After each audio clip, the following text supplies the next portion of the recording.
Spade Detective Agency? Me, sweetheart. Oh, Sam. Now, F, all is forgiven, like I told you. How can you forgive me, Sam? I almost killed you. Well, why kick yourself, F? You would have done the private detective profession a great favor. Oh, don't say that, By Sam. removing from its rolls the only operative in San Francisco stupid enough to shake an apple tree for an entire evening trying to pick up an apron full of bananas. But they all can't come out right in the end, Sam. Ah, but you haven't heard the postscript, Angel. Postscript? Postscript, indeed. Batten down the hatches and warn all within earshot that they're about to catch Stupid Sam, the incomparable, in a new act. For during the next 29 minutes and 30 seconds, I shall don the mantle of Don Quixote, shoulder my battered lance, and tilt at windmills in an object lesson to the gullible entitled The Spanish Prisoner Caper.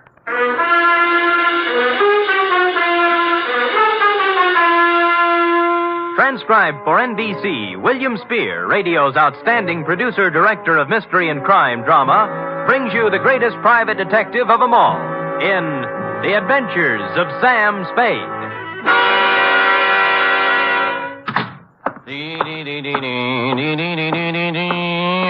Effie? Yep. Sam, I don't know what... Oh, now, there, Angel. Don't cry, little girl. Don't cry. I'm so stupid. You might have been... Hush. Yes. We'll have no more of it here. But... Not a word, not a word. Book, pencil. Yes, sir.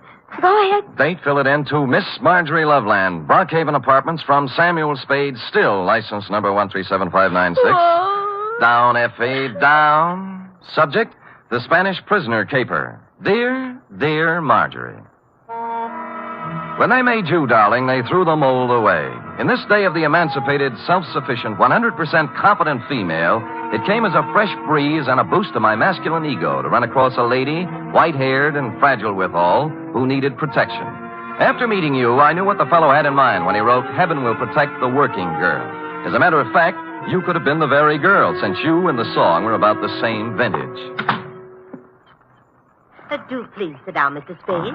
May I fix you some tea? No, thanks. I planned to come to your office, but I decided I just couldn't risk going out at this time. Oh, why's that? Well, he might come, you see. And I'd never forgive myself if I was out. Oh, who's this? Senor Palmera. Oh. Oh, he's more than a week overdue now, and I'm on pins and needles. I gave him my address here at the Brockhaven. But there's the Brocklebank and the Brockhurst and the Brockmorton and the Brock. Yeah. It would be so easy for him to become confused, being a stranger in town. Well, I'm a native. I'm confused myself. Well, I thought perhaps you could locate him. He should be back from Mexico by now with Don Luis. Don Luis. Dear me. So many things could happen to them. Walking the streets with all that money. What money? The gold and the precious gems. How about starting all over again? Why? Haven't I made myself clear, Mr. Spade? Well, I have the end fairly straight, yes, but if you'll give me the beginning, we'll have everything. Well, I suppose the beginning was 3 weeks ago. Where? In the lobby of the Grand Hotel for Women. I see. I was staying there temporarily while I was waiting for this apartment, you see. So? So, the day I got word I could move here, I packed up and had them take my things out to the taxi. Then I went to the desk and got my money from the vault. Oh, how much? $840. Cash? Yes, in bills. My annuity money had just come from the East. Well, I just put the bills in my purse and was starting out the door when it happened. This voice came over my shoulder. A soft Latin voice saying, Senorita, I come to you on a matter of terrible urgency. And lo and behold, it was Senor Palmera. How did you know? Oh, I have a feeling for those things. Go ahead. Well, his uncle, Don Luis Alvaro, was in terrible trouble, he said. In prison in Mexico City on some sort of trumped-up political charge. And the family, though noble, was financially impoverished. Yes, except... Except for a casket containing the family jewels and an assortment of priceless heirlooms, all hundreds of years old, hand-wrought of the finest virgin gold. Mr. Spade, how everything... Said caskets and its precious hoard being hidden away in a secret place known only to Don Luis. All he needs is a paltry $840. It was $1,000. I went to the bank. A paltry $1,000 to bribe a jail official, and presto, Don Luis goes free, unearths the casket, and rewards you with an ample share of the family treasure. Mr. Spade, you've talked to Senor Palmera. Nope. How badly do you need the dough? Need it? Why, good heavens, Mr. Spade. It's all I have until next June. There's a small pension from the school board in Keokuk, but dear me, I don't know just how... Mr. Spade, do you mean he isn't coming back with my money?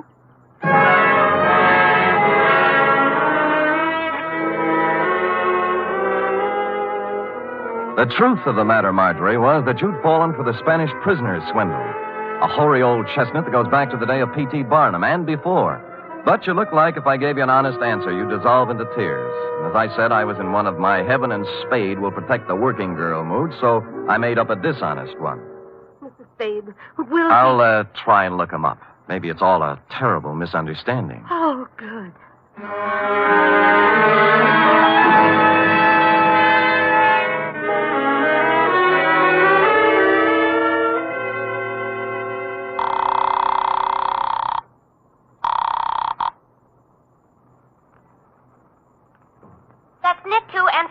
Isn't it, Dorothy? Effie? Free?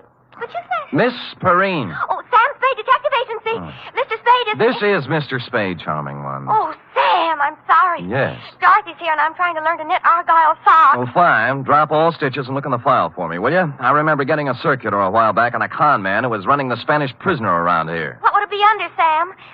Spanish prisoner? Con games, obsolete. Get out the file. Oh, just a minute. It's Sam, Dorothy. Count those stitches while I look in the file. Confidence game. Oh, here. You told me to knit two and slip two, I'm sure. Sam! Yeah? I found it. His name's Pedro Rodriguez. Rodriguez? There's no address, but it says he, habitually associates with somebody named Lolita Montoya. Sounds Spanish. Slightly. Any address for her? 615 Mason Street. Fine. And that's all there is, Sam. Mm-hmm. Oh, golly, I'm so mixed up with these darn argyles. Oh, what's so tough about that? Well, you ought to try it sometime. What row are you on? 27th. Knit 3 and slip 1, she says, and I... She's wrong. Knit 2, slip 1, knit 1, pass 1, and knit 1. You got it? Sam! How versatile! Nothing at all. I've been going out with a gray lady.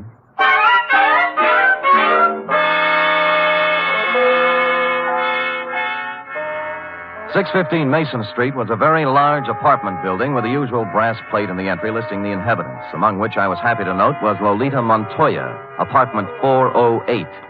I picked up the house phone and pressed the button. Yeah? Telegram for Lolita Montoya. Lolita isn't here. Lolita? My Lolita? Who is calling? Just a telegram, Pop. Stick it in the box, eh? Money order. Somebody has to sign for it. But it may be important. I will take care of it, understand? Yes, I understand. Sonny? Yeah? Climb back into that cab I saw you get out of. Hustle over to Western Union and tell the president Lolita's on a vacation. Get it? Score for you now. Hello? Well.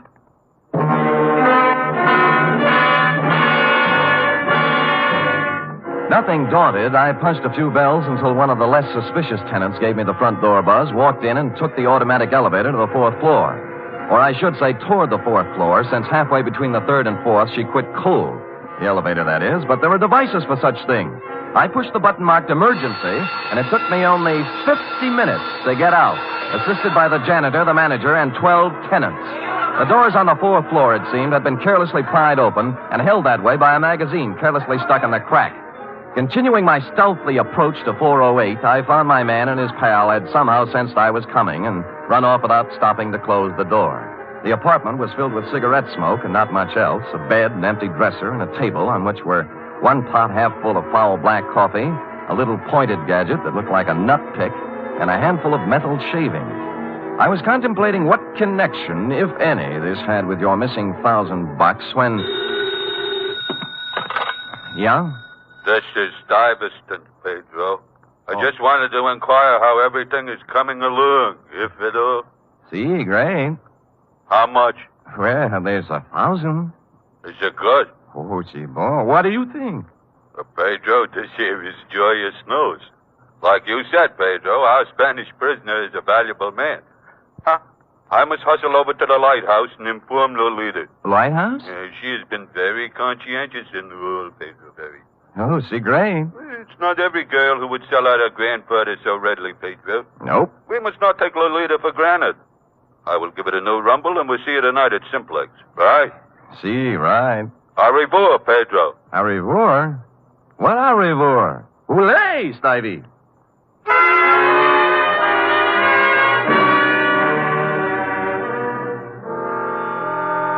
The only lighthouse I knew was a gin mill perched midway down the Embarcadero south of Market, surrounded by shoals strewn with human wrecks of all description. A place you might find shell game men and carny grifters, but hardly a habitat for a con man smooth enough to work the Spanish prisoner. The lighthouse keeper, who looked like he'd retired from the sea after a losing battle with Moby Dick, was bent over a pinball machine next to the door. As far as I could see by the one light in the joint, it was empty. Get up, get up. Yeah, get up, get up, get up, get up. Oh. Too bad, lighthouse keeper. Yeah, what do you have? Well, beer when you're ready. Do you know Pedro Rodriguez? Yeah, worked for me once, a couple of years ago. I canned him. Why? He's a swab. Only honest nickel he ever made was when he was here. All right, get up, get up, get up, get up.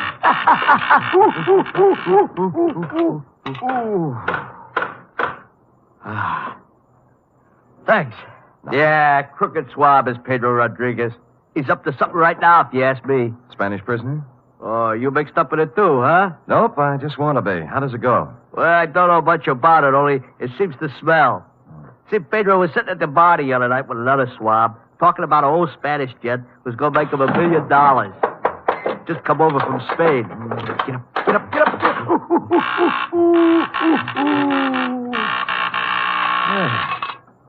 Nice shot.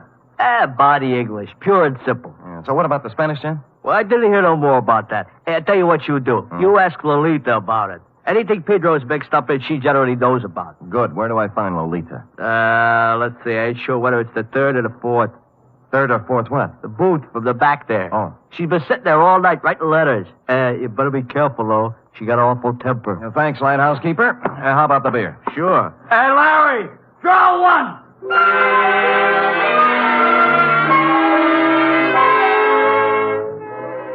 So Larry drew one, and I took it down to the bar to a point opposite booth number 4, which indeed contained Lolita, a fragile little thing wearing a turtleneck sweater marked Stillman's Gym.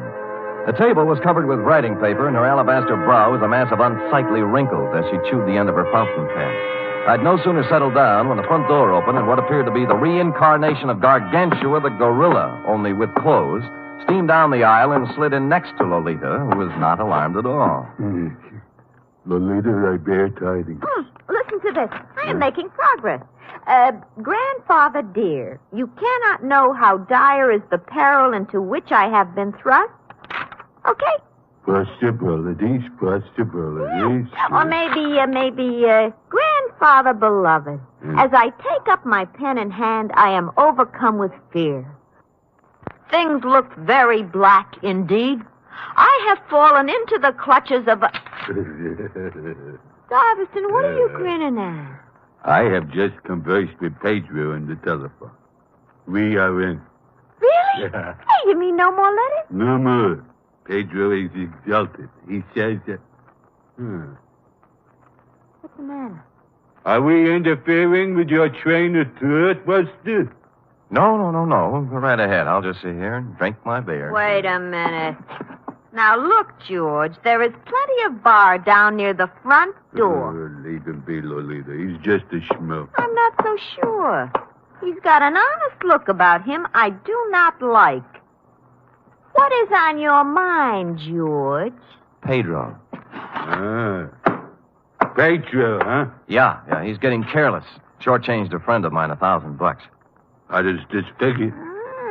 This man is so stivey. Yeah. You are anxious to put the bite on Pedro for $1,000, right? Huh?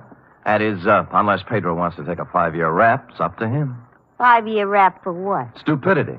He ought to know better than to try to get by with a Spanish prisoner, honey. Spanish prisoner? He knows. What did I tell you? It's a shakedown. Are you? Relax, Iverson. Violence will get you nowhere. Out of my way, Iverson. I'll show this tin horn. Lay off, Lolita, not the gun. I said get out of my way. You better let me have it, baby. Lolita, temper.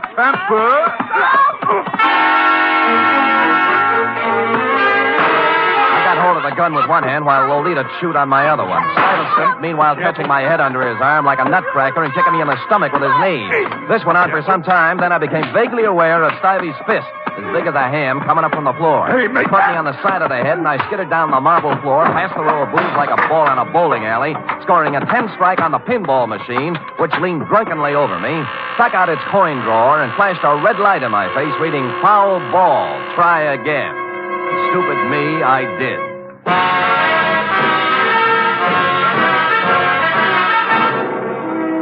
You are listening to the weekly adventure of radio's most famous detective, Sam Spade.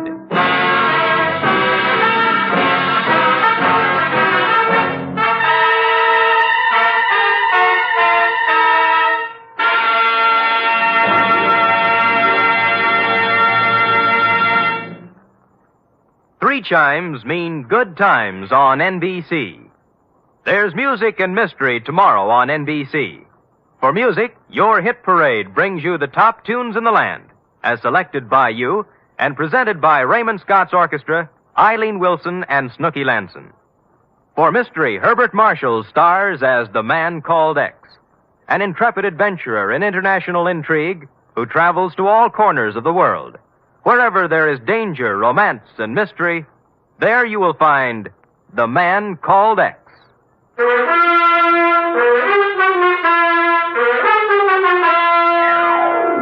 And now back to the Spanish Prisoner Caper, tonight's adventure with Sam Spade.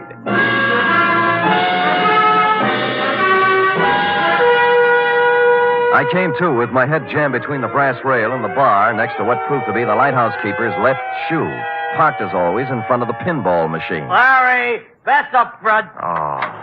Get up.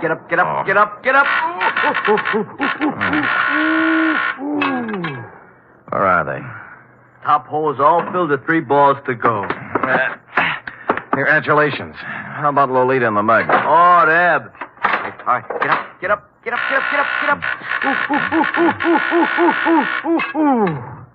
Oh, Deb? Took off, blast them. I had 780,000 points run up, and they had to go and throw you at the machine, cause a tilt. And Larry!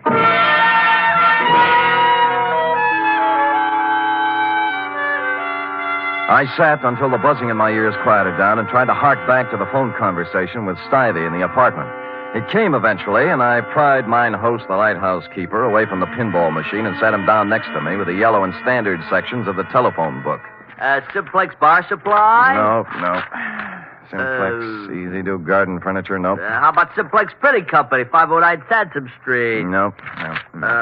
Simplex Office Files. Simplex Service Station, 12th and... Nope. Well, how do you know, mate? There's 42 Simplexes in this book alone. You find one that sounds like the front for a con operation, I'll buy it. Let's see. Simplex Cleaners, nope. Simplex Associates, nope. What's that? Nothing suspicious. Simplex Associates. Business opportunities, investments, gold, oil, and mining securities, marked cards, loaded dice, and Las Vegas real estate. Nothing. Well, that just sounds like it might be a possibility, though. Yeah, real estate. Midday. Homicide, Dundee. Sam Dundee, do me a favor, will you, pal? What? Run across the hall and check the bunco files. There's an outfit called Simplex Associates. Well, what's it about? Well, it started out as a con game. A grifter took my client for $1,000 on the Spanish prisoner. Spanish prisoner? Yeah. Well, what's that got to do with me? Call Bunko yourself, Sam. They're closed down at this time of night, Dundee. Be a sweetheart now, I'm will no you? sweetheart. I'm a homicide lieutenant, and I don't run a service agency for private detectives. Unless there's a corpse in it. You can take your business elsewhere. Dundee, look. Hold it, will you? I can't hold it. I got to get it. Lolita, where is she? Where is my... I got him. Put him down on the floor. The couch in the back. No, don't move. Easy. There. That's it. Lolita, I know she is here. They must free her. You must call the police and... Free her? Why was Pedro holding her? To make me do this thing, this terrible thing. And I have done it. But you must stop him now. He will let my Lolita go now. Then you must stop him. Millions. Millions of pesos in my honor. You must... Where is he? Simplex. He's in a bad way, mate. Not anymore. He was an aristocrat, thin face, silver hair, and the look of a bourbon. It stopped me, Marjorie, because here it was, just like your Senor Palmera told you. The nobleman in the ragged clothes and dangling from one of his ankles the broken chain of a leg iron. In short, the complete Spanish prisoner. Don't get here all day. Dundee, it's legitimate now. You've got your corpse.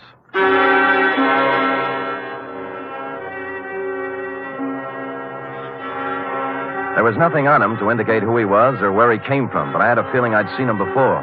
After making the lighthouse keeper promise me he'd lay off the pinball game until Dundee arrived, I took off for my office on a very practical errand. Sam! Oh, Sam! Oh, what are you doing? Buckling on my 45, sweetheart. If I had a light tank and a bazooka, I'd take them, too. Oh, Sam, your face I is know, all... sweetheart. Oh, Sam. Hmm? About the Spanish prison? Well, there's a real Spanish prisoner in this one, F. He's dead now, by the way, and from the cheap grift of $1,000 from a poor retired school teacher. We're now up in the $1 million bracket. They got a murderous ex-Corrine playing like she's been kidnapped and writing extortion notes to her grandpa, and a mug who looks like a monkey's nightmare, and nut picks and metal shavings, and someplace or somebody named Simplex, not to mention... Oh, Sam, stop it. It's all my fault. I was so mixed up with the Argyles. What have the Argyles got to do with it? When you called about the file, the circular on the confidence man. Yeah? I was looking under Kong under the C's, but I got out the one next to it by mistake. No. Yes. The one marked counterfeiters. Only then did I remember where I'd seen the old man before. The paper was still on my desk, and his picture was still on the front page over an article that ran something like this. Search on for ex-Spanish Treasury official. Police today were still without definite leads in the search for Ramon Montoya, former chief engraver of the Spanish Mint. Montoya, who arrived in San Francisco 3 weeks ago to visit his granddaughter, vanished from his hotel room shortly after checking in, etc., etc., etc. Yes, Sam? Call Lieutenant Dundee at the lighthouse on the Embarcadero. Also call the Treasury Department. Tell them both Pedro Rodriguez and his 2 assistants are even now busily running off currency from plates engraved by Ramon Montoya at the Simplex Printing Company, 509 Sansom Street. Yes, sir.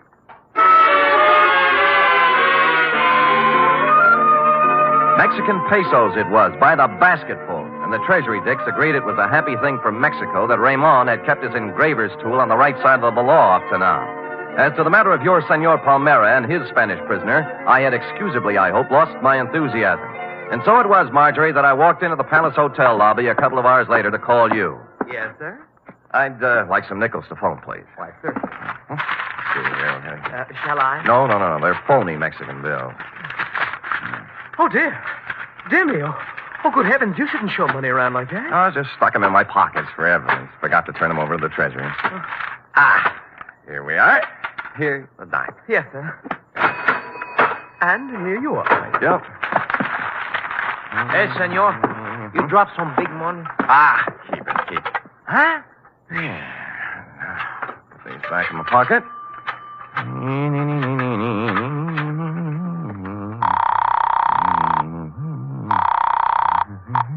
Excuse me, please, senor. Hey, Chum, look, I want to talk on you. Hello? Marjorie, this is Sam Spade. Look, senor, I got to talk Oh, to you. Mr. Spade, did you find him? I'm sorry, Marjorie. I beg your pardon, senor. Just a minute, Marge. Look, buddy, you can have the phone in a minute. Now, will you relax? You mean my money is gone? I'm afraid so, Marge. It's an expensive lesson, but it's worth it if you remember, honey. From now on, never flash your money in public places. Senor, please. I'm almost through. Will you wait a minute? And never trust strangers, Marge. The world is full of sharks looking around for easy, middle-aged ladies with bankrolls. But he seemed so honest, Mr. Spade. That's the trouble. The way he came up to me and said, Senorita, I come to you on a matter of terrible urgency. I know. He saw your bankroll, Senor, and he I come figured... to you on a matter of terrible urgency. Figured you look like an easy mark, Marge, so... Senor? Just a minute, Marjorie. What did you say? I say I come to you on a matter of terrible urgency. My uncle, Don Luis Alvarado, he's in awful trouble. Oh? Oh, there's going to be great rewards, senor, if you help us. You know, we just might be able to work something out.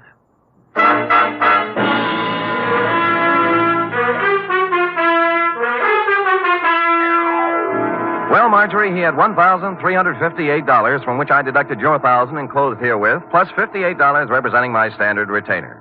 Period. End of report. Oh, it must be awful to be gullible like that. Dear, sweet little soul. Yes. Imagine her falling for a transparent swindle like that. You know, that's one thing I've learned from you, Sam. Oh? I have my savings in a real good, solid thing. What's that? An avocado mine. An avocado mine? Where? In Nome. That's in Alaska, you know. Mm-hmm. Well, nevertheless, and notwithstanding, go type that up.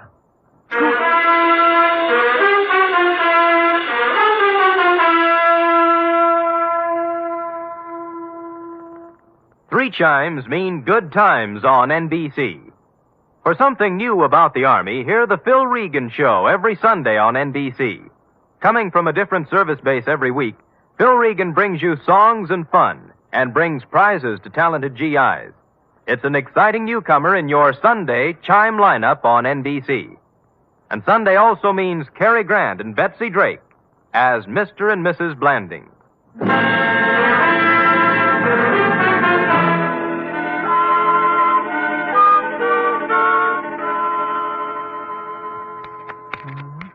Here it is, Sam.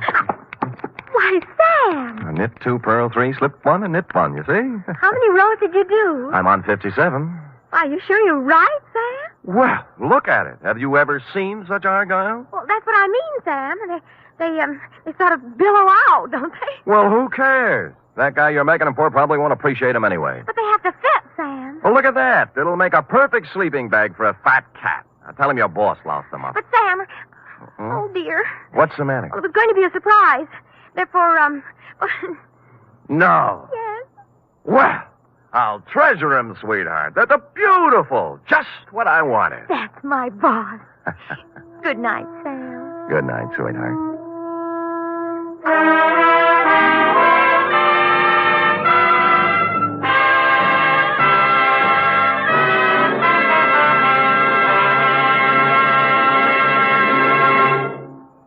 The National Broadcasting Company presents The Adventures of Sam Spade, Detective.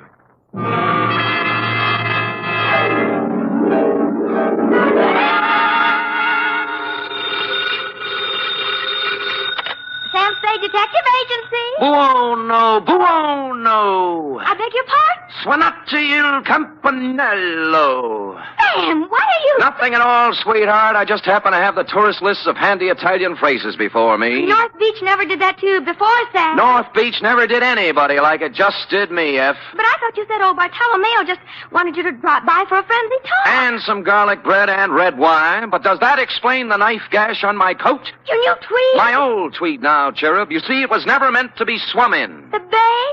Yes. Not again. What else? By now, your keen feminine instinct should tell you this is not the social call, Wonder Girl. As a matter of fact, I plan to drop by presto presto with words anent a little something I call View of Fisherman's Wharf from the Water, or the Crab Louis Caper.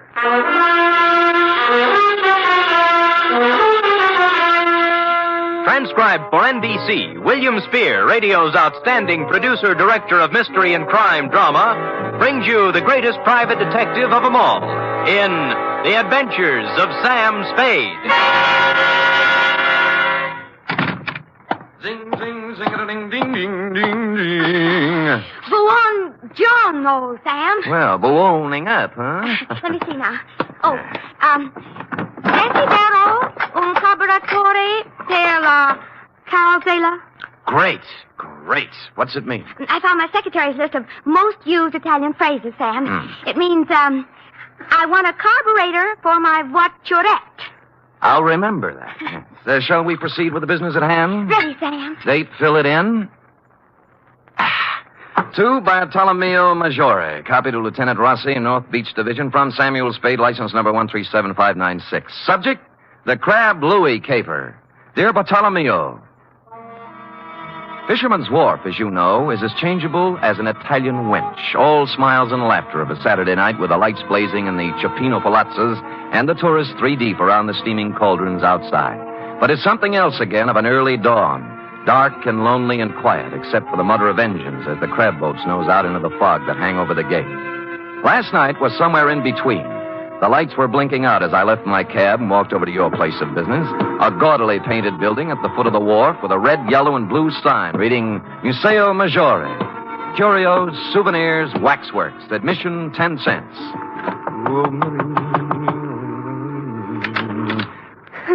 Who is it? I'm Sam Spade. Bartolomeo called me. He isn't here. Fascist Grotto at the end of the wharf. Thanks. Look, is there anything I can... Sorry.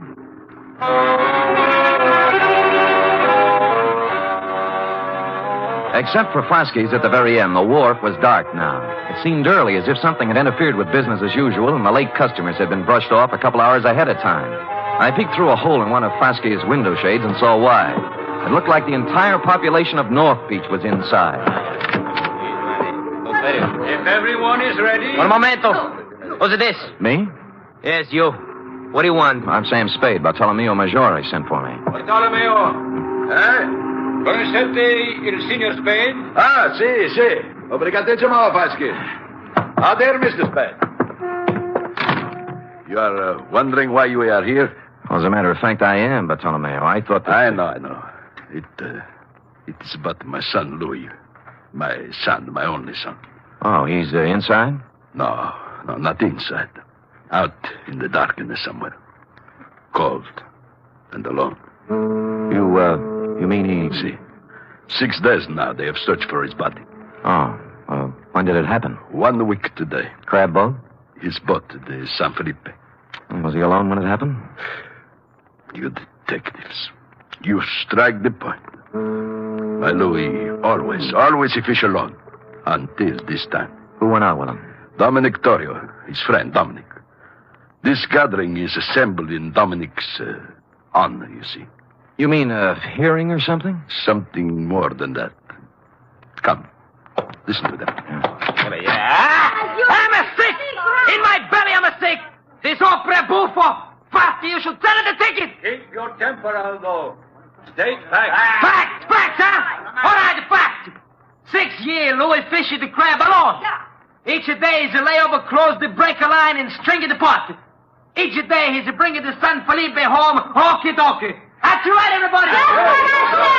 Sure. Until one fine day, Dominic hit to go with Louis to help. Aldo, we must deal in facts. Dominic is suspended. Back in the truth. He's a kill Louis. Sure, he's a kill Louis. And you know why? Because he's a want Rosalia. That's why. You see how it is. Who's Rosalia? You must have seen her at the museo. Crying? Yes, with reason. Next week, she and my Louis were to be married. It's tough. You think this Dominic was in love with her, maybe? I think nothing, senor. 2 men, friends, alone in a boat in a heavy fog. One of them dies. The other says it is an accident. It is not for us to think or make guesses. Say, what am I supposed to do? In the records of the police, senor, my Louis died in an accident. Mm-hmm. In the hearts of his friends, he was murdered. For my sake, for Dominic's, for the sake of us all, we must know the truth. For this, I prefer to employ one who is professional and impartial. Come. We go in. I don't believe it, senor. Believe me, before heaven, I mean it. Silencio. Once again, Dominic. How far was the boat from Seal Rocks? 100 yards, I think. I heard the break. Silencio. Let Dominic tell the story. Go on now. You had dropped the last crab pot over the side. Then? Something went wrong with the motor. Louis told me to look at it. I went below, then it happened. Louis was leaning over the gunwale. We untangled a float, and the sea took us by the stern. We broached. I saw him go over and plunge into the white water. I brought the boat about then.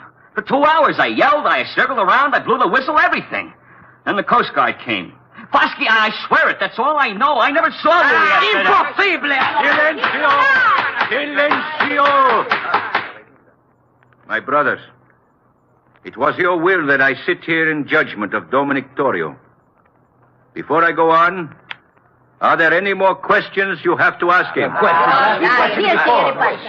Are there any among you who have evidence to offer against him? So be it. You know as well as I, there is only one verdict here. The charge is dismissed. The court is adjourned.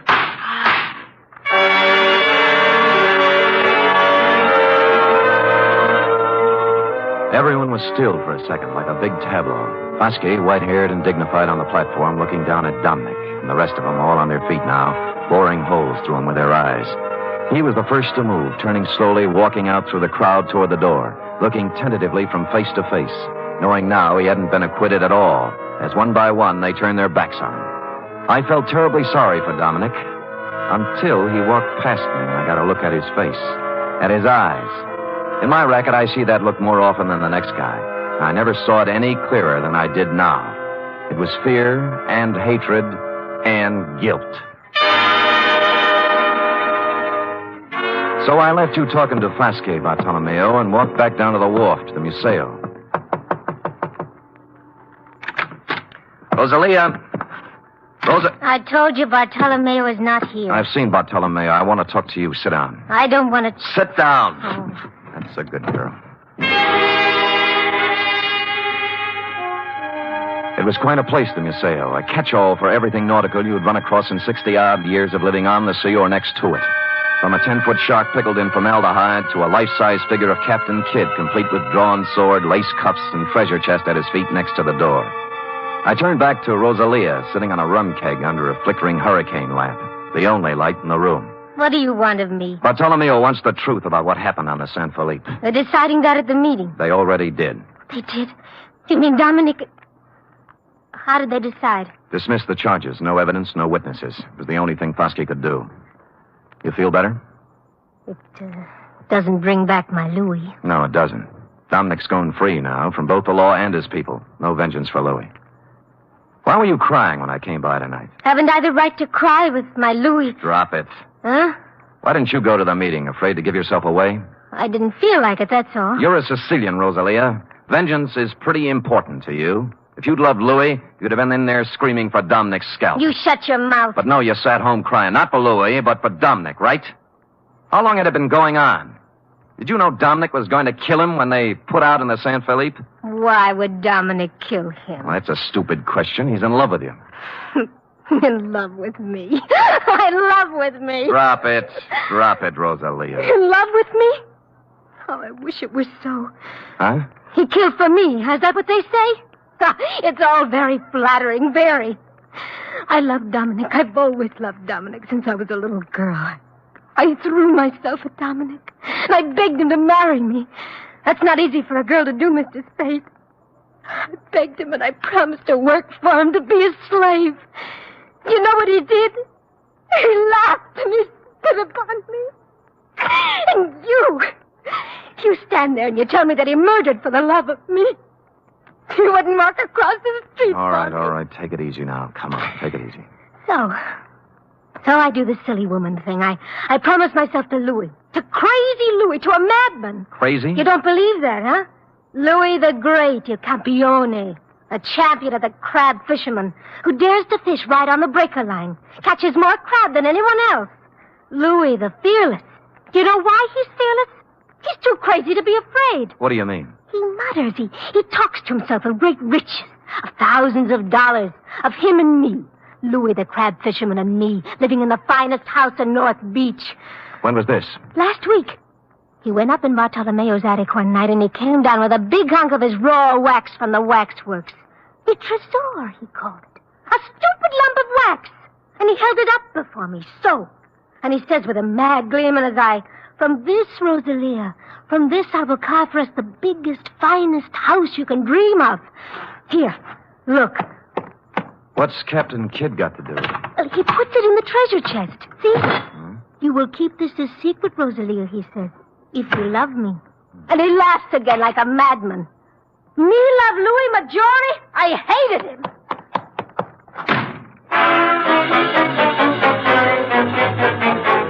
Too good to be phony. The triangle notion had to go. You could hardly blame Rosalia for thinking he was crazy. And the treasure chest was a hunk of tallow. Not a very fresh hunk at that. And Louis's routine with it must have hit her like the graveyard scene from Hamlet. Therefore, having no theory, nor evidence, nor witnesses, I also had no motive. As always in situations like this, I did the sensible thing. I went home and went to bed. Or I thought I went to bed. Hello?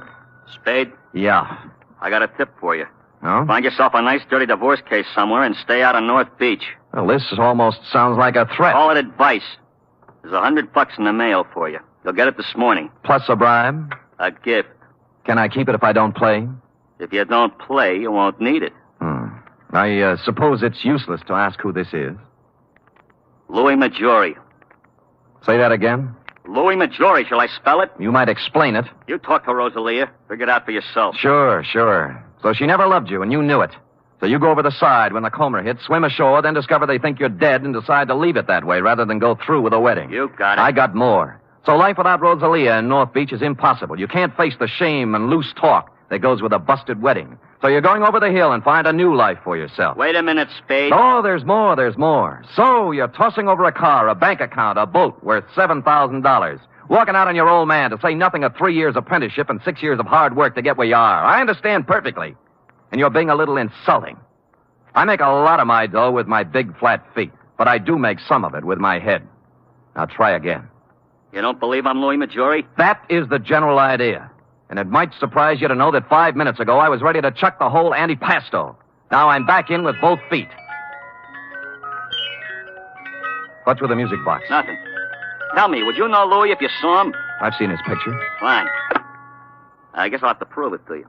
If I satisfy you I'm Louis Maggiore, will you stay home? Scout's honor. Now where do we prove it? You know Castellani's grotto? Halfway out in the wharf, yeah. There's a ramp running around behind it. I'll see you there in a half hour. I know just what you're going to say, Bartolomeo, but I didn't go alone. Roscoe was right there with me, with his safety off. It was the kind of spog San Francisco puts on once a year for the tourists. Just to nail down its position as runner-up to London. I had to feel my way along the row of dark chowder houses to Castellani's. Except for the foghorn and the lapping of the water below, there wasn't a sound. The only cheerful thing in the picture was Roscoe, who was now out of my pocket at the ready. I eased up to the corner of Castellani's. There was an alley between it and the next building, leading around to the ramp over the water. Spade? I could see the glow of his cigarette first. Then I made him out in a slouch hat and overcoat. He was standing at the rail. Spade? Right here. Well, you satisfied now? I'll let you know. I moved out from the side of the building and walked toward him. He must have known about Roscoe because he didn't move, just let me come right up next to him. I was stupid, sure, but it wouldn't have worked for him except for the fog. 2 feet away, I saw what I thought was Louis was a booby trap. The hat and overcoat were slung over a piling with a burning cigarette on the rail next to one of the sleeves. I rolled to one side just in time. The knife slashed through the padding on my left shoulder, and he was on me. Roscoe went in the drink, and I took on the arm with a knife with my 2 hands and 32 teeth. Unhappily, overlooking a spare foot he knew what to do with. I went through the railing like in the silent version of the Sea Wolf, arriving thus in the limpid and soothing waters of San Francisco Bay. At the moment, I was not sorry.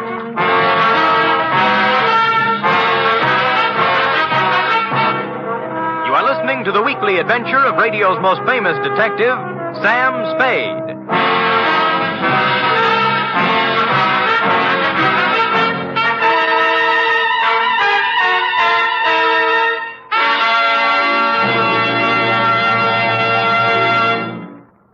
Three chimes mean good times on NBC. Sunday, Theater Guild on the Air presents one of the greatest dramatic undertakings in the history of radio. It's a full hour-and-a-half adaptation of Shakespeare's masterpiece, Hamlet. The immortal lines and matchless beauty of Hamlet come to life Sunday with John Gielgud, Dorothy McGuire, and Pamela Brown in Theater Guild on the Air. And a reminder, this Sunday also means another gala broadcast of The Big Show.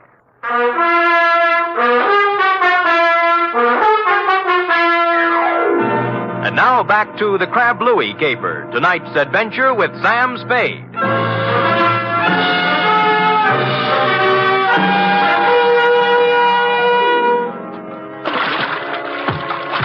Wetting my finger and holding it up in the wind, I quickly determined where north was, and just as quickly decided there was no percentage in swimming the Golden Gate.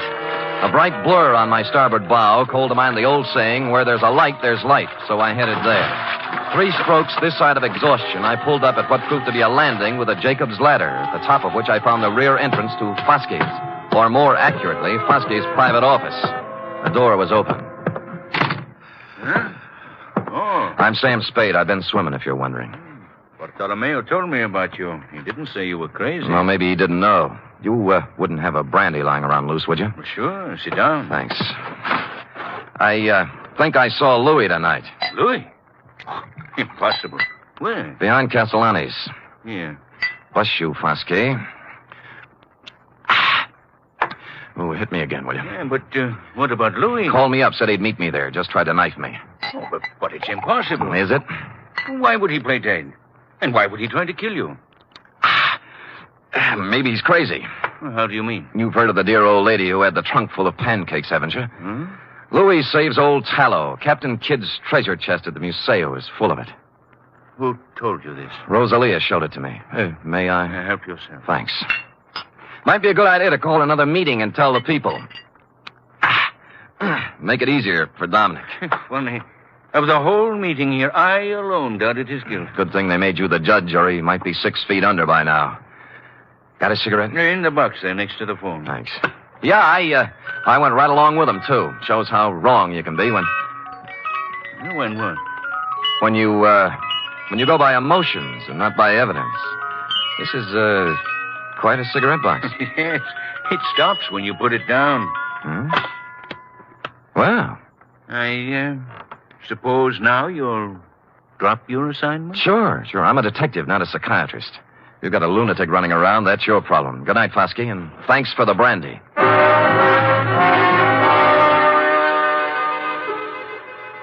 If Roscoe had been along, I might have played it differently, but when you're sitting across a coffee table from a guy you suddenly realize has the wet cement all ready, you do what I did, make polite noises and concentrate on getting out on 2 feet. It was 7 to 3. Dominic was stashed in a handy closet listening to the whole thing, which was handy since the next obvious move was his room in a house on Jefferson Street. A rooming house owned and operated by a 4-corsage bosom-type lady known as Mama Luca. Oh, senor, I don't know nothing. You're scared, Mama. Did Dominic threaten you? No, don't ask me. Look. He killed Louis Maggiore. I gotta know why. I don't know why. I don't know nothing about it. Louis came here? Yes, Louis came here the night before it happened. Why? I don't know. He was all excited. A handful of wax. Wax? You know. What about it? He showed it to Dominique, and they go into his room and talk, and then he ran off to send a telegram. Telegraph office, huh? Well, since it's official business, I can let you read the office copy. Here. This message just came in tonight. Dominic Torrio. Regarding your inquiry, analysis of samples sent here by Louis Maggiore, highly promising. If quality uniform and weight correct, would estimate value minimum $60,000. Hartley Associates, Vancouver, B.C.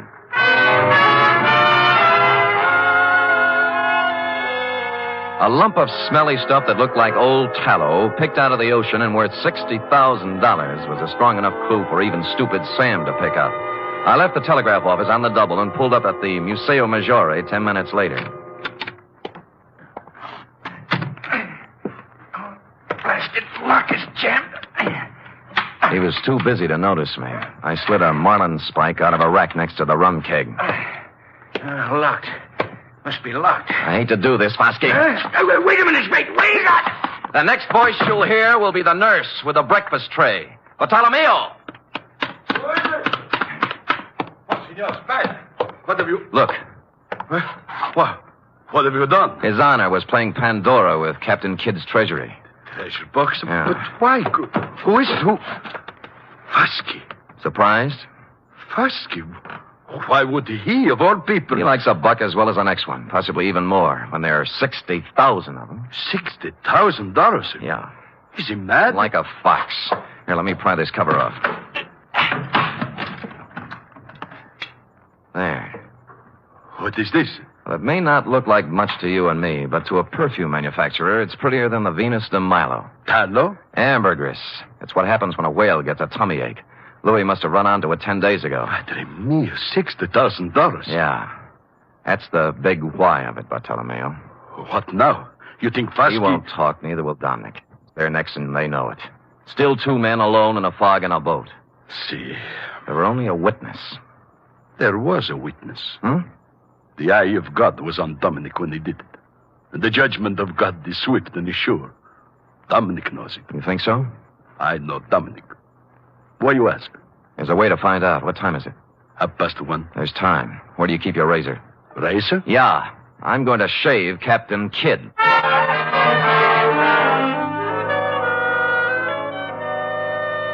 Which I did, finishing around 2 a.m. During the next 3 hours, I got wet, cold, and seasick in the order named, but made it back to the Museo in time for a couple of stiff horns of grappa before you and I hustled down to the wharf where Dominic was picking up bait for his crab nets. Dominic? Huh? Oh, Bartolomeo. And the Senor Spade. I remember Mr. Spade. Yeah, last night in back at Castellani's. I don't know what you're talking about. Sure, Dominic. It's all a horrible mistake. Lay off me, will you?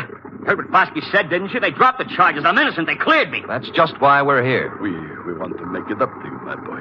What's in your mind? You did Louis a great favor, Dominic. When his 32 crab pots got too much for him to handle, you went along to help him. Today, we're going along to help you. Now, when do we cast off?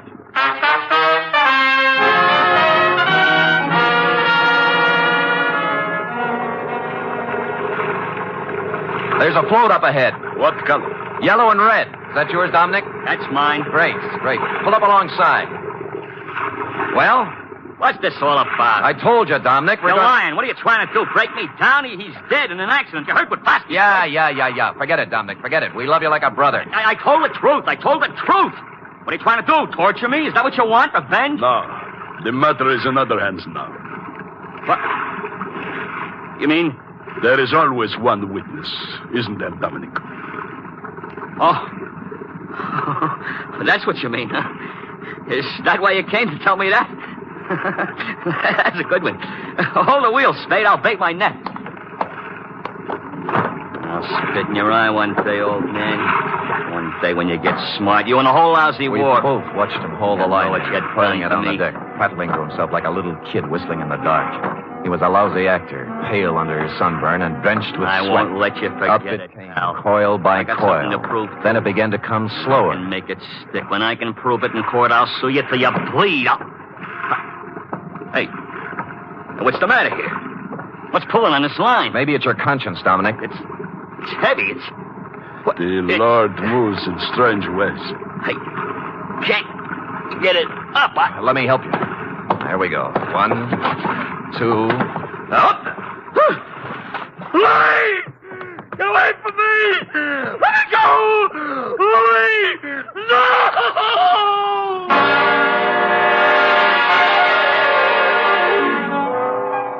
I hauled Louis up onto the deck, and a grisly sight he was, too, with a knife still sticking in his back. I figured that was where Dominic would put it, and I was right. Not that it mattered, because Dominic wasn't thinking logically from the moment he saw Louis's body tangled in his crab line. He sang us all 50 verses then and there and repeated them for the police stenographer later when we got him to headquarters. It looks like a first-degree rap for both him and Fosky, but I'm waiting till it happens before telling him the corpse was Captain Kidd, minus beard and ruffles. Period. End of report. Sam, again and again I rediscover you. And each time a new facet, a new thrill. You're just wonderful. It's true, but it pleases me to hear it from you, F. And so I propose to reward you in a fitting manner. First, back salary? Tut, a carburetor for your voiturette. And second, back salary? 10 free tickets to the Museo Maggiore. Third, back salary. An invitation to accompany me, your employer, to browse upon 2 bowls of cioppino tonight at Castellani's. And fourth, I give up. back salary. Sam! Count it, girl, count it, and bless you. The voiturette, complete with carburetor, will call at your door in precisely 1 hour. Until then... Good night, Sam. Good night, sweetheart.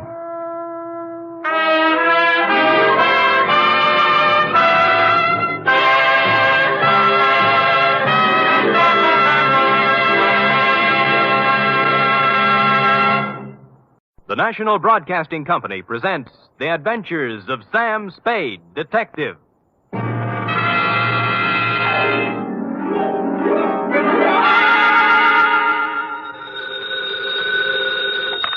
Sam Spade, Detective Agency. Me, sweetheart. Oh, it's you. What kind of a greeting is that? Oh, it's you. Well, Sam, I may be only your secretary and all that, but I do have feelings, you know. What have I done now? If you'll recall... Yes? You were supposed to take me to the Geary Theater last night. Yeah? And you never showed up. Well, Effie, Oh, I know. You'll make up some big story like you always do. Always an excuse. No, I'll try to tell you the truth. And then... The truth? It'll probably be a story about at least 2 or 3 people being killed. Yeah? How you had to be there to straighten the whole thing out. Well, as a matter of fact... And then there'll be beautiful women with hair like carved smoke and crimson slashes for mouths. You would leave that out. Now that you mention it, Eff, And you'll throw in shooting and getting knocked out and glass keying your way into houses and anything else you can think of. Effie. Well, if you think that I'll fall for that... Effie, will you please? What's your big fat story? You've already told everything about it, but the title, I might as well add that. My big fat story is called The Shot in the Dark Caper.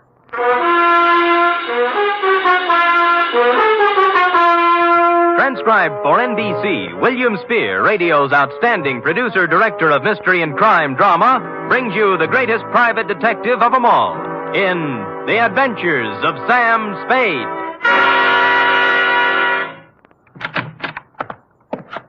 Effie?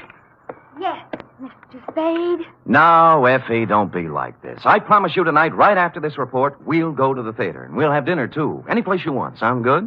You're the employer. The faster we do the report, the faster we get out. And I won't even take time out for a drink. So come on, let's go, shall we? Oh, Sam. You see? I can't stay mad at you. Date, fill it in. To managing editor, San Francisco Evening Gazette. City, from Samuel Spade, license number 137596. Subject, The Shot in the Dark Caper. Or, Stop the Presses. Spade has his pants caught in them. Caught? Dear Newshawk, the next time you have a bright idea about a story, count me out. There's too much work for the money it pays, and the glory just doesn't exist. I don't mind being knocked on the head, shot at, lied to, double-crossed, and otherwise treated cruelly by circumstance, but to do it all in one night, just so you can have a scoop, and then be referred to in your columns as a Gazette staff member, well, my professional pride was severely injured. I am a detective, sir, and nobody's staff member. Well, now that that's off my chest, here in journalistic prose is what happened starting yesterday afternoon. Sam Spade Detective Agency? Yes, he is. It's for you, Sam. I'll take it in here, Ed. Spade. This is Woodrow Wilson. Really? Well, I'm sorry. I have Teddy Roosevelt on the other phone. It might take some time. You better try me later. Bye. Spade.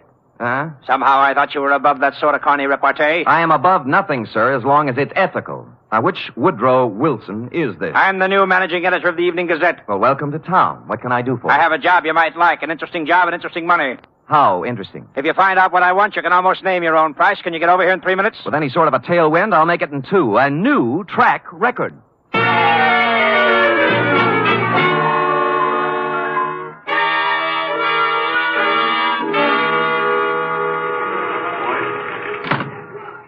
Take a seat, Spade. Now, what is this interesting job? First, let me say I don't know much about you personally, but you come well recommended. I've tried. Second, this is a confidential matter, and I want it to remain that way. Of course. I'm going to trust you as I would one of my own staff members. The police aren't to find out about it until it's all over.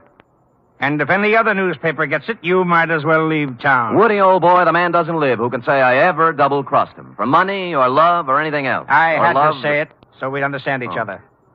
Now, take a look at this news photo. Yes? One of our boys snapped it. What do you see? A street intersection. O'Farrell, I'd say. 2 automobiles hit head-on. An ambulance, a couple of people injured, a sordid crowd. We took that picture 3 days ago, Tuesday night, routine accident picture. But this morning, when we were filing it, I looked at it again, and I noticed something startling. Look at it. It's a shot in the dark, but I smell a story.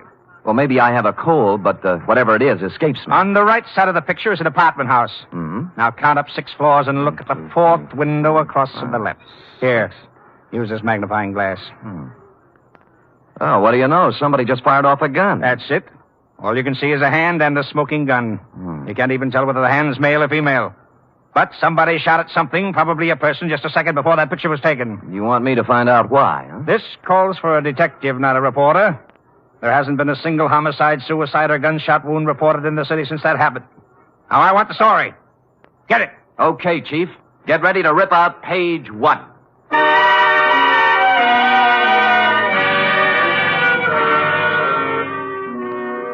The apartment house was the Greystone. It was actually an apartment hotel and a little shabby. I entered an hour later with a suitcase and an out-of-town look. The nameplates on the mailboxes showed about 5 vacancies, including one on the 6th floor. I rang the manager's door buzzer. Good afternoon. I'd like to rent an apartment if I could. Come in. Just drop your suitcase anyplace. My name's Ed Barry. How are you? Your suitcase is leaking. Oh? We charge one price, $175 per night. Well, I don't have that kind of cash with me or my checkbook. Could I pay you tomorrow? Oh, sure thing. Your name? Mark Humboldt. Mark Humboldt. B-O-L-T? Yes, that's it. Where you from, Mr. Humboldt? New York, boy, New York. 48 East 51st Street. Near Broadway. Mm-hmm. Next to kin? Huh? Any family, relatives? No. Oh, you own a car? Look, I'm just renting an apartment, not taking out life insurance. Well, you see, there's a state law here requires us to get this sort of information. I'm sorry, but there's nothing I can do. No car. A bank account? Corn Exchange Bank. You own any property? Yes, I do. Albany, New York. Oh. Just how much, would you say? 6 feet in a cemetery. I expect to be buried there. Yeah, well, I guess that about takes care of it. Anything on the 6th floor? Well, why the 6th particularly? My lucky number. Oh, well, I'm sorry. Maybe later. Right now, we got nothing on the 6th. Come on, I'll show you around.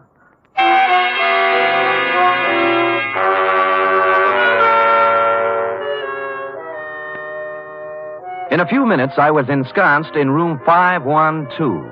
As he stood in the doorway, Ed Baring, the manager, scanned my luggage, my clothes, my ring and wristwatch, as if he were trying to estimate what he could get for me from a fence. After he went back to his apartment, I took a stroll up to the 6th floor. Woody Wilson and I figured the gun incident took place in apartment 608. So I counted back from the end of the corridor and found we were right. 608 was silent. I knocked, but no one answered. So I sprung the lock and went in. The place was absolutely empty. No furniture, no nothing. In fact, it was being completely remodeled. It's gonna look swell when they finish, huh? Huh? I said it's gonna look swell. Well, where did you come from? Oh, gee. I guess maybe I startled you, huh? A little. I was just coming down the hall, taking some of these groceries in, and I saw you standing there. You're new here, huh? Huh? Yeah. Here, let me carry some of those things. Well, say thanks. You're the kind of man a girl should have around. Well, I've tried to convince several of that. Oh, who are you kidding? A big, handsome guy like you wouldn't have any trouble getting a girl? Well... At least not if I was the girl. Well, you know best. My place is down here. Shall we go? No, why not? My name's Honey Kane. What's yours? Mark Humboldt. Gee, what a fascinating name. Oh, not half as fascinating as yours. Really? Say, isn't it wonderful how fate just throws two people together?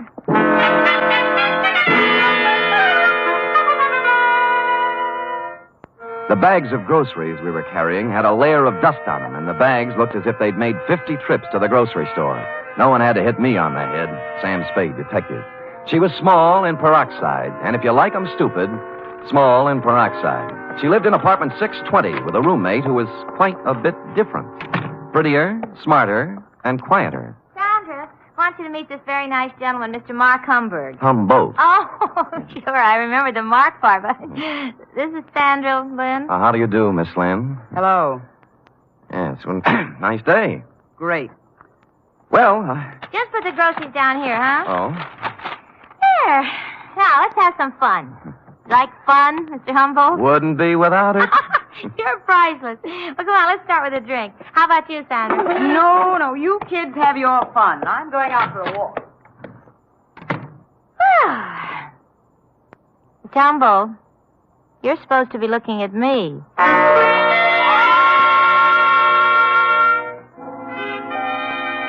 An hour later, under the pretext of going out for some snuff, I shook her off and left. The next half hour went to giving the apartment house a thorough casing. I looked at all the names on the mailboxes, and the only one that rang a bell was one Max Barstow, a former heavyweight who never got past club fighting. I inquired about him of charming Ed Baring, the manager. Max Barstow? Yeah, I tried his apartment. He isn't home. Yeah, well, you see, he won't be home for some time. You see, he took a vacation.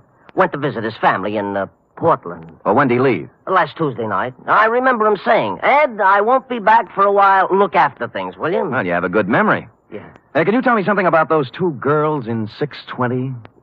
Why? One of them made a pass at me. Well, mister, I feel this way. I rent apartments to responsible adults. What they do is their business. You won't get any trouble from me. Now, that isn't what I asked. I always like to be sure. Now, are they honest, hard-working girls? I don't know nothing about them, but let me tell you something confidential, mister. Why look a gift horse in the mouth?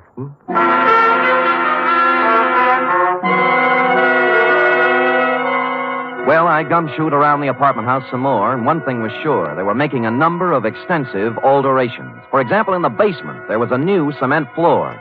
Said cement floor had been laid, I was told by the janitor, Wednesday morning, the morning after a gun was fired in 608, the same morning on which Max Barstow suddenly left to visit his parents. And about here in the plot, it was dramatically correct to wonder if Max might be sleeping under the furnace with a new cement overcoat covering him. I went back to my apartment for a couple of long ones and some thought. It was getting along about supper time when there was a feminine knock. I guessed it to be Miss Room Service herself, Honey Kane. But no. Better.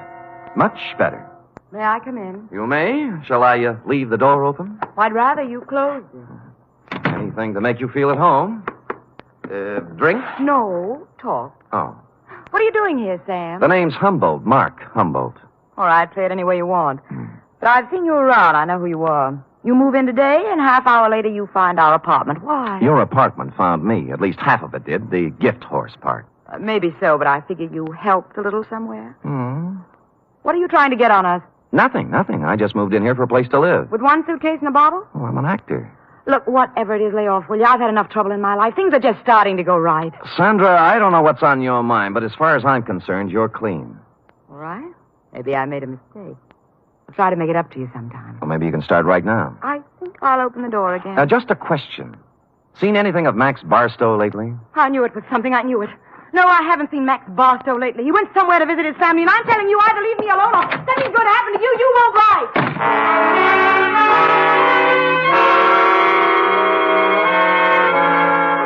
She stormed out looking lovely all the way, and I sat very quietly for a minute. It was the second time somebody said it. Max Barstow was visiting his family. And that was very interesting because, you see, Max Barstow didn't have any family. When he first started fighting, he was under the aegis of the St. John's Orphanage. So, what was all this rehearsed account of his absence? I watched at the window to see if Sandra Lynn went anywhere, and she appeared on the street. I was out of the room and down the stairs, presto. 10 blocks later, she turned in at a brownstone on Polk Street, went in the first apartment on the first floor. 15 minutes later, she hurried out, and I went up to the apartment and knocked. The door opened cautiously. Yes, what is it you want? Is Mr. Fairchild in? Nobody here by that name. You got wrong address. Now, just a minute. He used to live here. No more he does. Well, could you tell me where I could find him, Mr. Sigmund Polkes. I don't know. Try the manager.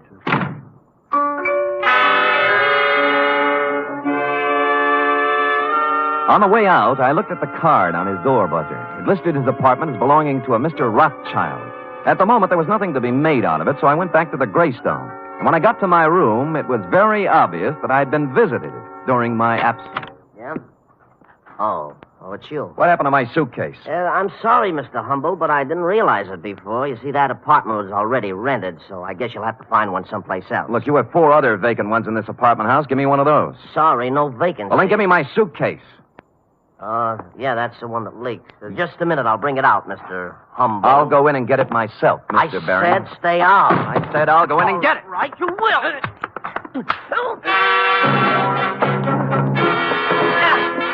He swung at me, I blocked, and stepped into him. He gave way, and I followed in. And then as I moved into the apartment, someone stepped out from behind the door. I turned, but it was too late. I was sandbagged. The face behind the arm that swung it looked an awful lot like that of Max Barstow. I remember asking myself as I went down, if Max Barstow wasn't shot in room 608, who was?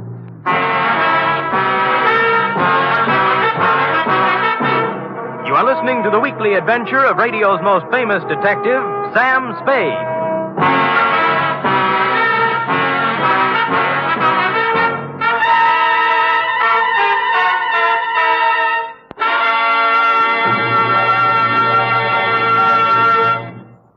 Three chimes mean good times on NBC.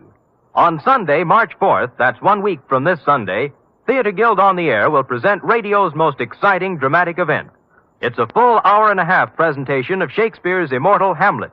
John Gielgud will portray Hamlet, Pamela Brown, the Queen, and Dorothy Maguire will appear as Ophelia. The intrigue, beauty, and romance of Hamlet come to life Sunday, March 4th on Theater Guild on the Air.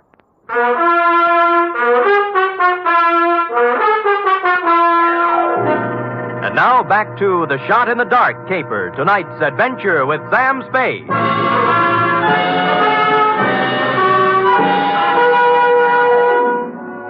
I wasn't out for long, but it was long enough to have been carried out of the apartment manager's place and dumped in an alley. I sat up and rubbed the back of my head and discovered the boys had a sense of humor. Pinned on my chest was a note that said, "Beat it." This time, when I went back, I had my gun handy to hand. Nobody was home at Mr. Baring's apartment, so for something to do, I looked in on Max Barstow's diggings, 413. I glass keyed in and turned on the lights. And a search revealed items, a rent receipt showing Max was paid up for 2 months and intended to stay put. But more interesting were 2 phony detective badges, a policeman's uniform, and a flash camera. Couple these with a dossier on a man named Sigmund Pulkus, and I knew just what Max had been doing since the fight game stopped paying his bill. It read, Sigmund Pulkus, 60 years old, Minneapolis, just sold 2 restaurants for $175,000. Intends to retire and settle down in San Francisco. That's as far as I got when Honey poured herself on me again. Mr. Humboldt. Yeah. What are you doing in Mr. Barstow's apartment? Come in. Max, you shouldn't be here. Mr. Barstow ever found out. Honey, you can drop the act. Act? You know who I am, and I know who you are. You're part of the bait for one of the oldest rackets in the world. The Badger Gang. Who, me? You. All right, Sam. I didn't know who you were at first until Sandra told me. Now you tell me, what are you doing in Max's room? A number of things. First of all, getting enough evidence on him to give him a free vacation on the state. Second, I wanted to see who would show up and why. Now, what's your story? I just dropped in to see if Max was here. Try again. Sam, if I tell you anything, will you leave me alone? If I can bear it. I came over to get some things from Max. You know. Where's he staying? Right across the street in the Arlington, 314. Mm-hmm. Ed Baring manages both apartment houses. Why doesn't Max stay here? Who are you working for, Sam? I'm just asking. A client. Not the police? No. Sam, I don't have a thing to do with the mark Max is working on now. Sigmund Pulkus. Some old man. Did you hear any shooting here last Tuesday night in apartment 608? Oh, Sam, I didn't hear a thing. Not a single thing. All right, get whatever you came for, but remember this. You tell Max I was here, and I'll tie you into something that'll get you Tehachapi if it's the last thing I do. Oh, sure.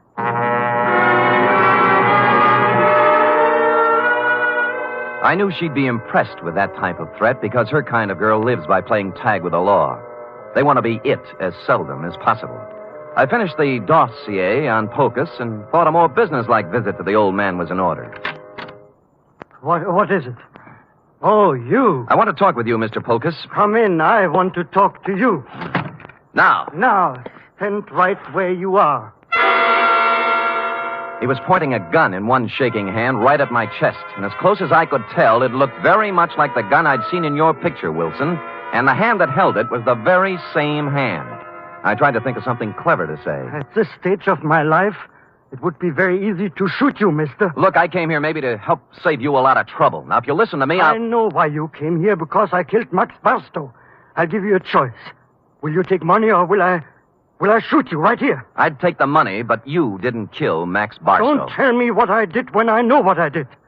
Sandra told me one of his gang members was looking for me. But she doesn't understand the power of money. How much will you take to leave us alone to our happiness? What is Max Barstow to you now that he's dead? Look, I don't want any money. I just want it. I felt like a ghost. The gun was pointed directly at me, but nothing hit me. I was surprised, albeit gratified. The little man must have thought I was wearing a bulletproof vest. He didn't look surprised, though. He just folded. I disarmed him and pushed him down into a chair. I had to do it. I had to. I couldn't let you spoil the only bit of happiness I had left in my life. Mr. Pulkus, you tried to shoot me, and I'm grateful. It told both of us something. To begin with, you can't kill anybody with blanks in your gun. Blanks? I don't know blanks. Where did you get the gun? I always have guns. Always? And you don't know the difference between real bullets and blanks? You got it from Sandra, and she loaded it, right? Maybe you should know, gangster. Look, I'm a private detective named Sam Spade. Now, if you help me, I'll help you. When did Sandra give you this gun? Last Tuesday? Yes. Did you use it to shoot Barstow? Yes. Then he couldn't be dead, could he? This gun wouldn't kill a fly, and besides, I met Max Barstow tonight, alive. I saw him fall to the floor, and blood came out of his coat with my own eyes. Mr. Polkus, you just came from Minneapolis with $175,000. You walked into a shakedown gang. They're after your money. That girl Sandra's just bait. Oh, don't speak about Sandra that way. Sure, she tried to shake me up for money, but only because that meant that Barstow make her. She was a slave. She couldn't get away from him. Why did she stage a phony murder with you killing Barstow? Oh, I don't know. I'm so confused. Tell me how it happened. Oh, Barstow posed as a policeman. He found me in Sandra's apartment. Hmm? I was supposed to pay him $5,000, but Sandra told me she loved me, and Barstow was a racketeer. We were to meet in apartment 608 for to pay him. She gave me a gun to frighten him with, but instead I killed. Nuts, 5,000. They knew how much money you had, and they wanted to get all of it away from you on a phony murder scare. Sandra doesn't want my money away from me. She loves me. Mr. Polkus, I'm sorry disillusionment should come to you so late in life. But... I say she loved me, and I can prove it. How? This morning, she became Mrs. Sigmund Polkus.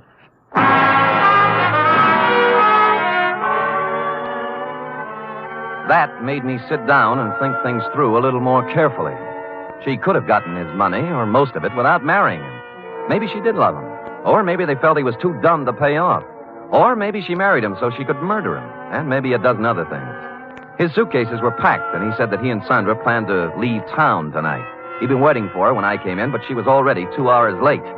I could think of only one place she could be, so I left poor Mr. Polkus and went to the Arlington, 314, the address Honey Kane had given me. And she was there. Oh, Sam. I'm glad you came. I was scared. I didn't know what to do. I'm scared. Now, honey, quiet down and tell me what you're scared about.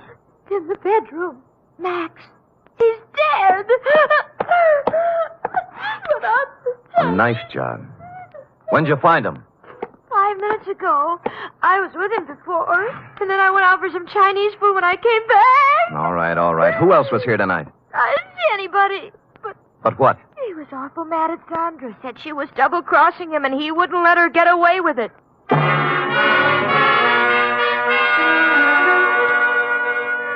I went back to Polkus's place. He was gone, but his bags were still there, so I figured he'd be back. I put out the lights and sat in a chair.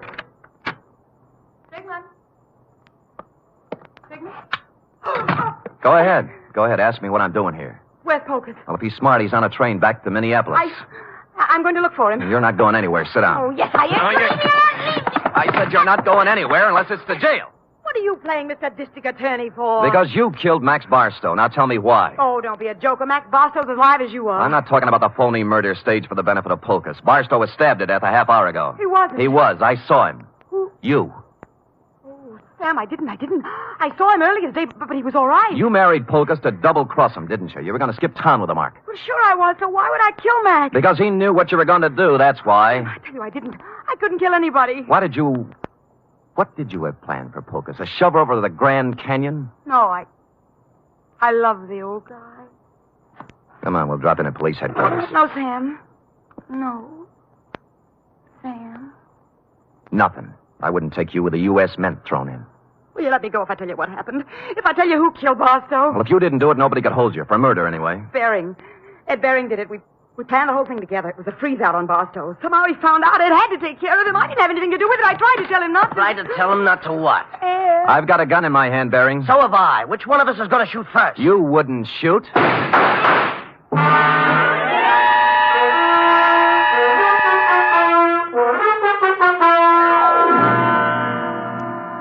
But he did. Period. End of report. Sam! Is that all? Well, what do you want? An echo? No. But he shot you and you're all right. Mm-hmm. Were they blanks like the other guns? They were not. They were genuine steel-jacketed bullets. But, You didn't listen carefully enough, Effie. I figured he'd shoot right away. He did, once. Just as I jumped sideways and fired 2 shots back. Did you kill him? No, but he's down with a little case of lead poisoning, though, under police guard. You're wonderful. It's true. All right, go type it up. Off with you.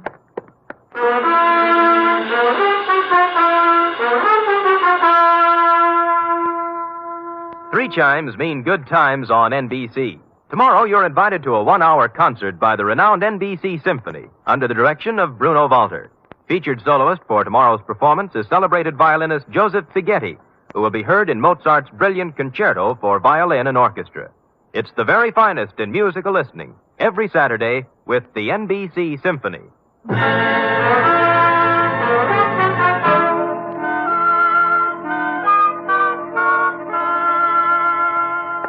Here it is, Sam, but there's something I don't understand. To wit. Well, what happened to nice old Mr. Pocus? Why wasn't he in his apartment waiting for Sandra? Well, he did just what I thought he should have done. He walked down to the railroad depot and got on the first train for Minneapolis. Who knows? Maybe he's opened a new restaurant. Yes. And, what happened to Sandra? Well, she's being held as an accessory to murder, among other things. Well, if they were married... That's enough, Effie. That's enough. Do you want me to make everything so simple that everybody will be able to figure it out? No. But you what? I get so confused sometimes. That's most of your charm, Effie. You know, if you were brisk and efficient and cold, we'd never have any fun, would we? I guess not, Sam. We do have a good time at times, don't we? Yes, we do indeed. Like right now. Come here. Oh, Sam. Fire in a man's veins. Maddening, that's what. Don't say any more, Sam. I don't know what I might do. I'd love it, whatever it was. I better say good night, Sam. Good night, Sam. Good night, sweetheart.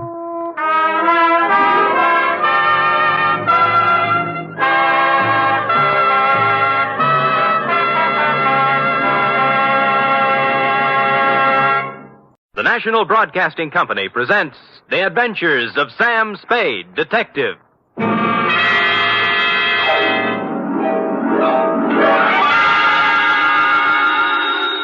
Sam Spade Detective Agency. Me, sweetheart. Was it awful, Sam? Excruciating, F. I suffered, girl. How I suffered. But there's no other way, Sam. When fate turns against a man... True, dear one, true. But from somewhere I must find strength. You must. To pick up the shattered fragments of my life, to raise my eyes once again to the horizon and piece by piece put them together again. And the two of us, dear one, hand in hand, shall go marching down the years together. Oh, yes. Brace yourself, sweetheart. I'll try, Sam. Gather together the homely, humble tools of your trade. Find 6 dry handkerchiefs and prepare to greet me with a smile behind the tears. I'll be down before you can change stations with a report entitled The Soap Opera Caper.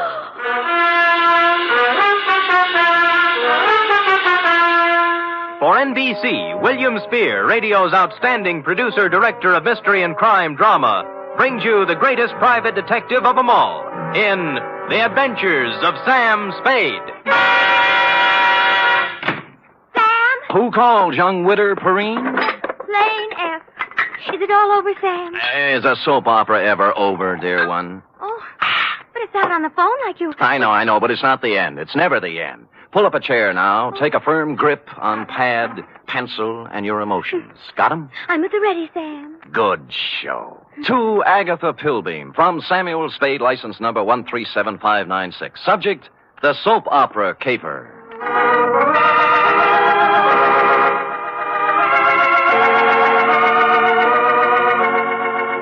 How was I to know what was on her mind? This strange woman, this mysterious Agatha Pilbeam, this voice on the telephone, directing me to the big, sprawling house in Hillsborough.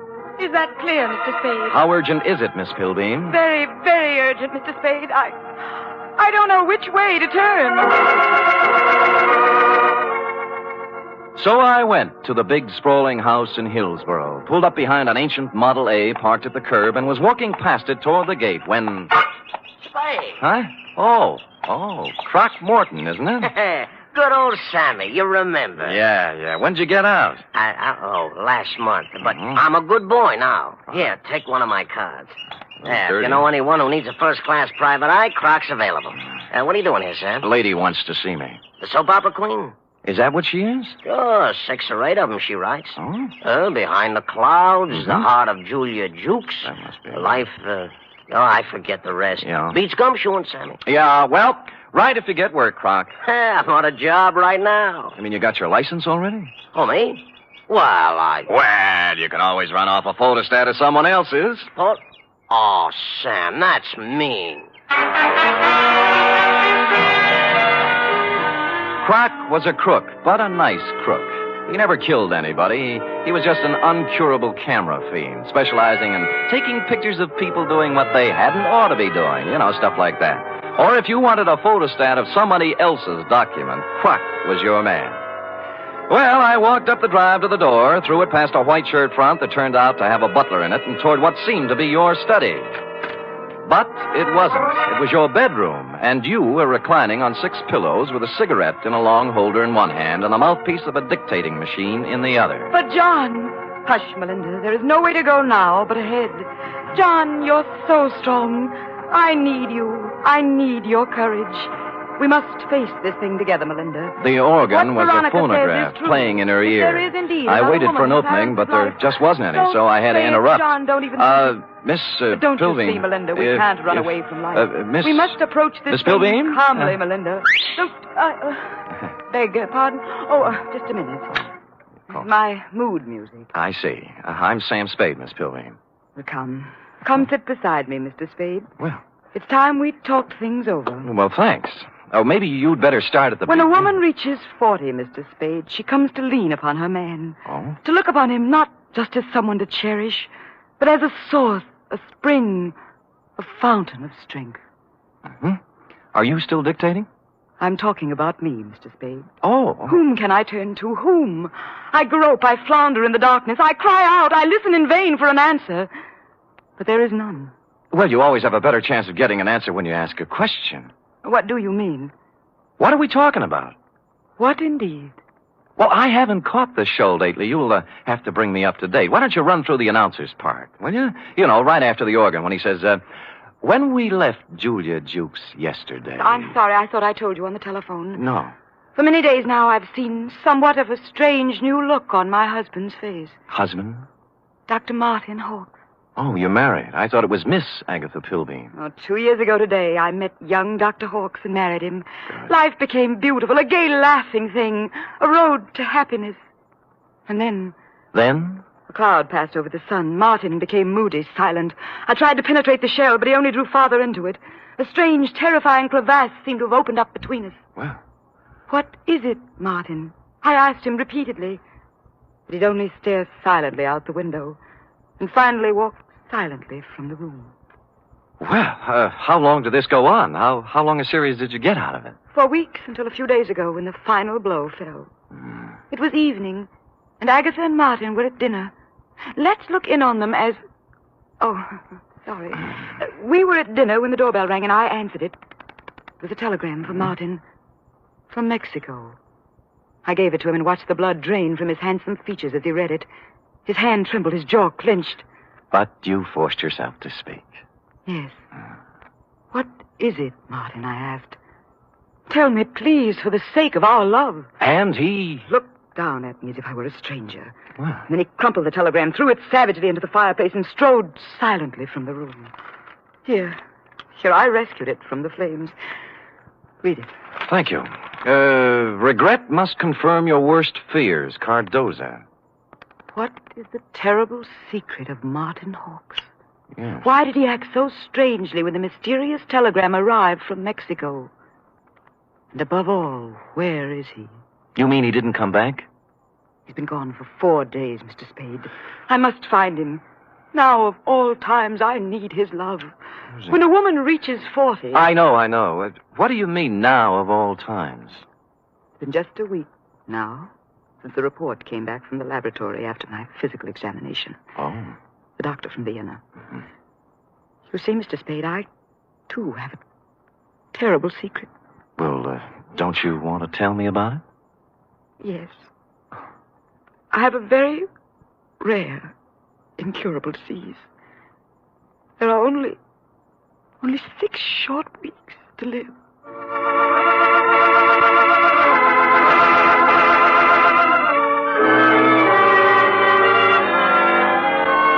Well, less than an hour after his distressing interview with Agatha, our boy Sammy walked into the beautifully appointed office of young Dr. Hawkes at 450 Sutter to find his nurse, pretty young Nora Sheldrake, a new character, working at her desk in the reception room. In response to a question from Sammy, we hear Nora saying, I have no idea where Martin has gone, Mr. Spade, but I can tell you why. Tell me, Nora. Please feel free to tell me everything.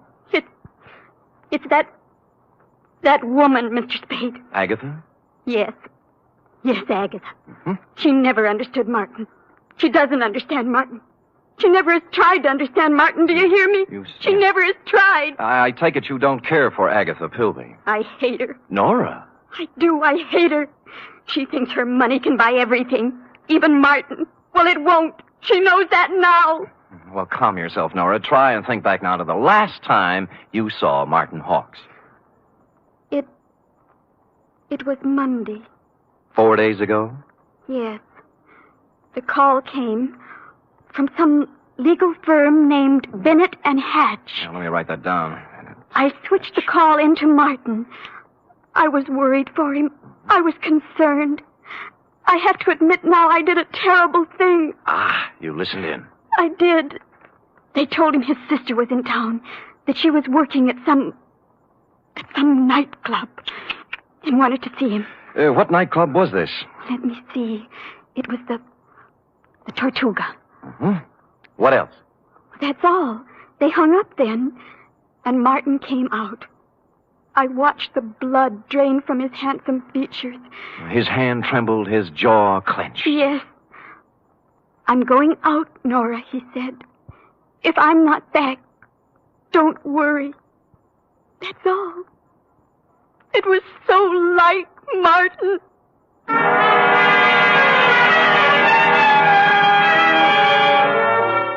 The Tortuga was only a few blocks away on Post Street, so I walked there. They were just tooling up for the dinner trade when I arrived, sailed around backstage like Billy Rose on an inspection tour, found the doorman and showed him the snapshot you'd given me of young Dr. Hawks. Or tried to. Look, young feller, I told you we don't have no dancer here named Hawks. I ain't got time for... Doorman, please, take a look at the picture. No, I ain't got your... Picture? Yeah. Yeah. Yeah. That fellow was here at that.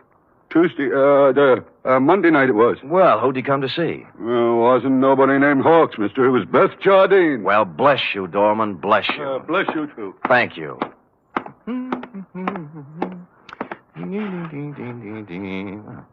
Beth Jardine. Well, come in. Close the door, will you? Yeah. Drafty. Yeah. Is there anything I can... There sure is. Zip me up, Jack. I'm Sam. I don't care if you're Boris Karloff. You got hands, haven't you? Well... Zip me up. Okay. You say when.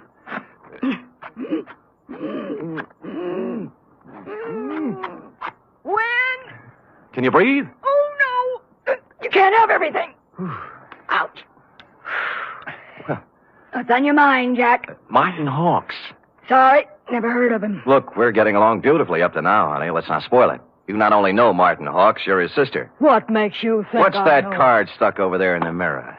Bennett and Hatch, attorneys at law. Aha! The same Bennett and or Hatch who called Martin Monday afternoon and told him his sister wanted to see him here. Now, what's this all about? What's that tell you? He got a telegram from Mexico. Mexico? Yeah, it upset him. Something awful. What'd it say? Regret must confirm your worst fears. You're dead, huh? Yeah. Oh, that's great. Great. Pretty hilarious, huh? Jack, you just ain't got no idea. I got a piece of advice for you, Jack. Oh? Forget about Monty Hawks and live a long and useful life. I got a tip for you, too. You're in a tight spot. Watch that zipper, Jack.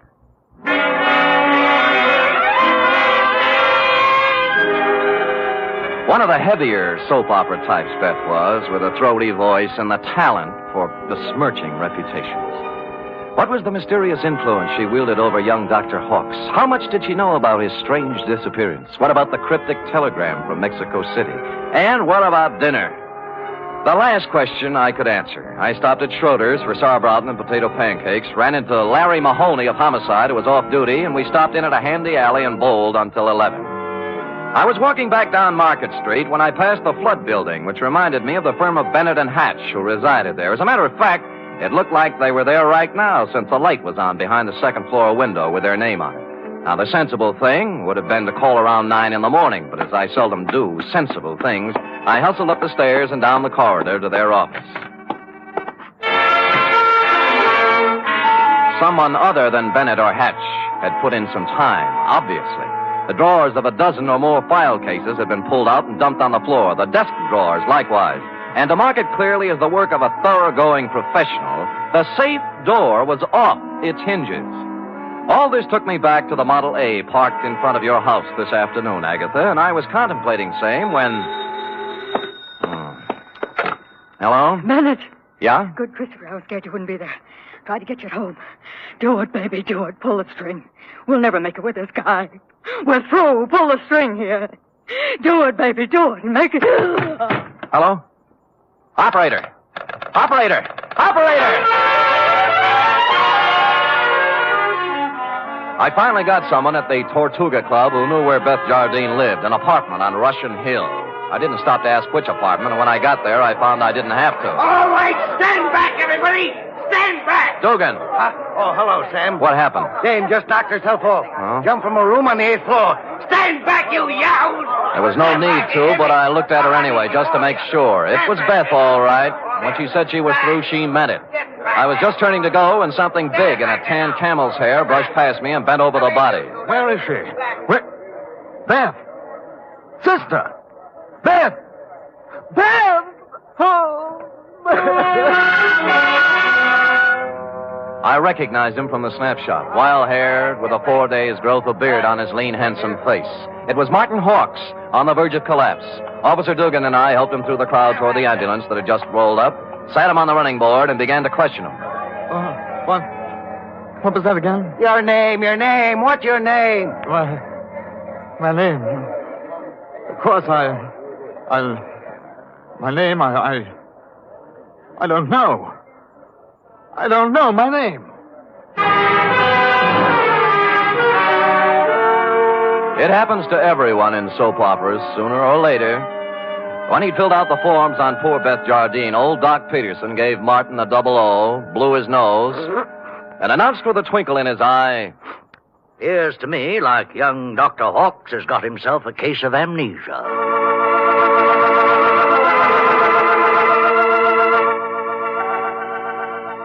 Will the mind of young Dr. Hawks come out of the fog? What does he know about the death of Beth?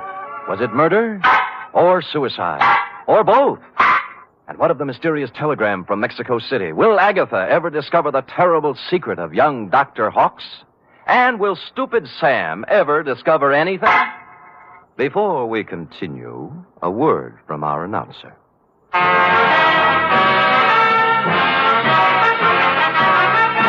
You are listening to the weekly adventure of radio's most famous detective, Sam Spade.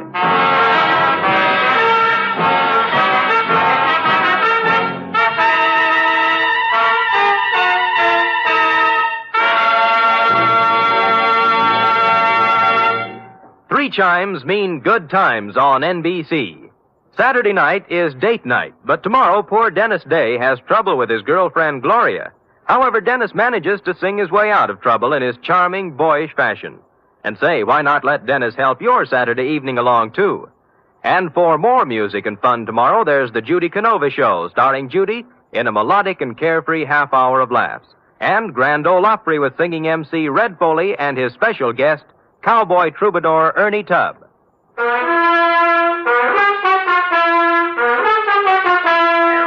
And now back to the soap opera caper, tonight's adventure with Sam Spade.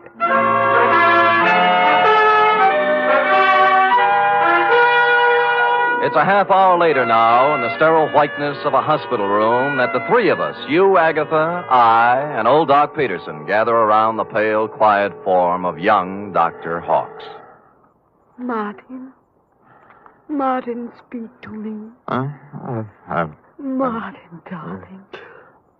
Who are you? Agatha, dear.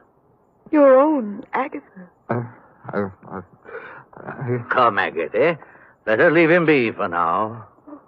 Doc, I can't go on. When a woman reads... I know. You gotta be strong, Agatha. Sam, we better leave him be for now. Well, you're the doctor. Oh, Doc, what could have done this to Martin? Oh, shock sometimes. You don't mean... Yes, I'm afraid I do. Seeing his sister, then? Could be. Or sometimes it's just a matter of a body getting into such a fix his mind backs off and refuses to have any part of it. The wire from Mexico City. Huh? His terrible secret. The strange threat hanging over him and his sister, driving one to suicide, and the other to this. Well... No wonder poor Martin gave away before this. Sure. And there's still another explanation. How's that, Sam? That he figured amnesia was a nice, easy way not to have to account for what he's been up to for the last 4 days, or where he was when the dame took off from the 8th story. Mr. Spade, you're not accusing Martin. There's something buzzing around in his little mind. The nurse tells me she got him into a pair of pajamas and tucked him in nice and cozy before we got here. Well? Yes, well? You may not have noticed, Agatha, because he'd pulled the covers up around his neck, but our boy had his clothes back on just now. What? Martin! Hey, he's gone. Indeed he was Martin, as we could plainly deduce from the open window and the curtains blowing gently out over the fire escape. Young Dr. Hawkes, indeed, had packed up his amnesia, his terrible secret, and his toothbrush, and taken off into the night. So I left you sobbing gently on old Doc's shoulder and found me a phone in a drugstore a safe distance away. On the 48th ring, Bennett of Bennett and Hatch attorneys answered. He was sleepy. I used all my soft answers, and he used all his hard ones, and finally we got to the point. All right, Spade, all right. The Jardine dame left a sealed envelope with us. What was in it? How do I know? It was sealed, marked personal and confidential, to be delivered to the city attorney in the event of my death. Signed Beth Jardine Hawkes. Signed how? Beth Jardine Hawkes. Not Beth Hawkes Jardine. No. Is it important? Just a tiresome detail, Bennett. So she brought you the envelope, paid you a fee, and you stuck it in the vault for her. Then what? Well, she had us call her brother and tell him to meet her at the Tortuga. Period. That ended our part of it. We didn't even get our feet wet. On the contrary, Bennett, you're up to your ears. In what? Blackmail. Bye. Which explained many things. To wit, A, the wire from Mexico City from the lawyer named Cardoza. B, the murder of Beth Jardine. And C, the reason for young Dr. Hawkes' mysterious flight from the hospital, his mind still fogged with amnesia. It did not, however, explain why stupid Sam had kept Croc Morton's business card in his vest pocket for 21 pages without doing something about it. The address was near 3rd and Howard, not one of the better business sections, even for a private detective. I walked down 3rd Street, past the Sherry and Muscatel joints, looking at numbers, and then discovered it wasn't necessary. The old Model A was pulled up in front of what might have been a respectable office building before the earthquake, but now couldn't decide whether to be a warehouse or a tenement. Thus far, a harmonious picture. But behind the Model A was something twice as long and 3 times as shiny, with a motor running. Out of place by about $4,000. Out kind of late, aren't you, Nora? Sam! Nora. Sam! Nora. Don't reach for the horn. But he told me... Sure, and you believed it, like everything else he told you. Come on, get out. I will not get out. Oh, but you will, or I'll pull you out by your pretty blonde hair. Now, come on. You... There, that's it. You can't do this to me, Mr. Spade. Nothing can stop Martin and me. We have our right to happiness. Uh-huh. Just the two of you. Chins up, eyes on the horizon. Let the dead past bury its dead. How can you joke It's about... no joke, believe me. You got taxi fare? Why? Because you're going to get in my cab, go home, put your hair up in curlers, and go to bed. After saying to yourself 1,000 times, what a lucky little girl you are that Martin Hawkes didn't shove you out a window, too. Now scoot. Scoot! It was a kind of a dark stairway that made me yearn for the comfortable feel of a shoulder holster under my left arm. At the top was a 3.5-watt bulb, and at the other end of the hallway, a crack of light under Croc's office door. Between the two was a cat, more's the pity. So abandoning my stealthy approach, I walked up to the door, turned the knob, stuck my hand in my side coat pocket like Edward G. Robinson, and kicked the door open. Croc was sitting at his desk behind a stack of bills. The closet door was just closing softly. Who was in the closet? And did he still have his toothbrush, his terrible secret, and his amnesia with him? Wow. Sammy. Yeah. You took me up on it right quick, huh? Uh-huh. Yeah, have a chair. I sat on a chair in the corner out of line of the closet door behind the desk. Oh, Sammy. Yeah, you got a job for me, huh? Yeah. You don't look like you need a job, Croc. Huh? Oh, this? Yeah. Oh, this is nothing. Good day at the track, that's all. What's on your mind? Remember the Blennerhassett job? Huh? The one with the letters before you went up?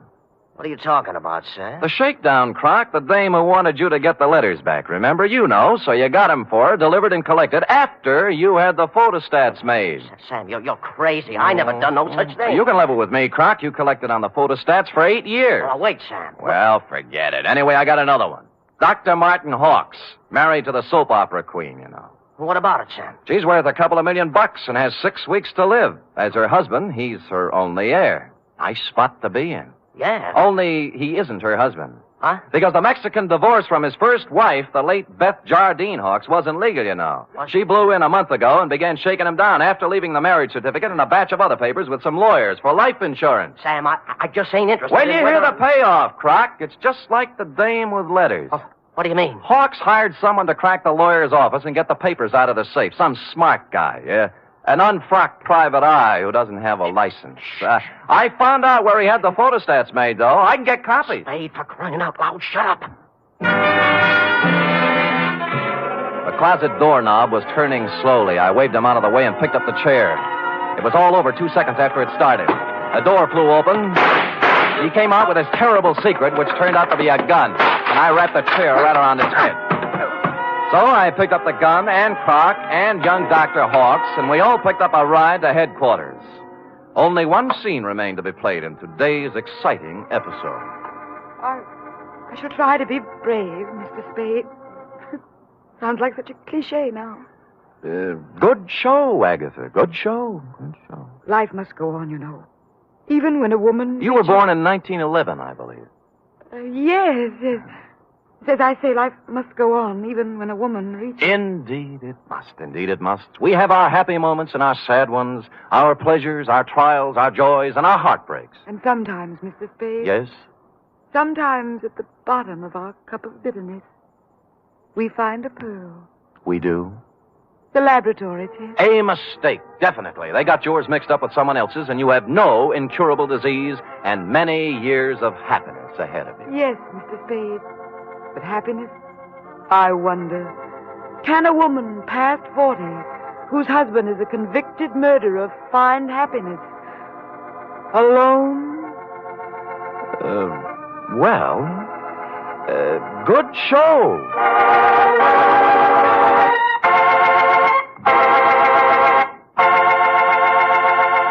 Period. End of opera. Oh, Sam. Uh-huh. Sam, I can't wait for tomorrow's episode. Be sure to tune in at this very same time, Cherub, and meanwhile, answer me this. What, Sam? How long will it take a woman past 20 to turn out a 25-page report? Yes, sir. I'll have the answer after a brief word from our announcer.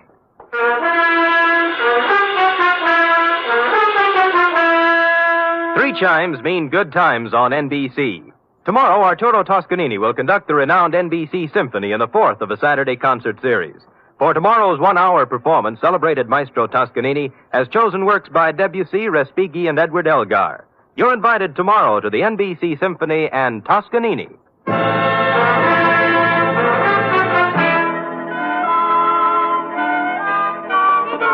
Oh, dear. Oh, there, little girl. No tears now. No tears. They're tears of gratitude, Sam. When I read all this about other people's troubles, I'm so grateful to you for the smooth life we have together. Effie. Sam. Effie. Sam. Effie. Sam. That takes about 10 seconds. Go ahead. I'm only merely a secretary, but... It's over now.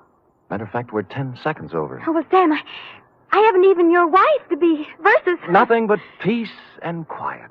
Fairly regular paycheck. With only a corpse now and then to produce a ripple on the mirror smoothness of our bliss. Oh, that's beautiful, Sam. I thought so. You don't have a single terrible secret either. No, but just to keep you interested, dear one, from time to time I shall pick up a piece of paper, read it, let the blood drain slowly from my face, then clasp you to me thusly. Sam! Sam. holding you close, and just before striding silently from the room, mutter in your shell-pink ear. I know. Good night, Sam. Good night, sweetheart.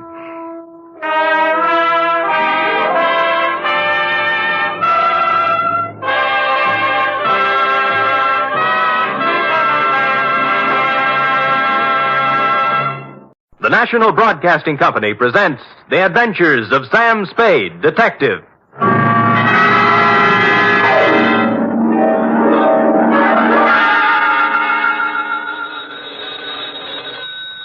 Sam Spade Detective Agency. Me, sweetheart. Sam, a man named $5 Frankie called up and said he's putting $2 in your name on a sure thing at some track or other. Well, that's nice to hear. I don't think it is at all. You know I don't approve of your gambling, Sam. Effie, you do some things I disapprove of, but do I snipe at you? Well, no, but... No buts about it. And besides, I didn't place the bet. It was placed for me. I don't care. It's the principle of the thing I don't like. Well, suppose I put it this way, Effie. That $2 bet on a sure thing was more than just a money bet. It was a gamble on the inherent goodness of the human soul. Oh, Sam, you're just trying to confuse me. I am, but I'll straighten everything out to your satisfaction, I trust, when I appear at the office with a highly stylized and rather charming saga of horse players and the world they live in. What else but the sure thing caper? For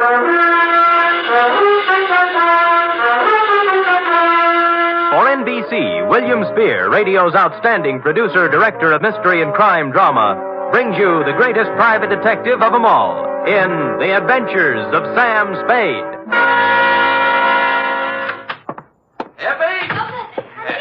Yes, and I hope you always are at the wages I pay you. Oh, I'm glad you brought that up, Sam. When I pay them. I don't want to start an argument, but I do need some new clothes. Oh?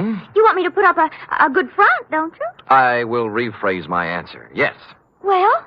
Effie, if you can hold Warp and Wolf together for a few weeks, I have a feeling we'll be rolling in dough, driving big cars and wearing mink. Oh, you mean that best. All conjecture. Enough of your sneering. Now, you hear me out. Weigh the evidence, and maybe you'll feel differently. I doubt it. No good comes of playing the horses. Dates, fill it in. $2 $5 Frankie, care of... Sam, wait a minute now. $5 Frankie what? What's his last name? I don't think he has one, F. As I get it, he was born just before a Gold Cup handicap at Pimlico, and they didn't have time to give him a last name and place a bet, too. So they chose the bet. Oh, Sam, that's awful. What do you mean, awful? That horse paid 18 to 1. Well, to get on, $2 $5 Frankie, care of Patterson Smoke Shop, Myrtle Street City, from Samuel Sucker Spade, San Francisco, license number 1375596. Subject, the sure thing caper. Dear $5 Frankie, for you to be seen at the hour of 1 p.m. post time anywhere but at the track is truly a veritable, unbelievable occurrence. So when my door pivoted open Monday at said hour and a short gent with 36 shoulders and a 44 long plaid coat came in, my eyes told me it was you, but my mind screamed no. I checked your wide-brimmed pork pie, your zoot gabardine slacks, suede and alligator wing-tipped shoes, and it still repeated you. Sammy, do not look as if you have just lamped the ghost. It is I, $5 Frankie. But at this hour, Frankie, what is it? Your watch broken? Did you lose your way? You sleepwalking? What? No, Sam. I am in complete possession of my faculties. Good. And I came here with the full knowledge of my intellect. Uh-huh. I even see through the crystal of my timepiece that it is 1 o'clock, the hour from which they break from the barrier. That's right. But I have not been drinking, and as for sleepwalking, that is strictly for gents with unhappy marital relationships. All right, Frankie, I'm forced to agree with you that you're standing in front of me instead of the $5 window. Now, what's the dope? Well, ordinarily, I do not resort to hiring a strong arm to consummate my business dealings. Naturally. There being a full supply of such muscles lying around the back room of Patterson's Smoke Shop. Loose? But when the job calls for both tact and muscle, I am forced to roam far abroad in search of the same. You mean you have a job for me? A real honest-to-sea-biscuit job that'll pay money? With the ordinary Seamus, I might try to offer a little paddock chatter, you know? Yes. But with you, Sammy, I will tender coin of the realm. Good. I will pay you, of course, in $5 bills, as is my wont. In advance? 10, 20, 30, 40, 50. 10 times 5. Figures. Now, do you veritably consider yourself in my employ? I am veritably in the race, Frankie. Good. Now, Sammy, leave it to be understood by both parties that I am not touting you off on any sour deals. Uh-huh. A rather curious situation has arisen, and I will explain it to you candidly. as they say in certain novels, which I have not read. Well, most novels lose so much in the translation. True. Yeah. My narrative begins yesterday, to be exact. Yesterday, their heels and toes into the back room of Patterson's smoke shop, a gent whose face was once as familiar to me as my own. By name, said gent? They call him Gentle Joe Higgins. Gentle Joe. Yeah, a horse trainer by profession, which in our civilized society stands second only to jockeys in importance. Granted, no argument. Well, I say to Gentle Joe, it has been some time, Gentle Joe, since I see you around and about. And he says, I have gave up the old life for the new, as I no longer am welcome at the track since a certain embarrassing incident 5 years ago. What incident was that, Frankie? A horse doping job, the illegal type, which depresses me to relate. So I will not. Ethics. Yeah. Well, Gentle Joe looks a little worse for the wear, his clothing being literally shabby. Oh, I figure a touch, and I am preparing a story that will wring tears from a tax collector even. But Gentle Joe does not mention the word touch. Instead, he announces he has a sure thing. Sammy, you know how those words do to a horse player. It's like throwing a bale of catnip to a lion. Oh, my arteries open to let the blood through faster. My nerves give off loud, ringing noises, and my mind is already computing. Of course. Well, before I can stop myself, I have pressed 500 rocks in Gentle Joe's hand, begging him to place them on the same sure thing. I'd have done the same thing under the circumstances. Of course. But Gentle Joe says it will take at least 1,500 rocks to pull off the deal. Oh. He further advises me that the horse in question is due to return 20 rocks to 1. So you gave him the other 1,000? Well, not having it in my genes at the time, I cut 2 other business and professional friends in on the gravy. Dinosaur Torelli and Bones Moulton, 5 bills apiece. And then? Gentle Joe rushes out of Patterson's and... has never been heard from again. A sad tale. You think he just stole the money? Sam, Gentle Joe Higgins is a horse player, not a common sneak thief. I'm sorry. But did he leave town? He did not. On the advice of certain informers, I tracked this Gentle Joe to a ramble-shackle rooming house on Clark Street. 241 to be exact. And? And there the trail gets very cold indeed. He's made his move, huh? No. But he has a landlady who would not let me in. Complicated. Oh, she is a frightening person to behold. She is indeed half wildcat and half witch. I'll deal with her. Good. And tell Gentle Joe that I am not an overly suspicious person, but also relate to him my position. Dinosaur Torelli and Bones Moulton are 2 such gents as it is wise not to cross. Rough. Back fence gossip has it they are the Undertaker's best friend. Well. Indeed, it is also rumored they are behind their quota for the month. Well, and Sam. Yeah? At Bay Meadows. Yeah? A bad card. Nothing going today. In preparation for my meeting with this redoubtable landlady, I ran through my repertoire of low, mean faces in front of the mirror, leaving smoking holes in the glass. And then I stamped out, heading for the rooming house on Clark Street, 241 to be exact. My knock was answered by... well, it was even worse than you told me. She was gumming a sen-sen. What are you standing there for? You're shading my geraniums. Oh, no. Well, sir? Speak up, Curly. I ain't got all day. Madam, perchance do you house in this quaint colonial inn a fine old gentleman called Gentle Joe Higgins? You the Lord? No, I'm in business for myself. You see this? Oh, one thing I hate worse than the law is private detectives. Can't trust them. No. Cheap, never have any money. Look. Never want to pay anything. Look. Always want something for nothing. A surly, no good lot of pocket pickers who should all be boiled in oil and thrown in the pits full of snarling One beasts moment, of prey. Madam, look at this. Oh, Yeah. well. That's the kind of crinkling I'd like to hear. I thought you would. Wouldn't mind having a mattress stuffed full of that green paper. It is a pleasure, distinctly, to be able to present it to such a charming, witty, and gay woman, I guess, as yourself. Now, Come in, Bright Eyes. Yes. Now, where did you say Gentle Joe could be located? Second door to the left. Thank you, kindly. Only he ain't in. Gone out somewhere, he has. Your timing, madam, and I should add Defarge, was a little sadistic. Now, give me my 5 back. You ain't heard my proposition yet. I've heard enough. Madam, you have acted in a very hateful manner. another 5, I'll let you wait in his room. Madam, you are a Dresden doll. No matter what anybody says. Can the tanner wave your locks and let's go. Let's have a ball. Once in Gentle Joe's room, I closed the door, thus separating myself from that Skid Row bankhead. While I was waiting, I cased the room. Spartan. A bed, a chair, a dresser, a racing form, some worn clothes, various mementos, and pictures of his better days at the track.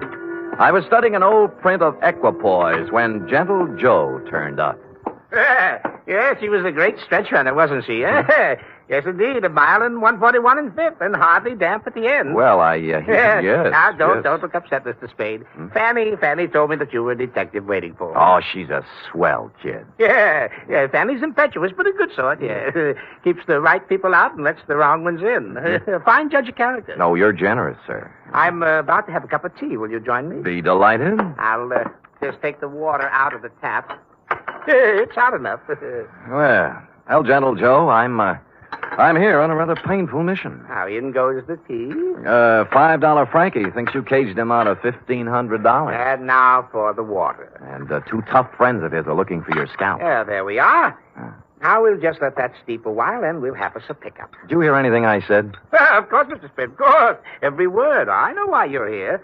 Those men are worried about their money. Yeah. But next time you see them, you tell them not to worry. Well, they said this sure thing of yours was going to return 20 to 1 odds. That's a lot of money. Oh, it will. All of that. Maybe even many times more. Yes, it's a sure thing. Do you mean the race hasn't been run off yet? Yeah, there we are now. I think the tea should be ready. Well. Mm-hmm. Now, this is yours. Thank you. And this is mine. A Darjeeling flowering pekoe. There's no finer tea. Has an almond flavor. Yes, it's peculiar to the region, especially pronounced in last year's crop. Yes. Well, shall we get back to business? Yes. Now, you tell those gentlemen that they have no need to fret about their money. It'll be returned to them many times over. Many times over. Well, are you feeling all right, Mr. Spade? Groggy, I... They'll look back on this investment with considerable pleasure and pride. I don't know what And happened. Someday they'll be able to say that they, too... Stupid Sam. Nobody had to give me a saliva test to guess what happened. That nice, sweet, gentle old man had doped me right up to the ears.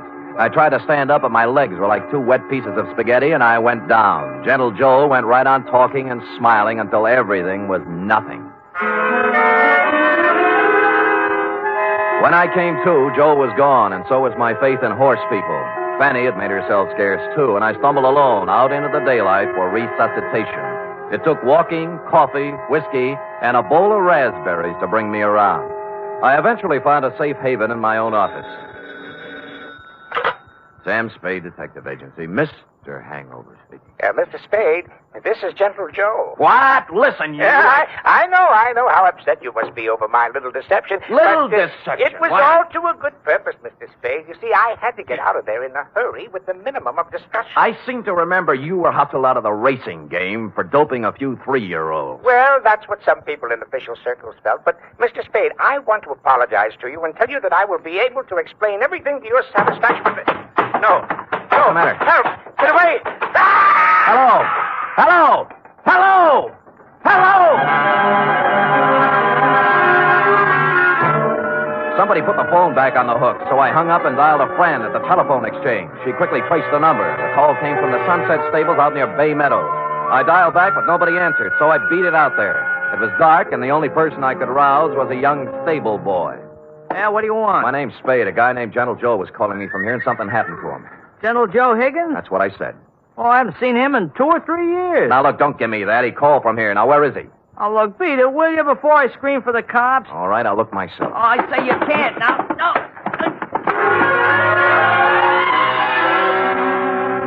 But I did. There were 2 phones inside the stables, both hanging on posts. The second one had the number the phone company had given me, and although someone had tried to cover it up with sawdust, on the floor, under the phone, were 3 tea bags, and somebody had done a lot of bleeding. Looked like Gentle Joe's parlay had run out.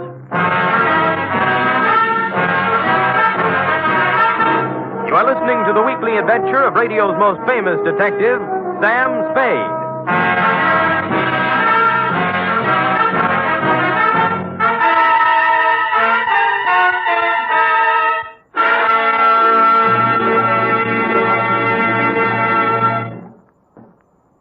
chimes mean good times on NBC.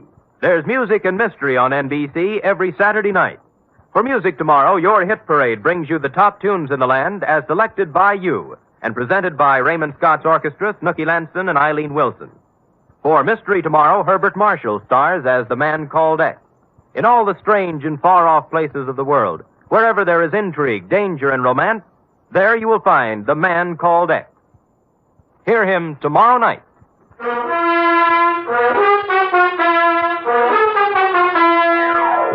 And now back to The Sure Thing caper, tonight's adventure with Sam Spade.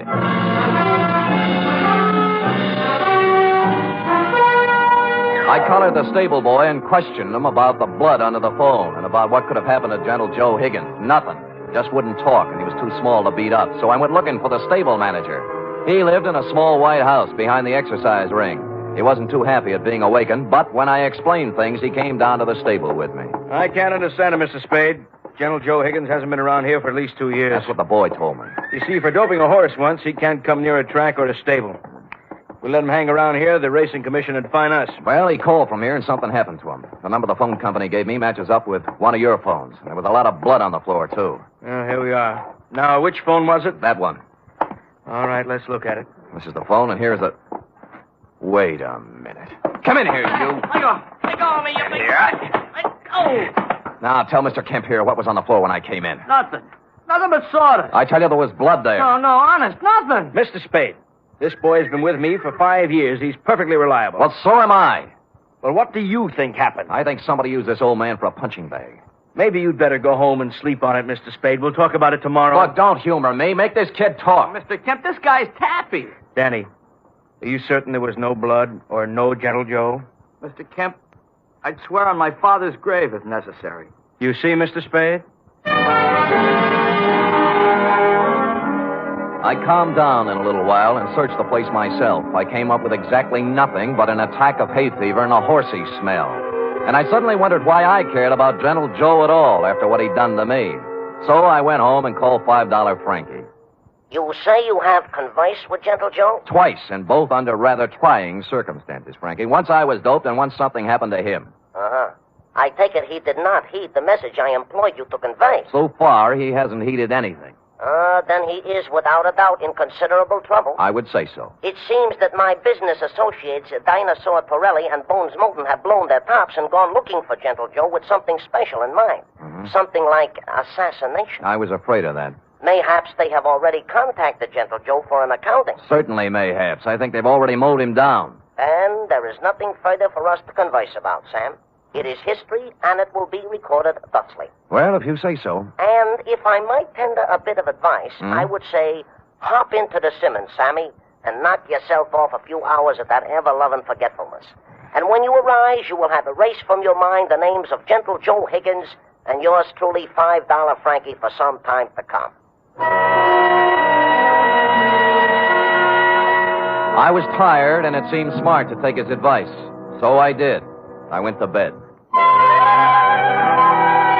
It must have been 3 a.m. when something woke me up. It was a ghost with a big white head tiptoeing into my room. The thought was so absurd that I turned over and started back to sleep. That's when the ghost touched me, and I grabbed for him.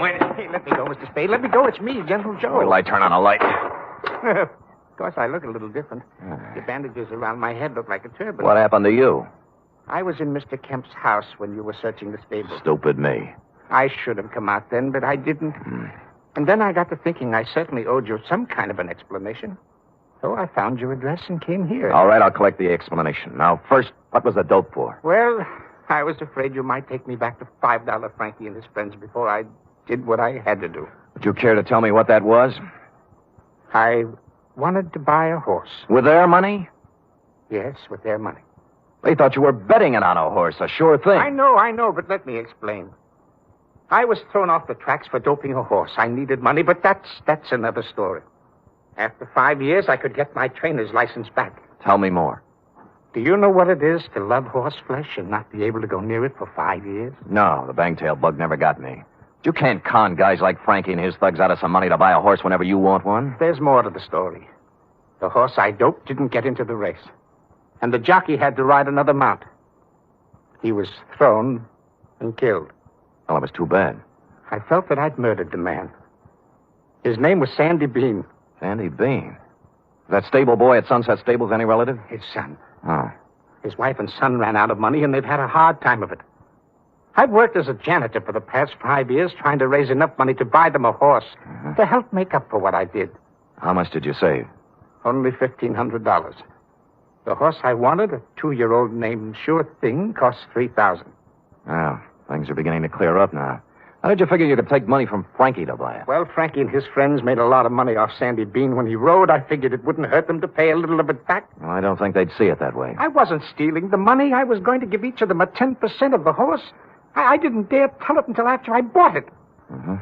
Well, Gentle Joe, maybe they'll see the light, but I doubt it. I was going to take 10% for training her, give the other 60 to Mrs. Bean and her son, Danny. He'll make a good jockey. And Sure Thing is a great horse. I know. They'll make a lot of money off of it. It's a noble plan.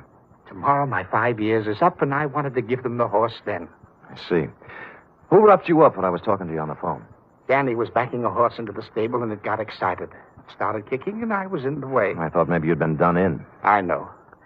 That's why I came to see you and explain things. Can you do anything to help me? Well, All right, everybody, just stay where we are. There's no need to wave a gun around here. Get up, you. Gentle Joe, we've been looking for you around and about. Now, Dinosaur, now look... Here all we wish to hear from you, Joe. Come along. Look, you're not going to take him out of here without a fight. We wouldn't mind this at all, inasmuch as we come equipped with a little artillery. Bones, I didn't steal that money. Shut up. All right, knock it off. You want some of the Sam? Yeah, if you think you can do it. And it turned out they could. I knocked Torelli's gun aside, hit him with a hard left, and he didn't go down. I tried a right, then a knee, then a couple of elbows. And I was just getting ahead of the game when something hit me across the face and printed Colt 45 on my forehead. I know this sounds repetitious, but I went out again. Honest, I did. Really. I'm sorry. Appropriately, it was dawn when I woke up cold and headachy. Of course, I was alone. Gentle Joe Higgins was the victim of a successful snatch, and I had an idea what might have happened to him. I dressed and started looking all over town, but I didn't have any luck. Any. It wasn't until I was eating breakfast and met a police sergeant I know that I got a tip. Morning, Sam. Hello, Sergeant. What happened to you? I tried to kiss her. I didn't know they made those kind of dames anymore. Mind if I sit down? Pleasure. Yeah, we got a homicide this morning. Yeah, who? Who knows? Just an old man. Found him in the park. Somebody really worked him over. What do you look like? Ooh, 5'10", white hair, old clothes. Probably a bum. Where is he, Morgan? Yeah. Kelsey's putting a rundown on him now.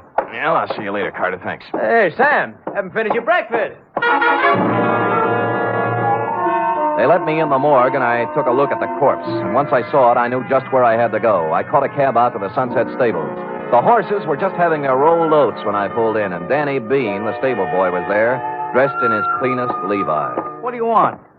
Where's the show going to be? What show? When Gentle Joe gives you the horse. Isn't this the day? Okay, so you know. Mm-hmm. Gee, I'm sorry about last night, Mr. Spade. I had to keep it a secret. Forget it. You did the right thing. When's the ceremony? In about an hour, right here. You want to wait? Sure. I wouldn't miss it for the world. Of course, I cheated a little. I didn't tell you who it was I saw in the morgue. The truth was I didn't know. It wasn't Gentle Joe Higgins, though, and so I reasoned thusly if Torelli and Moulton didn't finish him off in the night, he must have gotten out of it somehow. He was a resourceful old man, and I was sure nothing short of death would keep him from presenting Danny with a horse on the day he planned. And I was right.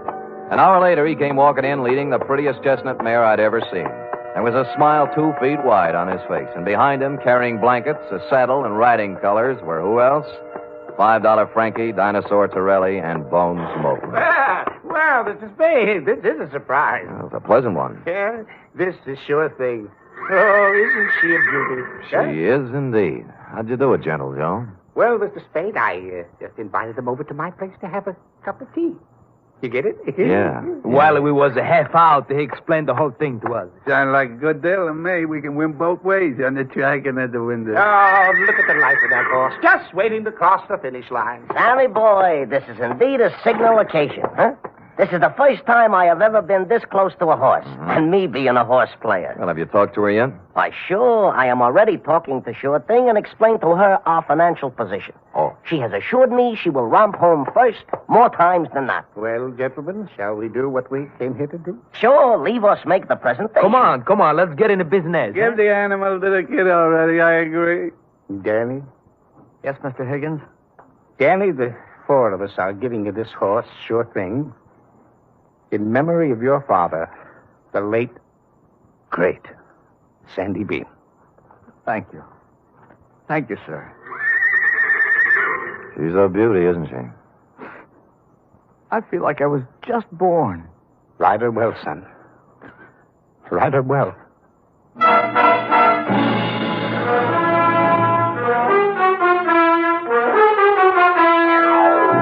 And I think he will. Period. End of report. Oh, Sam,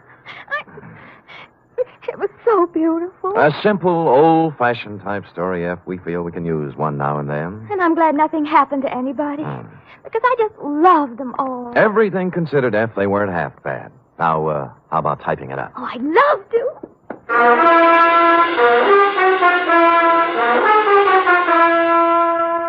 Three chimes mean good times on NBC. There's music and fun in the air tomorrow evening, styled to suit your Saturday night of merriment. Dennis Day brings you songs and comedy in his charming boyish manner, and then Judy Canova gets together with her frolicsome friends for Mountain Melody and Mayhem, followed by Grand Ole Opry with singing MC Red Foley and his gang. It's a Saturday night of fun designed for you.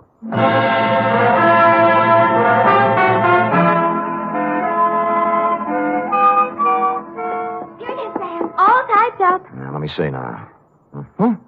You captured $5 Frankie's peculiar style. Perfect. And that wasn't easy. Oh, Sam, I was just thinking. Oh? We ought to contribute something along with everybody else.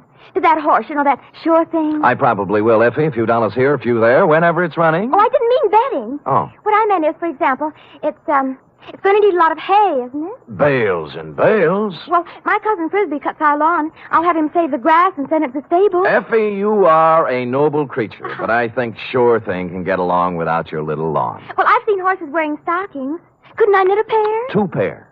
But, F, let's not lose our heads. $5 Frankie and his pals will take good care of Sure Thing. How about worrying about taking care of me? All right, Sam. Yes. Could you use some grass or some socks? Effie, knock off this horse talk, will you? We're almost at the wire now. People are just champing at the bit for the payoff. All right, Sam. Let's finish neck and neck, huh?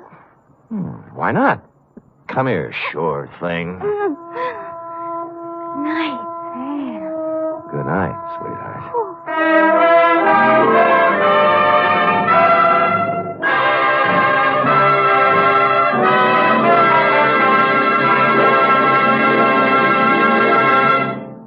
The National Broadcasting Company presents The Adventures of Sam Spade, Detective.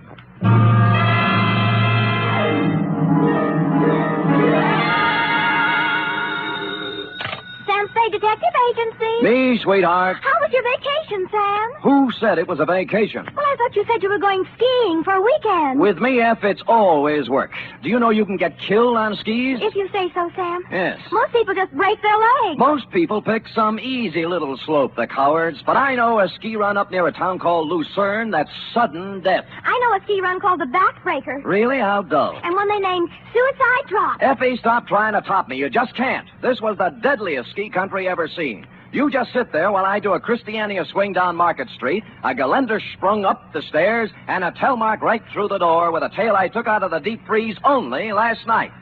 The Chateau McCloud caper.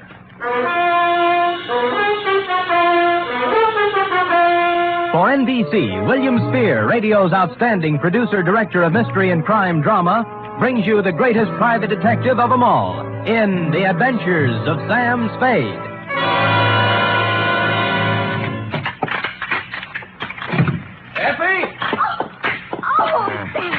Take off those skis. I just wanted to prove I could do it. I did a herringbone up the stairs. And those clothes. I'll just bet you've rented all those things, Sam. You were never in the snow country at all. So, you don't believe me, huh? Well, here, Doubting Effie, I brought you proof. And don't tell me I rented this. A snowball. Yes. Sam! A real snowball. Yes, I brought back 2 of them in a thermos box. one? I threw it at a policeman. It was freezy, soaked with water and ice. Oh, Sam, you're wonderful. I can't believe that you had trouble this weekend. Oh, no? You cut that snowball open and you'll find a blood-stained bullet inside of it. And behind the bullet lies a tale. Ready? I'm always ready, Sam. Yes. Date, fill it M2, Sierra County Sheriff's Office, Lucerne, California. From Samuel Spade, San Francisco, license number 137596. Subject, the Chateau McCloud caper. Dear Sheriff, you run a neat little county up there at Sierra, and I hate to be snide, but when my train steamed into the cold mountain air of your lovely little village of Lucerne, I knew the chill of death was afoot. It had to be. The place was too beautiful to last. The background hills were right out of the Alps. The snow from Grandma Moses and the rustic buildings that snuggled under the mantle of white were just too cute for words. It was abnormally perfect. Something had to give.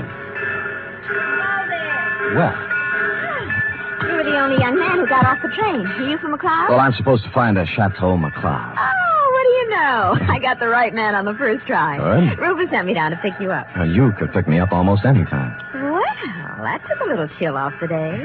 Shall we go? Ooh, mush. Mush.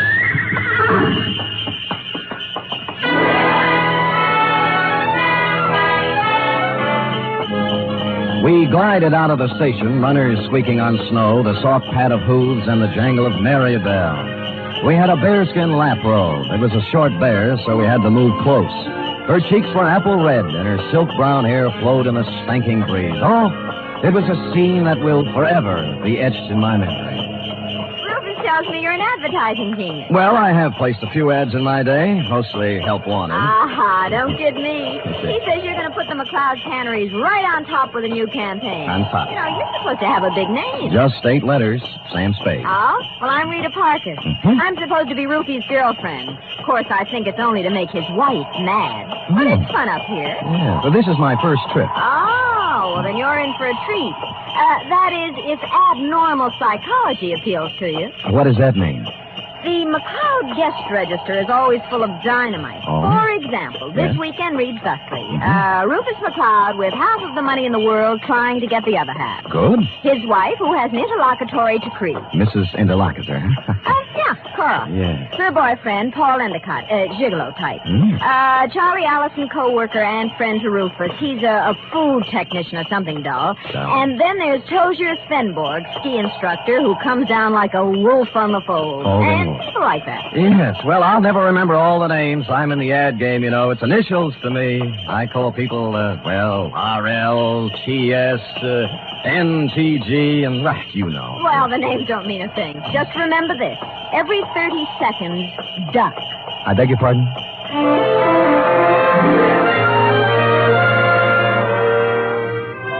The McCloud estate was 8 miles out of town, and it seemed we were there in no time at all. Rita Parker hustled the Alpine buckboard and mare into a stable, while I went up to the chateau to meet my employer, Rufus McCloud. It was more of a Swiss chalet, you know, where the second floor is larger than the first, and I guarantee that no one in Switzerland could have afforded this chalet, even with the second floor the same size as the first.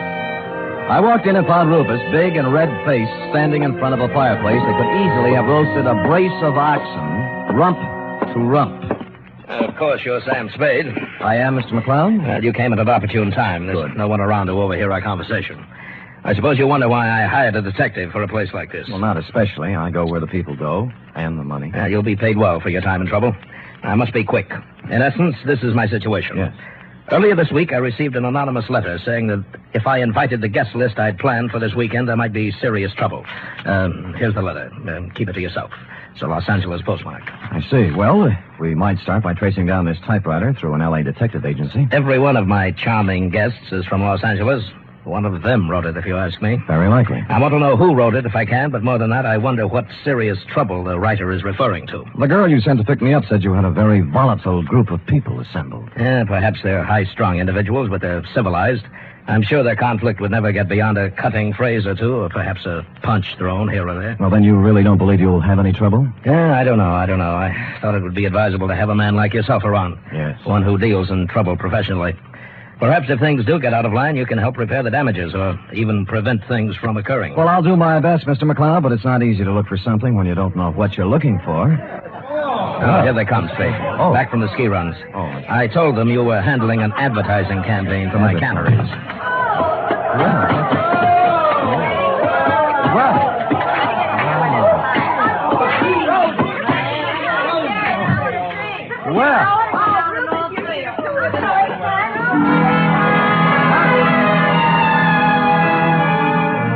They came stamping in, pulling off gloves, unzipping parkas, and if it hadn't been for the grown-up dialogue, looking all the while like a group of carefree children, it was hard to believe that the chill of death was also in them even then. I couldn't keep my eyes off one of the particular members of the group, Mossberg ski boots, Chinese vermilion downhill pants, and a candy-striped parka, which she now pulled over her lovely head. The sweater she wore underneath was, I'm sure, designed for someone much smaller. A Dachshund, perhaps? This the advertising man you've been telling me about, Ruth? Oh, Mr. Samuel Spade, my half-wife, Cora. Well, how do you do? Glad you came, Sam. We can always use another sport in the crowd. Hey, everybody, shut up! Introducing the incomparable, fabulous Mr. Samuel Spade. Hiya, Sam. I'll give me a pass, Sam. Me, Paul Endicott, Rita Parker, Charlie Allison, Toja Svenborg. Charlie's the one who doesn't ski. I'll take snowshoes any day. I can't get anywhere in snowshoes. You've heard, perhaps, of the tortoise and the hare? Rufus, ring for some drinks. Tom and Jerry's, hot toddies, coffee, God, something. We're having hot buttered rum. The stuff's warming in the kitchen. Well, get it up, get it up. Right away, Cora. And as for the rest of you, ready? A 1, a 2, a 3. Oh, yeah. Dear old Maine, shout till the rafters ring. Stand and drink a toast once again. Let every loyal Maine man sing. They took up the song with a gusto, lifting imaginary drinks into the air, and it was all very jolly. For a party that was supposed to be fraught with danger, this one certainly started out in just the opposite direction. The drinks came, and things got even merrier. Lunch was served, and afterwards I slipped into some outdoor gear and strapped on some skis. Everybody scattered different directions. Rufus McCloud and I skied to a place 3 miles away called the Halfway Cabin. Between the chateau and the cabin was a small lake called Royal Lake, completely frozen over. Rufus stood in front of the cabin, firing a .30-30 at a target set up down in the woods to the east. What do you see through the glasses, Spade? 2 bullseyes and nothing outside of the 8-ring. That's great offhand shooting at this range and standing on skis. Well, I can do much better than that. What's this? See that silver tip on that big Norwegian fur over there? Yeah? I'll cut it off. Hey, look out! What? Well, he came swooping out of nowhere, Spade. I swear he did. Well, I think he hit him. Who is it? It's Paul Endicott. No, he's up. Good. There's Cora with him. You told me nobody was supposed to be skiing in that area. Yeah, they're not. Well, here he comes, and he looks plenty mad. What do I care about him? He just after Cora for the money I give her, that's all. You're going to kill me, you stupid fool. You weren't supposed to be skiing there, Endicott, and it was an accident. Yeah? Well, that was no accident. All right. You Knock keep off out the of this. punches. You keep out or I'll throw one at you. Oh, that I'd love. Paul, now stop it. And the rest of you, quit acting like children. Your boyfriend threw a sucker punch at me, Cora, and even if he is my guest, there's a limit to hospitality. I don't call one punch an even trade for a 30-30 bullet. You aren't hit, so don't start crying. Rufus, I have the feeling you wouldn't mind if he were hit. You wouldn't mind at all. Paul, I've just decided I don't like you without a mustache.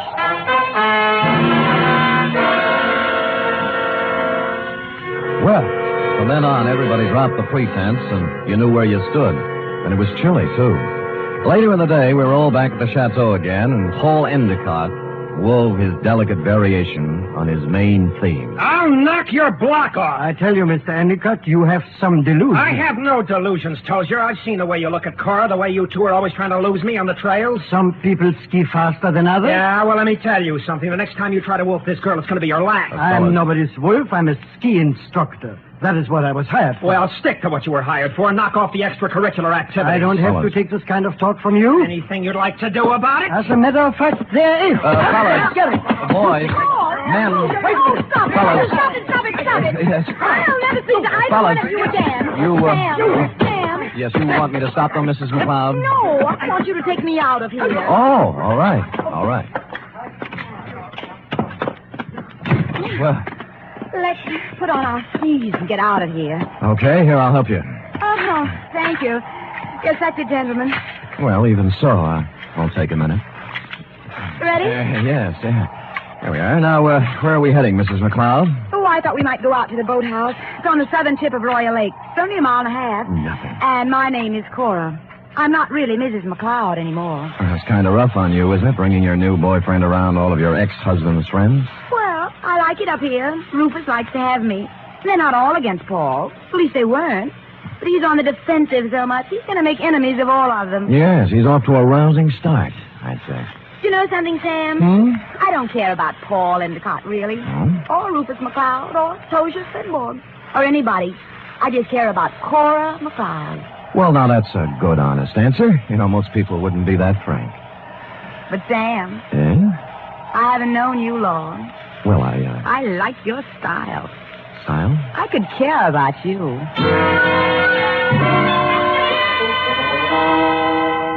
It broke my heart not to stop right there on the trail and kiss her because that's what she wanted me to do. So that's why I didn't do it. And I'll never turn down anything better. Well, next scene, the boathouse. And when we got there, it was not at all the way I thought. A food technician and close friend of Rufus McCloud was there, working on something that baffled me at first. It's an ice boat, Mr. Spade. That's what it is. Belongs to Rufus. Yeah, I don't think I've ever seen one up close before. I'd take you for a ride, but this one needs a lot of work before anybody could use it. I'm just cluttering. What prompted you to come out here, Cora? Because Paul and Tosia Finborg got in a fight over me, and I got tired of the whole thing. Sam and I went out for some air. Oh. Well, glad you did. I was getting a bit lonesome. You see, Sam, they always leave me in a cloud of snow on their skis, and I just plod along on snowshoes all by myself. Well, maybe we can go walking together sometime. I used to be able to shake a pretty good snowshoe. It's a deal. Tomorrow morning, I'll show you the place. Sam, I think I'll stick around here and help Charlie with the ice boat. Oh. Unless you're crazy about ice boats, why don't you go back to the chateau? We'll be there in time for dinner. Well, I don't need any engraved exvitation. I hope you catch a common cold. The trouble with that girl was that she only wanted one man at a time around her. Back at the chateau, there was no one but the cook, the Marjorie Main part. Too tall. As supper time approached, Rufus came in, then Rita, then Cora, then Allison, and finally Tozier, in that order. And the order is important, because you see, nowhere in the list is the name of Paul Endicott. He didn't come in for supper, nor for the next 3 hours. It was dark by then, and Rufus McCloud was worried about Endicott. So we fanned out in a searching party. I was alone when I found him. He was lying in the snow, 300 yards west of the halfway cabin. There was a 30-30 slug in him. Period. End of Paul Endicott.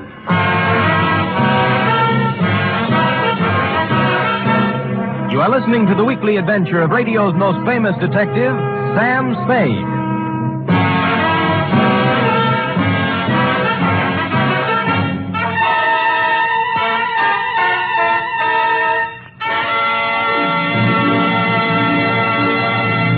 This Sunday, Cary Grant and Betsy Drake star in the second of the new Mr. and Mrs. Blanding series over most of these NBC stations.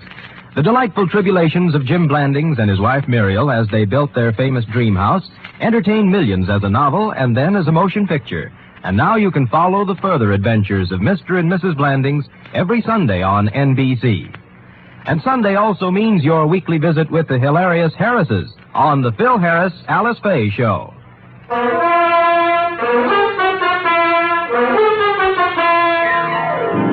And now back to the Chateau McCloud caper, tonight's adventure with Sam Spade.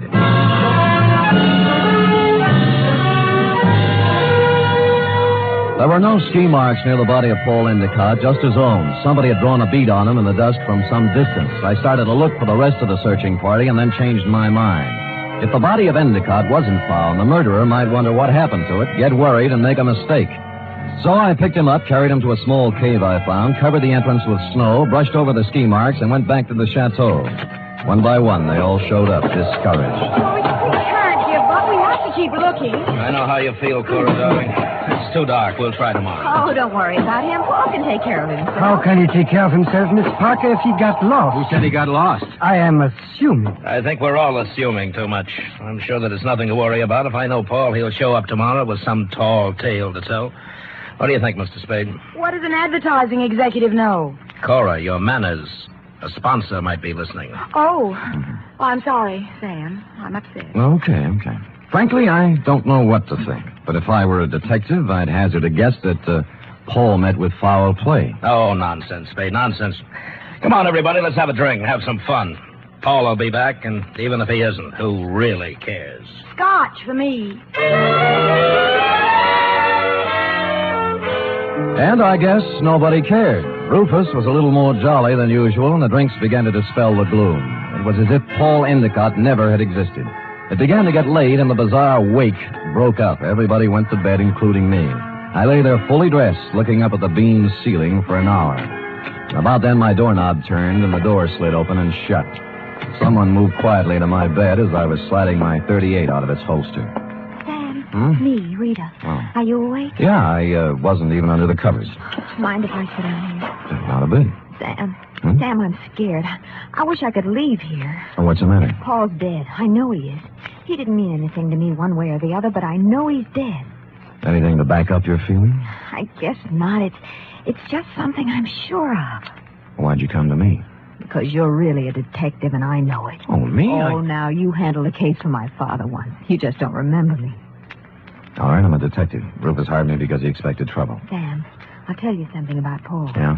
Cora didn't really like him. They were always fighting. She only cares about herself, so she said. Tell me, what kind of a car does Paul drive? It's a yellow convertible, but it's still in the garage. I checked. Any other cars missing? No, they're all there. Oh, and I found out something else. What? Before supper, there was a gun missing from Rufus's gun rack. It's back now. Mm-hmm. Anything else? That's all I know, Sam, except that Paul's dead.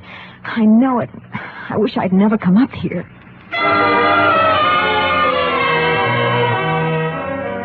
After she left, I dressed for outdoors and climbed through the bedroom window. It was still and quiet, and it was a quarter moon when I skied away from the chateau.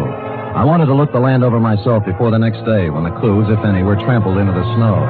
When I passed the northern tip of Royal Lake on the trail to the halfway cabin, I saw a new set of ski tracks heading into the woods where I'd found Endicott's body.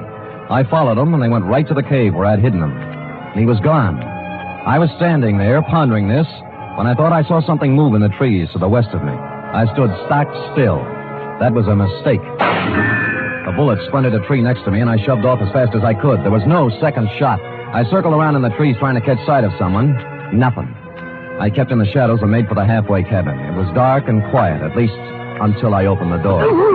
I tried, but he had the advantage of surprise and some kind of a club. I ended up on the floor with someone sitting on my chest. All right, I have your gun. You make one wrong move, Spade, and I'll use it. It's got bullets in it and a hair trigger, so be careful. We could use a little light. As you see, there's Paul Endicott's body. Yeah. How did you find him, Tozier? You're only putting a noose around your neck. You're a very perceiving man, Mr. Spade. How do you figure I did it? I talk better on my feet. Just remember the gun. If you didn't kill him, how else would you know where the body was? Because I know this country like the back of my hand. He had to be somewhere. You are the killer, Mr. Spade. Me? Why, I do not know. You found the body before anyone else could. Hid it, then clumsily tried to hide your tracks. Don't be silly. Why would I come back? A murderer always worries about his crime. Did he forget something? Was something left undone? It's a natural. It sounds good, except it isn't true. You couldn't pin it on me in a month of Sundays. But somebody might just tie it on to you. That's what you think. Do you know what I'm going to do now? I wouldn't want to guess. The shots came pouring in through the window, and Tozier Svenborg went down. I saw the flash of a face outside and was gone. I kicked at the lamp, threw the place into darkness, and lay on the floor. Then I crawled over to Svenborg and took my gun back. Well, that was a surprise. It hurt quite a bit. Where'd you get it? Oh, somewhere in the back. Let me see. It's at the shoulder level. Well, he won't die anyway. I'm afraid I misjudged you, Mr. Spade. Go after him. Go after him and catch whoever it was. I can't leave you here. I'll take care of myself. Just leave me your gun for protection. No, I'll stay. Go, please, while there's time. Or are you afraid? I was, but I gave him my gun and left. Outside, there were many ski tracks, but a fresh set led left from the halfway cabin down. They went right to the edge of Royal Lake and then stopped. There were no marks of ski poles on the ice, so I followed the shoreline, looking for some kind of a clue. It wasn't until I reached the southern tip of Royal Lake that my effort was rewarded. Leading up from the ice were a set of footprints, then a set of ski marks. They led to the boathouse. Inside, I found two interesting items. One, a dismantled ice boat with fresh ice on the runners. Two, a pair of skis with snow in the grooves. I made my way along the beaten path, back to the chateau, circled it once, found interesting item number 3, and went in. Well, what were you doing up, Spade? Did you hear the shots, too? Yeah, I thought I'd look around. Cold. Woke me out of a sound sleep, Sam. What was it, you know? Well, I didn't find out about the first shot, Mrs. McCloud. That was fired at me. But the next 3 were fired at a man named Tozier Svenborg. Oh, no. Tozier? How did it happen, Spade? What's it all about? He found Endicott's body in the woods. Dead? Very. I told you, Sam. I told you. Told him what? What do you know about it? Nothing. I just had the feeling, that's all. You know something. Now tell us or I'll slap the rents right out of your head. I don't know anything at all. I just had a feeling. Who shot Tozier, Spade, and why? I don't know. I was standing with him in the halfway cabin. Somebody shot through the window. Didn't you see them? Don't you know who it was? I was too busy ducking to look. Just answer me one thing. Have any of you been out? Of course not. No. I haven't, and Mr. Allison's in bed. Of course, they all lied. McCloud's shirt was stained with sweat. He'd been moving fast somewhere. The ski pants sticking out from under Cora's robe were wet, and Rita Parker was now dressed when she wasn't before. I was trying to figure out something to say when Charlie Allison came out from his bedroom, rubbing sleep out of his eyes and pulling a robe on. What's going on here? What's all the excitement about? They found Paul, dead. And somebody shot Tozier. No. Where is Tozier? In the halfway cabin. Well, let's get him to a doctor. I'll call one from town. Why don't you go up and get Tozier? I'll have a car ready, and we'll take him right into the Lucerne Hospital. Wait a minute. What about the murderer? Who did the shooting? Nobody's getting out of my sight. It had to be one of us. Why, Cora? Oh, it wasn't just anybody. We're the only ones left walking. Why don't you ask Sam? He's the detective. Detective? Yes, I hired him because somebody sent me an anonymous letter saying there'd be trouble. You knew there was going to be trouble, Rufus. Somebody else knew. Then why did you let people come up here? What's the big Why did you do... Wait a minute. Spade, what did you find out? Well, if you'll all wait here a minute, I'll tell you. When I circled the chateau before I came in, I'd seen footprints leading to a window, not mine. That meant somebody else used the back way in and out, too. I wanted to find out whose window it was, and of course, while I was looking, I remember the apparently dismantled ice boat and the fact that a set of skis were in the boathouse. It took me about a minute to find the right room, but somebody knew it. All right, Spade, stand where you are. Allison, you might be a great food technician, but you're a lousy killer. Yeah, well, at least he didn't get her. Neither will you. I got him, Spade. All right, come on, stand up. Come on. You sap. Cora, huh? You think you could get her by killing somebody? Shut up, leave me alone. I'm sorry for you. Sorry for anyone that ever knew her. I'm sorry for myself. She loves me, you fool. What's the matter? I was sound asleep. We found our killer, Mrs. McCloud. Charlie? Yes, baby, Oh, Rufus, it's been a long day. I need a drink.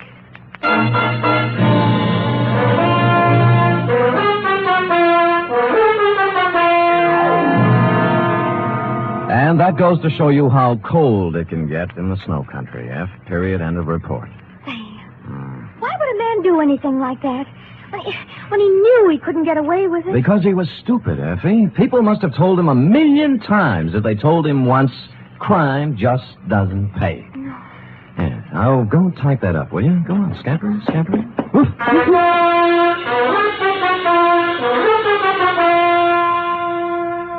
3 chimes mean good times on NBC. Here's news of 2 important musical events. This Saturday, Arturo Toscanini begins a new Saturday series of concerts with the NBC Symphony. And for his premiere, the celebrated maestro Toscanini will present a special hour-and-a-half performance of Verdi's Requiem. And beginning next Monday, you can hear the first in a new series by the Boston Pops Orchestra.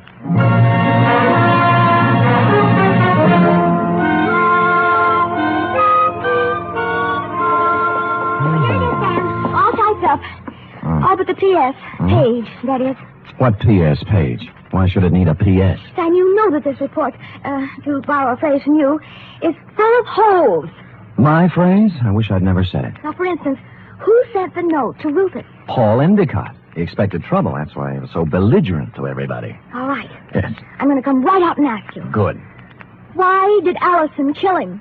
Well, I thought it was rather obvious, Effie. Cora was leaving Rufus McCloud for Allison, but because Allison worked for McCloud until Cora's divorce was final, they didn't want Rufus to know about it. So they used Paul Endicott as a decoy love affair. But I'll bet Endicott didn't want to give Cora up. I'll bet that was it, Sam. Effie, I don't know how you ever guessed. Endicott saw in it a chance to pick up a buck with a little blackmail. It was just a wild guess, Sam. Yes. And, of course, Allison did ski, didn't he? What do you think? Well, how else could he get around so fast? And he made such a point about those snowshoes. Sam? Yes? If I'd written the caper, I'd have covered that up a little. Come here. Oh, I'm sorry, Sam. I guess I shouldn't have said that. You certainly should not have. You know there's only one thing around here you're supposed to say. Yes, Sam, I know. What is that? Make it fast. Good night, Sam. Good night, sweetheart.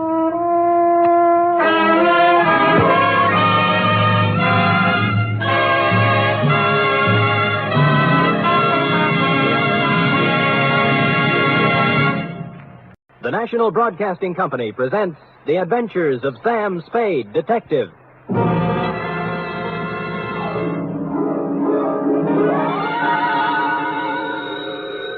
Sam Spade Detective Agency. Me, sweetheart. Sam, where have you been? I don't know what to tell them. Tell who? The reporters, everybody. They all say you're the first private detective in the history of San Francisco to get rich honestly. Oh, Sam! When I think of all the back salary I'll be getting, the fur coats... Easy, girl, easy. Prepare yourself. Sam? Yep. You mean... The $50,000 is not available to employees of the network or sponsor, which unfortunately I happen to be. Sam! But cheer up, girl. Think of the taxes we'll save. Now, make everything fast. I'm on my way. Meanwhile, puzzle me this. You ready? All right, Sam. Why does a man who is going to blow his brains out set his mental clock ahead 4 hours? Sam, it doesn't make sense. Ah, but it does. Mull and ponder, sweetheart. I'll be down in a trice, 1951 model, with an intellectual type report to challenge serious thinkers everywhere. To wit, the Biddle Riddle Caper.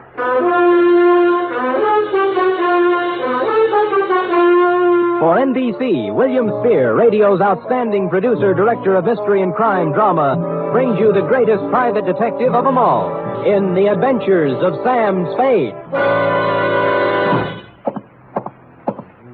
All alone by the microphone.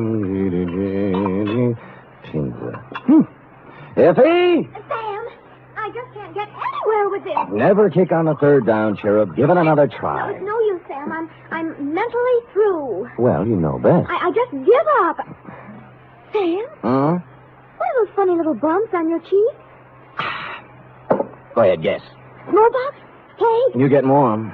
Looks like little waffle marks. That's what happens when somebody hits you with a microphone, sweetheart. Now, if you look closer, just above the marks, under my eye, Oh, yeah. clearly and distinctly, in reverse, of course, the 3 letters of a network known far and wide for its hospitality to unemployed private detectives. You mean? Shh, not here, girl. Poise the pencil. Who knows? A sponsor may be listening. Ready? Yes, sir. To Mr. Tracy Abbott, Drake Carlton Hotel, copy to Dundee at Homicide. From Samuel Spade, license number 137596. Subject, the Biddle Riddle Caper. Dear Tracy, it had a nice conventional start, this one. A nice conventional phone call telling me to drop up to room 402 of the Drake Carlton around 3 in the afternoon. But when I got there, I found that over the nice conventional number on the door was hung a temporary sign reading Olympic Radio Productions. Tracy Abbott, editor, director, and producer. Bidding farewell to the nice conventional part, I made bold to enter the door. Abbott, 5'8" of solid Hollywood, was waltzing with what I took to be a musician, composer, or some such. We open Coal Bunny like this. Now, Killer at Large. Banging with the theme. Theme. Bum, bum, bum, bum, bum, bum, bum, bum. Bum, bum, bum, bum, bum, bum, bum, bum. A great big wonderful chord there, Bunny. Check. Check. And then the teaser. Quote, don't go away, you out there. Stick right close to that radio set of yours, because the next half hour might put $50,000 in your pocket. Yes, $50,000 will be paid by the sponsors of this program for information leading to the arrest and conviction of a killer at large. Ba, da, da. Tonight, that's it, sustain the chord. Yeah. Tonight, the murder, tremolo. Tonight, the murder of Carol Stevens. Then, da-da-dee, bum-bum-bum-bum-bum-bum. Check. What's that? Cymbal crash. Do it again. Don't need it. Check. Check. Big, wonderful, lush. That's the word, lush. with scope and sweeping power. I got it. Well, I'll get as lush as I can with 8 pieces. Scope, sweep, importance. Gotta sound important. Check? Check. Oh. I'm Sam Spade, Mr. Abbott. Ah, yes, Spade. Glad to see you. Please sit down. No, on the other hand, you'd better stand up. No time to lose. You have 24 hours to find a man for me. Well, that's pretty short notice. Mr. Spade, killer at large is real. We keep a sensitive finger on the pulse of the people. Well, that's nice. We deal in real facts, real people, real crimes, and real criminals. Check? Just how do you do this? How do you accomplish all this on the radio budget of today? Now, you see before you, Spade, the mechanical marvel which makes this possible, the tape recorder. You're familiar with the tape recorder? Oh, more or less. Check. Tomorrow night at 9 p.m. PST, with the aid of the tape recorder, we shall reconstruct one of San Francisco's more sensational, unsolved crimes. The murder of Carol Stevens. You mean the burlesque dame 3 years ago? 2 years, 8 months, and 29 days. You remember much about it? Well, let me see. She turned up dead on the floor of her apartment, didn't she? Check. Victim of the well-known blunt instrument. In this case, a bronze bookend carrying the bas relief of Abraham Lincoln. Much ado. Headlines by the yard. A parade of witnesses, but no arrests, period. Fine. Now, what about me?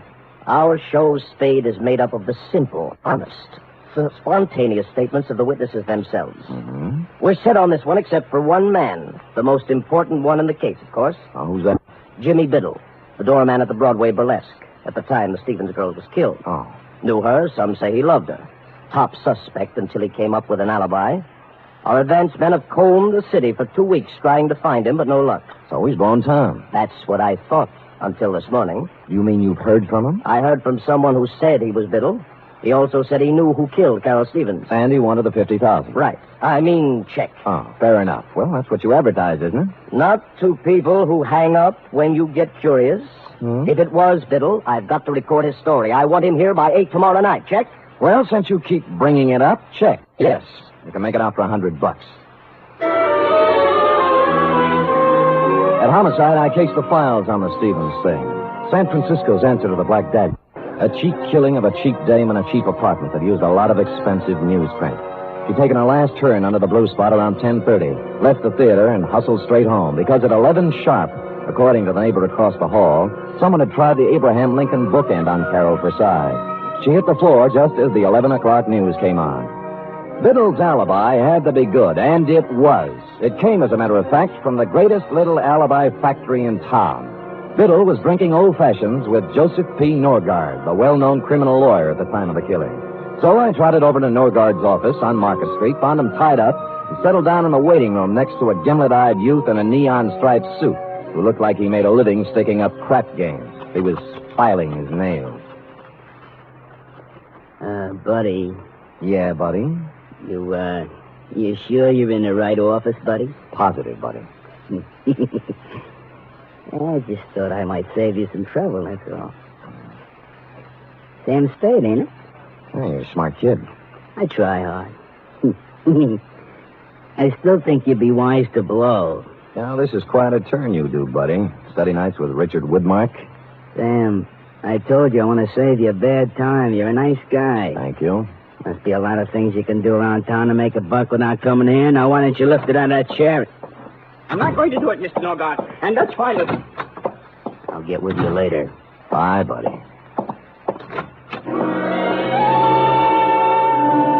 The guy who bustled out of Norgard's office was flabby, florid, and frightened. Pinstripe gave me a last baleful look and sidled out into the hall after him, which was nice because I was running out of punchlines. Luke, I thought I told you to. Oh. Mr. Norgard? I am? I'm sorry to barge in. My name's Spade. I'm a private detective. Of course you are. And a hungry one. Well, we're polite in here, too. Why do you say that? You're the fourth today. Oh? I'm about to prepare a mimeograph statement entitled, What I Know About the Stevens Case, or You Too Can Make $50,000. Like a copy? You know, I can't remember when I've been treated so nice. What do you know about the Stevens case, Mr. Norgard? It's all in the homicide file. On the fateful night, I ran into Jimmy Biddle as I was coming out of a bar in Chinatown. He'd hit the skids. But he used to be a useful friend, so I asked him up to my apartment for a drink. Posing? Sat him in a chair, made him an old-fashioned, loaned him $5, and hustled him out. Mm-hmm. Total elapsed time, 45 minutes, from 10:45 to 11:30 p.m. And that is all I have to say at this time. Have you seen Biddle since? Not since the investigation. I don't know where he is now, and I don't know who killed Carol Stevens, period. Paragraph. Do you think Jimmy knows who killed her? Maybe. Well, he says he does. Oh? Where did you see him? He's hungry, too. We work the same breadline. I'm sorry I said that, Spade. Who are you working for? Olympic Radio Productions. Killer at Large. Yes? They want me to come to the studio tonight and record a statement for them. I wonder if I ought to tell them what I really think. What's that? About Biddle. There's no point in talking around it anymore. I think he killed her. Well, that's a neat trick if he was drinking your liquor at the time. Well, I think he did it after he left my place. 2 things place the time of death. The medical examiner's report, which could be off as much as 3 hours. And the neighbor who thinks he heard the girl fall as the news came on. How reliable is that? Well, they usually think of those things during an investigation. But they didn't think hard enough. You say you talked to Biddle? He called my client. Why? He had 50,000 good reasons, according to him. You know, funny things happen when the dough gets into it. Bought people don't stay bought. Lost people get found. Yeah. Well, I've told you all I know, Spade. If you have no more questions. Oh, just one more. Who's the little weasel in the pinstripe? You mean Luke? Yeah. Oh, I put him out there to scare off the hungry ones. Nothing to do with you. And the fat character he's tailing has nothing to do with me either, huh? You really want to know? Love to. He's a pastry cook. I'm representing his wife in a divorce action. Thinks he's Casanova. Pressure cooker, eh?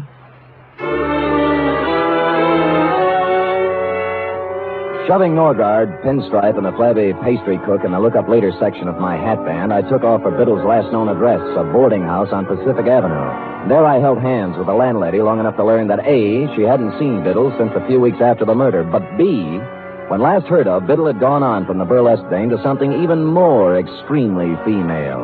According to the landlady... Name's Rosalie. Understand she's working on the line at the Pacific Ballroom. Red hair, blue eyes, and boom, boom. You get me? I got you. Pacific Ballroom, eh? Would you do that last again? Boom, boom. Yeah, just checking. Thanks, Mrs. Landlady.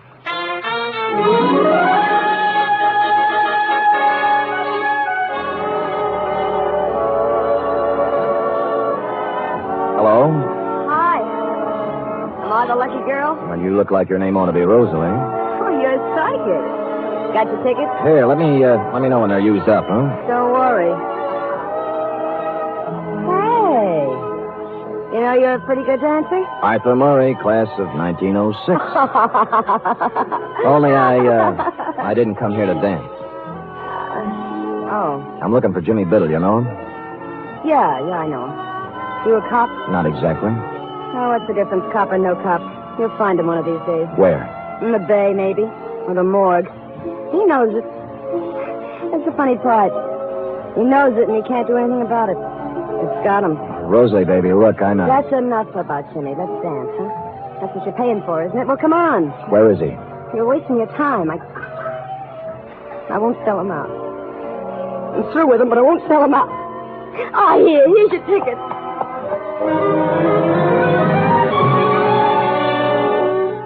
I sauntered over to the soft drink fountain and mulled the problem over a Coke for a minute or two. There are ways of dealing with dames like Rosalie. Some of them are a little cruel, as this one was going to have to be, but time was of the essence.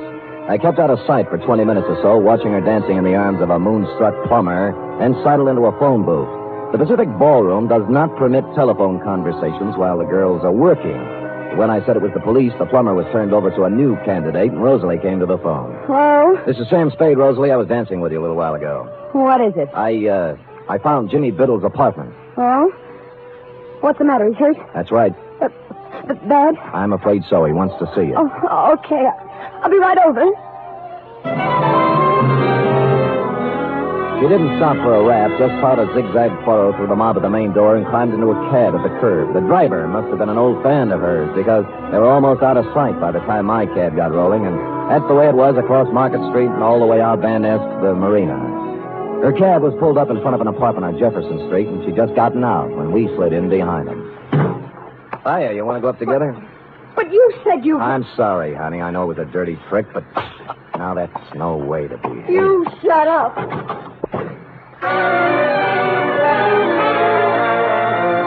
The gold card holder by the doorbell listed the tenant as W.R. Smith. Mr. Smith was evidently not home. The lady manager in the apartment next to his was, and after the usual license showing and more than the usual sweet talk, she came up with the key. Biddle wasn't wealthy, but he wasn't hungry either. The place had the well-fixed, man-about-town look, right down to the last crystal martini glass in the portable bar in the living room.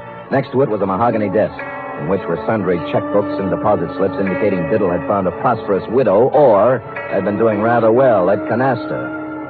A clock chimed 4 in the next room. Since it was after 10, I wondered why I went in to take a look.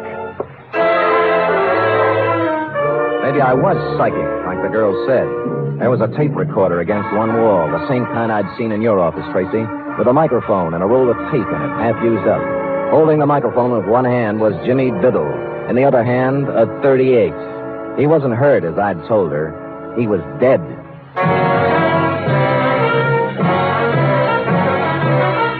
You are listening to the weekly adventure of radio's most famous detective, Sam Spade.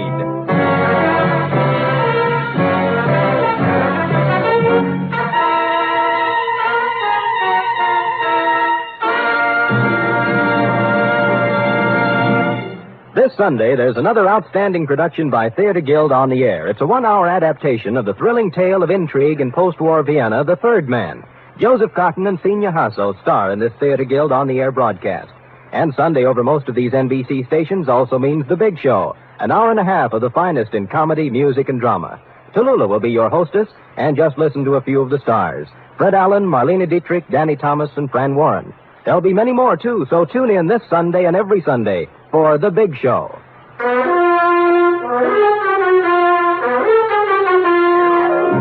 And now back to the Biddle Riddle Caper, tonight's adventure with Sam Spade.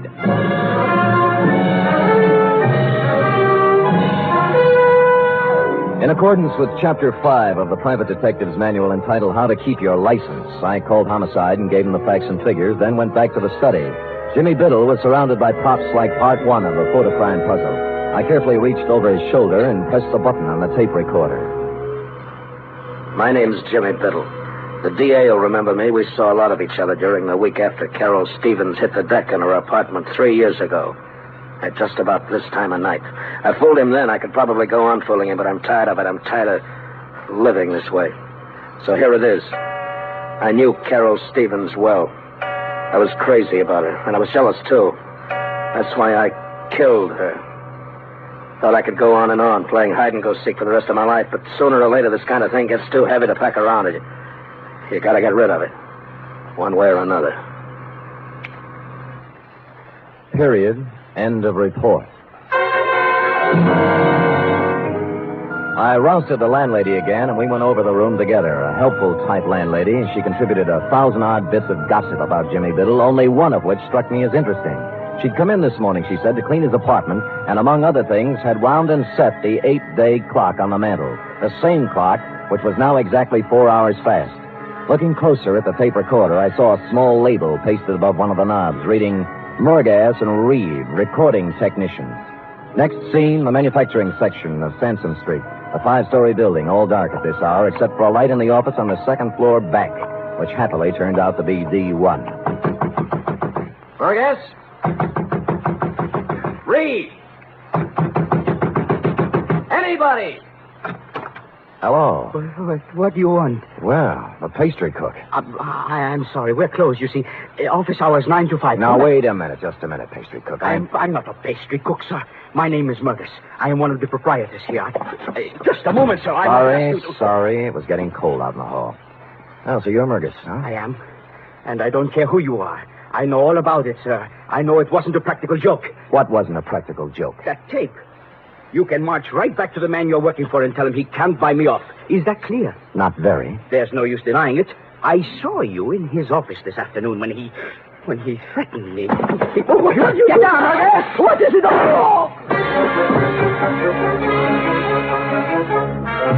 I crawled out on a fire escape in time to see my buddy in the pinstripe suit hit the bottom. The alley, praise be, was blind at one end, so Luke took off toward the street. I caught him in one leg. He stumbled, fell, smacked his head against the brick wall of the alley, and took the count. I was frisking him when a prowl cop who'd heard the shots moved up. I convinced him I wasn't rolling a drunk and left him to run back upstairs. Murgas? Murgas? Here. We better get you to a hospital. Who are you? Sam Spade. I don't work for Norgard. Right now I'm trying to hang a murder rap on him. Told me it was a practical joke. A gag. What? Tape. Jimmy Biddle. Tape. Jimmy rented the machine from you and made the tape himself, right? Yes. He Norgard. What about Norgard? Tried to beat me into it. Beat me. Wouldn't give it to him. Give what? Tape. Tape. No.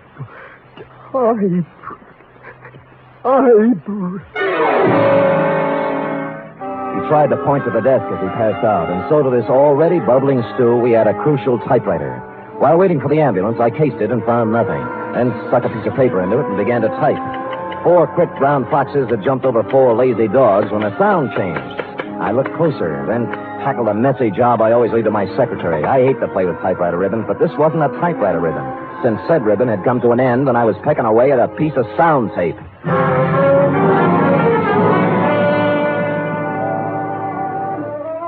Come on, Rosalie. No, I don't want to talk. Look, come on. My feet are even more tired than they were an hour ago.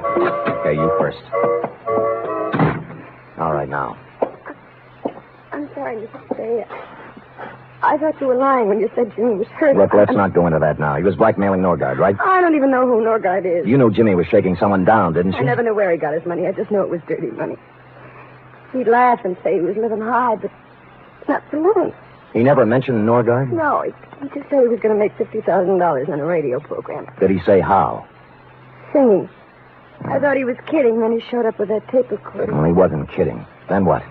He wanted to be alone, he said. He was going to make an audition and send it to a sponsor. That's where he made the mistake. He sent it to the wrong sponsor. Huh? He figured to hit Norgard for the biggest touch of all. Thought hearing it might make him dig deeper. So he recorded his statement, sent it to Norgard for a sample. But there was something he didn't think of. What do you mean? He should have studied up on his tape recorders, baby. With a pair of scissors and a good technician, Jimmy's eyewitness account turned into a first-class confession. The final phase of the Biddle Riddle was, as you will recall, Tracy, enacted on one of the sound stages of the nation's leading network, where, as you will also recall, you were busily transcribing the testimony of various witnesses on the Carol Stevens case. How you got him there, I'll never know. But there he was, as big and legal-looking as ever, perjuring himself once more into one of your microphones. I walked out of the Twin Dragon on Grant Avenue. As I remember it now, Biddle was across the street. He apparently recognized me, though. Excuse me, will you, fellas? What? Oh. Hey, you idiots. You ruined it. I'm sorry, Tracy. Oh, we'll have to start it over again, Mr. Norgard. Would you mind if I record a few remarks? Spade, please understand my position. Biddle's confession has changed everything. I know. The killer is not at large. Yeah. 24 hours we spent recording the show. Now it'll all have to be done over again. Sorry. These people at this house. Listen, Tracy.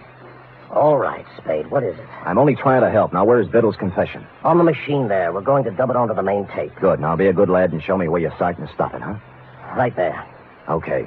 What is this, Spade? This is going to interest you, Mr. Norgard. Now, let us turn to the tape, keeping our eyes on the spool as it slowly feeds Jimmy Biddle's last statement. My name's Jimmy the Biddle. amplifier. The DA will remember me. We saw a lot of each other during the week after Carol Stevens hit the deck in her apartment 3 years ago. At just about this time of night. I fooled him then. I could probably go on fooling him, but I'm tired of it. I'm tired of living this way. So here it is. I knew Carol Stevens well. I was crazy about her, and I was jealous, too. That's why There's a riddle for you, Norgard. He said the girl died, quote, at just about this time of night, unquote. But the clock struck 3 times. We know she died at 11. What happened to the other 8 chimes? Spade, this is no time. Be patient with me, Tracy. What about it, Norgard? Well, how do I know? The man was crazy, maybe. No. He wasn't crazy. Stupid, but not crazy. So we take this spool of tape off and put this one. What's that? This is the part that was cut out.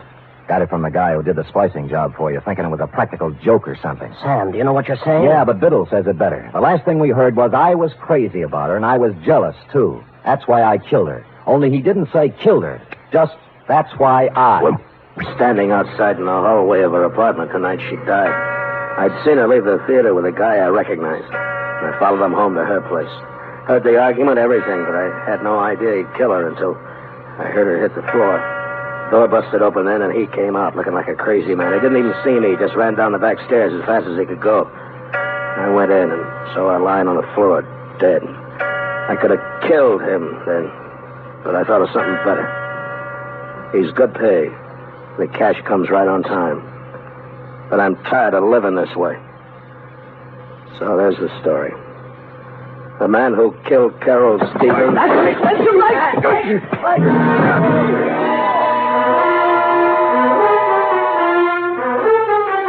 This is as far as Biddle got, since Norgard had grabbed a stand mic and slammed it into the recording machine. In the rhubarb which followed, he also slammed it into my face, which is why I carry the imprint of the nation's #1 network just below my right eye. So that's about the crop, Tracy. Norgard and Pinstripe now lie cheek by jowl in the jail hospital trying to think of an honest lawyer who'll defend them. While you, Tracy, with a third round of interviews before you, are considering tossing out Carol Stevens and doing the shooting of Dan McGrew. Period. End of report. Sam, how unfortunate. Unfortunate? You never got to explain about the clock. It was 4 hours fast. Why, sweetheart, that's self-explanatory. The clock said 4, you see? Yes. But it was 12. Biddle have been dead an hour, which makes it 11. Carry 1. Subtracting 4 from that leaves 7. 7. And assuming he'd been there an hour before that makes 6. Sam, what relentless logic. Just like Ellery Queen. Effie, on this program, we do not plug rival products. Now go and type that up while I figure this out. Scoot, scoot. Yes.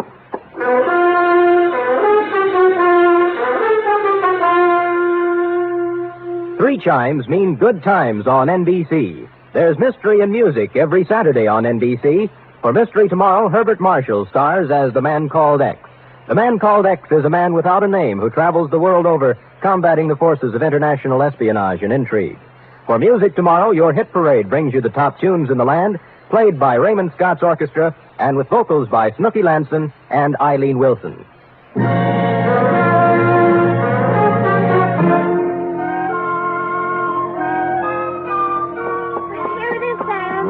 Thank you, dear one. I see by the furrows in your brow that you have not as yet solved the matter of the missing chime. Oh, why Norgard set the clock ahead when he shot Jimmy Biddle?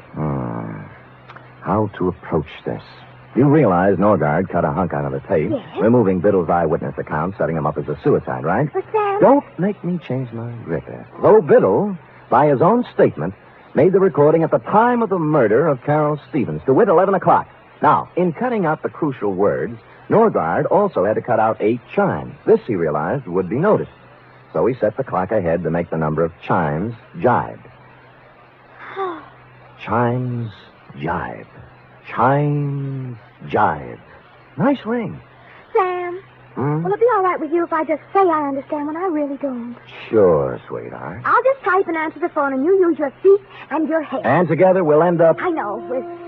Good night, Sam. Good night, sweetheart.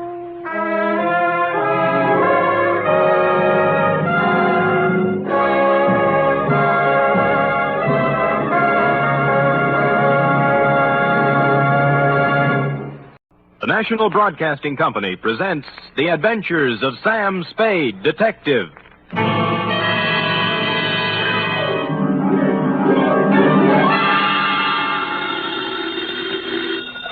Sam Spade Detective Agency. Me, sweetheart. Merry 29th of December. You too, Sam. Did you take the little boy home? Yep. Straight home? Well, not exactly, F. Had to make a couple of emergency stops, but we got there. What do you mean, Sam? Well, I got my weekly knot on the head, for one thing. Sam, just taking the little boy home? Like I said, F, we were derailed. There was a dash of poison, for instance. A couple of pounds of $1,000 notes. And an infernal machine that nearly blew up half the Mission District. But other than that, we had a peaceful ride home. Why, Sam, this sounds like a caper. Which is just what it is, Angel. Get out our special holiday bottle of Napa Valley wine, and we'll get in our premature regards to the new year, following dictation of a report entitled The Prodigal... Prodigal, Sam? Are you sure that's the right word? Certainly, I'm sure. The Wanderer will return to the roost. You and your big fat roost. With a last bedtime story for 1950, namely... The Prodigal Panda Caper.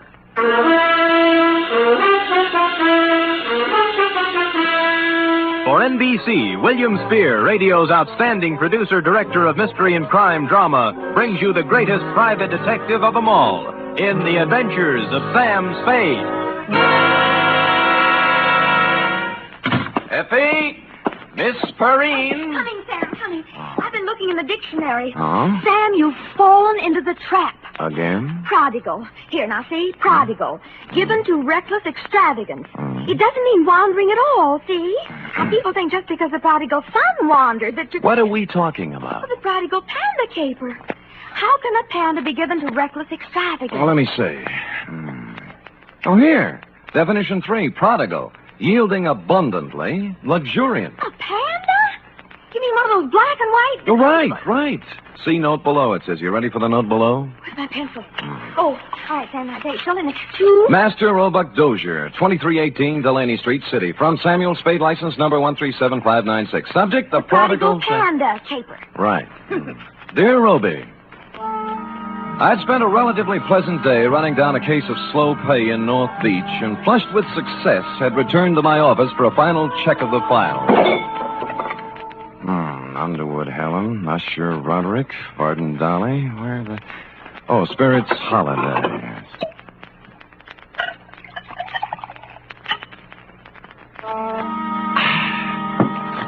I sat down, put my hat and my feet on the desk, and was loosening my collar when I noticed just to the right of my off ankle one large bag of jelly beans.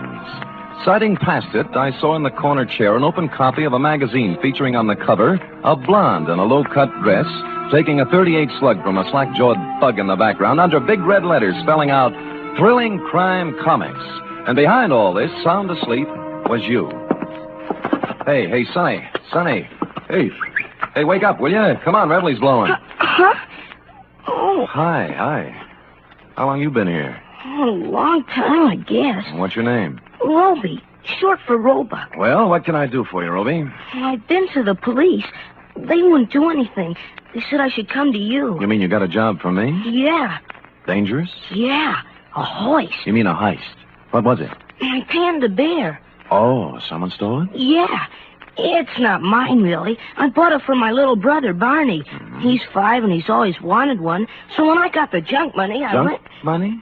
Oh, bottles and papers and stuff. Oh. I collected it from the neighbors and earned $6.15.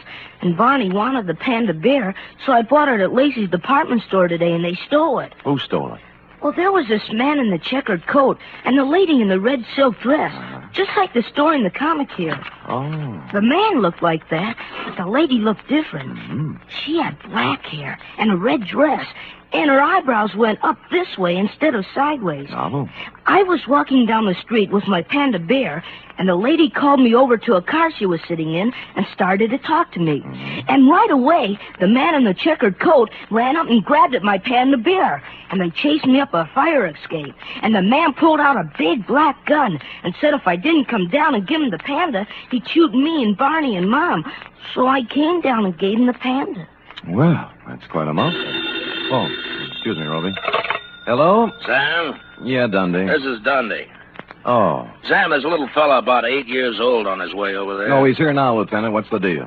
He gave us quite a story. Well, how'd it go? Now, we took it down. I got it right here Good. somewhere. Let me see. It's about a man in a checkered coat and a lady in a red silk dress. Yeah. Oh, here it is. Quote, I was walking down the street with my panda bear, and the lady called me over to her car. Okay, Dundee. He hasn't changed it any. Yeah, we got hold of his mother. Runs an elevator in the Russ building. Good. She says he reads too many comic books. You better send him home. Okay, Lieutenant, thanks. Come on, Roby. You're going to send me home? Lieutenant Dundee called your mother, old man, and You don't believe me either. Oh, it's not that, Roby. It's just But I can't go home without the panda bear. What do I tell Barney? I promised him. My own brother. Oh, he's home now, waiting? Yeah.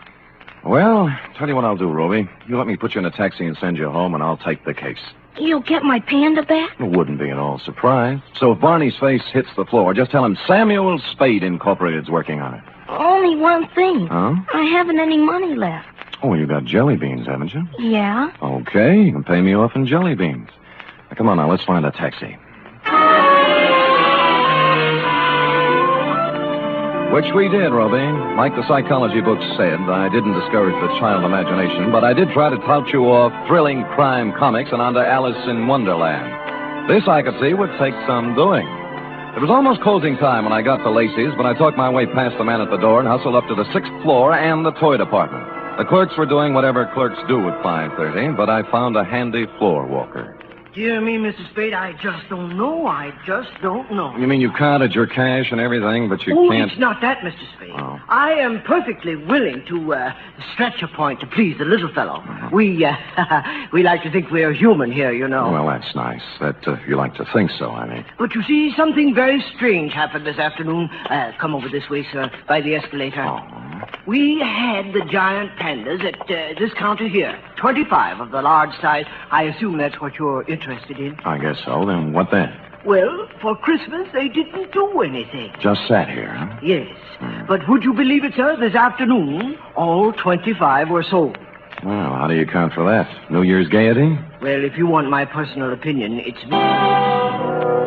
An impressive panda bear, Roby. It was hard to figure out how you could lose anything that big, and harder still to figure out how I'd explain this kind of thing to people who stopped me on Market Street. Be that as it may, my floor walker friend took my cash, tore off the sales slip, and I was about to set sail with my Panda when I heard him make the kind of a noise floor workers make when they see what he was looking at. Miss Greenbar! Miss Greenbar! He pointed weakly, turned pale even by floor walker standards, and sagged to the deck. I turned in time to see Miss Greenbrier collapse at the top of the escalator and watched her come down, draped across 3 steps like the cover of one of your books of bedtime stories, Roby. She was the last passenger of the day, or so I thought. When I looked closer, I saw she wasn't a passenger. She was freight. At the lamp counter on the floor above, busily adding up receipts as if nothing had happened, was a dark type built along Dragon Lady lines. I'm very sorry, sir, but we closed. Thank you. I want to know about the girl who just went down the escalator. Miss Greenbrier? Yeah, notice anything strange about her? Why, is she ill? Yeah. Did she look ill? I thought there must have been something wrong. I said hello to her, and she didn't pay any attention to me. It was only a second ago. Where'd she come from? Around the corner. I think she'd been at the wrapping desk. She had. With a 10-size sheet of heavy brown paper, a batch of metered postage tape, and a shipping label addressed to Master Frankie Carson, 281 Avenida Ruiz, Havana, Cuba. Downstairs, I found my floor walker friend had come around and was bending over Miss Greenbrier with an impressive-looking gent with gray at the temples. Good heavens, it can't be. It just cannot be. That's all. I'm afraid she is, though. In Lacey's, it's unheard of. Why should she be? Good heavens, in my department, too. Excuse me, floor walker. Oh, this is Mr. Spade. He was with me when it... Oh, dear. I'm Dr. Kempthorne. I was exchanging some Christmas gifts when... Any idea what killed her? Well, it's pretty hard to tell without an examination, and I don't have my things with me. Heart, possibly. Natural causes?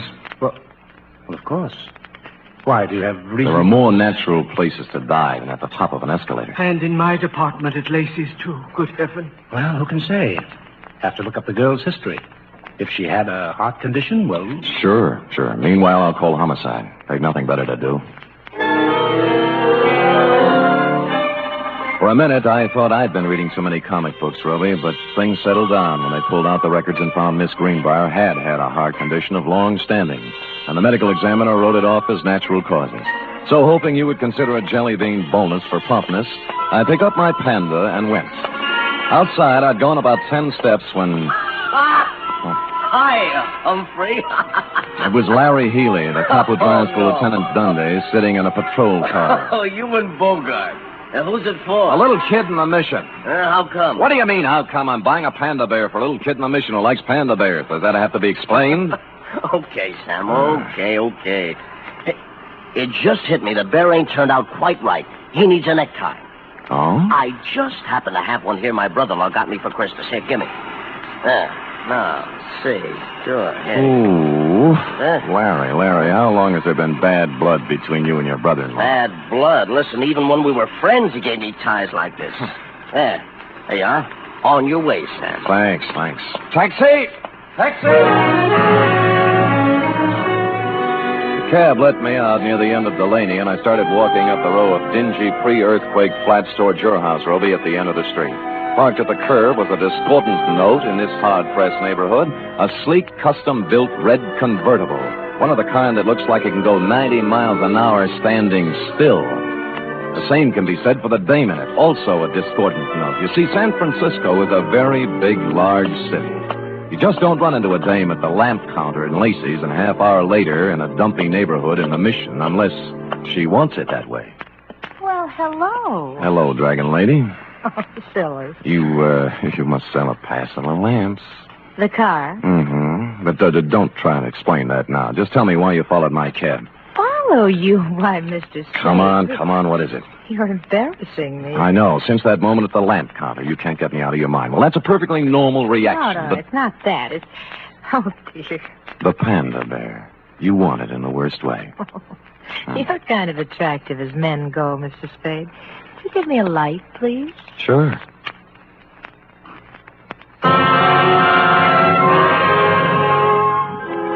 Holding the match up to her cigarette, three things hit me. The black hair, the red dress, and eyebrows that went up instead of sideways. At that point, the sleeve of a checkered overcoat with a big arm inside it came around under my chin from the rear, and the fourth thing hit me.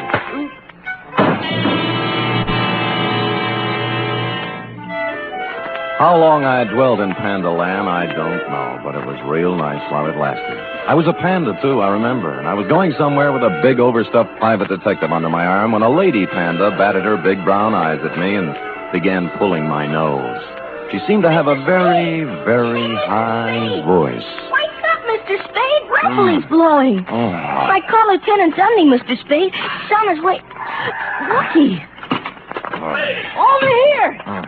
Good, Christopher, Sam. What happened? Well, it was this way, Dundee. I was walking down the street with my panda bear, and the lady called me over to the car she was sitting in and started to talk to me. And right away, the man in the checkered coat up.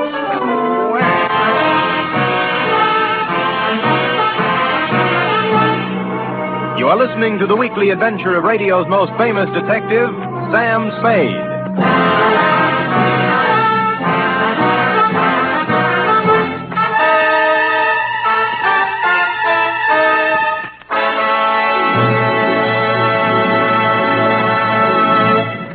Van Heflin stars this Sunday in State Fair, another outstanding 60-minute production by Theater Guild on the air.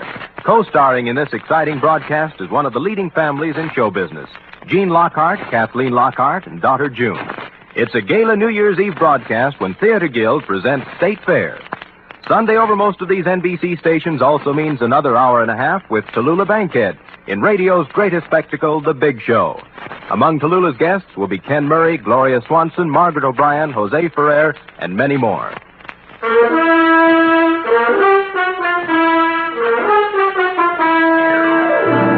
Now back to the Prodigal Panda Caper, tonight's adventure with Sam Spade.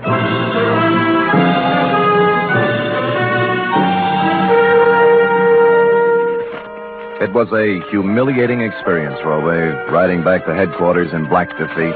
But dear, good Lieutenant Dundee, however, was the soul of patience and understanding. What do you take me for, Spade, an idiot? Look, Dundee, all I want you to understand is that this dame in the hopped-up convertible... I've had 3 rides on that merry-go-round now, and I'm sick of it. The dame in a red dress and the guy in the checkered coat. They take your wallet? No. Your watch? Other valuables? No. Just my panda. Sam, are you trying to tell me there's a hot panda racket going on? Dundee, boy. Look closely now as I take off my hat. What? There. See? Now, as you know, my head ordinarily does not come to a point. But this protuberance was made by a gun butt, not by imagination. Oh, someone slugged you. I believe that, Sam, but this panda bear thing... Dundee. Yeah. What? Yeah. Yeah. You were saying something about my panda bear, Dundee. Yeah, maybe I ought to take it back. That dame at the store this afternoon, the one who sold him? Miss Greenbrier. Yeah. I just finished the post-mortem. No heart attack. She was poisoned.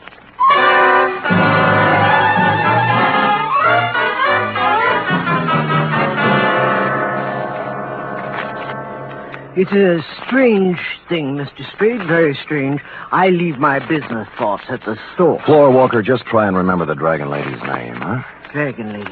My good gracious, I can't remember my own name. I'm so upset. Oh, now concentrate. Now, look, dark hair, up-tilted eyebrows, red silk dress. Works in lamp department on 7th floor. I can picture her so plainly. Dark hair, Floor Walker. Dark hair. Upshot eyebrows. Eyebrows and the red dress. Yes. Red. Scarlet. Scarlet. Scarlet, that's it. Easy now. I got a list of employees right here. Let's see. Scarlet Townsend. Scarlet Townsend, that's the dame. Floor walker.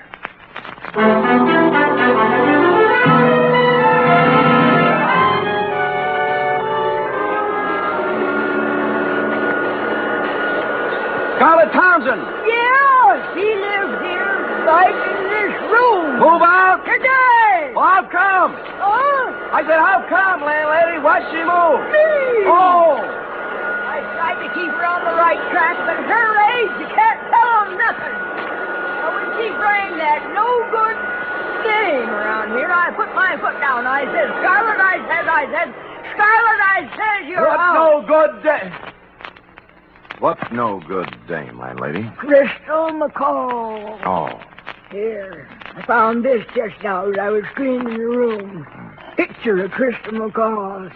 Now, ain't that a swell way to have your picture taken? The name rang a bell, and so did the picture. Crystal herself and me all together.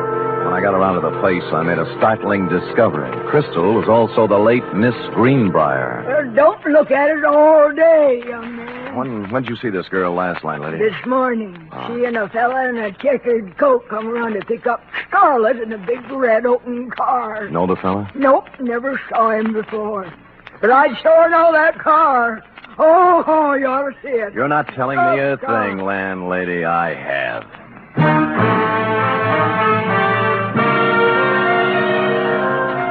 In Los Angeles, I'd have been dead, but San Francisco is not a convertible town. I found a free phone and began calling the dealers, figuring a bright red custom-built convertible is something you remember, whether you see it or sell it. An hour of this got me nowhere, and I'd begun to wonder if the car had been smuggled up from the unmentionable side of the Tehachapi when the wind changed. Sold the yellow one a while back. Thanks, but near misses don't count, friend. But the buyer had it painted red. Special job. Well, you're improving. Who's the buyer? Kim Thorne. Dr. Kim Thorne? Right, Dr. Jules Kim Thorne. Lives on Motley Drive in Burlingame. That's the only red one I know. Great. That's the only red one I need.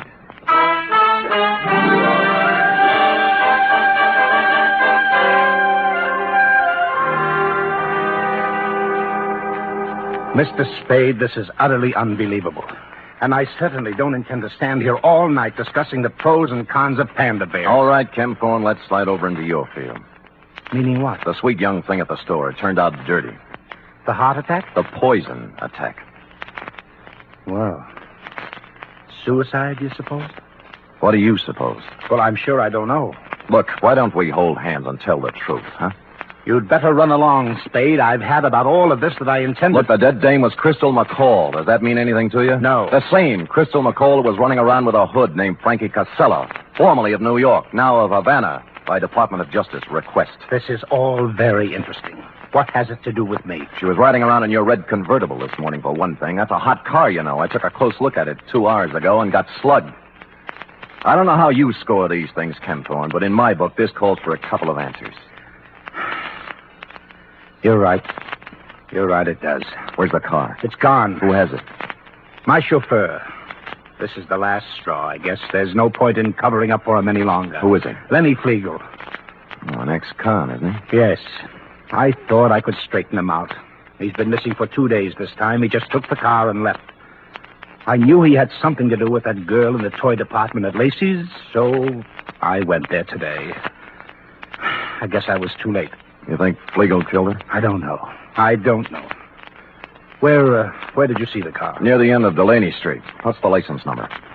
49H822. Oh. I'd better report it stolen. If you need me to testify, please... Feel free to call. That I will, Dr. Ken Thorne. Bye.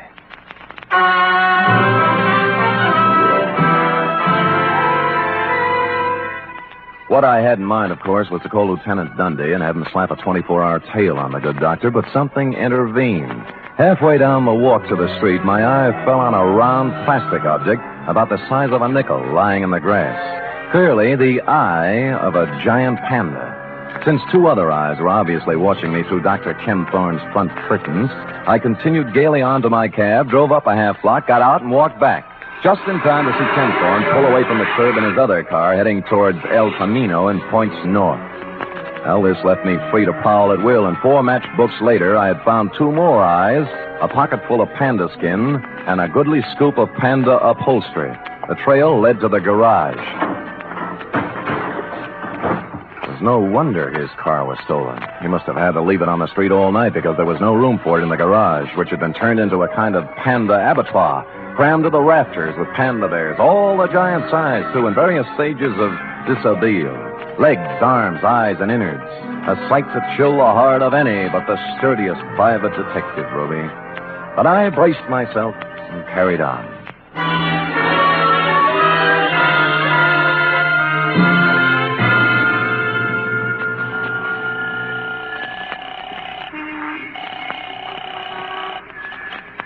Homicide, Dundee. This is Sam, Dundee. Sam, where are you calling from? Phone booth in a drive-in on El Camino. Listen, the license number on the red custom job is 49H822. And the guy driving it is Lenny Flegel, an ex-con. Don't talk to me about that car. Larry Healy picked it up tonight going 90 on the Bay Shore. Great. Lousy. Why? What happened? Next time I see one of them panda bears, I'm going to spit right in its eye. So Larry pulls the guy down, and first thing he sees is the panda bear with a necktie. What about the dragon lady? She came second. All Larry can think of is the hot panda bear. Figures they stole it, so he takes it back to the patrol car to return it to the kid. No. Yeah. By the time he got the exhaust smoke out of his eyes, they were gone. Oh, what's that license number again? 49H822. You sure? Positive. I'm looking right at it. Oh, Sam. Dundee. Yeah. We're all at Anderson's drive-in on El Camino. Put it on the air.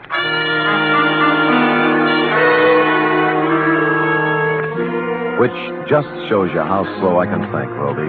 The red job was staring at me with its big chrome eyes outside the plate glass window. Flegel and the dragon lady, bless them, were having a Saturday night blue plate displayed attractively on the tray racks hung from the car doors. I sidled out of the phone booth and through the kitchen, thereby coming up on the car from behind. More coffee, honey? No, we better get going. Oh, plenty of time. Mind if I join you, Flegel? Huh? He reached and I pushed, and instead of his gun, he came up with half a hamburger. It was too harsh a light for the dragon lady to operate effectively, and by the time Larry Healy and the prowl car pulled up, they decided to do it the easy way. You all comfy back there? Lovely, Larry. Flegel? Dragon lady? Shut up. What about the red job? What are you going to do with it? Larry? Oh, and pound it till the lawyers are through talking. Sam, you want to go by way of Delaney Street? Yeah. Okay. Why Delaney Street? Larry delivered the panda. Huh? Sure, to the kid, Roby Dozier. We'll have to go and pick it up. Lenny. Yeah. What's it worth, Flegel? 50,000? 100? The little kid's got it? Yeah. Oh, Carcelo will be disappointed, Flegel. With the tax force watching both him and Crystal, it looked like a safe way to get some of his dough out of the country club. Wasn't my idea. I hated him. I did 8 years for him, Spade. I could have killed him. Shut up, Lenny. I don't care anymore. The heck with it. Look, it wasn't me. The guy who's running things for him here is Dr. Kempthorne, but Crystal had the dough. He killed her. He took her to lunch today, and he... Go ahead, Lenny. So he poisoned her. Then what? She'd fixed up one of the pandas. He didn't know which. Stuffed it with bills, 80, 100,000, I don't know. Anyway, you'll find the money in the red car under the back seat. Under the seat? What are you talking about? It's in the panda. The kid's got it. Look, why do you think I'm telling you this, you stupid flatfoot? I fixed that thing for Carcelo myself after we took the dough out. What, kid? It's got a bomb in it.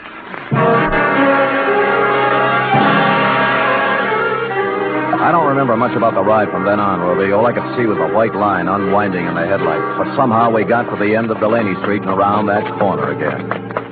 Roby! Roby! Over here, in the alley. Roby, you hurt? No, just resting.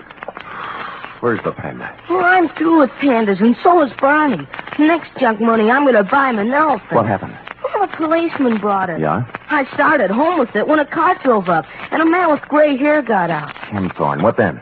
Same thing. He grabbed it and got in his car and drove off. He's around the corner there playing with it. Go ask him. I don't care anymore. Around the corner? You mean he...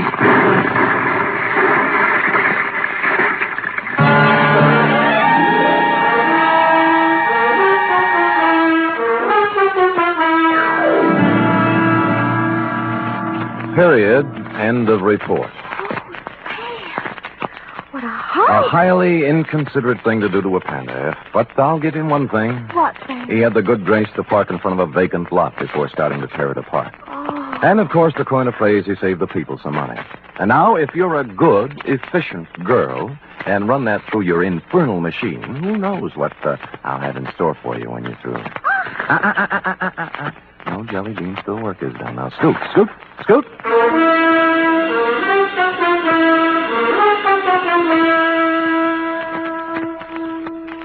Three chimes mean good times on NBC. Friday means another visit to that entertaining eat establishment, Duffy's Tavern. Archie, the manager, and his whimsical friends have cooked up another fresh half hour of laughs and typical Duffy's Tavern madness. And you're all invited. There's also another delightful adventure with Chester A. Riley, played by William Bendix, tonight on The Life of Riley. Keep your dial set to NBC for the very best in radio entertainment.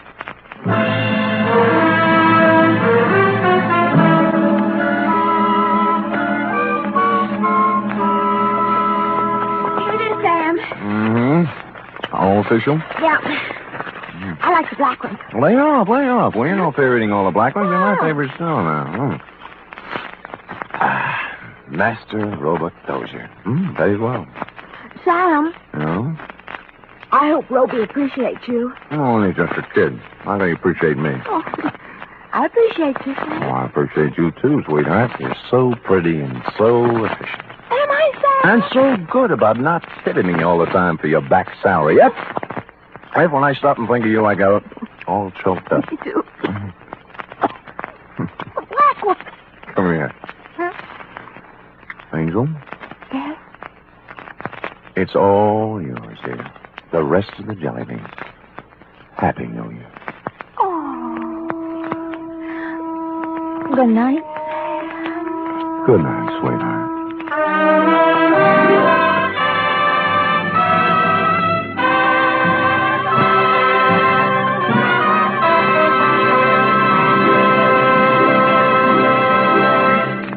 The National Broadcasting Company presents The Adventures of Sam Spade, Detective.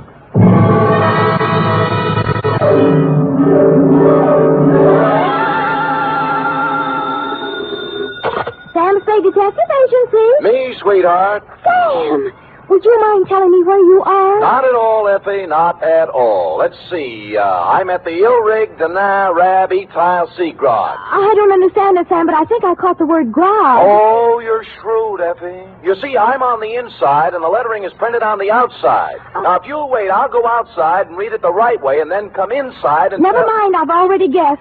You're at George's Elite Bar and Grill. Trapped. Sam, answer me. You promised me you wouldn't. Me? I promised? Me? You did, Sam. You promised faithfully to stay away from bars. You know how hard television is on your eyes. Have you got your glasses? One in each hand. Fill 'em up, George. Oh, Sam, I heard that. What will people think? They'll never know, Effie. I always drink here under another name. Oh. Just a little of the hair of the dog that bit me, Effie. But don't worry about me. Although it's true I have been dogging it and have been hounded from tree to tree, I am frisky as ever and will be in to unleash my canine chronicle, namely the dog bed caper, or he who lies down with dogs gets up with murder, or, condensed for easy reading,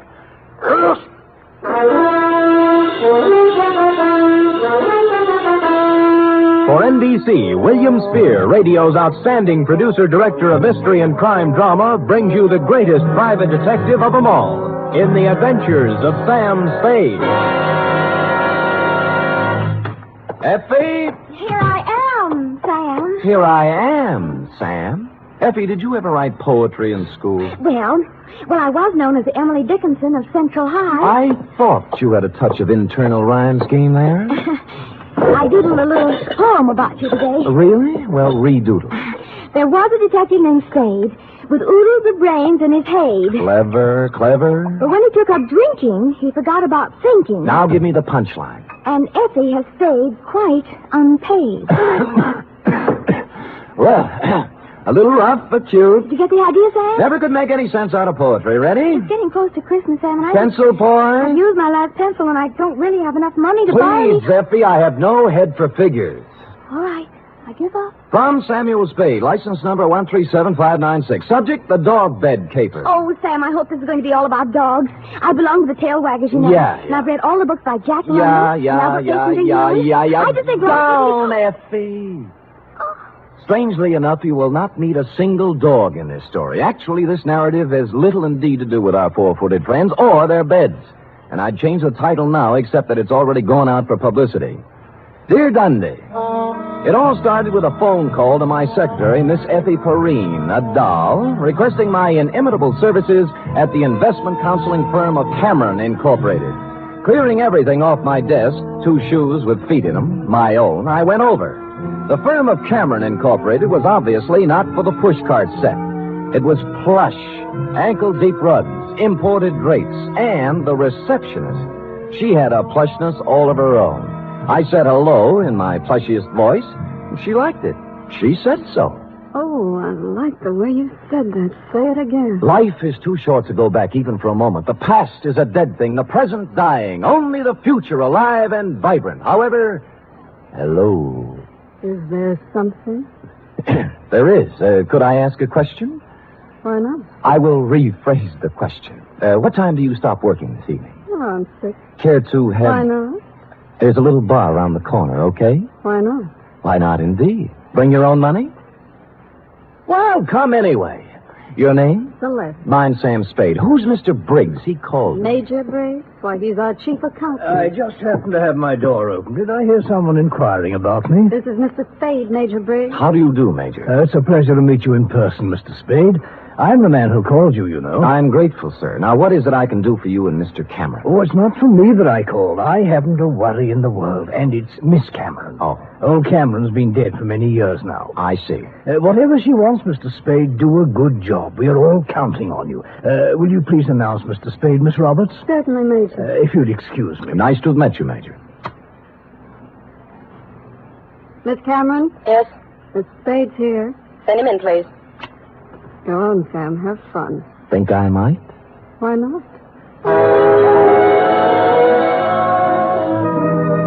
That girl had the most beautiful double entendre in town. Well, to get on, Adela Cameron was a career woman, around 29, although the tailored suit made fine detective work difficult.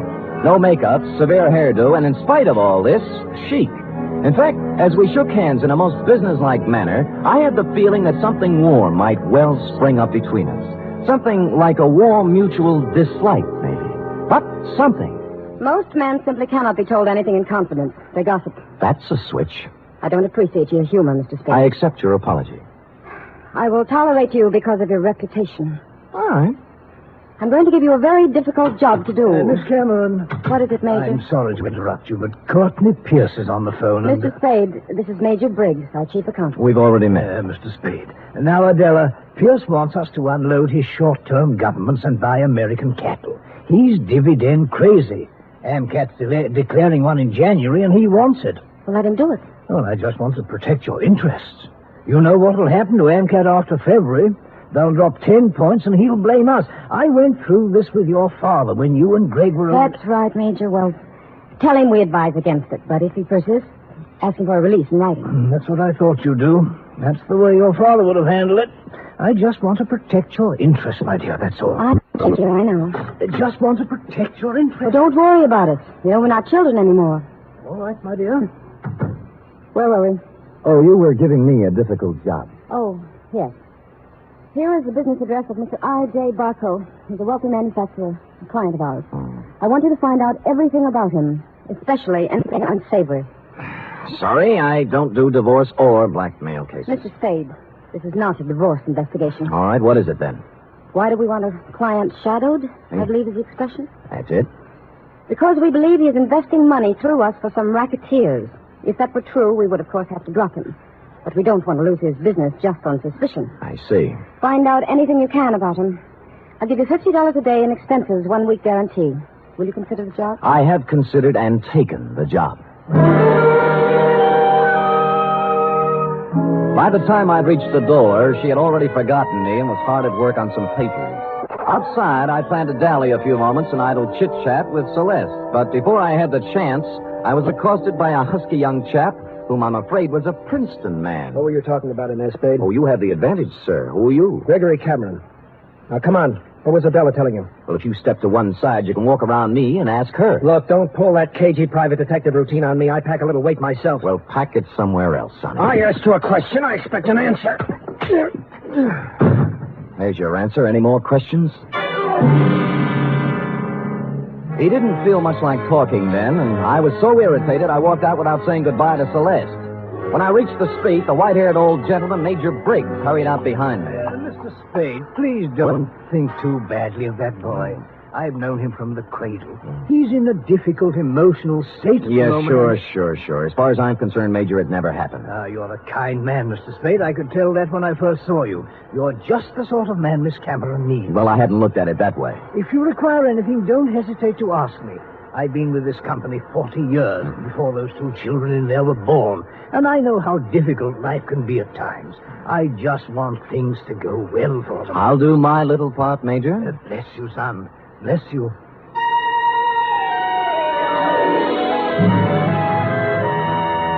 I started to work. The card Adela Cameron had given me revealed that my quarry, Mr. I.J. Barco, was of all things a manufacturer of dog beds. I sat down on a hydrant to think this over and then followed the scent of horse meat on over to his factory on South Dolores. It was built in the shape of a large doghouse, and outside stood a billboard with the message, "A survey of independent dog tracks, kennels, and canine corps proves that dogs choose Barco beds 2-1. I had to get a look at Barco himself, and so ruffling up the hair on the back of my neck, I trotted into the building, sniffing and wagging my tail in a very friendly manner. It was very easy to see Mr. Barco after I lied a little about my connection. What was that name again? Senor Don Jose Martinez Sada Morales, but you may call me Sam. And you represent a group of retail outlets in South America. Oh, I do indeed. We have our eye on your dog beds, Mr. Barco. Well, now, let's take a look at our catalog here. Now, say you had a Great Dane. You'd want something regal like this Louis XIV. Ever see a more beautiful bed? Well, not lately, but Mr. Barco... Down, boy, down. Now, here's a number that's very big this season with English Bulldogs, a Sheraton, natural wood finish. Lovely, huh? Arriba. And, of course, if it's an Irish Terrier, here's a purely gag present for his sense of humor. A Murphy bed. Get it, Sam? Irish Terrier? See. Well, of course, we wouldn't ask a dog to sleep in a Murphy bed. Mr. Barco, I'm afraid I don't see anything here I like. What's this? Do I understand you, sir? You are refusing this small speck of comfort to the one unselfish friend that man can have in this selfish world? Well, I'm not refusing anything. I just don't happen to... The unselfish friend who, if fortune drives you forth an outcast into the world, homeless, will ask no higher privilege than to be at your side to guard against danger. But Mr. Barco... Faithful unto death, there by your graveside will be found the noble dog, his head between his paws, his eyes sad but watchful, faithful... We shook paws, and I felt his nose to be sure it was cold. It was, and I left. I rented a car and took up a station outside the Barco factory. About 4 o'clock, he hurried out, jumped into a long, low vehicle shaped like a dachshund, and mushed off. I followed. An hour later, I was phoning my first report to Adela Cameron's secretary, Celeste. He went to the city hall. What did he do there, Mr. Spade? License bureau. Marriage, not dog. Really? Where'd he go then? Grocery store, where he bought 1 bottle of olives, 1 bottle of vermouth, and 1 bottle gin. I wonder what he's going to make. What recipe is that? Well, now he's in an apartment house on Post Street, just across from the drugstore I'm in, and judging from the groceries, intends to stay a while. He has laid in provisions. Uh-huh. Well, I guess that's all we wanted to know. What? Miss Cameron just told me to call you off the case. You'll still get your guarantee, though. Major Briggs will send you a check. Well, that doesn't make sense. Sam orders his orders. All right. What about tonight? I'm afraid not. Some other time. You mean it's all over? The half-daring, half-shy kisses on the Oakland ferry? The warm, passionate spring nights at Fisherman's Wharf eating abalone? Hello? Well...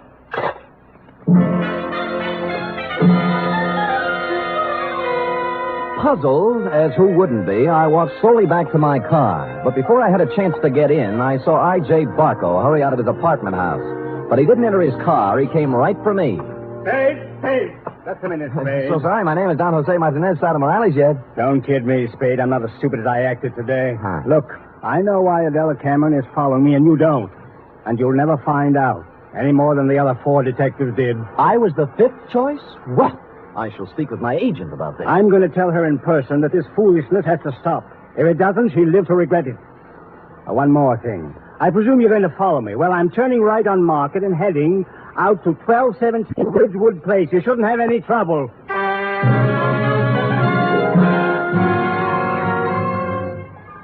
And with that, he spun on one heel and trotted to his car. He took off, but when I went to my car, it wouldn't turn over. And when I lifted the hood, I found out why. All my spark plugs were gone. I picked up a new set at a service station, looked up Adela Cameron's address in the phone book. It was 1217 Ridgewood Place. And a good half hour later, I got there. Barco's car was out in front. No one answered the door, but it was open. Adela Cameron was a crumpled heap on the living room sofa. Oh, Sam. Sam, help me, please. All right, Miss Cameron. Let me look at you. You hurt? No, I'm all right. It's him. Where? The bar.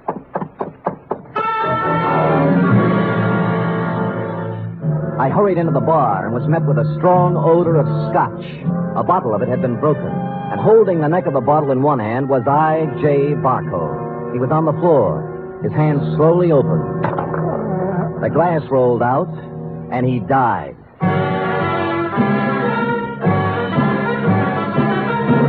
You are listening to the weekly adventure of radio's most famous detective, Sam Spade.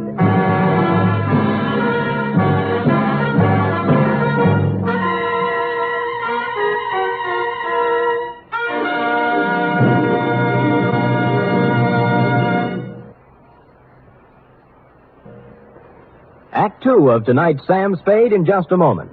Meanwhile, here's news of other goings-on on NBC. There's no doubt about it, it's the big show. Not just any big show, but the big show. Brought to you every Sunday night over most of these NBC stations. An hour and a half of the very best in comedy, music, and drama. Your stars this Sunday on the big show include Fred Allen, Margaret Truman, Douglas Fairbanks, Danny Thomas, Mindy Carson, and many more. All presided over by the glamorous Tallulah. No wonder it's the big show. Saturday night on NBC means mystery with the man called X. A man without a name who travels the world over on missions of intrigue and peril. Herbert Marshall stars as the man called X tomorrow and every Saturday evening on NBC.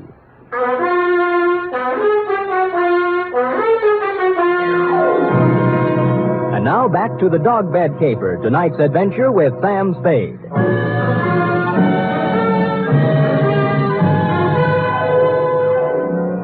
It took 3 bullets in the chest to finish off I.J. Barco. He'd apparently been standing there pouring a drink. Barco broke the bottle as he fell. I couldn't find any other signs of violence or any gun, so I went back to Adela Cameron. She was beginning to calm down. I don't know who did it. I just don't know. Well, it couldn't have happened more than a minute ago, and you were in the house, weren't you? No, after I left my office, I stopped in the store for some things, then came home. When I was driving down Ridgewood, I heard some sound. And you thought they were a car backfiring. How did you know? I've heard this script before. Don't you dare accuse me of killing that man. It's not what I think that counts, but what the police accuse you of. Sam, I heard those sounds. I came in the house when I went into the bar. You didn't notice Barco's car out in front? Oh, I suppose I did. I don't know. I don't remember. Uh-huh. Who are you calling? Homicide.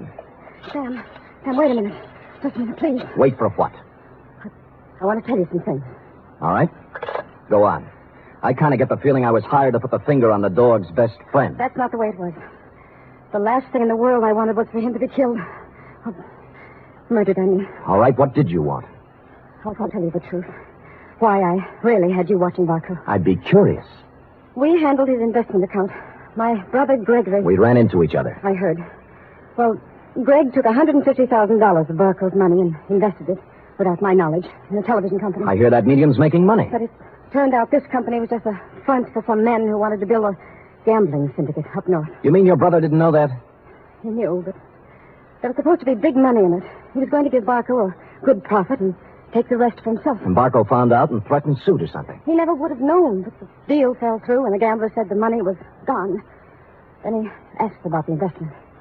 What could Gregory and I tell him? What did you? Unfortunately, the truth. We said we'd make up the money with interest, but he only gave us 90 days. We couldn't get it by then. So you didn't shoot him, your brother did, eh? No, Sam, no, he couldn't have. I know Greg. He'd have more sense. In my brief meeting with him, I didn't think he had any sense. Just one more thing before I call the police. And don't call them. Help me get him out of here. Somewhere. No dice. Sam, don't let my whole life be Stop it. You set me on Barco to find some blackmailing material, yes? Yes. And then why did you suddenly call me off the job tonight? I didn't. Your secretary said you did. I didn't. I didn't tell her anything of the sort. Can I have that phone now?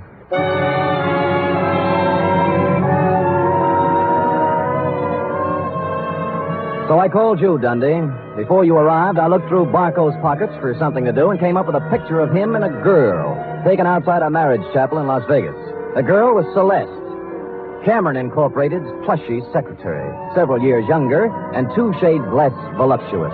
Her address, 627 Finley, was supplied by a now hysterical Adela Cameron. No one answered Celeste's door, but I heard a shower going inside, so I took the liberty of entering. Persona non grata. Is there somebody out there? There is. Well, who is it? Come out and see. Oh. No false moves now. Keep that towel right where it is.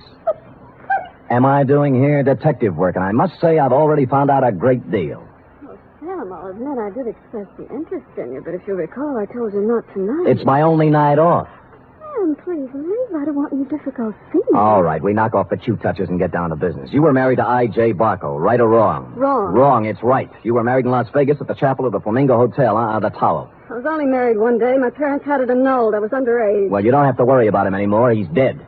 No. Shot 3 times at close range. Oh, no. In Adela Cameron's house. Well, not by you, of course. Although, on the other hand, as you would say, why not? I didn't do it, Sam. Suppose you spill. He wanted me to marry him again. Why? Well, I know all about the money the Camerons misused. He found out Greg and I were in love. I should have known. He said he'd forget about the entire $150,000 if I'd marry him for 6 years. $25,000 a year. That's a good price. How can you talk like that? Practice, I guess. So, Gregory had another good reason for killing. He didn't, Sam. I know he didn't. Anything that would stand up in court? I don't think so. Suppose we say you called me off Barco's tail so Gregory could get at it. I didn't. I called you off because I was supposed to meet I.J.'s apartment tonight and give him his answer. I couldn't do it with you there. Flimsy, but it might hold. The truth. I was going to see him, but I changed my mind. Any particular reason? You saw him. Would he be the kind of man I'd marry? You did once. Well, it looks bad for Greg. Because someone at Cameron Incorporated knew Barco was going to be at Adela's house. Sam, will you do me a favor? Maybe. Give me an hour. Then I'll go wherever you want. I'll tell you anything you want to know. Why an hour? Because if I'm going to live with myself, there's something I have to do. Well? Please, Sam. If you do, I'll give you some information you might want. For example? There was someone at Cameron Incorporated who knew that Barco was going to Adela's house.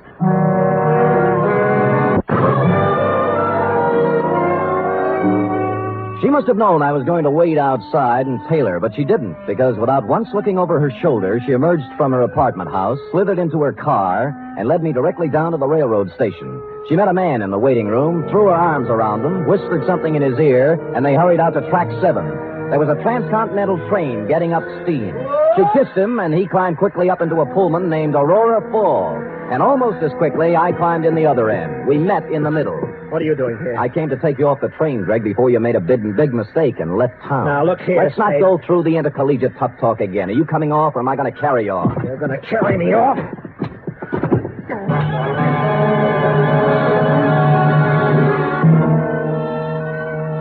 And I did. Celeste was gone, and he revived when he hit the cool air. I let him out of the station as unobtrusively as possible. Then we went down a side street to where my car was parked. That's where he began to show signs of life. Spade, look. You're all wrong. Guy's got a right to leave town when he wants to. I'm going to sue you from here to the city hall and back. Shut up and get in the car. Celeste just told me about Barco. You don't think I did that, do you? As I get it, you and Celeste were leaving town together, right? Yeah, she told me to go on and she'd come later. That was unwise of both of you. Come on, get in. Spade, I didn't kill Barco. Nobody said you did. Now, if you'll kindly get in the car and give me an address I want, and you know, we'll go see who did kill I.J. Barco.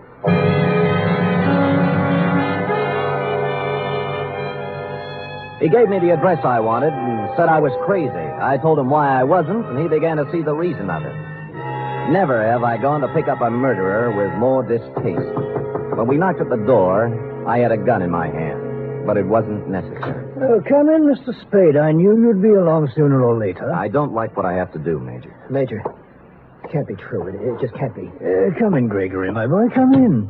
A little Madeira first before we start to talk. Madeira? How can you talk about wine when a man's accusing you of murder? Oh, I don't think it's so unreasonable, Greg. After all, I did kill the unfortunate Mr. Barco. And this might be the last Madeira I shall ever have. Mr. Spade. Thank you, sir. Greg? I don't want any wine. Spadey's out of his mind, and so are you. I'm afraid not, Gregory. Oh, that was a vintage 1900 Madeira you wasted, Greg. Twice as old as you. Stop it. I'm sorry about what happened, Greg. I would have spared you and your sister this unhappiness if I could have. But destiny was against us all. You knew he was going to Miss Cameron's house, didn't you? Yes. Just before I left for the bank with the weekly deposit, he called for Miss Cameron, and I took the call. I told him she was gone, and he said he was going to her house. It was to be an ultimatum. The money in 24 hours or exposure. But you didn't have to... Kill him? Certainly not. It was a crime of passion. I take the weekly deposit to the bank every Friday, and I always carry a gun. Silly me carrying a gun. Never had to use it, but the bonding company requires I carry it. Well, I went directly from the bank to Miss Cameron's house. I wanted to help her face Barco. Was she there? Oh, no, Mr. Spade. She'd apparently stopped downtown to do some shopping. So I faced Barco alone. I asked him point blank to give these young people more time, but he just laughed at me. He said the only time they'd get would be in jail, so... It happened. Well, I hadn't intended to, but I became angry. Suddenly found the gun in my hand, and the thought crossed my mind, my life is just about over, and yours, Greg, is just beginning.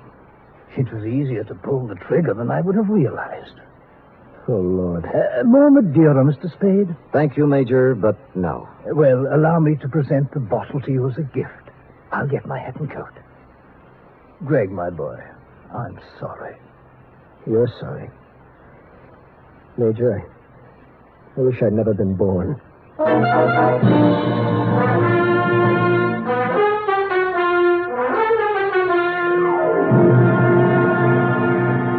Period. End of report. Oh, Sam, I wish I hadn't either. Hadn't what? Been born.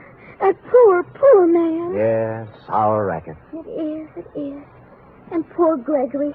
He'll have to go to jail for something, too. He will, Eth. He will. How about typing it up? Oh, I hate to, but I guess it's my duty.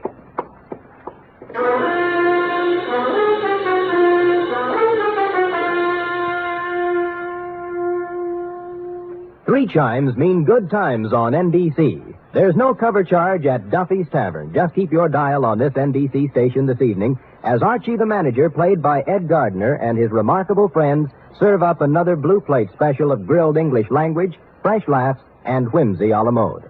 Another Friday fun favorite is The Delightful Life of Riley, starring William Bendix as the beleaguered Chester A. Riley.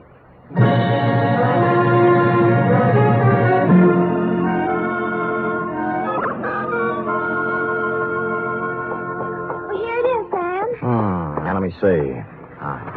Murder's all in place.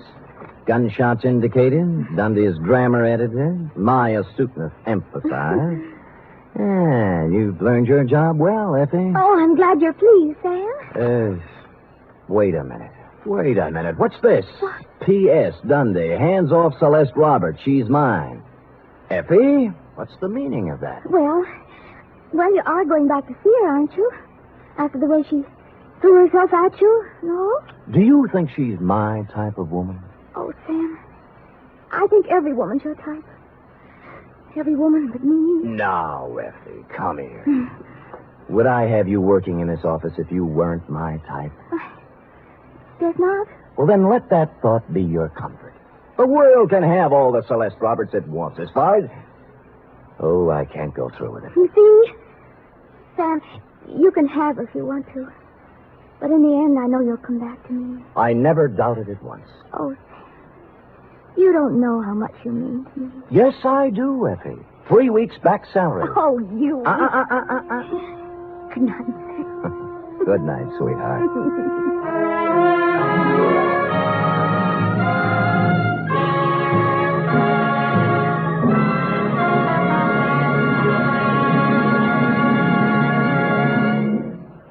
Adventures of Sam Spade, Detective. Brought to you by Wild Root Cream Oil Hair Tonic, the non-alcoholic hair tonic that contains lanolin.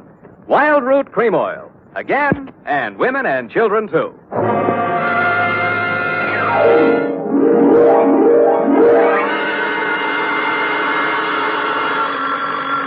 Sam, Spade Detective Agency.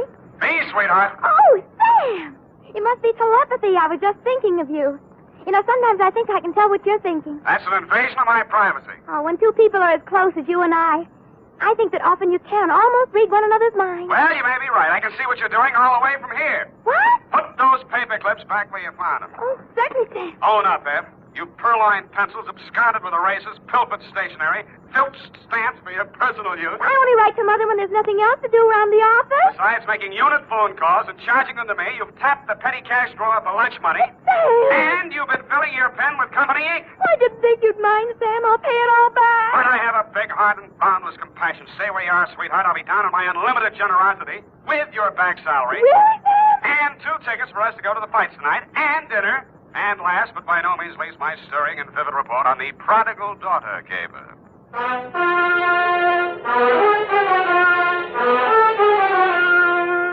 Dashiell Hammett, America's leading detective fiction writer and creator of Sam Spade, the hard-boiled private eye, and William Spear, radio's outstanding producer-director of mystery and crime drama, join their talents to make your hair stand on end with the Adventures of Sam Spade.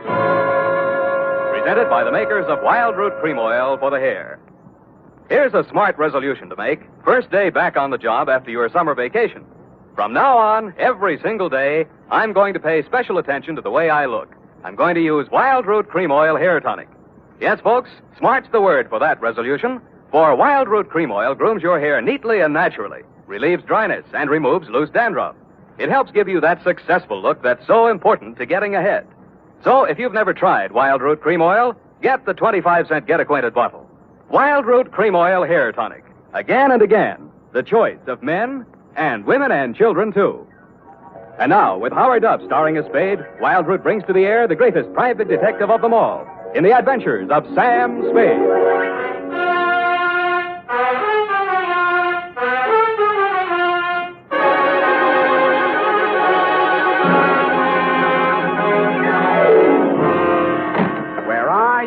Now that I need you. Effie! Yes. Oh, hi, Sam. Hiya, Sam. Come on. Bring your book. Got a pencil? We gotta hurry if we're gonna make the fight, you know. Oh, I've got one of the new retractor kind of pencils. Well, get the lead out. Are you really going off the post, Sam? It's Ma'am McShelly versus Cluck-Faced Duffy in the main event. Ready? McDuffie. Sounds like an MP. McShelly. What? Aim and fire, Sam. PBX. F, you've been out with somebody else. A military man. Well, how did you ever know? Date, August 28-1949. I don't know whether we'll go out or not. You're clairvoyant. To Dr. Albert Kensington from Samuel Spade. I only had a Coke with him, Sam. He was on Frillo, and we... And license number 137596. Subject? And he was from Elkhart, Indiana. And I used to live in Pleasant Lake, and... Down! Down, Effie. Subject, Helen Scully of the Prodigal Daughter. A Coke yet. Dear Doctor, everyone in San Francisco knows the castle-type hill house that Caspar Scully lived in, even if they didn't know him. When I got there was an all-black 49 convertible in the driveway, and slightly smaller, same color, a Russian wolfhound wearing a spiked collar and expression to match. He broke his chain when he saw me and ran in the back of the house. That should have told me something, but I plunged the doorbell and was admitted by a butler named Stanley, who left me standing in a draft in the library, looking at a cold television set. I pulled up my coat collar, took a plant in front of the fireplace, and lit a cigarette. Pretty soon, things started. A blonde girl in a yellow suit was having a one-sided argument with a gray-haired man in a gray suit. Nobody paid any attention to me. Stuff about how you forbid it and it can't go on. Well, let me tell you, it can go on just as long as I want it to. And there's nothing you can do about it, so don't, whatever you do, try to interfere. Oh, stop it. That hurt look again. I've seen it too often, and I'm sick of it. Do you hear me? I'm sick of it.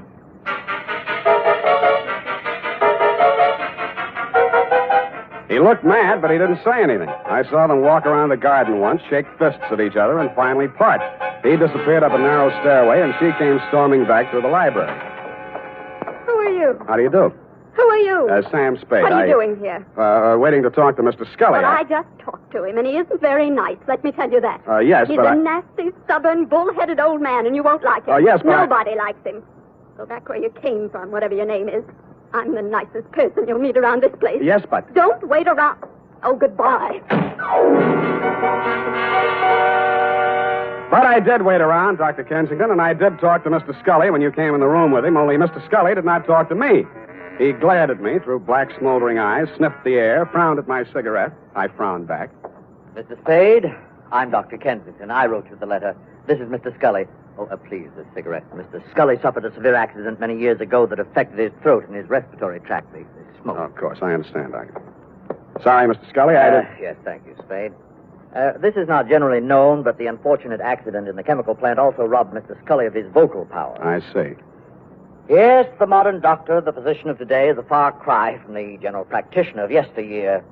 Today, we must know the mind, the psychological quirks, well, he must follow through completely on a case. He is sometimes, as I am today, a confidant, an executive officer for his patient. He is a friend, to say the least, eh? Oh, yes, to say the least.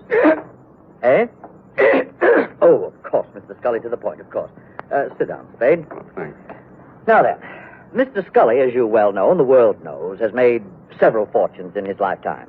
And he didn't accomplish this by allowing people to run roughshod over him. But, Mr. Scully, I'm just backgrounding Mr. Spade. Please be patient. Mr. Scully intends leaving his daughter Helen his entire fortune. A great deal of money, to say the least. Say the least. But Helen doesn't care about the money. She's foolish, young, headstrong, and impetuous. Huh? I heard her arguing with Mr. Scully a bit. Now, Mr. Scully. We'll straighten all this out. Mr. Spade will help us. Well, then, Spade, you have half the problem right there. She is a headstrong, impetuous girl.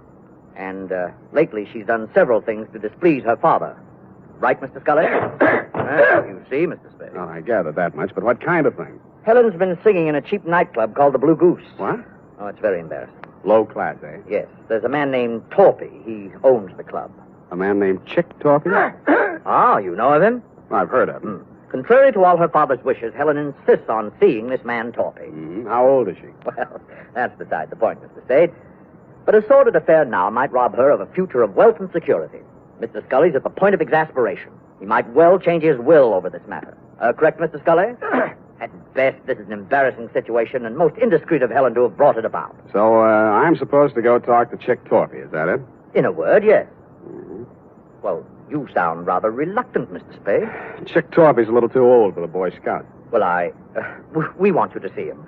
Find out how much it'll take to stop seeing Helen. Tell me, what happens if Torpy isn't for sale? Oh, everyone has a price, Mr. Spade. Matter of character.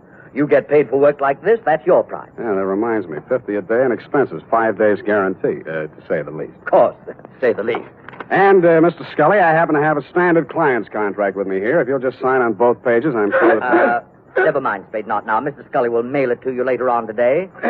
Ah, dear, Mr. Scully's fatigued. Well, you'll contact me as soon as you have any information for us. I said I would. Mr. Scully sounded a final cough, and I left the two of you in the library. It was interesting, meeting this voiceless tycoon who must have made and broken many a man with a nod of his head or a shrug of his shoulders. The same black dog with the same spiked collar was still outside the house doing the same thing. Ah, Spade. Mr. Spade? But something new had been added. A pair of well-tailored shoulders, diamond stick pin, and a gray felt hat with a snap brim. Hello, Spade. You don't know me. Now, wait a minute. There's something about a guy in a lineup. You're Dapper Danny Cavillo. When'd you get out of Folsom, Danny? A while back. They gave me a kind of rain check. Mm-hmm. Wouldn't that 38 make you a parole breaker? Oh, is that showing? Unless your ribs grow in different directions. Sam, I'm here to save you a lot of trouble. What trouble are you here to save me? You want to see Chick Torpy, don't you? You've got business to talk with him, no? News gets around fast, Danny. No. No, it's just that Chick had been expecting somebody like you from the old man, and, well, I'm here to see that you see him. So, why don't you kind of get in the car? And I kind of did. Danny smiled, lit a cigarette, shifted his shoulder holster so I could shift gears better, and drove me back across town to an apartment house on LaSalle, the Metropolitan. A good-looking guy who stood about 6'4", black hair, answered the knock. Hello, Chick. May I present Sam Spade? Sam Spade, meet Chick Torpy. That'll do it, Danny, thanks. Hello, Spade. Come on in. See you, gentlemen. Danny's Gabby. Hello, Chick. Your taxi service always free? Just when I'm in a hurry to get things settled, soldier. You saw the old man today, huh? I saw him and talked to his doctor, Kensington. All right. You're here to tell me how worried the old man is, right? If you're talking about Helen and you, yes. You're bad company. Yeah. What else? He wants you to stop seeing her. Well, suppose I don't want to stop seeing her. Suppose I told you I love her. Let's see. She comes in at $3 million when he kicks. You love her. I'd be crazy if I didn't. I wonder what she'd say if she heard you say that. Why'd you ask her, Spade? Helen? Hello, Mr. Spade. Told you to leave my house today, but you didn't listen. Vince Spade? Well, I'm wondering, anyway. Maybe this will help. When you get back to my father, tell him I think Chick would be a fool to brush me off. Tell him that someday I expect to inherit all of that wonderful money he spent a lifetime making. Tell him that Chick's tired of working. Got all that? Yep. How do you feel, Spade? Like I'm earning my fee. Oh, you've already earned it, Spade. There's no use trying. I've told him myself, now you can tell him. She's not for sale, and I'm not for sale. Got it? You got it. All right, then you're finished here. Hello. Oh, you. Well, I'm not sure I want to talk to him. Give him a pill. And it was on that happy note, Doctor, that I went downstairs, found a drugstore, and tried to phone you and tell you what Torpy had said. Your line was busy, and while I was waiting for it to get unbusy, I spotted Chick Torpy out in front. He looked madder than when I'd left him, and there was a bulge in his coat that hadn't been there before. He got into a black sedan near the curb, and I hailed a cab and followed him across town up to Nob Hill. A half a block from the Scully residence, I left my taxi and took the rest on foot. He was still a couple of 100 feet ahead of me as he disappeared into the garden entrance. I heard a cry for help, and then Chick was standing over something on the ground. When he saw me, he shrieked for a break in the hedge. I stopped long enough to have a look at the body he'd left. My client. He still had gray hair, and he was still wearing the gray suit, but half his face had been shot away.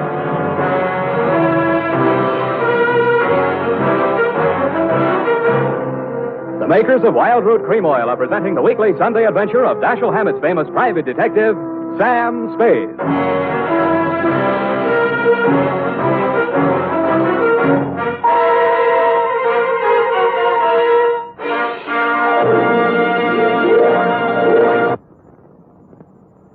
Remember, non-alcoholic Wild Root Cream Oil contains lanolin. It grooms the hair naturally, relieves dryness, and removes loose, ugly dandruff. So if you want your hair to be more attractive than ever before, get the generous new 25-cent size of Wild Root Cream Oil, America's leading hair tonic, on sale at all drug and toilet goods counters. It's also available in larger economy bottles and the handy new tube. By the way, smart girls use Wild Root Cream Oil, too, and mothers say it's grand for training children's hair. Get Wild Root Cream Oil. Again and again, the choice of men and women and children, too.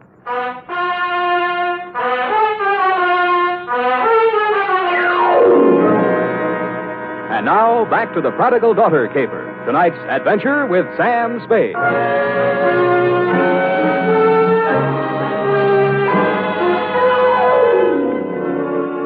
My 5-day contract arrived in the morning mail signed by Casper Scully. The headlines were no surprise. Chick Torpy sought in shooting of multimillionaire. Item: ballistics matched up slugs taken from body with weapon owned and licensed to one Chick Torpy. And item: because of a city ordinance regarding disposition, the body of Casper Scully, found off the immediate premises of his home, had been removed to the city morgue and would remain there until claimed by nearest of kin.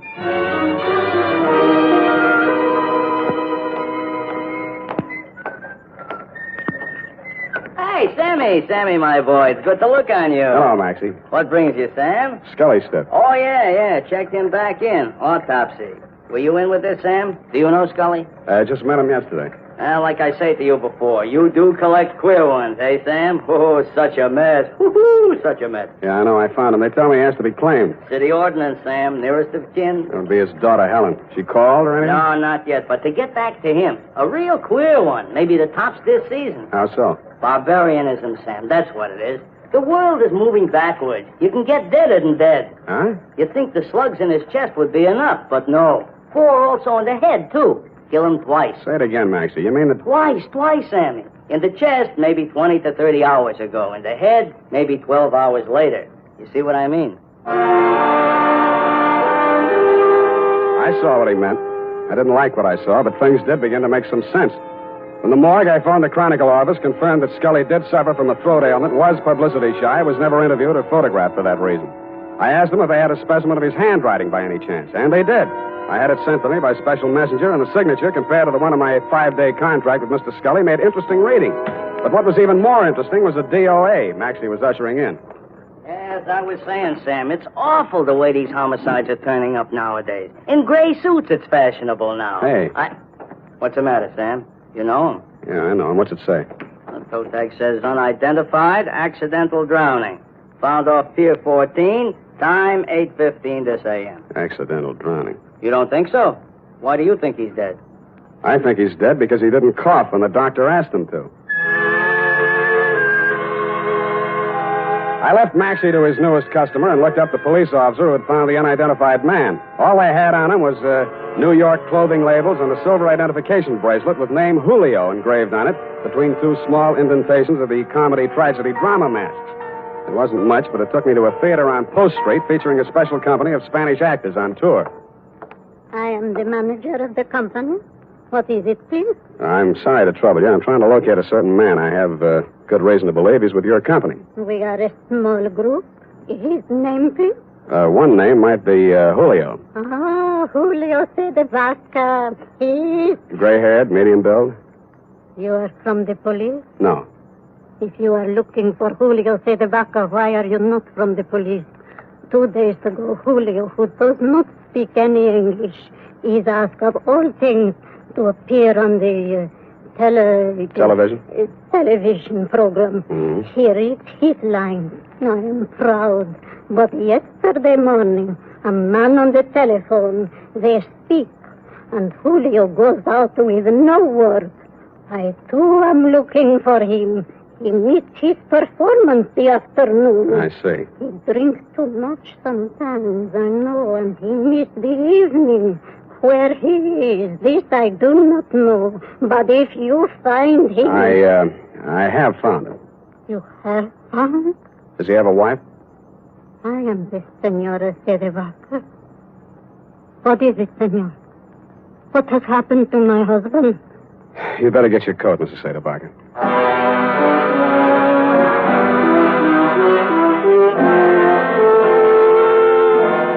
I went back to the morgue with Mrs. Sedebaca, doctor, and after that I went over to the Blue Goose Club.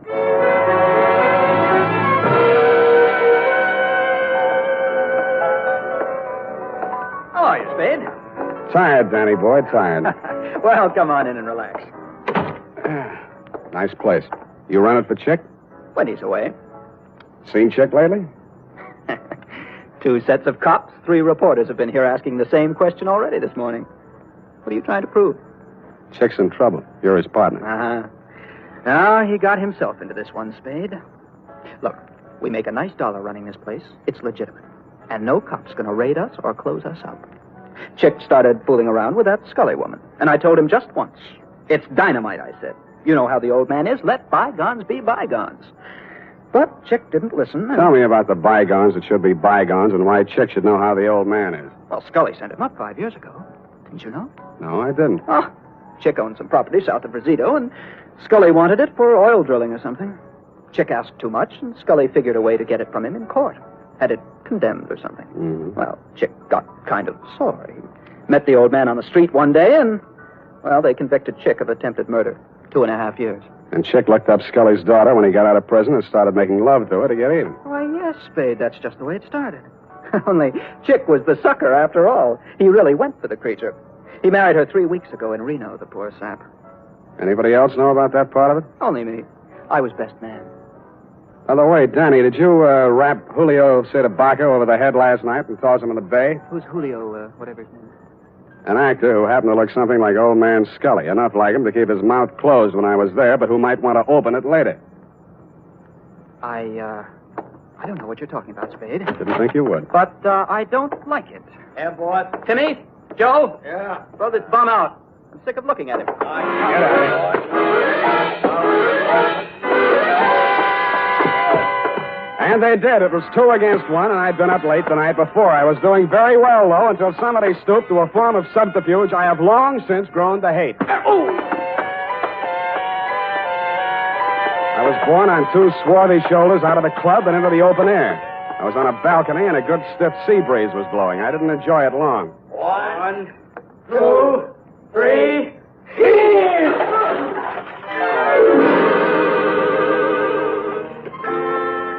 The water was cold but refreshing, and I managed to swim the 5 feet to shore. And that was my limit. I hung onto a slippery piling which supported the blue goose above me and partially hid the antechamber in front of me. It had been a wine cellar once and a loading dock, I suspected, during Prohibition. This time it was a hideout. Keep your hands up, Spade. Close the door. Chick, please. Keep out of this, Helen. Yeah, you're crazy, Torpy. You got this all wrong. Spade's right. There's probably a $5,000 reward out for me right now. They want me dead or alive, and you're here to tell me how wrong I am. Well, it'll be dead, Spade. They'll never take me, and you aren't going to. Listen to reason. I've listened to all the reason I'm going to listen to. From now on, I'm doing things my way. I got nothing to lose now. I'm getting out of here. So long, baby. It's been great. He leaned over to kiss her goodbye, and that is when I rediscovered that my wet revolver, even though it wouldn't fire, still had plenty of power left. Mrs. Spade, thank you. Thanks for doing that.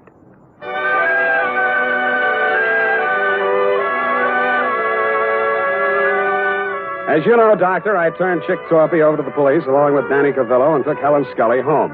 She ran upstairs with many tears, and I met you in the library. You seemed relieved when you heard that Torpy had been apprehended. However, I had some other questions to ask. You answered.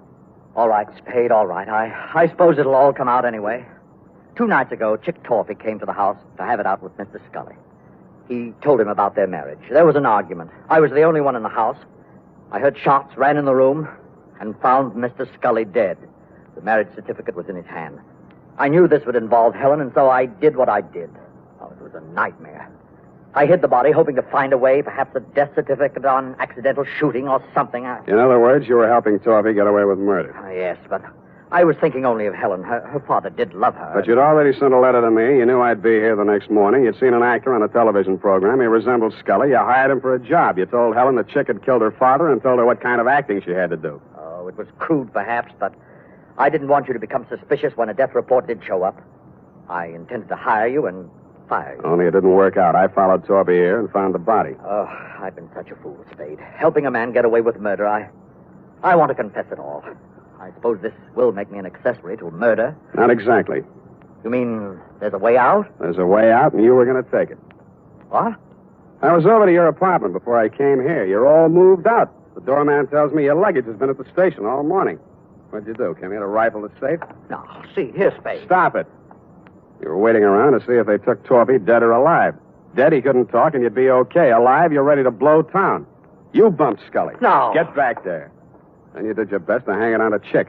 Helen thought he really did it and played along with you. You're not an accessory to murder. You're a murderer on a double count. That actor was knocked on the head before he drowned. Oh, just a minute, Spade. This can be fixed if you... Shut up!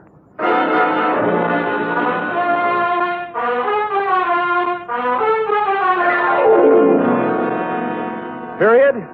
End of report. Sam, I don't understand. What, Angel? I don't understand, Sam. What? Well, you say you turned Chick Torpy over to the police, yet Dr. Kensington was the murderer. A formality, F. He will be released and cleared in short order. Anything else? Well, yes. What about Danny Cavillo? An innocent bystander. But he had you beat up and knocked on the head. And he has already made amends with those tickets for the fights. No more questions, F. Type this up and I'll give you the happy ending.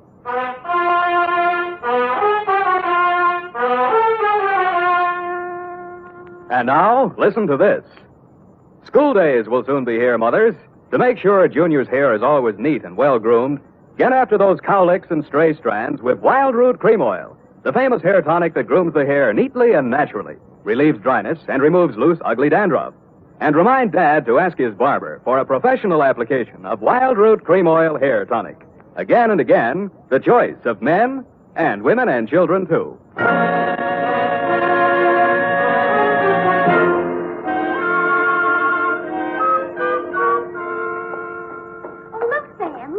What is it? Look, Sam, look. What is it? Look, Sam, look. All right, I shall rephrase the question. What?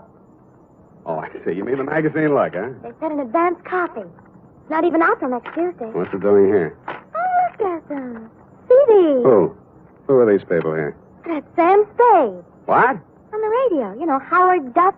He plays you on the radio. Howard Duff. Why don't I play it on the radio? You're not the type, I guess. Yeah, look here. Sam Spade dictating to Effie. Hey, she's not bad, you know. Not bad. Oh, really? Not accuracy, I thought. What is it? Levine Tuttle. The name is so actressy. As Bill Spear, Spade producer, gives final instructions. Look at him. He has 9 o'clock shadow. Well, come on, let's get out of here. Go to the fight. Oh, Sam. Then I can't say it. Say what? Well, if you're taking me to the fights, I can't very well leave and say good night, Sam, can I? Well, you can try. It's expected, you know. All right. Good night, Sam. Grins. Good night, sweetheart.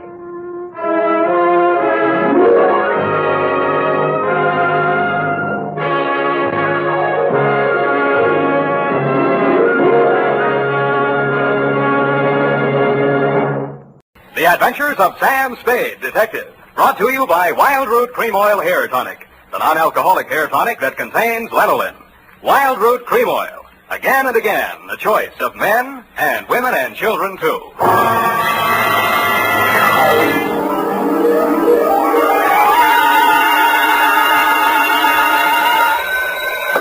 Sam Spade Detective Agency? Me, sweetheart. Oh, Sam, I'm so glad you called. Why? I don't know. I always am. Was it a good case, Sam? I didn't like it. Where are you? Morgue, San Mateo. Oh, was somebody killed? Yes? Well, do you know who did it? Yep. That's good. No, that's bad. Bad? Believe it or not, F, I wish I didn't know who killed who. I don't understand. Oh, Sam, you sound so downhearted. Well, I'm sorry. I'll try to loosen up. Stay where you are, sweetheart. I'll be right down to dictate my report on the champion caper.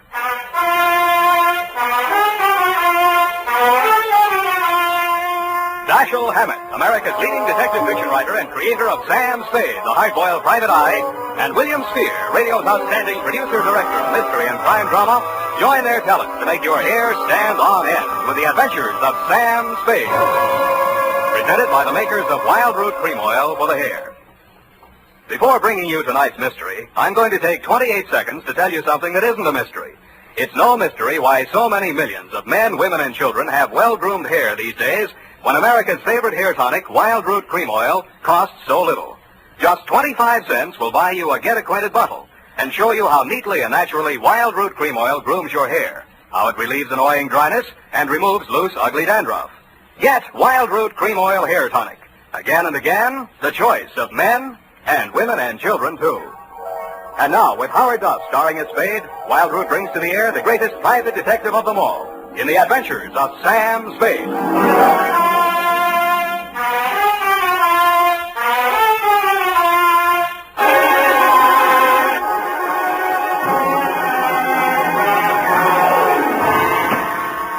Oh, Sam, I read the afternoon paper. I don't understand it either. Stop that. Really, after all this time, you'd think I'd be acclimatized to all kinds of human storms. I've got my pencil already. I myself again. I'm ready, Sam. Sam, date? Date August 7th, 1949. To whom, Sam? Jack Manelli. To Detective Lieutenant Manelli. Homicide Detail, San Mateo Police. From Samuel Spade, license number 13756. Subject? Are you listening, Sam? Subject, the champion caper. Dear Manelli.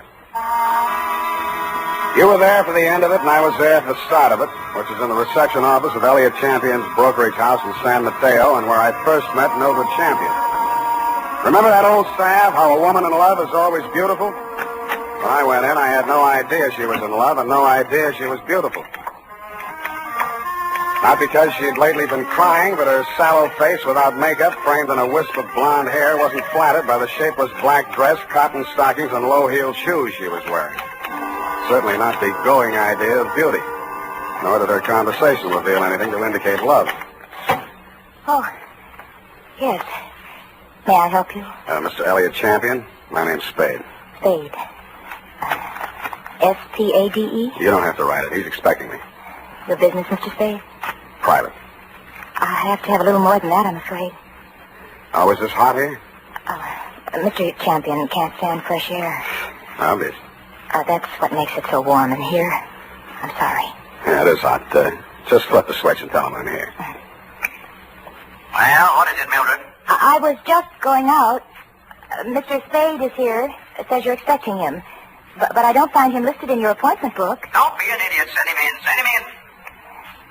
You may go in now, Mr. Spade. He always like that? He's nice today. Sorry, Mildred. That's your name, isn't it?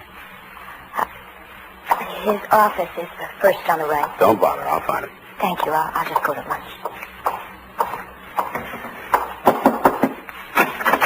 Mr. Champion? Well, don't just stand there. Come in and shut the door.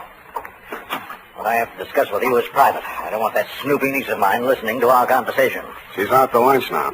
But does she listen in often? All the time. Why? She didn't know who I was. I outsmarted her there. I called you from the drugstore on the corner. I don't want anyone to know who you are, why you're here. Oh, now, where did I put that lighter? Behind the inkwell. Oh, yeah. I'm a dangerous man to play games with. Joseph's found that out once, and if he keeps this business up, he's going to find it out again. No games? You're dangerous. Say, are you mocking me, Spade? Just wondering what you're talking about. I just told you got ears, haven't you? Joe Josephs is back in town, and I'm not going to fool around with him. Mildred told me you were nice today. Oh, she did she? Well, Mildred talks too much. That's what's the matter with her. She talks too much. And you'd fire her, only she's your niece, and you'd have to pay somebody else 3 times what you pay her to take everything she has to take. Get out of my office. No. Wait a minute, Spade. It's just hot, I guess. Who has turned on the heat? It's Joe Josephs. He was released from San Quentin this week. I've been receiving telephone calls from him telling me to beware and to watch out and a lot of other nonsense. What was he doing at San Quentin? 2 to 5 on an embezzling count. He's an ungrateful scoundrel, that's what he is. I took him into my office as a junior executive, and 6 months later... He got tired of the $20 a week you were probably paying him and decided to dip into the bin. Only he did a bad job, got caught, you testified against him, now he's out and he's sore, and he's threatening.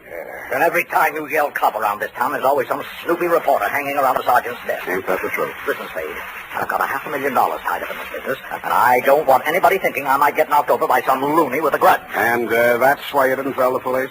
Don't you believe me? It'll do for now. You'll think of something better. Now, see here, impertinence is one thing... 25 a day and... No.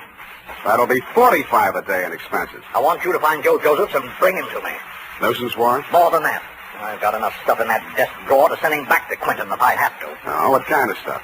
Left over from his trial. It'll be grand larceny this time, and they don't stop at 5 years for that kind of thing. You withheld evidence? I withheld... Put your gun.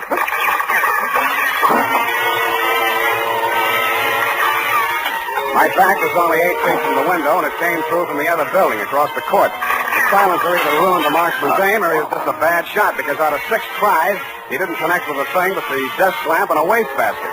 By that time, Champion and I were both on the floor, Champion on top of me. I kicked out to get loose, and he kicked me back. I gave that up and twisted around for my gun. Across the court, a window was open about 6 inches, one corner of which was full of a dark-sleeved hand and a gun arm. I fired at it from what is known as number 6 position. It's him! It's him! Get him, Slade! Get him, Slade! What do you think I hired you for? I didn't bother to answer him. I went through the window, onto the fire escape, and over to the next building. I did more. I went in that building, which was apparently vacant, down the stairs, and started out the back entrance. Hey, sorry. watch it, will you? What's the big hurry? Hey, he came out of this building. Which way did he go? Who came out of what building? This building, right here, just a second ago. Here? Yes. Who? Him. Who? The guy who just ran down these stairs. What do you look like? Well, he... Oh, what do you look like? I say, what do you look like? Huh? Who? What? Where? Thanks. Don't mention it, Curly, anytime. I couldn't tell her what he looked like because I hadn't seen him. After a careful search of the building, which revealed nothing, I decided my suspect had eluded me for good, and I returned to the office of Elliot Champion. He was sitting on his green leather chair, wearing an expression to match. Missed him, huh, Spade? What does Joseph look like? Oh, I've got a couple of snapshots here somewhere. Yes, here. Let's have a look. I was later to regret having those snapshots of my person. They showed a tall, thin-faced, haunted-looking guy, an old-looking 28, good face, shock of black hair, and dark eyes. I've seen plenty of cons, embezzler type, and he wouldn't have been cast in a part in my movie. There was nothing about him to indicate that he'd embezzled $2,000 or used a silencer on a gun. I dug 238 slugs out of Champion's wall and went down to the street. Spade! Oh, Spade! He was a heavy-set man in a dirty white Panama hat and seersucker suit that didn't fit him around the middle. Just a minute, Spade, just a minute. He crawled out of a black sedan, jammed a cigar in his mouth, and began sweating. He needed a shave. He'd always need a shave. Hot afternoon, ain't it? Yes, sir. Sure is hot. Sure is a hot afternoon. Here, my card. Lemuel Drigger, Confidential Investigations. Guess I should ought to have some new ones printed up, huh? I guess you should order, Lem, and change the name while you're at it. Huh? Didn't the commissioner bounce you 9 years ago for rolling a pack before you did the booking? Oh, let bygones be bygones, Spade. I'm in business for myself now. How's business, Lem? Punk. Try another racket, Lem. Spade, you been in to see Old Man Champion, maybe? Maybe. I was just going to go in to see him myself when I spot you pull up. I recognize you from the pictures in the paper last week. I figure maybe you and me ought to talk. What did you figure you and me maybe ought to talk about, Lem? Oh, you make it tough for a guy, Spade. We're in the same business, you know. What you go see him about? So long, Lem. Hey, wait a minute. I'm an old gumboot, huh? A fat old gumboot who couldn't get a quick as a housekeeper or tail in a punk, is that it? Okay, Spade, okay. You're full of vinegar now, but just you keep my card. You'll want to see Lem Drigger before it's all tied up. You'll want to see me. True, Lem. But he was right. I did want to see him because when I got down to the Chronicle office and looked up a morgue on the Joe Joseph trial, the first thing that jumped out at me was the name Lemuel Drigger. Lemuel Drigger, private detective who had been employed when Mr. Champion had become suspicious of Joseph's account irregularities, and who, together with Mr. Champion, caught Joseph's red-handed, and who willingly offered his testimony the same at the trial which convicted Joe Joseph to San Quentin for 5 years. The file also gave the name of Joseph's lawyer, a man named Anthony Speezer. The phone book showed an apartment address on Geary. That's you, Aggie? Hold on a minute. I was just trying to get dinner over before you showed up, but I guess I'm late tonight. Who are you? Mr. Speezer? That's right. My name's Spade. I'm a private investigator. I'm trying to locate a former client of yours, a man named Joseph. Come in. I was expecting Aggie, but come in. Thanks. I always fix my own dinner, poached egg and half and half. Ulcers. Name Spade? Yeah. Want an egg? No thanks. I'm on duty. Mind if I finish? It's up to you. Who's your client, Spade? Elliot Champion. Joe Josephs is back in town, and he's been making telephone threats and throwing 38s around. 38s, huh? Mm-hmm. You know where he is? Joe was a nice kid, but a calendar job. Born with one war going on, a depression on deck, and another war in the hole. Makes a difference. The calendar got him. Everything was against him at the trial, too. I couldn't do anything. He thought I let him down and told me so. He got real sore when they read the book at him. Threatened Champion and that private dick, Lem Drigger. Drigger and everybody else. Said he was railroaded. You were his attorney? I know, but he didn't have a chance in a million of beating that rap. He thought I ratted when I took the guilty plea in court's mercy, all for a lousy $2,000. Well, he's done his time and he's out now. He hasn't gotten in touch with you? Nope. No threats? Nope. Have a right to you from prison? Nope. Any idea where he'd be in town? Nope. Is it possible he has a mother? Nope. Then I guess I leave you to Aggie. We play records. Aggie used to be a violinist. Well, it's up to her. Spade. Spade. Yeah? If you find Joe, tell him where I live. I'd like to see him. Why? I don't know. Maybe I just want to see what 5 years in the pen does to a kid like that. Yeah. I'll bet you do.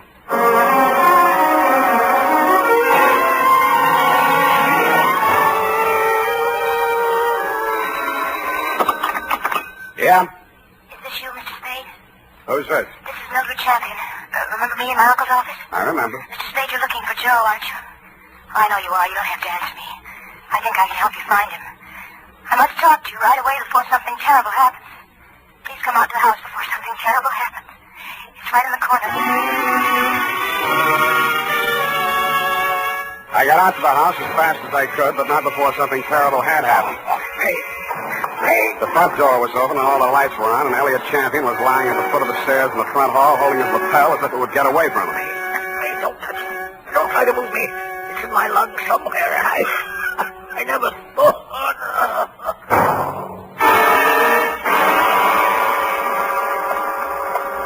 It didn't look like there'd be much use, but I beat it up the stairs to the hall phone to call emergency ambulance. Hello? What's that? This is Joe. So you hired a private eye to look me up, huh? Well, you'll never find me, but I'll find you. Yeah, Mr. Champion, I'll be seeing you real soon. I I didn't get it then, but I got it a second later. I grabbed for the banister, missed, and hit the top railing. A pair of hands held me up long enough to go through my pockets and then let me go, and that's the last thing I remember.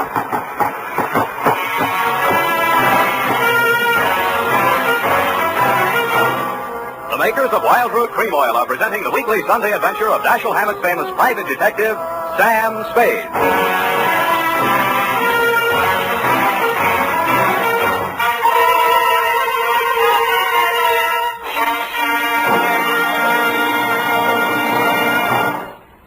Now, here's important news on good grooming. If you want the well-groomed look that helps you get ahead, socially and on the job, listen. Recently, thousands of people from coast to coast who bought Wild Root Cream Oil for the first time were asked, how does Wild Root Cream Oil compare with the hair tonic you previously used? The results were amazing. Better than 4 out of 5 who replied said they preferred Wild Root Cream Oil. Remember, non-alcoholic Wild Root Cream Oil contains lanolin. It grooms the hair naturally, relieves dryness, and removes loose, ugly dandruff. So if you want your hair to be more attractive than ever before, get the generous new 25-cent size of Wild Root Cream Oil, America's leading hair tonic, on sale at all drug and toilet goods counters. It's also available in larger economy bottles and the handy new tube. By the way, smart girls use Wild Root Cream Oil too, and mothers say it's grand for training children's hair. Get Wild Root Cream Oil. Again and again, the choice of men and women and children too.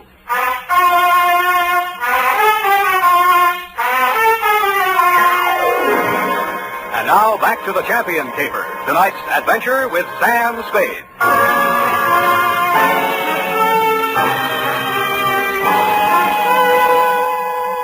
The neighbors had complained of gunshots, which was fortunate for me. I still might have been lying at the bottom of those stairs in Champion's house, Lieutenant, if you hadn't walked in, applied first aid, asked me my name, and listened to my story. You considered the threatening phone call after my client's death as a cover-up and promptly sent out a general alarm on Joe Josephs. I took an aspirin and a taxicab for home. Halfway uptown, I discovered the pictures of Joe Josephs were missing from my wallet. And that is why I was absent at the medical examiner's inquest this morning. Instead of going home, I went out to San Mateo, jimmied the lock of Champion's office, and violated City Ordinance number 352B. My dead client's desk revealed one important item. An income tax voucher dated August 17, 1944, noting him delinquent. Then I found another important item, same for 1943. His secretary's desk was even more interesting. What I found there led me to 1, call her home. Result, no answer. And 2, to revisit Attorney Speezer. I found him poaching another egg. All right, I'm here. It's late, Aggie. What's the idea? Unless it's Beethoven, I don't... Oh, Spade. Aggie ever show? Yeah, left early. Has to work tomorrow. Oh, it's too bad. What's with you? Still looking for Joe? Yep. Any leads? Wish I could help you, Spade. Elliot Champion was shot and killed in his home tonight. No. Is that all you have to say? Joe do it? Maybe. Well, You don't seem scared for a mouthpiece Joe didn't like. if you mean should I be next, no. I'm not scared, Spade. The kid should realize that this time I liked him and did all I could. You've been here all evening? Aggie? Could you prove it? Yep. You may have to. Did you know Mildred Champion was married to Joe Josephs? Yeah. How'd you know? It's a secret. I found his marriage license in a desk drawer. Nosy, huh? I found something else. Champion didn't pay his income taxes all the time. A lot of people are like that, Spade. Me, Lynn Trigger testified against Joe at the trial, so did Champion. Mildred worked in the office, but she didn't testify. Wife can't testify against husband. Real good story, Spade. But what about Joe? Champion had something on Lynn Trigger, and Trigger had something on Champion. Joe's in between. You tell me, huh? Huh? All right, I'll tell you. It's all about a green kid hired into a brokerage firm to be framed on a phony embezzling charge to cover up a tax delinquency. You want to finish it? I can't. I don't know it. You've got ideas, though. Yeah, Spade, you're right. I've got ideas. And all of them make me sick inside. That kid stood there and told me he was innocent. He said it 1,000,000 times if he said it once. And he told me he thought Champion was short with the income tax people. And if Champion was short, he could phony up a book and get a worn-out private detective like Drigger to testify that there'd been a fraud, and Joe takes the rap. If that's what happened, they did it pretty good. Did you mention anything like this at the trial? Surmise is not admissible. There was no way to investigate it and no way to prove it. Joe was a nice kid, Spade, and he told a good story. I've been fooled a lot of times. What do you think? I haven't met him yet. All right, he's done his 5 years. He came out, and now they want him for killing the man who sent him up. His whole life's gone. And for what? Spade, I hope you don't find him. I hope nobody ever finds him. But we did find Joe Josephs, Lieutenant. He was right under our noses all the time.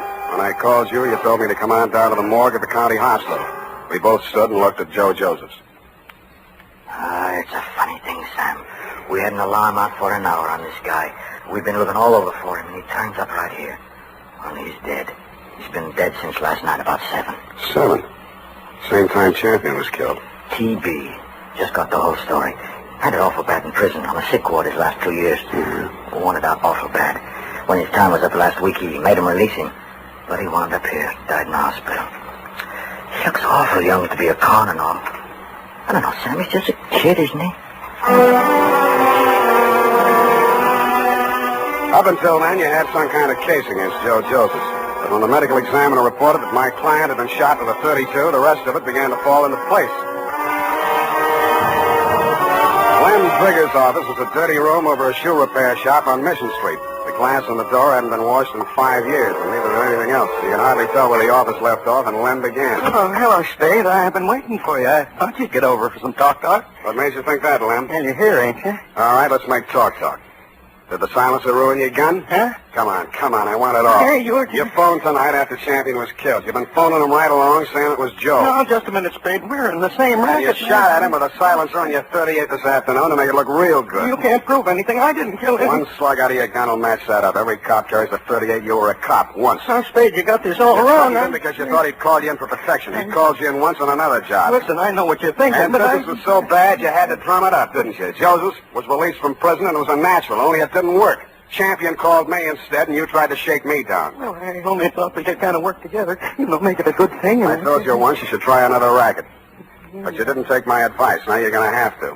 What do you mean? Because your license will be revoked pretty quick. You got into a lot of trouble about 2 minutes from now. I did? I was right here. What are you trying to do? I swore out a complaint on you for assault and battery. Hey, wait a minute. I ain't done nothing to you. Champion's dead. And yes, you did, Lem. You tried to strike me, and I had to defend myself. And I did make out a complaint, Lieutenant. I phoned your office, and 2 of your men were on the way out to pick him up when I heard a footstep outside the door. I knew who was there and what she was there for, and I did the only thing I could think of at the moment. And it was lucky I did it. Her own .32 was in her hand when she came in the door. She looked at me, and Lem's smoking gun in my hand, looked at him stretched out on the floor, then she looked back at me. The gun fell from her hand, and she began to cry. Hello, Mildred. I wanted to do it. I came here to do it. I know. Why? Why did you? To stop you. Why? My bullets went into the ceiling. He's just knocked out. No, he ought to be dead. Dead. No. Not anymore, Mildred. You tricked me. You knew I was coming here. And you know he should die. You know it. That won't bring Joe back. How many real tramps have you met in your life, Mr. Spade? Lots. And some who just thought they were. Well, you met the genuine product yesterday. My uncle, for example. He stole money from himself and made it look like Joe did it. I know about that. And this one? Why didn't you let me kill him, too? Why? Easy. When I went over to see him in the hospital the first time, I knew he was dying. He had that look in his eyes. Helpless. And he knew what they'd done to him, and he couldn't do anything about it. But you figured that you could. So you killed your uncle when you found out Joe died, and you came here to kill Lem. They killed him. They killed Joe, and they sent him to prison. 5 years I waited for him to get out of that awful place. I waited to hold him in my arms and tell him it was all over. 5 years I waited to help him forget his hate, my hate. 5 years I loved him so much every day. Oh, easy. And then he came back to me the way he did. Those pictures were all I had left of him after 5 years of waiting, loving him. Now he's dead. What can you or I or anybody do about what they've done to him? Look at me, Mr. Spade. Go ahead, look at me. I'm not what you'd call beautiful. I'm not even very pretty. Nobody would ever look at me twice. Well, Joe looked at me. And he loved me. Now he's dead. And I'm dead inside. I'm dead inside, and I'll be glad when I'm dead outside.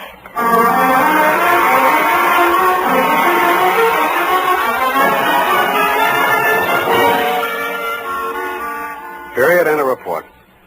Oh, they were so unhappy. Yeah. Add a notation that I won't be around for the coroner's inquest. Sam, you can't do This report, when duly notarized, should be admissible as testimony. I want to get out of town for a few days. Sour racket. And now, listen to this. Later this evening, if you happen to stroll down to the corner for cigarettes or ice cream, why not also pick up some Wild Root Cream Oil Hair Tonic? Your whole family will like the way Wild Root Cream Oil grooms the hair neatly and naturally, relieves dryness, and removes loose dandruff. And ask your barber for a professional application of Wild Root Cream Oil Hair Tonic. Again and again, the choice of men and women and children, too. Here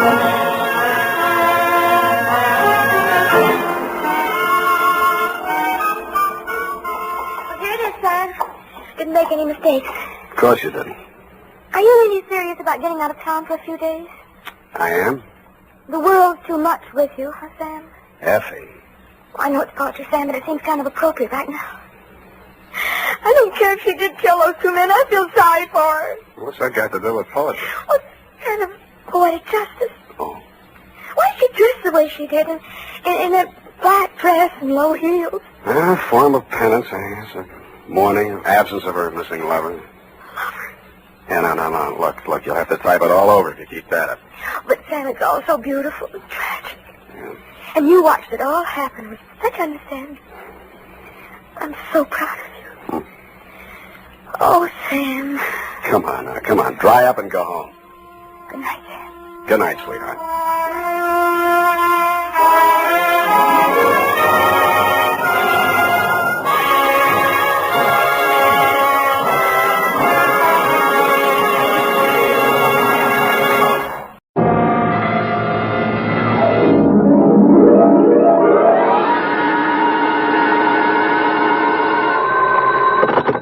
Detective Agency? Finitum est. Mr. Who? Finitum est. It is finished. Latin. Oh. Sam? What's left of me, sweetheart? Well, where are you? What happened? Who did it? Here, everything, and what? What? No, I asked you first. Sam. Now you're making sense. Well, did that Mr. Mortuus get in touch with you? Demortuus nil nisi bonum. Oh, Sam, stop it. Second year Latin, F. Speak well of the dead. You mean he's dead? If you have tears, prepare to shed them now. This one ends up worse than Rigoletto. Have your extra handkerchief ready, get some organ music on the radio, and I'll be down to dictate my report on the tears of Night Caper.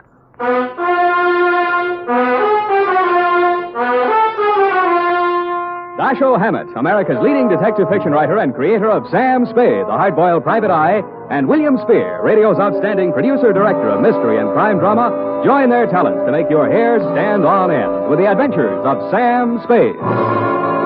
Presented by the makers of Wild Root Cream Oil for the hair. You know, just a little Wild Root Cream Oil in your hair can mean a world of improvement in your general appearance. Just try it and see.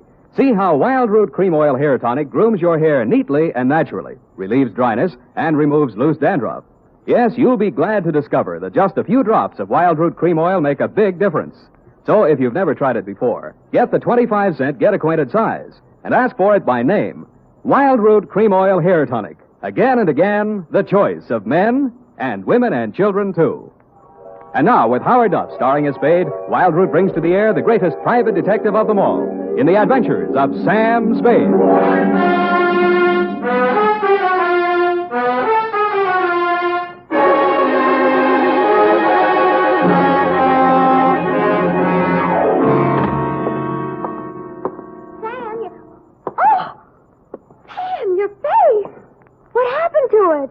Many things, Eph. But it's also kind of raw.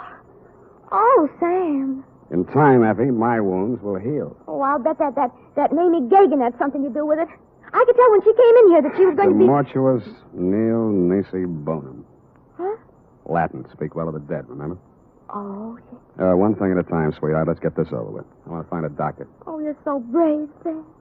Carrying on in the face of your face. Sure. You won't be satisfied until you just die for your profession. Yeah, well, if I do, nil nisi bonum, Effie. Nil nisi bonum. That means? Latin means, you have bony knees. Oh. Date, July 24, 1949, to Miss Daphne Arlington from Samuel Spade, San Francisco, license number 137596. Subject, The Tears of Night. Dear Daphne, I hope this will clear up a few things in your mind. I hope it'll let you know how you got where you are and what happened to put you there. It all has an illogical beginning, middle, and end. At 3, yesterday afternoon, my loyal secretary and confidant, Miss Effie Perrine, a doll, who has been rehearsing a Cockney play for television, flung open my office door and said, Miss Mamie Gagan to see Mr. Spade. I said 2E. Miss Mamie Gagan looked everything the name implied, from her lately blonded hair to her genuine alligator shoes. I might add, she weighed in at approximately 160 and was in very good condition. You, Spade. I am he. Sit down, please. Ah, Don't you believe me? I hate gumshoes. They all stink. Something in your background. Perhaps as a girl. I'm just assuming that you were one. All gumshoes are nosy. They talk too much. That's why I don't like them. Here. For me? Who else, stupid? Oh, and it says, pay to the order of Samuel Spade, $100, signed Mamie Gagan, co-signed Johnny McCall. All right, is it good? You wise guy or something? Sure, it's good. I'm the treasurer. Get your hat. In this weather? We gonna go see Johnny. McCall. Yeah. Why are we going to see Johnny? Johnny wants you should do something for him. What does Johnny want I should do for him? Come on, Spade. What's the matter with you? He'll tell you. I just love to hear you talk, Mame. That's all. All this gassing ain't getting us nowhere. The boss is waiting. Gumshoes talk too much. Yes, ma'am. Well, maybe we do, but ours is a lonely profession. Mamie led me to a large Cadillac parked in a no-parking zone. She tore the ticket up and ate it. We got in and charged through traffic towards Burlingame. About a half a mile this side of the main highway, we turned off to the left, and pretty soon we were winding up a private road to a fine old colonial mansion. 2 or 3 private patrolmen were guarding the entrance. They all needed shaves. They kind of nodded as we went up to the front door. Naturally enough, it didn't open, but a peep shutter did. Yeah, It's me, Feely. That's the private keeper the boss wants to see. Open up. okay. How are you feeling, Mr. Feely? Screw. All kinds of folks around. This way, Spade. How is it? Mamie, I got your peeper. Okay. Inside. Here he is, Johnny, flat feet and all. His name's Spade. They are not. I know. I picked him myself. Go on, beat it. I hate gumshoes. Boo. Don't mind Mamie. She's kind of bitter. Yes, she is. We did a lousy job on her hair last time. It's all streaky. Yeah, I noticed. Go on, sit down. Nice place, Johnny. Nice place. How's the growth? Oh, ain't as good as running beer, but them days are gone. I do all right. 2 crap tables, 2 faro games, a little roulette in the living room, but I have to be careful. Yeah, you seem to have plenty of muscle outside to keep you safe and comfy. Punks, all of them. But the best I can get nowadays, no good gunsels left. Guess they all got married and settled down or something. All right, Johnny, it's cool and it's nice out here. You make a living, and I got a check for $100. Why? Well, in my line, I don't generally have much use for a private eye. I don't generally like them. Neither does Mamie. But I can use one right now. Ever see this before? No? Well, it's a little bit of necklace. Necklace case. Called the Tears of Night or something. Yeah? And it's worth quite a chunk of Geetus. These 4 diamonds are good stuff. Dame named Daphne Arlington left it here a week ago when she went in for a plunge at the roulette table. She left it for a standby till she raised the cash. Oh, screwy dame. You know, a widow with a lot of money. Boyfriend named Lenny Eppich. He paints or something. Well, she sent me a check today for the 5 G's she lost, and I just want you to take this thing back to her. That all? Yeah, that's all. I got my dough, she gets a necklace. You're a licensed bonded investigator, insured, it's safe with you. I couldn't trust any of my punks with it, and I don't like to be seen in public, so you just take it back. It's all very simple. Uh-huh. Now that you've told me how simple it is, suppose you give me the unexpurgated sequel. Did her check bounce? Yep. All right. You want a drink? There wasn't any check, Sam. She called me a couple of hours ago and said if I didn't have this thing back to her by tonight, she'd call a load of cops and come out here and tear the joint apart. Not such a screwy dame at that. You're stuck. You telling me. If she comes with cop, I'm closed for season. I'm getting old. Oh, you're not old, Johnny. Feely was running the table, and I didn't know he'd taken this thing for security till we counted up. Stupid Feely. I should have pushed his mush in or something. letting a dame like that make us a setup. Well, maybe you'll do better next time. Oh, ain't gonna be no next time, Spade. Well, here's her address. Here's the ice. Just take it to her, and I'll chalk it up to experience. You better get yourself a new boy at that table, Johnny. You telling me. You telling me. Well, bye.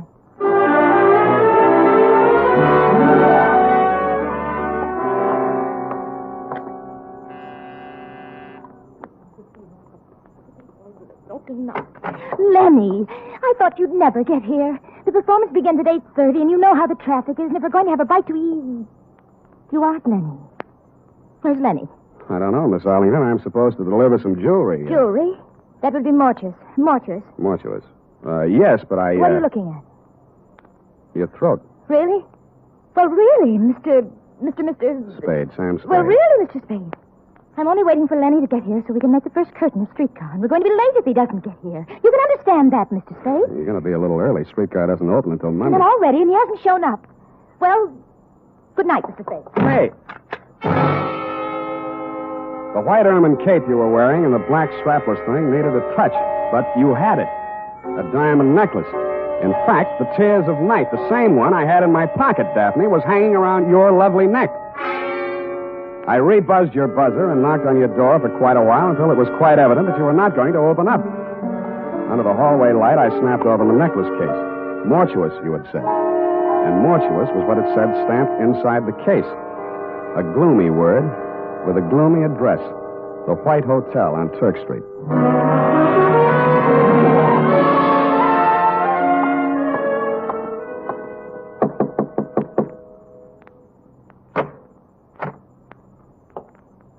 Hannibal Mortuous. At your service, sir.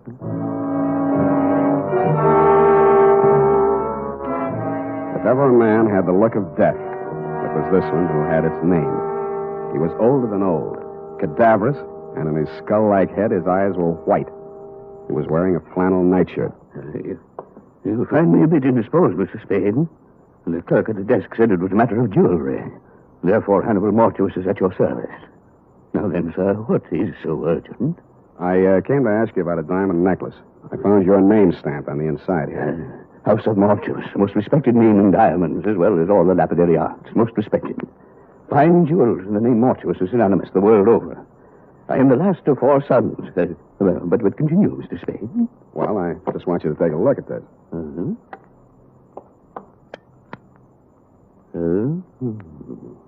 And how do you come in possession of the Tears of Night, sir?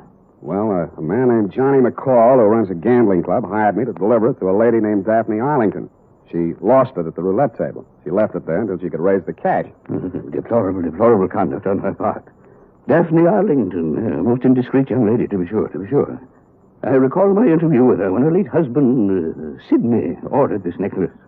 A lovely body, propelled by a ridiculous mind. For shame, such conduct, a gambling house, the Tears of Night, a pawn. Well, this is real, then? It isn't phony? Mr. Spade, I am a gemologist. The House of Mortuous. Of course, it's real. Take a good look. When an artist creates a dazzling thing of beauty such as this, would he be so unlikely as to forget the time, the patience, the agony of his creation?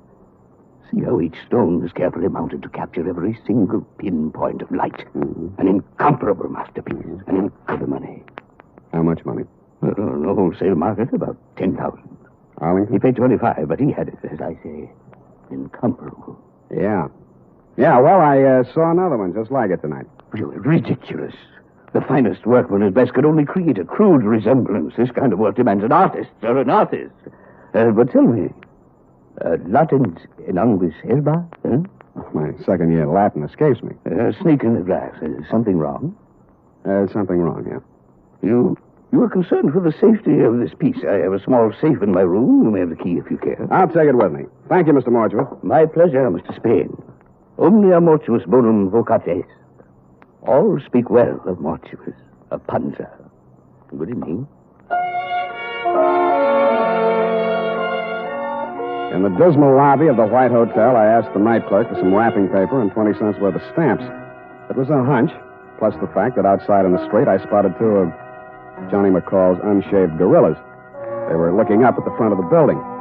Mr. Mortuous must have switched off his light or something because their eyes suddenly dropped and I saw them separate, one on each side of the front door. With shoulders carefully hunched, I stepped out into the lonesome night. I hoped they would think I was carrying my .38, which I was not. They didn't. Here's the paper, Candy. You want to ask him for a match? Candy's nearsighted. That's too bad. This him, Ernest? Got a match, Spade? Yeah, not so close. Candy asked if you got a match. He's a dummy, Candy. He don't answer. Got a match, Spade? What did I tell you? He's a dummy. He don't look like no dummy. Take your hands up. He's a dummy, all right. Ain't you, Spade? See, he's a dummy, Candy. I told him about you being nearsighted and he wouldn't answer. He don't talk. Go on, smart boy. Tell Candy how sorry you are about him being nearsighted. I told you he was a dummy, Candy. All private eyes like you. Candy asked you a question. He wants to know if all private eyes is like you. I don't like no dummy. We ask questions and he ain't told us nothing. That makes him a dummy. Maybe we find out something if we went through his pockets. Yeah, even a dummy's got pockets. Ain't that right, dummy? Hold him, Candy.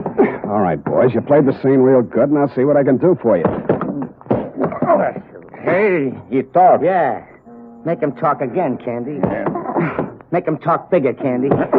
Bigger. He talks real nice, but he don't say much. Think maybe he's tough, Ernest? Yeah, maybe. Hold him up. See? He ain't so tough.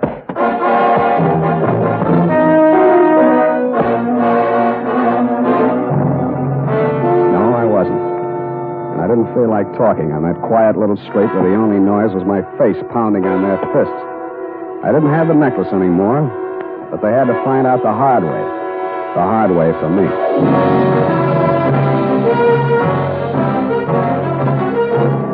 The makers of Wild Root Cream Oil are presenting the weekly Sunday adventure of Dashiell Hammett's famous private detective, Sam Spade.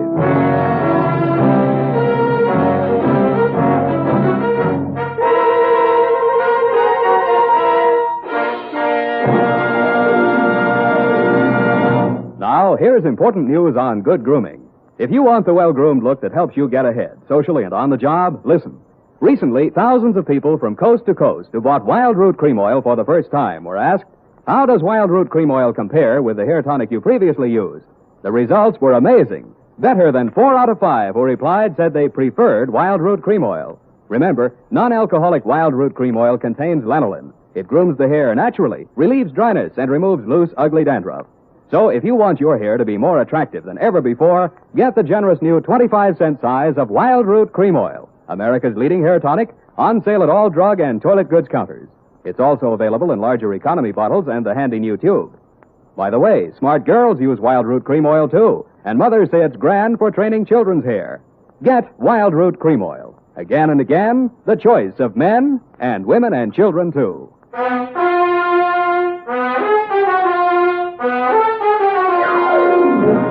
And now, back to the Tears of Night caper. Tonight's adventure with Sam Spade.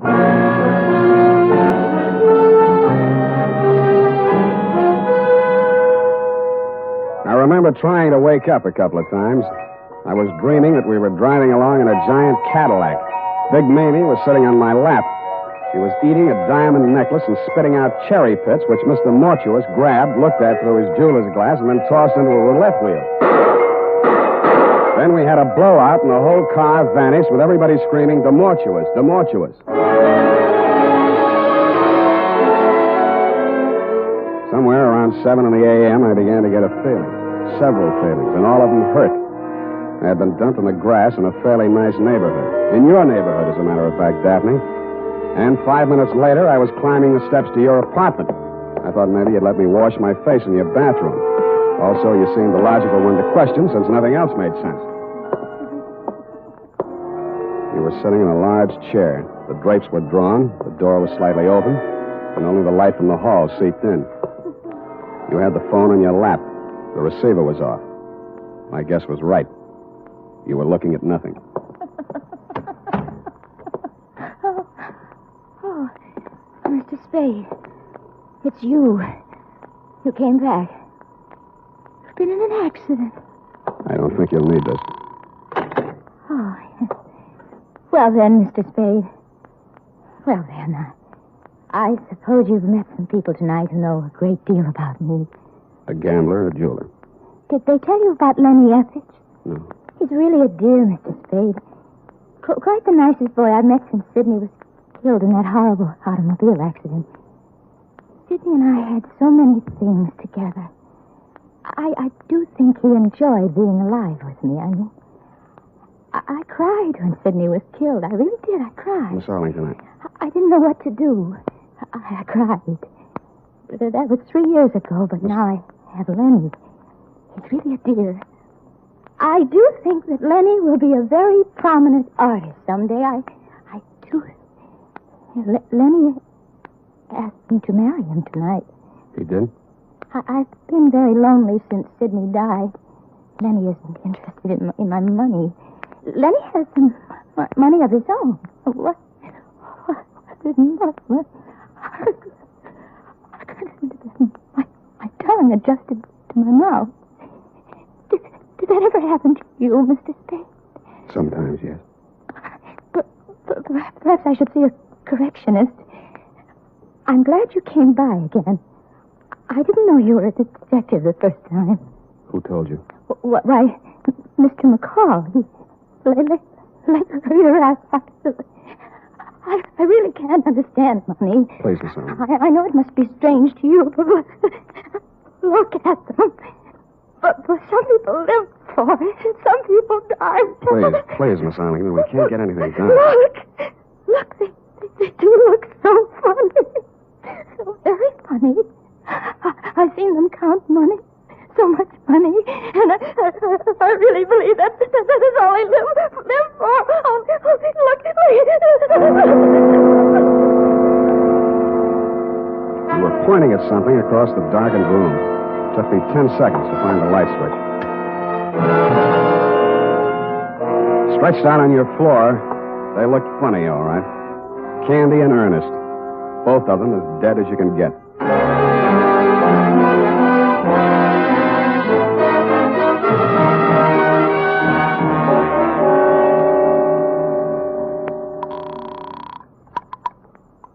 Hello, darling.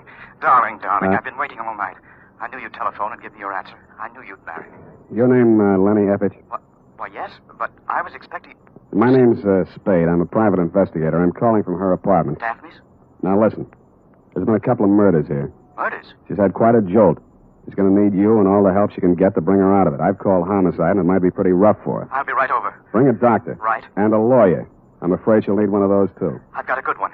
We'll be there. Thanks, Mr. Spade. He showed up about the same time the crew from homicide got there. Your fiancé's a good guy. He talked fast and urgently, as did the doctor and lawyer he brought with him, and through their combined efforts, you were removed not to police headquarters, but to the private hospital in which you are now a patient. It was obvious from the powder test that you could not have fired the .45 which ended the lives of Candy and Ernest. It was also obvious that the murders had been done elsewhere.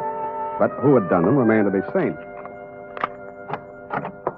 Spade, I've been expecting you. Come in, sir. I've been amusing myself with your chessboard. Sit down. Oh, you've had a hectic night. Yeah, your boys were pretty rough. Candy and Ernest, two men of another world, Mr. Spade, not our world. Allow me to apologize for that action. I want more than an apology, Mr. Mortuus. And if that's my gun and it looks like it, it's got a hair trigger. And if you'll pardon me for saying so, your hands are a little shaky. I underestimated you, Spade. Such an ingenious method of protecting the tears of night. Why, sir, by the simple expedient of placing it in an envelope and mailing it to yourself from my hotel lobby, you hired as guardians the entire United States Postal Service, not to mention the armed forces. Thanks. What happens now? We wait for the mail. Just tell me where I'm wrong, will you, Mr. Mortuus? McCall wanted me to get caught with it. He didn't know it was real. You'd made a phony for him, only you found out it wasn't phony when I came to your place. Then there was a double cross. If you can bear my vanity, I have invented a new word. Triple cross. It has a ring to it, Oh. Including Mamie? Mamie and her friends have been very valuable to me, but I must necessarily exclude them from sharing the profits. Mamie knocked off Candy and Ernest? Abetted by the last of the House of Mortuus. You planted them in Daphne's place. Mamie and I. A crude touch, I thought, but it had a purpose. I happen to know that Mrs. Arlington has for a long time been on the verge of a nervous breakdown.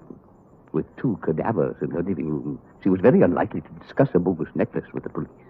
And I doubt very much if she knew she was wearing the original or the imitation. Flighty girl. That's the lousiest thing the House of Mortuus ever did. She walked in and found it. If you had merely returned the real necklace to her, it would have been simple to make an exchange, and none of this would have been necessary. But I know. You just sit here and wait for the mail. We wait for the mail. What about your other playmate? I'm afraid I'll be sought for a murder or 2 or 3 this night.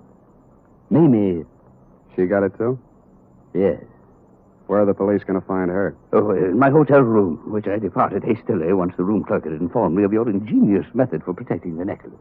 I shot her there. You were cheap. Cheap, sir?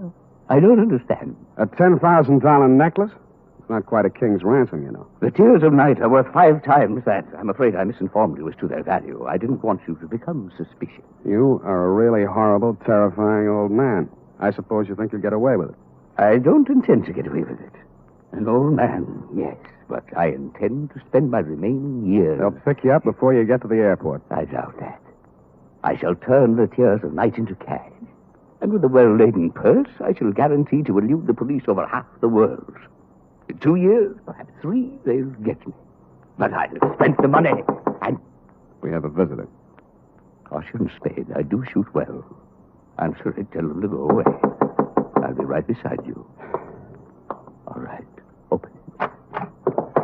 Look, one side, Spade, I got a gun. Obvious. Mamie. I thought I'd find you here waiting for the mail. You dirty. You didn't do such a good job on me. Caution, my dear. I have a gun, too. Everybody but me. I can last long enough to let you have it. Not so good, my dear. Your loss of blood has made you groggy. It's still good enough. Well, It was almost a photo finish. He kind of leaned into the wall with a pained and amazed look on his face, then he seemed to try to walk. Mr. Spade. Mr. Spade, sir, I believe I've been shot. I'll need a little assistance. I can't seem to hold my feet, sir. I can't seem to hold my feet. This was an awkward plan at best. The mortuus nil nisi bonum, Spade.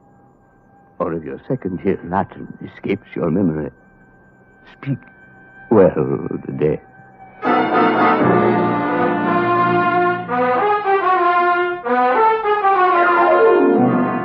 Period and a report. Oh, Sam.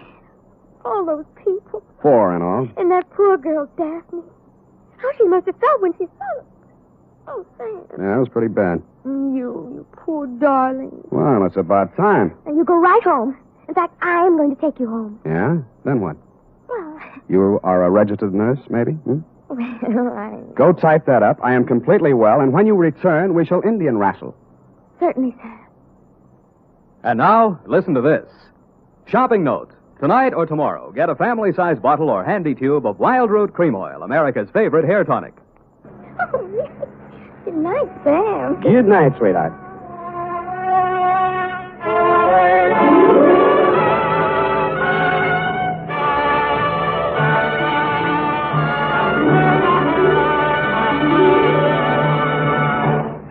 The Adventures of Sam Spade, Detective.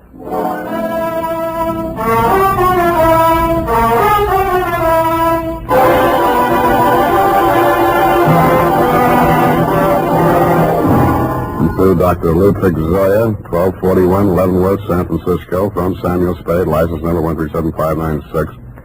Subject, Edith Hamilton. No paper? No caper. Dear Doctor, if I owe you an apology for not keeping you informed on the progress of the assignment and for letting it drag on as long as it has, then I'll have to go on owing you, which makes us even because you don't owe me anything. The start of it was a month ago. 32 days, 8 hours, 3 minutes, and 45 seconds to be exact.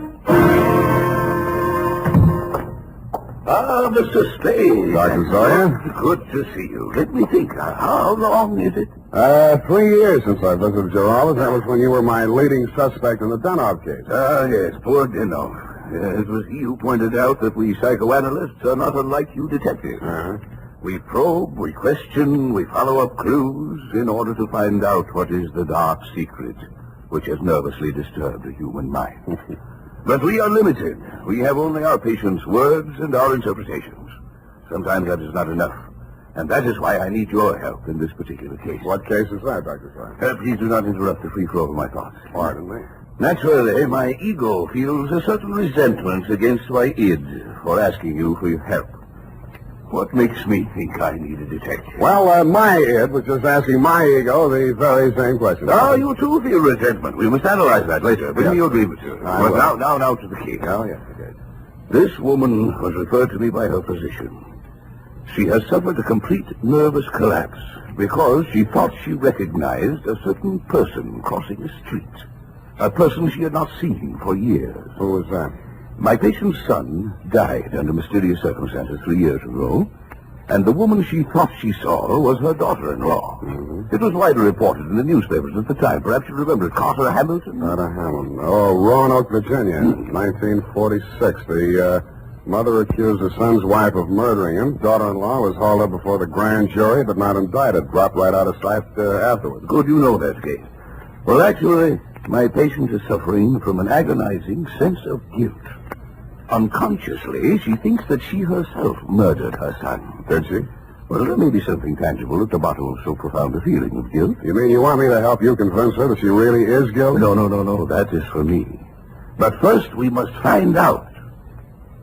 What we must find out is somebody else, whether they are guilty. What? Go all the way to Virginia, solve a crime that's been off the books for 3 years? No. The daughter-in-law is actually here in San Francisco. Well, if I remember right, she wasn't the only suspect. Well, whether she is innocent or guilty is of no importance. It is only important that we know. What? Excuse me. Yes, Miss Case. Mrs. Hamilton is here, Dr. Zoya. Oh, good, Miss Case. Send her in. This is my case. I mean, my patient. I want you to meet her. Oh, good afternoon, Mrs. Hamilton. Good afternoon, Doctor. The woman who stood framed in the doorway was a tall, commanding figure, impeccably dressed in black, with an easy $100,000 worth of black pearls wound around her neck and a black veil covering her face. She walked in ahead of you, displaying not a sign of nervousness, and stopped directly in front of me. Very deliberately, she lifted the veil, revealing a youthfully old face, deeply tanned and set off by snow-white hair. Only her enormous violet eyes showed any expression. She stared at me for what seemed like a full minute. Yes, you do. You look like the other one. Well, perhaps you had better explain, Mrs. Hamilton. My daughter-in-law, Edith, was very much in love with another man before she married my son, Carter. He jilted her. Carter was second choice. It was I who talked her into marrying him. That's why I'll never rest until my son's death is avenged. We must analyze this desire for vengeance. Oh, yes. Yes, I had a dream last night. I dreamed that Edith was dead, stabbed with the same bone-handled hunting knife she used to kill my son. Yes. Well, no. You just lie down on the couch and relax, Mrs. Hamilton. I'll be with you in a moment. Come, Mr. Spade. This is the most disturbing new development, her dream. You must get to that girl as soon as possible. Her life may be in danger. You mean the old lady is mixed up enough to take a shot at her? Here is the address. And take this briefcase. Why the briefcase? Well, there are legal papers in it regarding the Hamilton estate. They require her signature. I had Mrs. Hamilton arrange for you to take them to her instead of the attorney. I'm supposed to pose as a lawyer. While I'm there, I'm supposed to shake a confession out of her, and while I'm typing it up, I'm a bodyguard. You're getting a lot for your money, Dr. Zoya.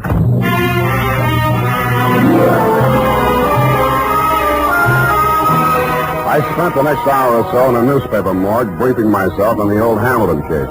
The victim, Carter Hamilton, was the 28-year-old tail end of an old Virginia family whose blood was as rich as it was blue. The accounts of the killing were sketchy. At the old plantation, Carter Hamilton had been found one morning by his mother dead in bed of a stab wound. The knife was never turned up. Somebody had wiped everything in the room clean of fingerprints, which sounded like robbery until it was established that nothing was missing. The state was counting heavily on Mrs. Hamilton Sr.'s testimony in their case against the daughter-in-law, at an odd angle I'd forgotten. The old lady had clammed up in front of the grand jury, and the case was dropped for lack of evidence. Then there was a picture. She was the kind of a girl who looks her best in a riding outfit with her freckles showing, and then surprises you by looking even better in full makeup with her shoulders showing. Candid is the word that best describes her features. large, widely spaced eyes, a generous mouth, and an expression of unaffected sincerity. It was with a certain reluctant eagerness that I kicked myself up Stockton Street to Pine, across Pine to Bush, and up 3 flights of stairs.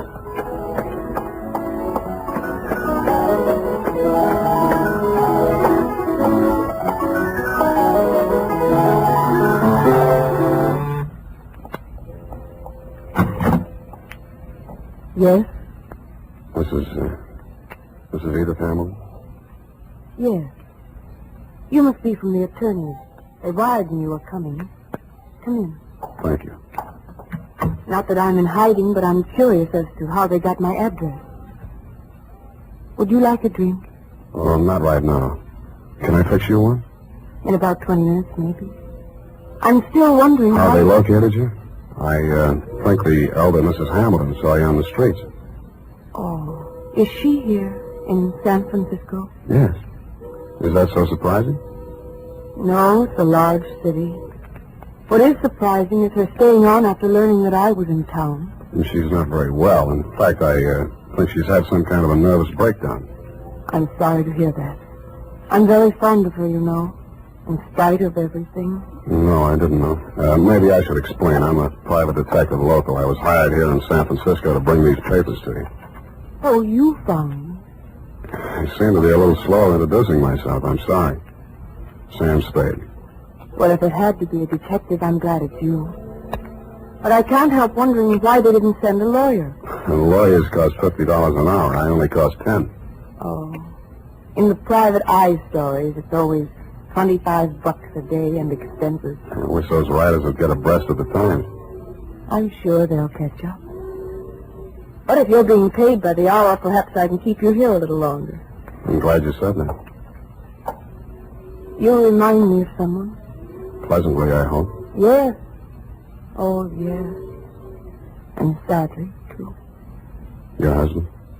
If you don't know about that, I hope you'll never find out. I'll leave that up to you. His hair was like yours. He was thinner. And his eyes were blue. Maybe we shouldn't wait till 5 o'clock for that drink. It was a funny kind of a drink. I'd never been hit by one before, black velvet. After 2 of them, I even began to hate myself a little less. And after the third, I decided there was some mystical connection between the drink and the color of her eyes. Black velvet.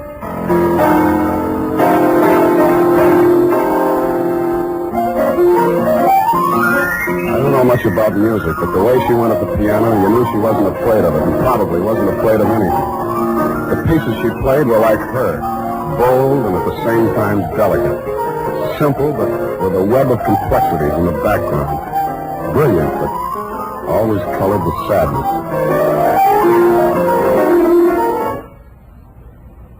What's the matter? I want you to take me someplace. Where? Any place. Dinner. I don't care. I just want to go someplace with you. With you. Hey. What is it, Sam? I thought we were going out.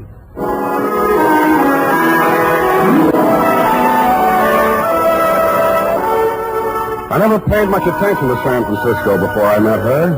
It's quite a place. There's a little park up on Russian Hill where you can stand and look out over the houses of the marina to the Golden Gate. There's an island in San Francisco even worse than Alcatraz. It's in the middle of the lake at Flashacre Zoo, and instead of gorillas, the population is nothing but monkeys. There are only 2 laundries in Chinatown. And out at Golden Gate Park, they have a band concert every Sunday afternoon. Maybe it was just the bright weather, but everything looked clean and shiny, as if somebody had taken a scrubbing brush to all the buildings. We even fed seagulls. At first, she never went any further into her past than the day before yesterday. I couldn't very well charge her for the progress I was not making on the case, so when I learned that you'd sent old Mrs. H to a nursing home for a 2-week rest and Edith did not need bodyguarding for the time being, I took a job that took me down to Los Angeles for a few days. I was awful glad to get back, and not because I don't like L.A.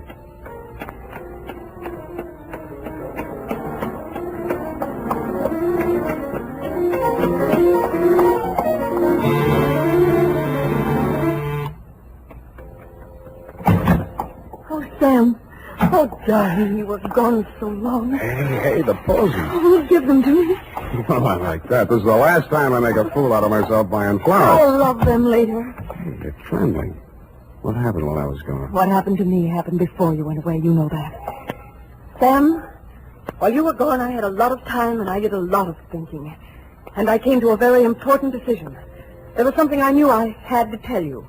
And I wasn't so sure I could get through it. Now, look, Angel, it sounds serious. I don't think this is the time. Oh, but it is. Yes, it is. Here, take it before I change my mind. What is it? I wrote it all down. Sit here, facing away from the piano. And don't say anything until you've read it through. Oh, okay.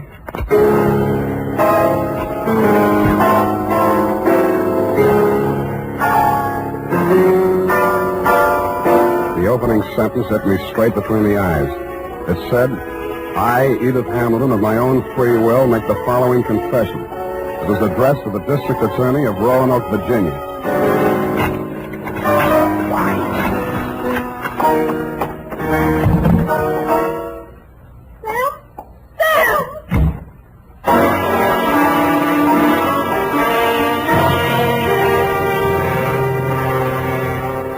That, Dr. Zoya, was when I headed back to your office. Not to have my head examined, it was too late for that, but to tell you that I was resigning this caper. On the way, I placed 2 ads in the classified sections of 3 papers. One under office space for rent and one under situations wanted. Ex-private detective desires position as night watchman, prison guard, asylum attendant, or any more pleasant line of work. And I really meant it. The United States Armed Forces Radio Service is presenting the weekly adventure of Dashiell Hammett's famous private detective, Sam Spade.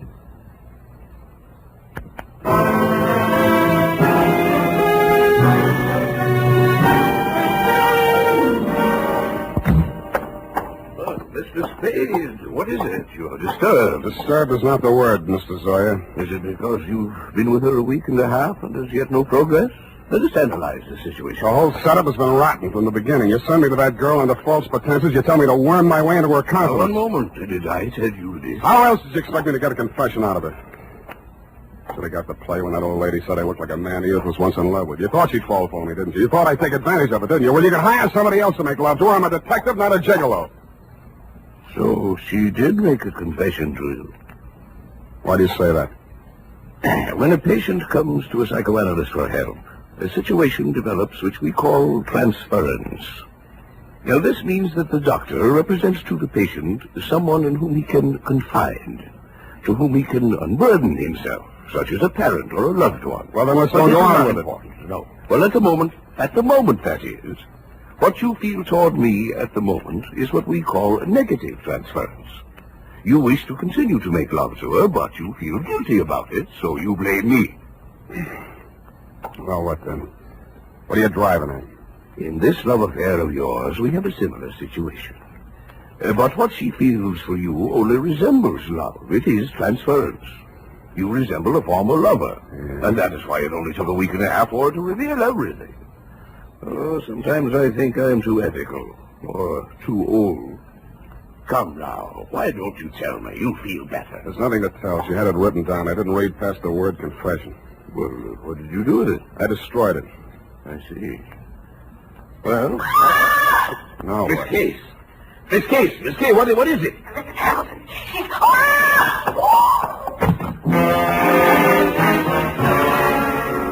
It was Mrs. Hamilton, all right. But she didn't look much like the dignified old lady I had met in your office 10 days before. Her high-piled white hair was hanging in 2 ratty pigtails. She was wearing a nurse's cape over a flannel hospital nightgown, and in her hand was a .32 caliber gun. Mrs. Hamilton, why did you leave the nursing home? You lied to me, Dr. Zoya. That place is nothing but an asylum. Well, you know that isn't true. Come, give me the gun. You're tired. You must rest. Yes. Now I can rest. I've killed her. What? Miss Case, she's fainted. Get some water. Let me see that gun. I'm going to Edith's place. Get an ambulance over there and don't stop to analyze anything.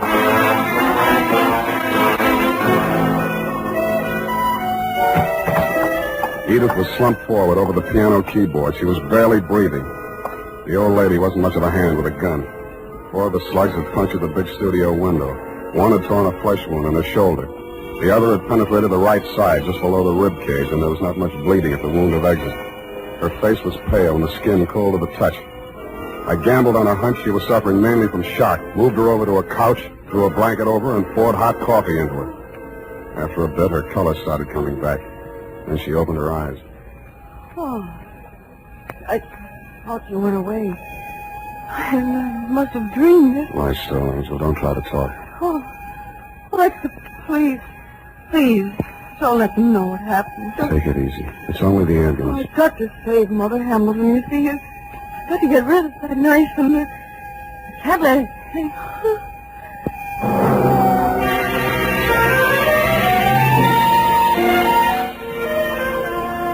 I rode in the ambulance with her. She was still unconscious when they carried her into surgery. They told me she was out of danger.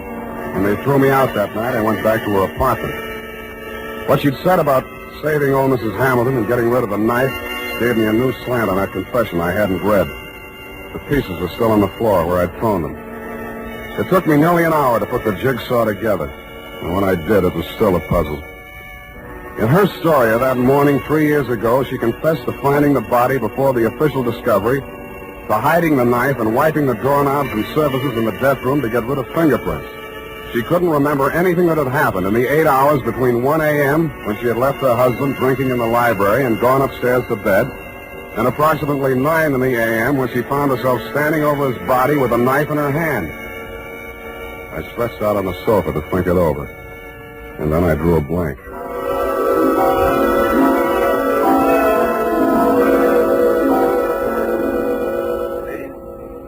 Mr. Spade, wake up. What? How did you get in here? Well, I've been reading that so-called confession. Very interesting. We must analyze it. You analyze it. I'm going to call the hospital. I've just come from there. How is she? Physically, nothing serious. Mentally, she's not so good. She keeps asking for you. Yeah? She thinks you can help her. Yeah, it's definitely there, the delusion that she's in love with you. What makes you so sure it's a delusion?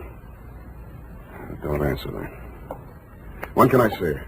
Well, it's best that you wait until she comes home. That will be next Tuesday. Look, you're supposed to be a first-class head doctor. Can't you cure this amnesia of Edith? I thought I explained to you last night when we were discussing transference. Please, Dr. Zoya, please. I know you mean well, but don't. I beg of you. Well, it's not important. When she gets to know you better, she will realize that her love for you is irrational.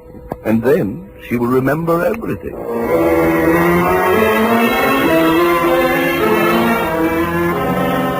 I kept myself busy like crazy until Edith checked out of the hospital. There wasn't much talk between us at first. Even her music was reticent, little rambling improvisations that sounded like children's songs or lullabies with something just a little acid mixed with their simplicity. Then as the days went by and her strength and confidence started to return, her music became serene and graceful. It became like her as she sat there at the piano in front of the big window with its afternoon sun streaming down on the San Francisco hilltops, while at the same time the April fog bank started its nightly prowl in through the Golden Gate. And that was like her, too, and like her music. Brilliant, but with a touch of melancholy. And then one day it was all warmth and brilliance and she was smiling.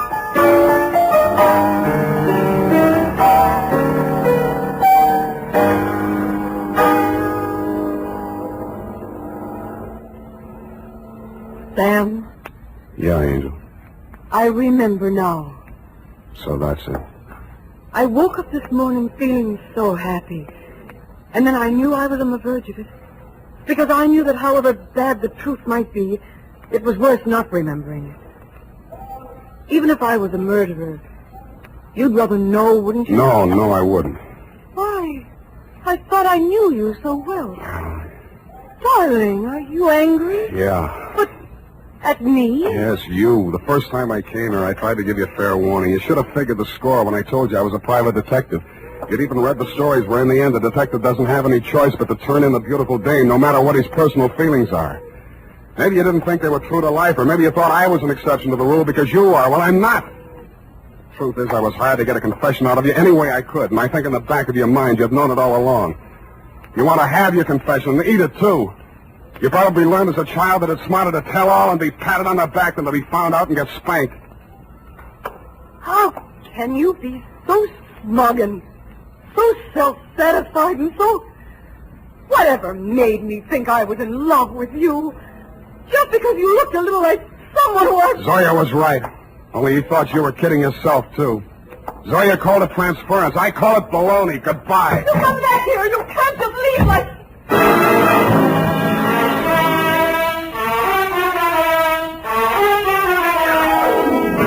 And that Dr. Zoya is why I never heard her confession. It turned into a lover's quarrel. But I understand she paid $25 an hour to rattle it off to you. I have before me your telephonic message. I haven't had time to analyze it, but at first glance I take it to mean that Edith was innocent of everything except destroying evidence.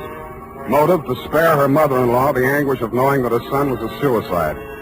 I'm sorry, now that I know what her story was, that I didn't stay to hear her tell it. But that, as you would say, is not important. At least I cured her of that love delusion you were so worried about, even though it took a month to do it. Period, and a report. Oh, Sam, sacrificing yourself so self-sacrificingly, rather than shatter a mother's delusion. Yeah, some other time, huh? I'm sorry, Sam. I'll go type this up.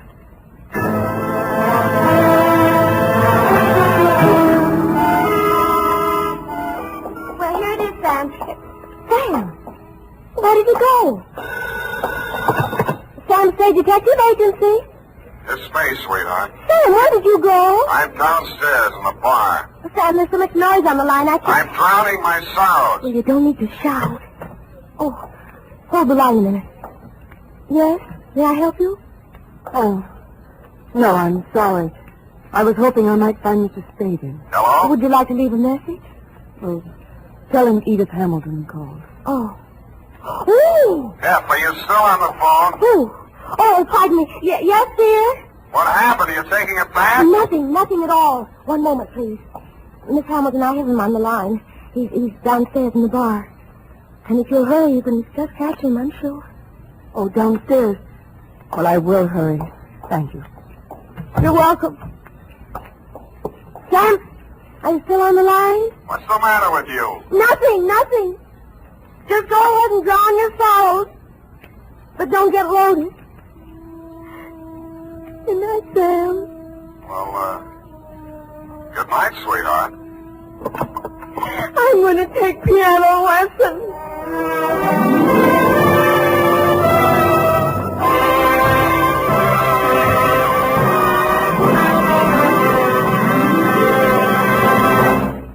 The Adventures of Sam Spade, Detective.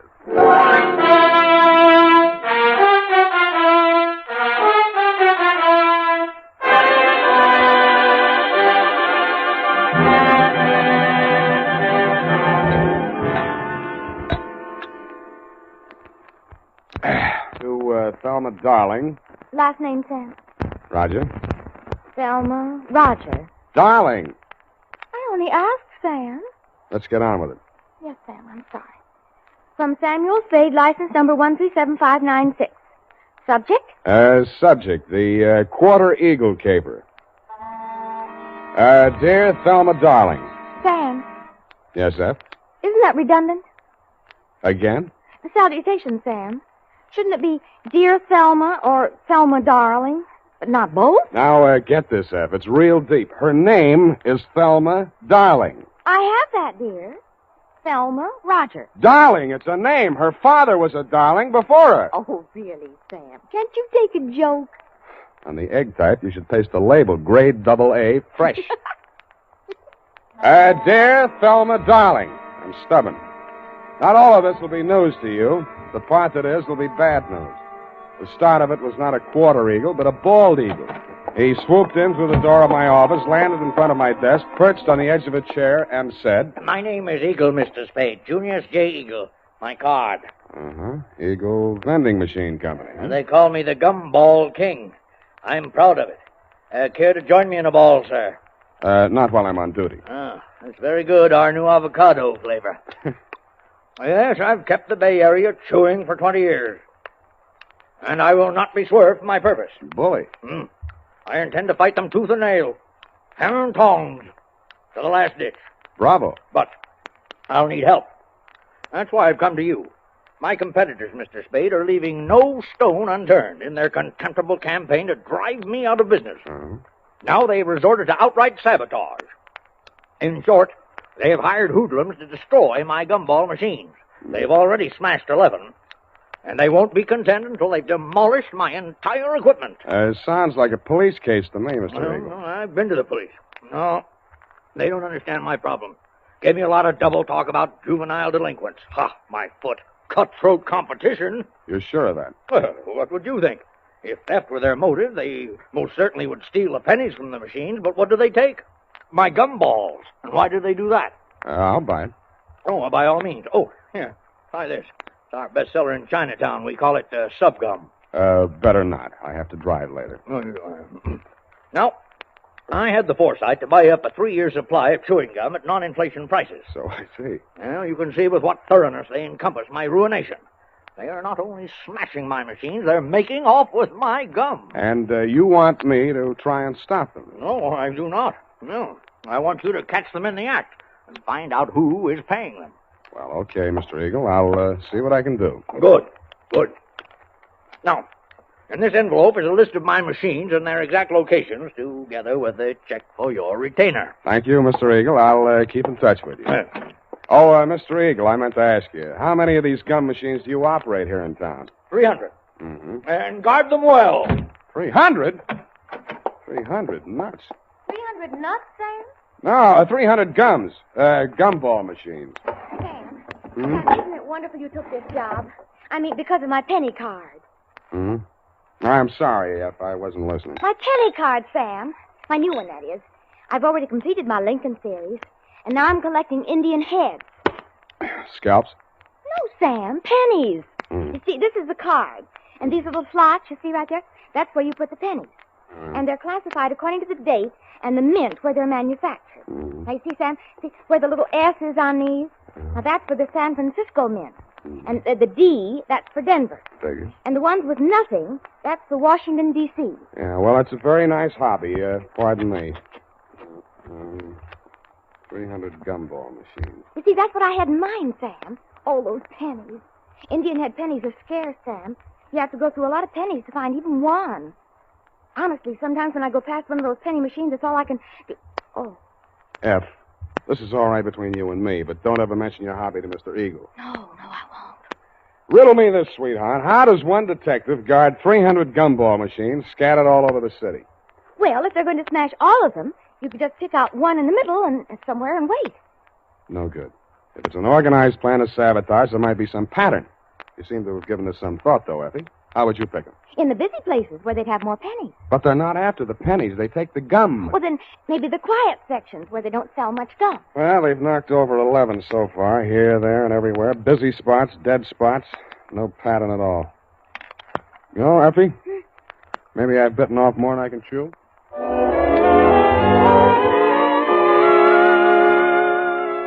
I wasn't sold on Mr. Eagle's theory that the caper was organized sabotage, but I decided to test it out anyway. I learned the operation did follow a pattern, unless it was coincidence that the 11 machines knocked over the previous night were the same 11 machines that had been refilled that afternoon. I checked with the Eagle Company's maintenance man and learned that only 5 had been refilled today. I picked the one that looked like the easiest to knock over. It was the one in the doorway of a darkened loft building near the Siemens Hiring Hall on Drum Street. At 9 p.m., I strolled down there. The block was deserted. I took a plant in the adjacent doorway and talked to myself until just before midnight. Then I shut up. My heart skipped a beat as she passed under the light. Red hair. My secretary? Then I noticed how she was dressed. Not on the salary I paid her. She paused before the gum machine, opened a large handbag, stripped off her long black gloves, dropped them in her purse, and took out a small Boy Scout-type hatchet.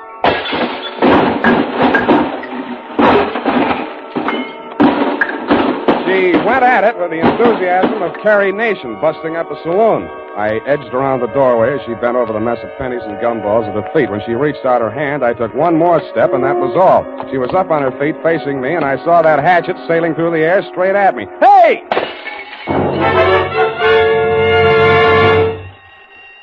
Now see what you've done. Yeah, I'm sorry. I won't let it happen again, I hope. Well, don't just stand there. Let's get out of here. That noise will bring the police down on us. Yeah, you're right. No, not that way. The alley. And that's how I met you, Thelma, darling.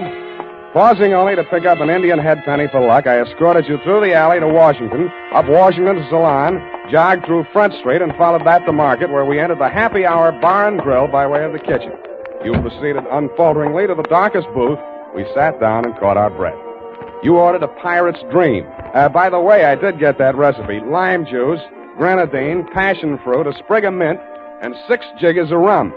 After 2 swallows, I heard myself saying,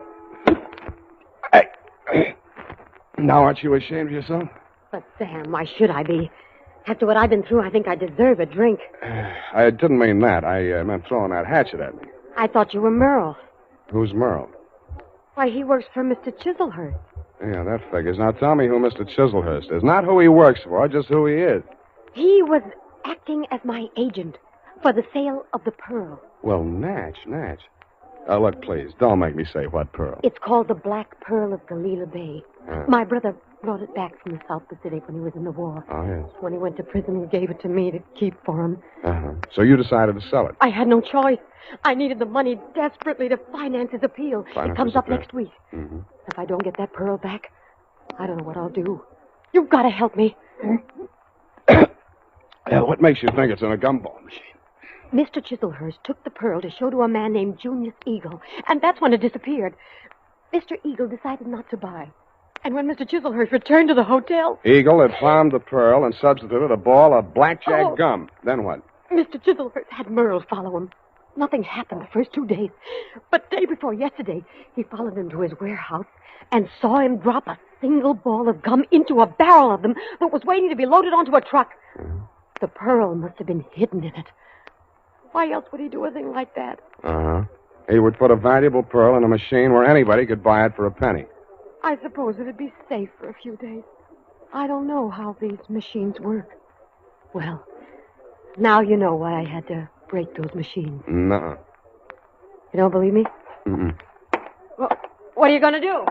Check the psycho wards and find out which one you escaped from.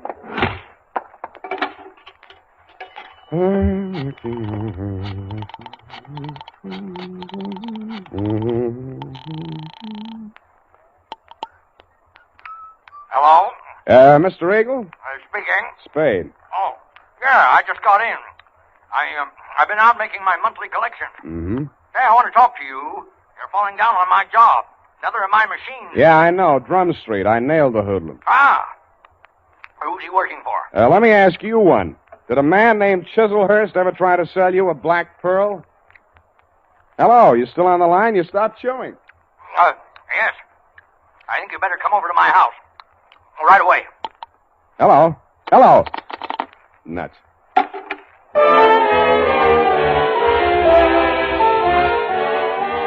When I came out of the phone booth, I wasn't surprised to find that you had flown the coop, darling, if I may call you by your last name. But I was surprised at what I found at my client's house.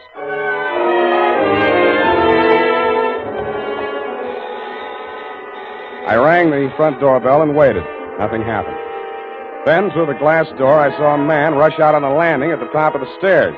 He half ran, half stumbled down the long flight to the entrance hall, yanked open the door, and tried to shove past me. I grabbed him. Get out of my way. Wait a minute. Let go. I got to get a doctor. You're bleeding. No, not me. I've got to get a doctor. Why don't you phone? They ripped the wires out now. Let go, or it'll be your fault if he dies. I memorized his mug, lifted his wallet as we unclinched, and let him go. On the way upstairs, I checked his ID cards. Higgins, Morris L., employer, Eagle Vending Machine Company, occupation, maintenance supervisor. On the floor of a room at the top of the stairs was quite a sight. The floor of the room was covered almost completely with pennies. In the middle of it, sprawled forward like a miser who had been attacked while counting his hoard, was Junius J. Eagle. The wound in the back of his neck could have been caused by a small hatchet. There was a bookkeeper's account sheet open across the desk, and scrawled across the neat rows of figures there were 3 words: Spade, Quarter, and Eagle.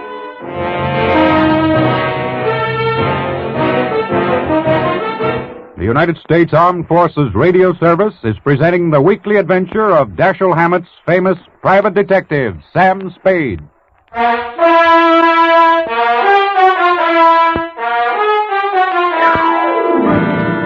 And now, back to the Quarter Eagle Caper. Tonight's adventure with Sam Spade.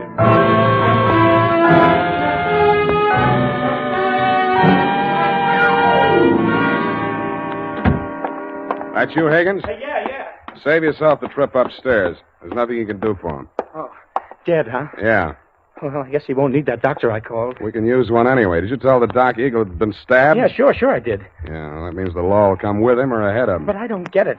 He must have been killed for the money, but why didn't they take the pennies? They should have. It'd look better for you if they had. You're that detective he hired, huh? That's right. Now, look, Higgins, we haven't got much time. If you want to find out who killed your boss, spill everything you know to me now, before the cops get here. Because they're going to hold you, and they'll hold me, too, if they find me here. But I don't know a thing, Spade. I just found him like that. How did you get in the house? I have a key. He gave me one, so when I came here to pick up the pennies, he wouldn't have to come all the way down to let me in. For now, tell the cops the door was open. Did he always collect the pennies from the machines himself? Yeah. He was a coin collector as a hobby. He liked to go through them and save out the odd ones. You always pick up the money at 1 a.m.? Oh, no. No, he called me tonight a little past midnight, and he asked me to come right over. Hey, look, you got to believe that. I do. He said the same thing to me. What do you know about a man named Chiselhurst? Hey, wait a minute. That's the name of the guy that ran into my truck yesterday coming down the California incline near Grant. He slammed right into the rear of my truck. I tangled with his chauffeur, some punk kid. Named Merle? Yes, that's what they called him. And there was a dame in the car, too, a redhead. Any report on the accident? No, the cop took it down on the beat there. There wasn't no damage. Sounds like we haven't got much more time here. Oh.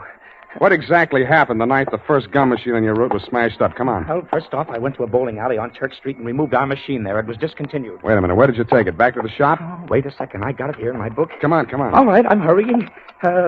Here it is, 11864. Mm-hmm. No, I exchanged it for an out of order down on Drum Street. Did you leave the pennies in it? Oh, sure. They only get collected once a month. How much gum was in it? About half full. I didn't refill it until today. Yeah.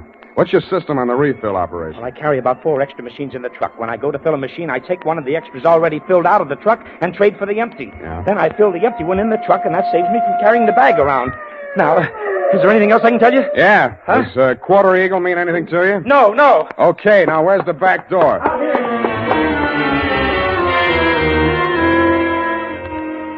That Quarter Eagle.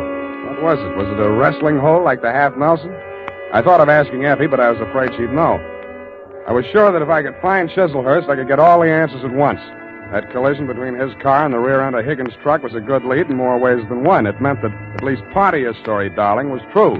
But you neglected to tell me that you, Chiselhurst, and Merle had been tailing Higgins' appointed rounds of the gumball machine.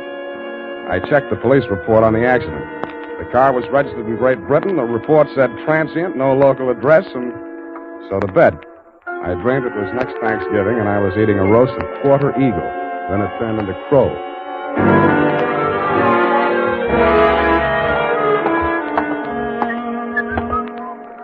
Good morning, sir. Do you wish to place a classified ad? Good morning to you, madam. Indeed, I do. Kindly write it on this blank. Kindly read it off this blank. Well, Quarter Eagle.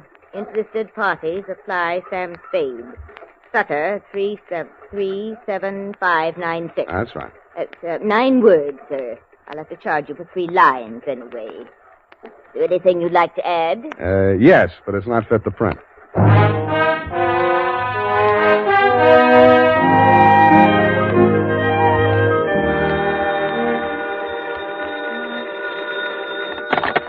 Barney's Beanery. Mr. Spade? Yeah. You got it for sale, the Quarter Eagle? Who's speaking? I am speaking. Sergei Zacharias. Zacharias. You are numismatist? No, this is Mr. Spade himself. Look, I'd like to talk to you personally. Where can I reach you? Oh, I am by my shop, 2 doors from Belvedere Coffee Shop on O'Farrell Street. Okay, Mr. Zacharias, I'll be right over.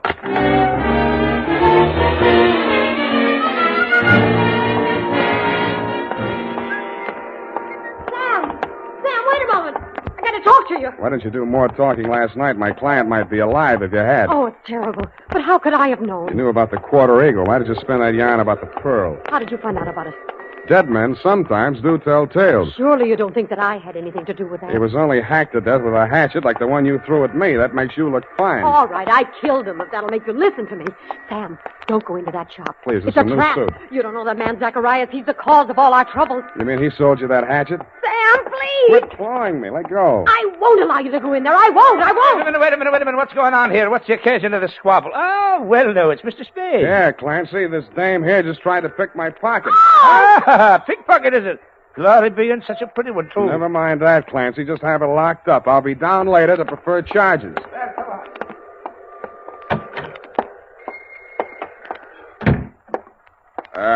Hello? Anybody home? Okay, Chalmers. Just keep on walking. Straight through the back room. One move and I rip you wide open. Yeah, better not, Merle. Your boss might not like that. Smart guy. Knows everybody's name. Ah, my dear sir. A most propitious meeting. You've brought the Porter Eagle? Where's Zacharias? He's resting at the moment in yonder closet. Oh, no, not dead. Merely under restraint. Bound and gagged. A necessary precaution. Well, shall we talk turkey, or rather, eagle? Tell your punk to take that knife out of my ribs. Who's a punk? Now, Merle. There's been quite enough violence. Check. I think I'll take that knife. Leave it there. Now, sit down. Merle. Oh, headstrong boy. Now, as to the Quarter Eagle. I'm willing to pay a reasonable reward for its recovery. But first I must tell you that Miss Darling, for whom I'm acting as agent for the sale of the coin, is indeed the legal owner, despite anything Mr. Zacharias may have told you to the contrary. What would you say to $500? I would say no dice. 1,000? I would say I'm still listening. Sir, you seem to exaggerate the value of that tiny gold piece. It was worth one human life to somebody. That sounds like more than $1,000 to me. You may find the market valuation of that particular mintage of the Quarter Eagle in my coin catalog. $10,000. But, sir, that valuation is based upon the mistaken belief that there were only two in existence. It was while rummaging in her grandmother's attic that Miss Darling came upon a third. When she brought it to me, I could scarcely credit it. It was matter of official record that two specimens had been stamped out when the die broke. And then it came to me. There must have been a third. Namely, the coin which was in that rude stamping press when the die broke. Closer examination of the Quarter Eagle, now in your possession, revealed certain markings. Yeah. Some defective feathers in the war bonnet on the obverse. And a cleavage in the numeral 4 of the date, 1841. Yeah, all right. So how much is it worth? Well, as I say, the price last paid was $10,000. I think we may safely assume it will bring several times that amount in today's market. But only, mind you, if but two specimens, not three, are in existence. So you decided it would be more profitable to clam up about it and see what the owners of the other two coins would pay to keep this one off the market. Precisely, sir. How did it get in that gum machine? Therein lies the tale. Keep it short, will you? I'm getting hungry. Well, sir, I brought the Quarter Eagle to Mr. Zacharias. Yeah. Who was acting as agent for the owner of the other two coins. An Australian sheep herder, I believe. Retired now. Yes, I'm glad. Well, not to put too fine a point on it, Mr. Zacharias' offer was so poor that I took umbrage. Oh, you didn't? I gave him a caning and left the premises. Really? But I'd gone no farther than half a league up Turk Street when I became aware that two ruffians were skulking at my heels. No.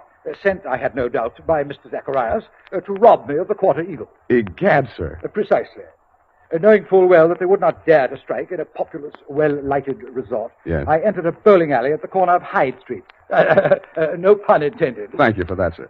But there upon the wall, I spied a penny vending machine, and the word Eagle caught my eye. Association of ideas, no doubt. No doubt. But that, sir, is how I came to put the Quarter Eagle into Mr. Eagle's gum machine. Yes, I think I can take it from there. When you went back, the machine had been taken out by the Eagle Company's maintenance man, right? Not quite. I caught him in the very act of removing the machine and followed him out of the building. Yeah, but then you lost track of the machine. I found out why. Never mind that now. What I want to know is who followed Mr. Eagle home the night he was killed? I'd rather not say. Then all bids are off. One moment, Mr. Spade. Yeah? Am I to infer that your price for the Quarter Eagle necessarily includes bringing the murderer to justice? Just that, Mr. Chislehurst. Well, I suppose there's nothing for it but to make the supreme sacrifice. Merle. Me? You double-crossing pig? Now, Merle, you know perfectly well you did away with poor Mr. Eagle. Shut up. I'll cut you to pieces. Gross insubordination. You deliberately exceeded your instructions. I wanted you to apply only sufficient violence to recover the coin. Instead, you seized the opportunity to satisfy your nauseating bloodlust. Really, Merle? Cut you to pieces. I'll cut you to pieces.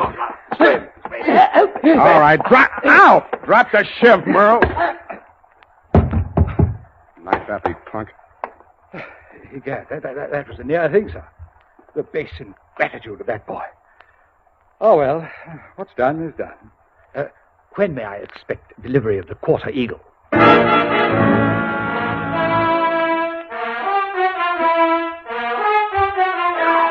I didn't answer him.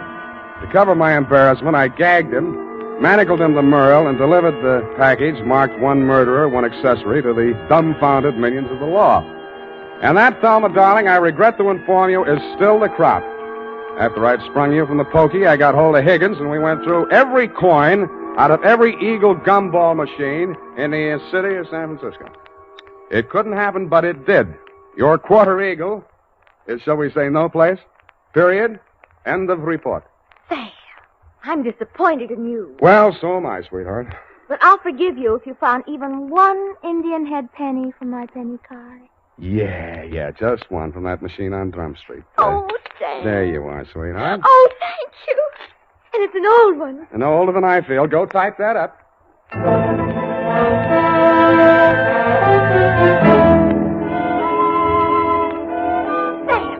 this money is counterfeit. Are you sure? It's joke money. It says $2.50. Hmm? You see where it should say 1 cent? $2.50. Let me see that. $2.50. If an eagle is a $10 gold piece, what is a $2.50 gold piece? Oh, now, let me see. $5 would be half. Sam. Right. A quarter eagle. Yeah, that's just dirt on it, see? It's gold, really. Oh, look at it shine. Like the stars in your eyes, sweetheart. Oh, you darling. Mhm. Good night, Sam. Good night, sweetheart.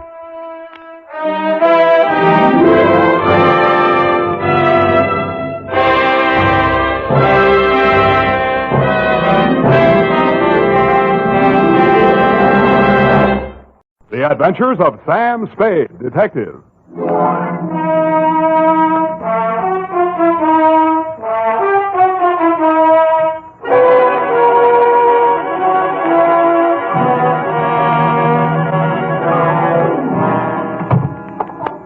I just talked to Mabel on the phone. She works in the sleep shop, you know, next to the knobby knit. Yeah. And she says they advise their nightmare customers to put a heating pad under the kidneys. Oh. And instead of milk toast, just a little beef broth and some warm wine. And pine oil. In the wine? No, in the broth. I mean the brass. Bath, Sam. Oh, Sam, look at you. Black eyes and scratches. Your lips cut. You didn't go home at all. I did so. When you promised me you were going straight home for that much-needed rest. And all the time you knew you were going straight to some sordid bar and get into a brawl. I even bought these things from the sleep shop. Next door to the knobby net. To Detective Lieutenant Dundee, Homicide Detail, San Francisco Police. Medical authorities agree that lost sleep can never be made up. From Samuel Spade, license number... 137596. Fatigue is cumulative. Subject, the Insomnia caper. Dear Dundee. Honest, Lieutenant, this is how I got into that mess last night. Honest. I've been feeling a little rocky for 2 or 3 days. There was nothing much wrong with me, but as my secretary, the ineffable Miss Perrine, said... Sam, what you need is a good night's sleep. Which, Lieutenant, is how I happen to be at home, in bed, at 10:30 in the p.m., wearing a sleep shade, earplugs, and quiet pajamas. At 10:45, my right arm went to sleep. I turned over. That's when one of the earplugs fell out. I tore off the sleep shade, dug the plug out of my other ear, stuck my head under the pillow, and was just beginning to drowse off, but...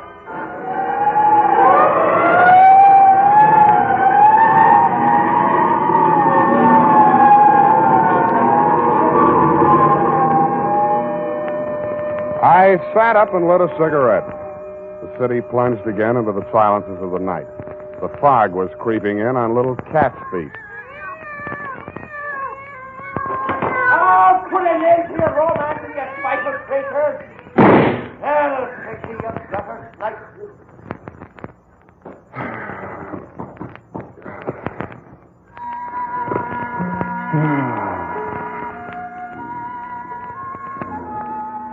Then all was peace and quiet again in Post Street. Nothing but the sound of foghorns way out on the bay and the rhythmic throb of the cable car mechanism under the California Street incline. This time I almost made it, and then... Go on, bring your guts out. See what it gets you. Get over here. You dirty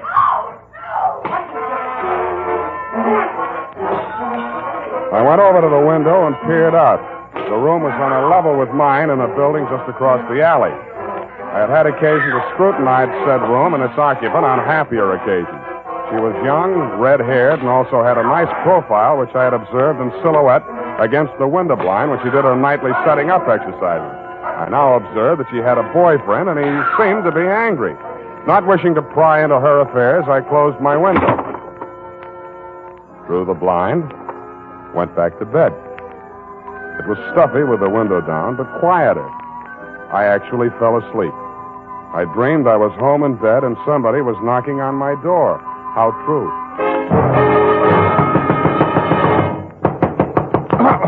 Please, open the door, let me in. Who is it? Evie? Yes. Okay.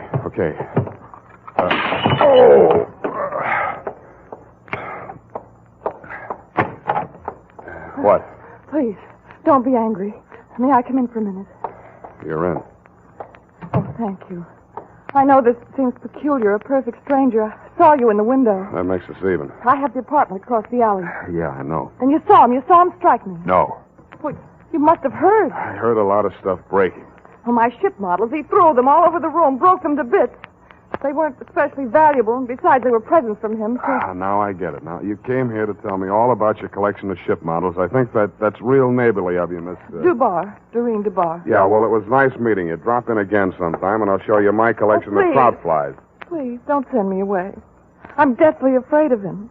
His name's Dan McCrae. He's a merchant seaman. His boat just got in today, and... Yeah, but why me? Well, I've seen you in the window so many times, I somehow felt I knew you.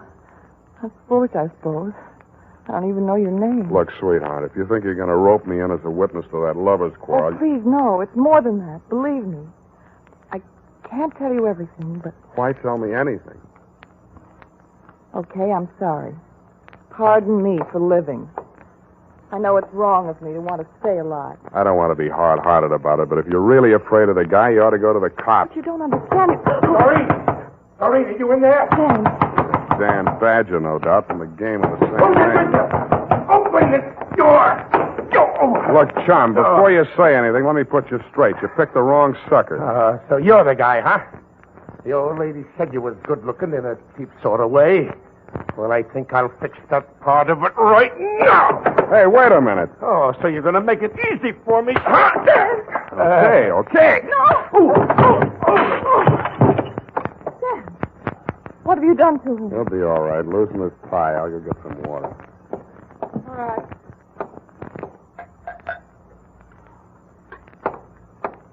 Is he coming around? Oh, where'd she go?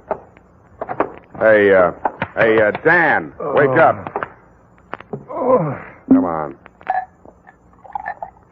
Swallow it. What'd you hit me with? Where's Doreen? She dissolved. Come on, get up. Okay, Shepard. This is your round. Who? Not that it matters, Danny boy, but who? You're Frank Shepard, ain't you? You stupid. Can't you read? The name's on the door. Spade. Here's my card. Huh? A detective. What was she doing here? Her story was that she was running away from you. Now beat it, will you? It can't be too fast for me. I'm sorry, Spade. I've been at sea too long, I guess. The old lady over there told me Doreen was seeing the sky every night. Channel fever or something. I blew my top. Yeah. No hard feeling, Spade? Forget it. But when you do catch up with that guy, Shepard, watch your left. You telegraph it.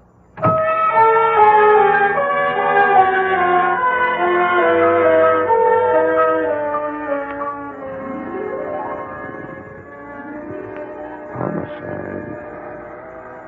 Shepherd's Pie. Reach. Up to pick for the halls of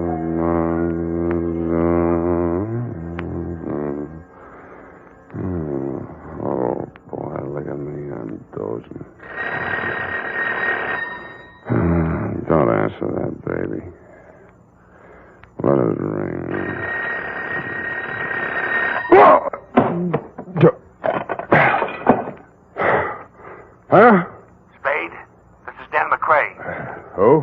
The guy you beat up on. Look, I just got to sleep. Call back tomorrow. Better yet, don't call. Listen, you gotta listen to me. I found Shepard. Not much of a fighter. I marked him up a little anyhow, just to scare him. Go on back to the bar. Have one for me. Listen, I'm okay now. I sobered up like a shot. I only came back here to phone. Makes sense, will you? When I got back to the ship, he was there in my cabin. What? He's dead. Who? Shepard? Yeah, he's dead. Hit him too hard? I don't think so, but I've got to know. You're a detective. Now, look, I haven't got much money, but... Then start earning some. This is going to cost you.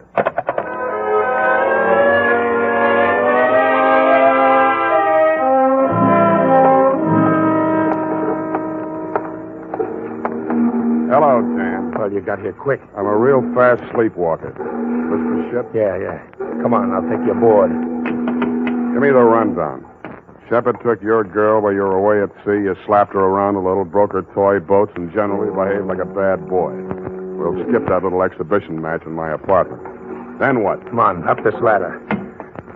About those ship models. One was missing. She acted funny about it, and guess where it was?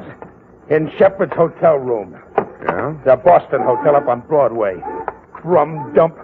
I shook the address out of that old lady. Never mind that now. So you went there, went up to his room, worked him over. But he was alive when I left there, that's clear. Then I had drinks in a lot of different places. I think I was in some other fights. Yeah, you look it. I don't know who with, just faces, a lot of blurs. I don't even know where all I went. Then I don't remember anything till I'm in an all-night beanery down here on the Embarcadero, and a cab driver's holding me up on the stool pouring coffee to me. Then I came aboard. Yeah? Come on in my cabin. I'll show you.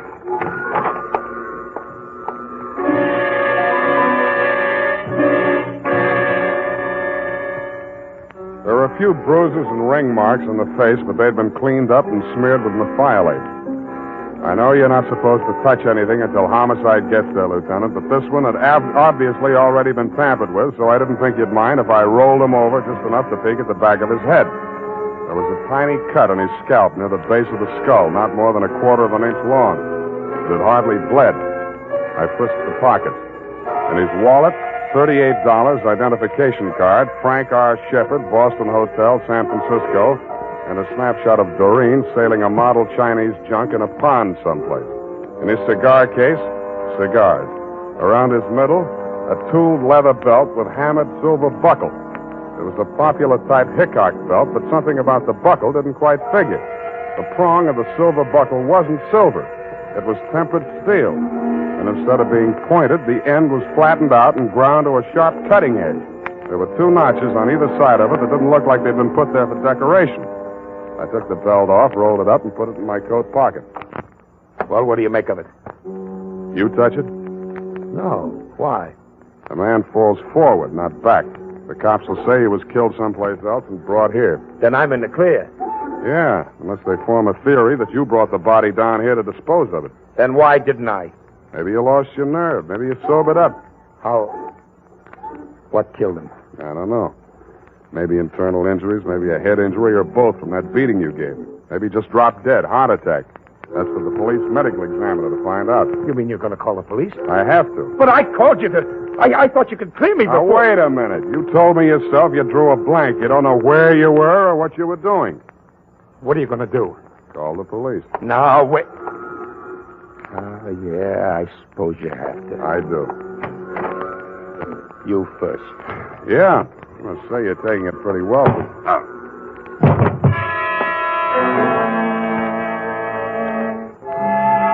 I had a small dream. Abstractions, you know, cubes and circles. Nothing worth describing. But after I'd given homicide the rumble and crawled home to my own trundle, I did better.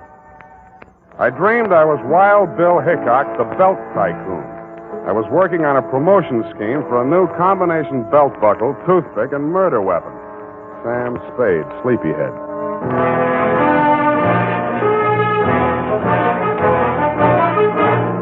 The United States Armed Forces Radio Service is presenting the weekly adventure of Dashiell Hammett's famous private detective, Sam Spade.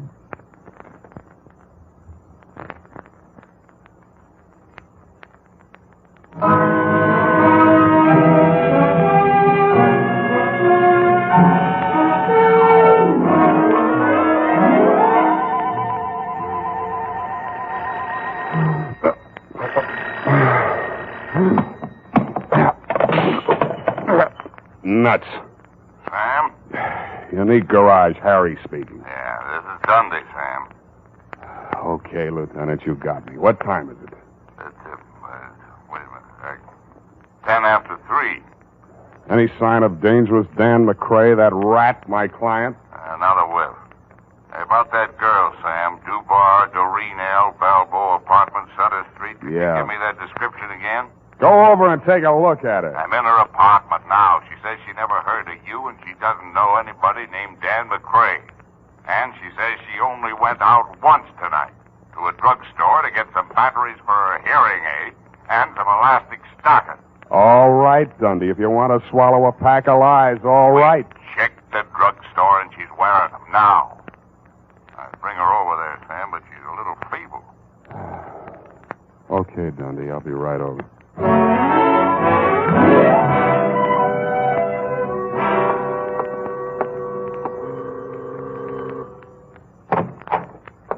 Hello, Dundee. Come in, Sam. I want you to make sure, Sam, this is the apartment. Yeah. That's my window just opposite. You can see the bed that I just got out of to come over here in response to your untimely call.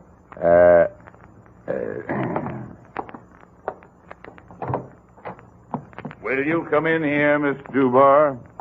Certainly, Lieutenant.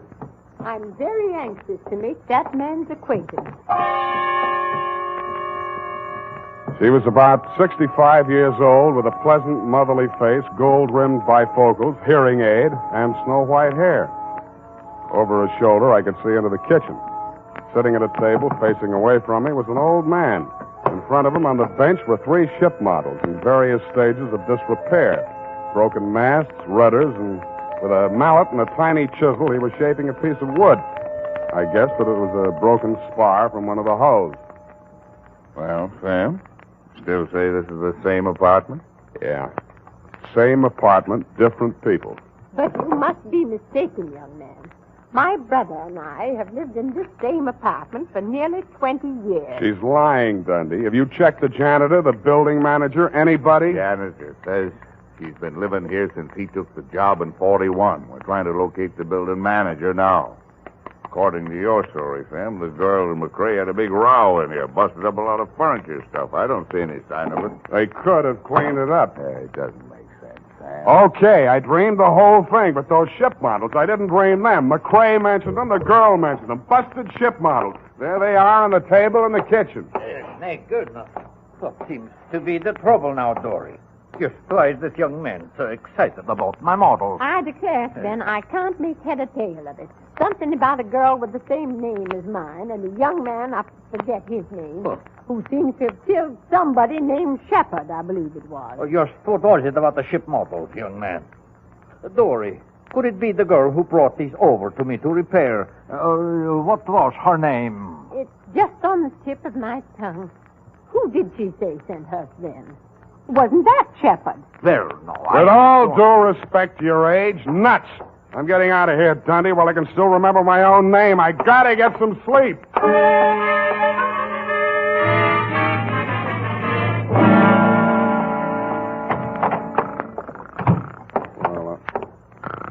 Hey, wake up. Oh, Sam. Get out of my bed. I'm sorry. I was beat. I didn't know where else to go. You can go to jail. Their beds don't have inner springs, but it's a free floss. Listen, I had to make that break. It would have been a murder rap for sure. You mean your memory came back? I had a funny feeling I'd seen that guy Shepard somewhere before. And just before I slugged you while we were standing there in the companionway, it came back to me. That guy Shepard, he came aboard ship yesterday when we docked. He flashed a badge on the gangway watch and asked to see the ship's carpenter. The one that made those ship models for you? Yeah. But don't you see? Manslaughter is one thing, cop killing is another. This ship's carpenter, what's he look like? Oh, thin, around 65. Lame. Talks like a Swede. City morgue. Maxie, Sam Spade. That stiff-tagged Shepard? Shepard, yes, Sam. Just got him back. I think it's all there. Those autopsy boys. Careless. What killed him, Maxie? Puncture wound. Base of the skull. Small, sharp instrument. Anything new in his ID?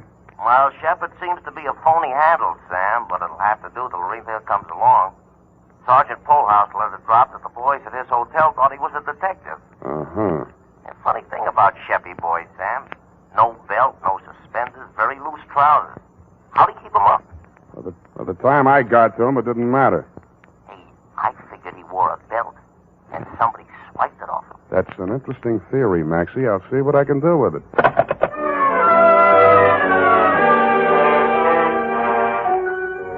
I tucked Danny boy back into my bed, locked him in, and gumshoed around the block to the Balboa apartment. Just to be mean, I woke up the janitor and checked his statement on the old couple in Doreen's apartment. He worked 3 buildings, was sure of the old woman, but backed down a little on the man, which is what I expected. Was sure of the floor, but not of the apartment number. Didn't know any tenants by name, which goes to show, Lieutenant, what police statements are sometimes worth. I thanked him, stole his passkey, and went upstairs. I didn't expect to find anybody home in Doreen's apartment. I was half right. Sven, the old carpenter, was sitting in a chair, staring straight ahead of him. He looked as though he were in a daze. I walked over to him. Even close up, he didn't look dead. But he was. Body still warm, no visible wounds. But he was wearing a tooled leather belt with a hammered silver buckle. The prong of the buckle was tempered steel and had the same peculiar shape as the one in my pocket, the one I had taken off of Shepard's body. The ship models were gone. What was left of them I found in the fireplace. And in the charred remnants of what had once been the hull of the toy Chinese junk, I found something that hadn't burned. It was a small metal cylinder with 2 pins projecting from it on either side, about the middle of it. It looked like a miniature lock mechanism, which it was exactly. The key, you guessed it, was the prong of that belt buckle. The cylinder was empty, except for a few white grains that looked like sugar. I tasted them. It was not sugar, but in the dope traffic, they sometimes call it that. About then, I heard footsteps outside in the hall. I ducked into the closet, leaving the door cracked enough to see out. Stand over there, Doreen. Don't try anything. I won't shoot you unless I'm forced to. No, you didn't shoot Frank Shepard, did you? Don't ever mention that name again. All right. Well, Sven, don't just sit there staring. We've just time to catch the boat. Sven, answer me. I don't think he can answer you, Mrs. Brownrigg. Oh, what are you talking about? Sven! Sven! He's dead. He's dead! Oh, careful, she's got a gun. Hand it over. Hand it over, Grandma. You won't need it anymore. You killed him! Yes, I'm a desperate character. Hand it over. Come and get it. It should be easy for you. Such a strong young man, and I'm such a weak old woman. Now, look, you don't have your glasses on, and this 45 is too heavy for an elderly type criminal. Now, sit down and keep quiet. Oh, Sam, I thought you'd forgotten all about me. I've been trying to all night. Where were you? They locked me in a closet in her apartment. Next door? They were going to take me with them, get rid of me on the boat. After what they did to Frank, they had to get out fast. Shepard. Who was Shepard, anyway? I can't tell you that. He was a federal narcotics agent, wasn't he? How did you know? You just told me. Now, tell me the rest of it. Well, honestly, I didn't know anything about it till about a month ago. I was dusting the ship models and knocked one off the shelf. It broke, and something spilled out of it. Mrs. Brownrigg was here when it happened. She rushed for it and ran out of the room with it. She said she'd take it and get it repaired for me. And then this girlfriend of mine came by while I was sweeping that white powder up. She's a nurse. She tasted it, told me it was dope. Well, I didn't want to do anything till I talked to Danny, but she reported it. And that's when Frank Shepard came to see me from the narcotics squad. He told you to play along with them? Yes. They arrested the man Mrs. Brownrigg was selling it to, and Shepard told her he was taking the man's place so he could spy and get evidence, you see. She believed him because of the belt. This the belt? Yes. That thing on the belt, it's really a little key that fits in a little... Yeah. Now, that fits in a little lock that releases the little mechanism that makes the false bottom fall out of a little boat. When did she find out that Shepard was a narcotics agent? I didn't. I saw them together so much that I began to think they might double-cross me. Then I thought about that sailor, Dan, that roughneck boyfriend of hers. So I went to Dan and told him I thought his girl had taken up with Shepard while he was away at sea. And I had to let Dan think the worst because I was sworn to secrecy. But Dan's so violent and jealous, he said he'd kill Shepard, so I came to you. You were a witness that Dan hit me, and I thought we might have him arrested so nobody else would get hurt. But, I guess you were too sleepy to care. What? Sorry. I must have dropped off. To sleep.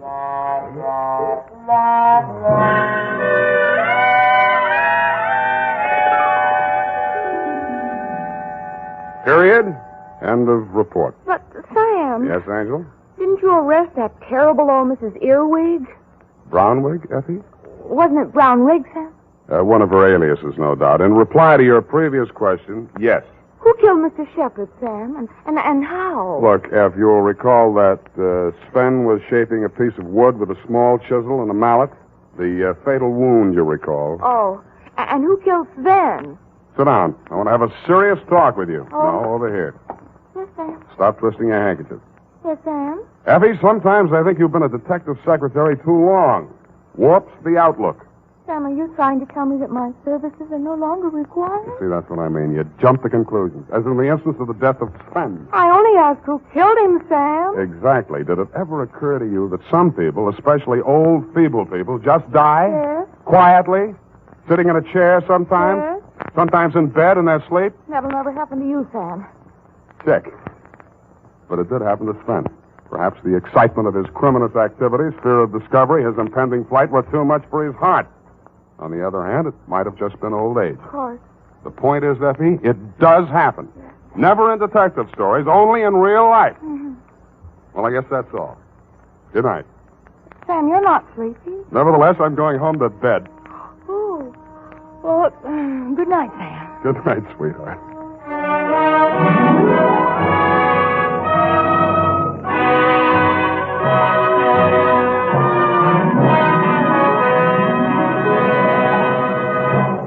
The Adventures of Sam Spade, Detective. Brought to you by Wild Root Cream Oil Hair Tonic, the non-alcoholic hair tonic that contains lanolin. Wild Root Cream Oil. Again and again, the choice of men who put good grooming first. Sam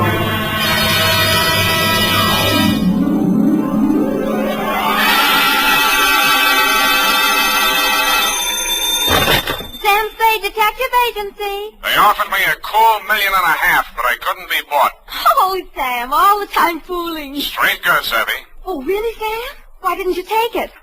Oh, but you couldn't, of course. That's right, Angel. Taxes. Oh, you mean it would put you in a bracket? The girl's name, in case you were going to ask, was Sugar Kane.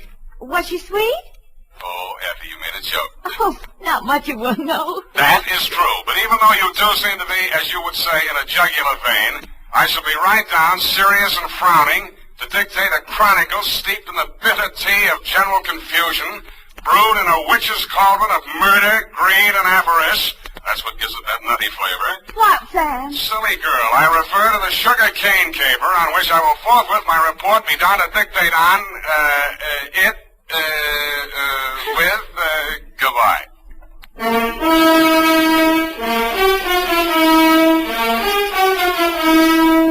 Dashiell Hammett, America's leading detective fiction writer and creator of Sam Spade, the hard-boiled private eye, and William Spear, radio's outstanding producer-director of mystery and crime drama, join their talents to make your hair stand on end with the Adventures of Sam Spade. Presented by the makers of Wild Root Cream Oil for the hair. Want to look better on the job? Get Wild Root Cream Oil. Want to look better to that gal of yours? Get Wild Root Cream Oil. Wild Root Cream Oil Hair Tonic improves your entire appearance by grooming your hair neatly and naturally, relieving dryness, removing loose dandruff. If your family hasn't yet enjoyed the benefits of America's leading hair tonic, here's what to do about it. Ask at your drug or toilet goods counter for the new 25-cent get-acquainted bottle of Wild Root Cream Oil Hair Tonic. Again and again, the choice of men and women and children, too. And now, with Howard Duff starring as Spade, Wild Root brings to the air the greatest private detective of them all in the Adventures of Sam Spade.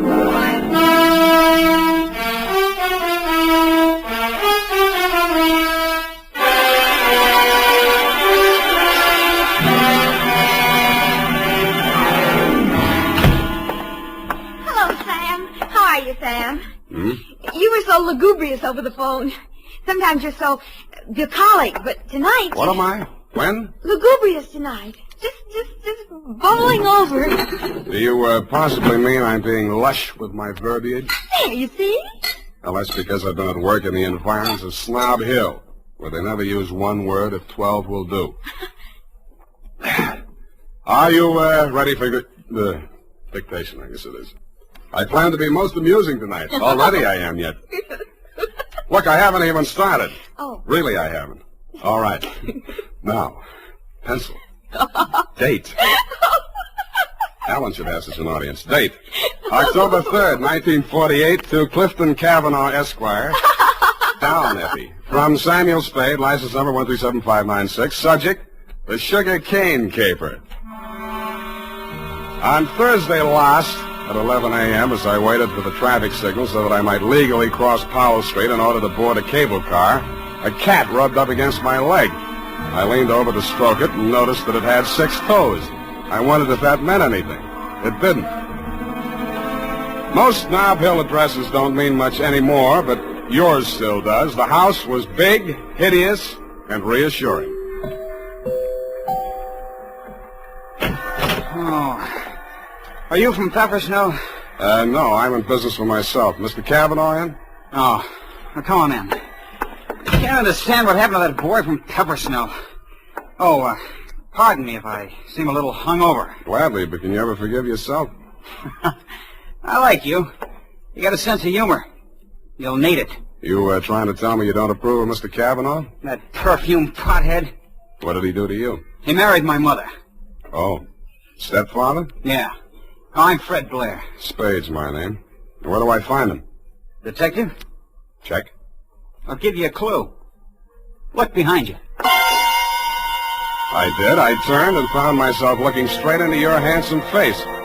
You looked several years younger than your stepson, with regular aquiline features, dark, widely spaced eyes, and blue-black hair. Well, so you're the notorious Sam Spade. Well, I don't want to seem modest. Come into the conservatory. There's just the barest chance that we'll not be overheard. Good. There.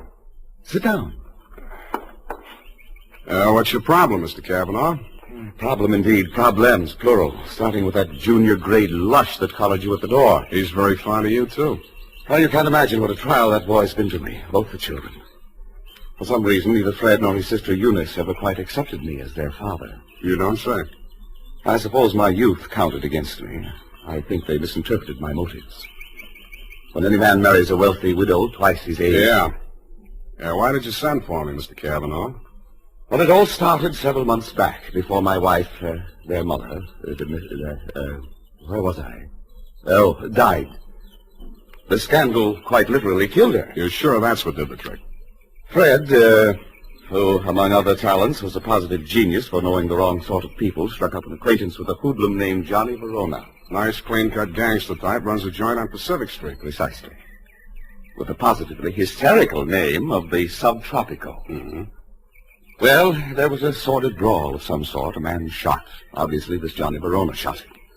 Fred had to give testimony before the grand jury. It was all we could do to keep it out of the paper. But you did. No, and old Eleanor, my wife, that is, dropped dead when the butler brought in the Chronicle. But the worst was yet to come, Sam. Well, don't keep me hanging, Cliff. Well, Fred continued to frequent this bistro, this dive of Verona's. I understand. I believe the bait is a toothsome little teaser with the unlikely name of Sugar Kane. She likes Fred. No woman in her right mind would look twice at that idiot, even if he were twice as rich and only half as sovereign. Where was I? Oh, yes, this Verona person came here several times on the pretext of pouring Fred through the front door, and thereby met my stepdaughter, Eunice. Well, that's a very interesting story, Mr. Cavanaugh. Now, maybe you'll tell me what you want a detective for. Because my stepdaughter has brazenly informed me that she intends to marry this gangster. I want you to help me prevent that marriage. I don't see. Don't see what? I don't see how I can. Well, perhaps I didn't make myself clear. When Verona was arrested for that shooting in his club, Fred didn't tell the grand jury all he knew. Now, if you could prove that Verona is guilty, then we'd be rid of him for good. Is it Verona you want to get rid of or your stepson? Good Lord, you don't think Fred did it? Do you? Why, no, of course not. Okay, supposing Verona did it, then Fred goes up on a perjury rap, maybe accessory. Oh. Well, I have no overwhelming desire to injure Fred. Look, why don't you tell me what you have an overwhelming desire for? Well, under the terms of her mother's will, Eunice will inherit $3 million as soon as she marries. When? When what? When do I meet her? Be serious, man. Now, I will pay Verona $50,000 in cash if he'll stay away from her. Would you take $50,000 as the payoff in a $3 million caper? In this instance, yes. Eunice is not very well, and you may quote me on that. Book, chapter, and verse. To Johnny Verona? To Johnny Verona. Okay. Water's mighty cold this time of the year at the bottom of the bay, but if you don't care, I don't. Thank you. Let me know how it comes out. Don't give it a second thought. You'll know. Don't get up, Mr. Cavanaugh. I know the way out. Hey, Spade, wait up. Well, you look a little better. Listen, there's something you ought to know. He was my sister's boyfriend before he married my mother. He did it out of revenge because Eunice threw him over. He still wants to marry her. Any particular reason? Oh, my mother put that crazy marriage clause in her will. He's been systematically getting rid of every man who's been interested in her. Bought him off, threatened him off any way he could. Why? He thinks Eunice will eventually marry him to get her inheritance. But she won't. She'll kill him first, and if she doesn't, I'll do it for her. Fred. Oh. Oh, yeah? Fred, what on earth are you saying? Who is this man? Well, he's the detective. Sam Spade. You're Eunice Blair? Yes, I want to talk to you. Fred, go and... Yeah. See you later, Spade. I know why my stepfather hired you, Mr. Spade. If you need the money, go ahead. But this time it won't work. You look as if you'd like to be a nice girl. How did you happen to settle for a cheap grifter like Johnny Verona? Because we understand each other, and he can't be scared off. Any message I can take him from you? Tell Johnny I'll meet him at the usual place. And tell him I still like my coffee black. No sugar.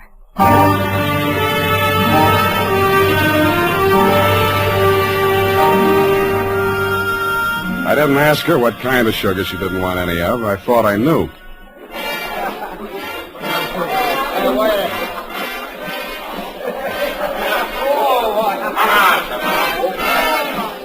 The only thing wrong with Sugar Cane's dance was her dancing, but the customers didn't seem to mind, and I didn't either. It was a pleasure to size her up carefully, as I would have felt obliged to do anyway in my professional capacity.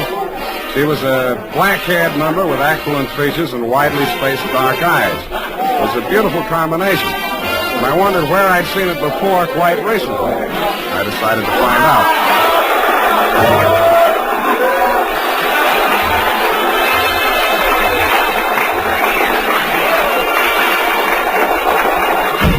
Hey, what's the idea of barging in here after me? Can't you see the sign on the door? No customers in the dressing room. Then let's go someplace else. I want to talk to you. Beat it. Take it easy. This is on business. Good. I'll fix it up with the boss. Johnny! Yeah, Sugar? What's the matter? Is Joe giving you trouble? You trailed in here after me, the cheap masher, on the pretext of discussing business affairs. Okay, out you go. Wait a minute. Come on, move. And don't come back! Well? Sorry I had to give that bum's rush routine. I don't want to get her excited. She's a nice kid, and she doesn't know why you're here. I take it you do. Yeah. Eunice called me and told me you'd be down.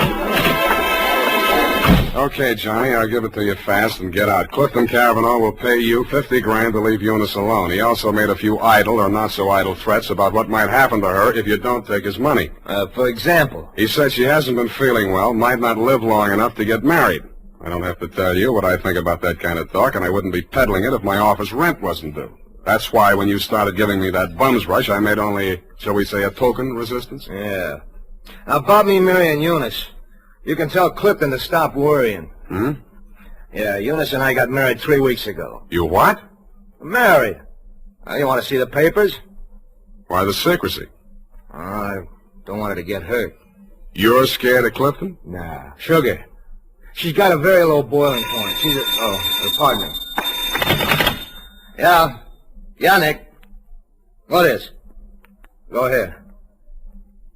Yeah, I heard you. No, don't touch anything. Don't let anybody in. I'll be right over. Bad news? Yeah, Eunice. She's dead. How? One of my boys found her in my apartment. She was supposed to wait for me there. How did it happen? He's not sure. You think she took poison? I had to give Johnny Verona one thing. He didn't make any pretense about being grief-stricken. But after all, he just inherited $3 million. Sugar Kane took it standing up, too, but she just lost the rival and got her man back $3 million richer. I wasn't with you when you got the news, Mr. Cavanaugh. But the one I really wondered about was Eunice's brother, Fred. What brought that on was something I picked up in Johnny Verona's apartment where we found Eunice's body sprawled out over a tray of coffee things. It was a medicine bottle with a doctor's prescription number on the label. The name of the druggist that had put it up was Pfefferschnell. I remembered what Fred had said to me when he admitted me to your house that afternoon. Quote, "Are you the man from Pfefferschnell's?" I wondered if I'd answered yes, would Eunice still be alive?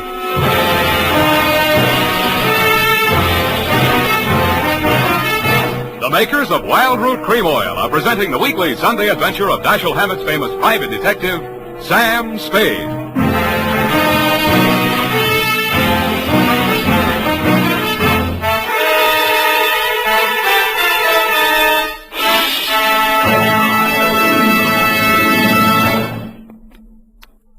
Now, here's important news on good grooming. If you want the well-groomed look that helps you get ahead, socially and on the job, listen. Recently, thousands of people from coast to coast who bought Wild Root Cream Oil for the first time were asked, how does Wild Root Cream Oil compare with the hair tonic you previously used? The results were amazing. Better than 4 out of 5 who replied said they preferred Wild Root Cream Oil. Remember, non-alcoholic Wild Root Cream Oil contains lanolin. It grooms the hair naturally, relieves dryness, and removes loose, ugly dandruff. So if you want your hair to be more attractive than ever before, get the generous new 25-cent size of Wild Root Cream Oil, America's leading hair tonic, on sale at all drug and toilet goods counters. It's also available in larger economy bottles and the handy new tube. Get Wild Root Cream Oil. Again and again, the choice of men who put good grooming first. By the way, smart girls use Wild Root Cream Oil, too, and mothers say it's grand for training children's hair.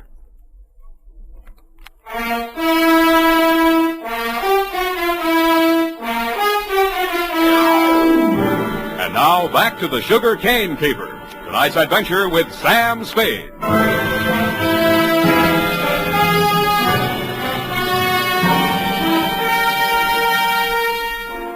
The morning papers didn't carry anything new on Eunice's death. Cause was put down to an overdose of a toxic drug. The doctor who prescribed it said she'd requested it for migraine headaches, which he suggested might have driven her to suicide. He did not explain why she had taken 4 doses in capsule form and dissolved the rest of it in a decanter of coffee. I thought somebody else had dosed the coffee, and so did you, Mr. Cavanaugh. Verona did it, of course. We knew she was taking those pills and dosed the coffee just enough to be fatal when added to what she took voluntarily. You knew all that, too. Well, so did Fred. But you had more reasons, 3 million more. But they were already married. You know that when you hired me? Yes. Then how come? I knew she was planning to do away with herself. I thought if we could pin it on Verona, after all, he's guilty of that old murder. Fred's a witness to that. Well, if he were convicted, the money would revert to me. Nuts. You don't believe me? She wasn't planning suicide, and you know it. Well, then? I don't care who takes the fall, but I got less on Verona than I got on you. Then I'll give you something. Here. Take a look. Verona's lawyer sent this around before her body was cold. A claim for $3 million, notarized yesterday while Eunice was still alive. Well, Mr. Spade? Pardon me while I drop dead. You did and waited hopefully, but I managed to stay on my feet. I even managed to make it down the hall to the bar where I found your stepson ambushed behind a row of empty bottles. Fine detective you turn out to be. I warned you. Stand up like a man. It's all right. I'll take on both of you. Come on, sober up. Makes sense. Where's my drink? Who took my glass? Here it is. Give me it. Sure. You spill it. Ooh, ice on my shirt. Listen to me. This is very important. Important? You were expecting a delivery from a drugstore when I arrived there yesterday morning. Who ordered it? She did. Eunice, she told me to watch for it and bring it to her. Did you do that? No, she wasn't here. What did you do with that bottle of medicine? I'm sleepy. I gotta get some rest. Wake up! No! I said wake up! Leave me alone! Now, listen. You took that bottle with you when you went out. Where did you take it? I tell you when you let me go to sleep. You took that bottle with you, didn't you? You're guessing. I know you're third degree. You went to Verona's apartment, didn't you? Two gentlemen of Verona. Willie Shakespeare. You doped that coffee, didn't you, with the poison that killed your sister? I didn't mean it for her. I didn't know she was going there. Go on talking. I want a lawyer. I know my rights. Listen, I'm not a cop. I'm not taking a statement. You're too drunk for it to hold anyway, so you can tell me. Okay. Here's how it happened. She took her 4 pills and went to bed. Yeah? I sneaked a bottle out of the medicine chest and I went over to his place. His boy Nick was there making coffee for the boss, he said, when he got home. I hung around talking for a while and I stripped some of the stuff in the percolator while he was getting out the cups. And that's all. Why did you want to kill Johnny Verona? So Eunice wouldn't have to marry him. What do you mean, have to? She was doing it for me, so he'd keep quiet. About that brawl in the club, that old killing they tried to nail Johnny for? Yeah, that's it. The gun that did it. He got rid of it before the cops arrived. That was my gun. Fred, straighten up. Look. Yeah. Johnny dictated the story you told the grand jury. How do I know he didn't dictate the one you're telling me now? Who are you covering for? I didn't say anything. I didn't tell you anything. Get out of here! What's the matter with you? Get out the window! The revolver barrel that crashed through the darkened window pane behind the bar spoke twice. I answered it. I looked out into the darkness, making myself a good enough target to draw some fire. I fired back at the flashes. I was depending more on luck than aim, and luck was what I wasn't having much of. I went back to the place where Fred had fallen. The shots that had dropped him were luckier. He'd been dead before he hit the floor. What is it? What's happened here? See for yourself. Who? Shot through the window, couldn't see anything but the gun muzzle. Looked like a .45. Johnny Verona, he packs a .45. Who told you that? It came out of that investigation. One of the reasons they couldn't indict for that old shooting. There are a lot of reasons they couldn't get that indictment. What are you driving at? Neither one of the leading suspects was guilty. I don't follow you. Sugar Kane did that job. Well, that's wild. What if I told you Fred made a statement to that effect before he was shot? You're lying. He confessed. Did I tell you that? Well, he must have. He always talked about it when he was drunk. All right, I was bluffing.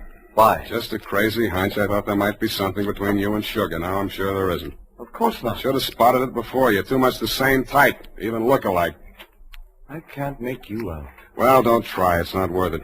You better call homicide about Fred here. Tell Lieutenant Dundee if he wants my statement, I'll be at my apartment.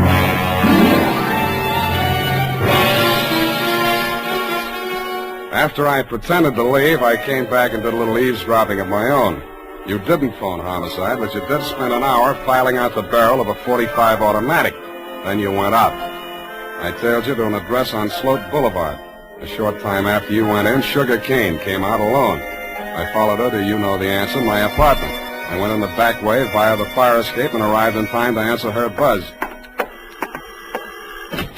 Oh, Mr. Spade, thank heaven I found you at home. So am I. Come in. I know it's terribly late. Forget it. Won't you take off your coat or something? Can't stay very long. It's not safe. I may have been followed here. Oh, surely not. Sam, you don't mind if I call you Sam? No. I'm so frightened. It's about Johnny Verona. I don't know what he may do. He's convinced that Fred killed Eunice and he's out gunning for him right now. We've got to stop him before he does anything rash. You come to the wrong party, Sugar. I'm working for the enemy. Enemy? Kavanaugh. Oh. It's no skin off his nose if Johnny Verona drops Fred Blair or if you all drop. All he does is sit back and collect. Oh, he can't be as cynical as that. You ought to know. Has he told you anything about me? I'd rather hear it from you. Maybe sit down. Well, there's not much to tell. I played along with Johnny for one reason and one reason alone. To save Fred from that old murder rap. Were you figuring on marrying into that family, too? Oh, a regular pincers movement, was it? Johnny and Eunice, you and Fred. All right. It's true I wasn't in love with Fred, but it wasn't all the money. I was sorry for him. Money's not what I really want. I know that now. What do you want? Someone. Someone I can trust. Me too, Sugar. Oh, Sam, you're what I want. say you want me to. Please say it.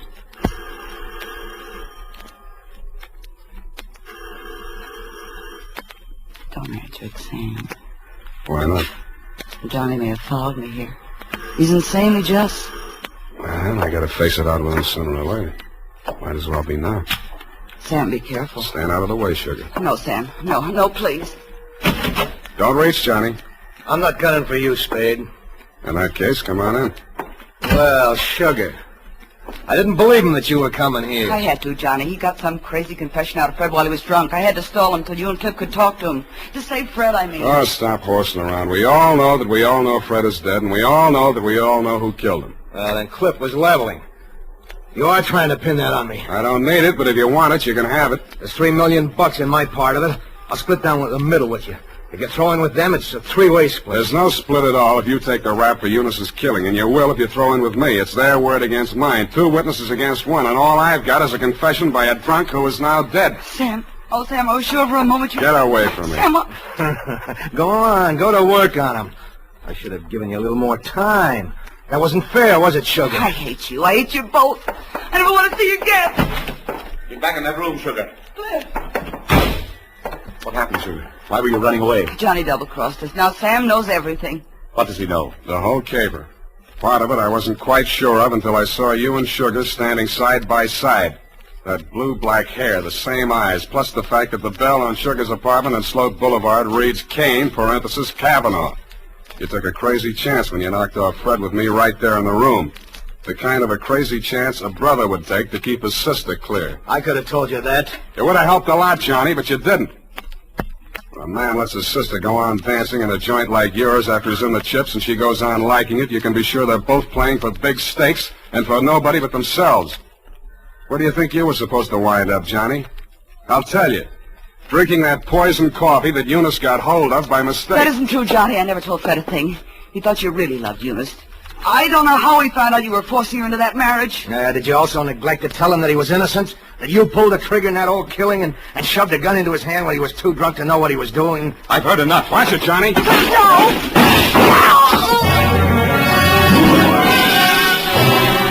I winged you a split second before you fired. Your aim went wild. All I saw at first was that it missed Johnny. Then I saw him move forward in her direction. She was leaning against the wall, a puzzled expression on her face, her hand plucking nervously at a spot of red that was spreading against the white of her dress. He caught her as she pitched forward and carried her over to a couch. She didn't speak again. You and Johnny knelt beside her until the cops arrived. If you were aware of each other's presence, neither of you showed it. Period. End of report. That was a sad ending, Sam. Yes, it is. I'm sorry it ended so sadly. Well, it was bound to, one way or the other. There wasn't anybody in the whole gallery that thought about anybody but himself. Except poor Fred, I guess, and his only friends arrived in bottles and left in the ash can. All those millions and millions. We'll get the money now, Sam. I'm glad you asked that. It leaves me cold. Go tight that up while I knit myself a sweater. And now, listen to this. It's the smart mother who sees to it that Wild Root Cream Oil is always kept handy around the house. For she knows that Wild Root Cream Oil grooms her family's hair neatly and naturally, relieves dryness, removes loose dandruff. Get acquainted by asking for the new 25-cent bottle. Also, ask your barber for a professional application of Wild Root Cream Oil Hair Tonic. Again and again, the choice of men and women and children, too.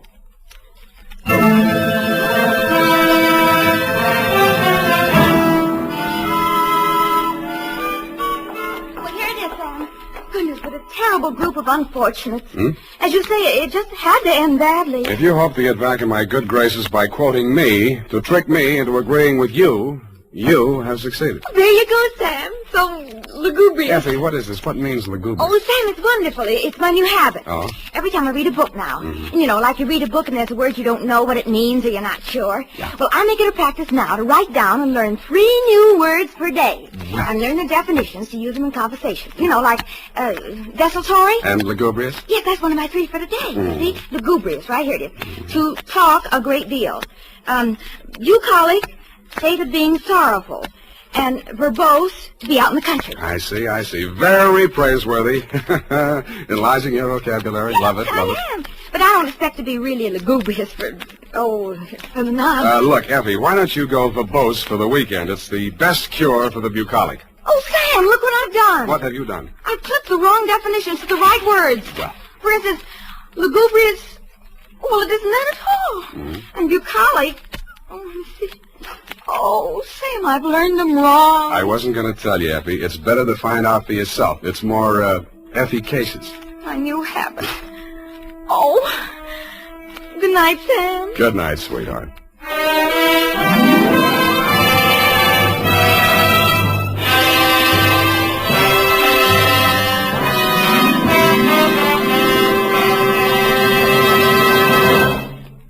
The Adventures of Sam Spade, Detective.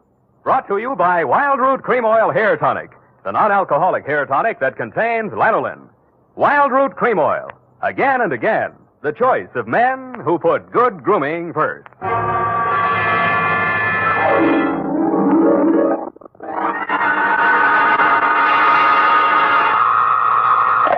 Sam Spade Detective Agency. This is Sam, Blackleg Spade, the third most dangerous gambler on the Barbary Coast. Oh, Sam, not horses again. Horses, women, and the gaming tables, Effie, the diversions of the elite. Well, divert yourself with this, Sam. The phone company has sent a pink notice. Pay it no mind, sweetheart. We are healed. We have hit the cashier's cage, annexed the pot, broken the bank, and we're standing on velvet. Sam, are you sober? Definitely velvet. Warm, too. Sam, from where are you calling from? You're wrong, Effie. It's a drugstore. Stay where you are. I'll be right down to deal out my report on the hot 100 grand caper.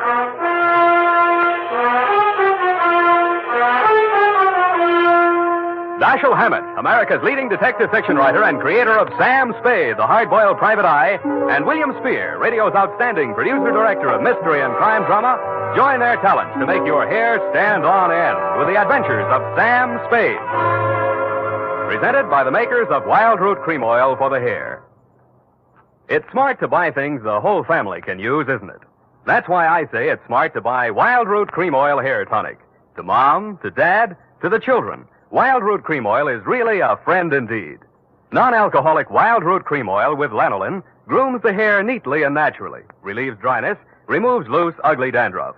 I hope you have a big family-sized bottle of Wild Root Cream Oil in your home. Get Wild Root Cream Oil Hair Tonic. Again and again, the choice of men who put good grooming first. And now, with Howard Duff starring as Spade, Wild Root brings to the air the greatest private detective of them all in the Adventures of Sam Spade.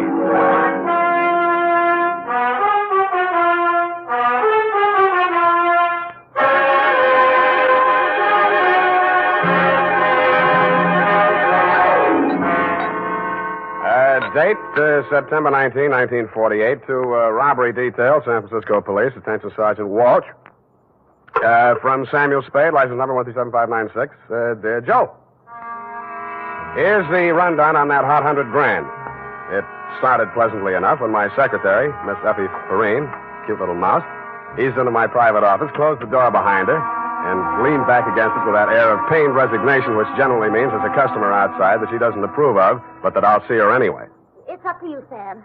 She's very well dressed, and I imagine she can afford you. How do you deduce that? Well, she dropped her purse. I didn't get time to count it all, but there was a $100 bill on top. Well, sure, in, Effie. Sam. Go ahead, say it. Oh, I don't know, Sam. Sometimes, well, there's just money. No, that's one of the reasons I hire you. What's the matter with her? Nothing. That's just it, Sam. She's very good-looking, cultivated, and very kind and considerate. And she seems sincerely troubled. You mean her act is a little too good? I felt that too, Sam. Thanks, Angel. I'll keep that in mind. Tell her to come in. All right, Sam. Mr. Spade will see you, Mrs. Silcoin. Thank you. Thank you for seeing me, Mr. Spade. My pleasure. Won't you sit down? Oh, thank you. I'm Lorraine Kilcourse, Mr. Spade. It's about my husband, Leonard Kilcourse. Husband? Oh. We've only been married a short time. It was a quiet ceremony at the San Cedro Mission. Leonard didn't want to subject me to any publicity. The difference in our ages, you know? You mean you want me to keep it a secret? Oh, no, except for the newspapers, of course. Naturally, all of Leonard's friends know. No, he doesn't have many, from what I've heard. I've thought it strange, too, that such a prominent man should have such a small circle of acquaintances. I met him only a short time before I married him. He's been very kind and absolutely devoted to me, and I suppose I should feel ashamed of myself for coming to you. But there are so many things about him that are mysterious that sometimes I can't seem to find my handkerchief. Here. Kleenex. Oh, I'm sorry. Thank you. I take it you're not a San Francisco girl. No, I met him at a dude ranch. Well, maybe I can clear up some of your mysteries for free. The reason your husband doesn't have many friends is because they keep dropping dead. I don't understand you. Oh, forget it. He's a big public servant. He's built a lot of sidewalks. The streets of the city are paved with his good intentions. His name is on 1,000 manhole covers. If the names of his former business associates land on headstones, it's nothing to me. I got my own racket. Well, what? I think my husband is paying blackmail to someone. Uh-huh. And upon what do you base your suspicions, Mrs. Kay? It started about a month ago. He began withdrawing large sums from our joint account. First it was $10,000, then $20,000, and last week, $50,000. Mm-hmm. And this morning, he closed out the balance of the account. $100,000. Well, he's got it to spend, Mrs. Kilgore. Well, I won't pretend the money doesn't interest me, but what's behind it, Mr. Spade? Each time he withdraws these cash sums, he leaves the house without a word to me. And sometimes doesn't return until dawn. My husband is not fond of nightlife, Mr. Spade. Only a desperate situation could induce him to leave the house after dark. Yeah, so I've heard. They say that's how he kept his health as long as he has. All right, you want me to trail him, find out what he does with the money. Just one question. Why'd you pick me for the job? Why, your reputation That's is... local. You say you're new in San Francisco. Well, I do read the local papers. Your picture was in only 2 weeks ago. Yeah, well, that caper didn't help my reputation. I like your looks. A nice, honest face. A man I could trust. Well, don't buy that. And I'm sentimental, too.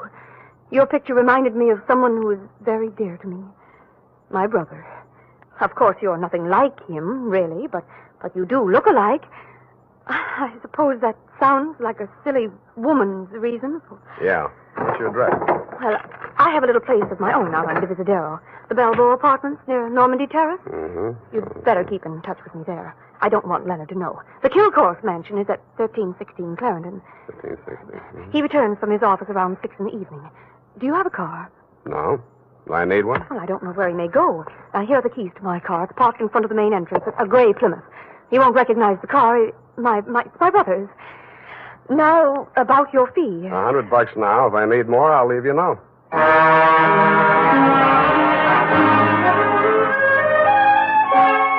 I had an uneasy feeling I would need more. The last detective that tried to follow Leonard Kilcourse had hospital insurance. I don't. But I'm a gambler at heart, so I parked Lorraine's Plymouth across the street from the Kilcourse mansion and waited. At 9 p.m., Mr. Kilcourse, much too old for her, came out the front door and flagged down a taxi. I made an illegal U-turn and followed.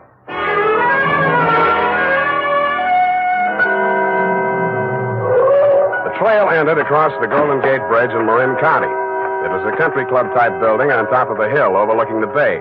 It did business under the name of Ernie Nogales' Racket Club. The racket had nothing to do with tennis. It came from two sources. The moans and groans of the customers losing money at the roulette wheels and crap tables, and the glad hand the management threw at my quarry as I followed him in. Well, Mr. Kilcourse, surprised to see you. Since when you go out after dark? Well, I thought a little nightlife might agree with me, Nogales. Oh, that sounds like you, Mr. Kilcourse. I didn't know you better. I think you was afraid to go out night. Well, now, I was thinking of buying this place to retire to. But I figured it'd be cheaper to win it at your roulette table. What's your limit here? 10,000, but for you, wide open, the sky. $100 grand for a starter? Well, any time they catch you with hot money, Mr. Kilcourse. Come over to the cashier. I sell you the chips myself. I didn't have to bother making myself inconspicuous. Everybody in the joint stopped playing to watch Kilcourse while he shoved his $100 grand roll through the cashier's window and scooped up 4 stacks of $1,000 chips. Make your bets, please. All right, you. Spin that wheel. Huh? How much you got there? $25 grand. Any objections? Is that okay, Mr. Nogales? Spin it, Joe. I'm covering through the table personally. Okay, sir. Around and round the little ball goes. 15 paid, 15 and the red. Oh. Maybe next time, Mr. Kilgore. Why don't you double up, play the red and the black? It's safer. I'll stay with the numbers. 50,000 on 15. There. Spin it. It's okay, Joe. I'm still covering. Well, it's your money, Mr. Nogales.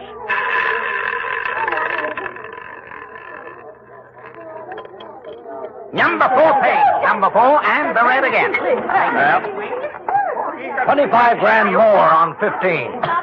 Look, Mr. Kilgore, go on, enjoy yourself. Take it off your income tax, but please spread them out a little there, those chips, huh? It looks bad for the house. What kind of a joint is this? Can't you cover the bets?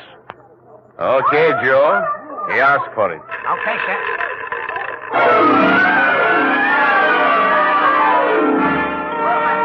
I didn't wait to see where the little ball went on the last spin of the wheel.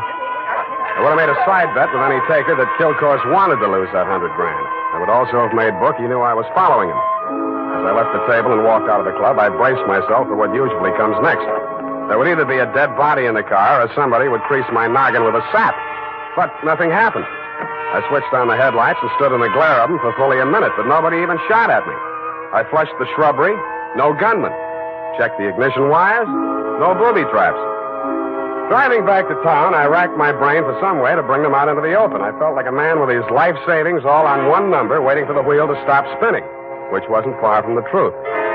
Not much of a cliffhanger, but the best we could do this week.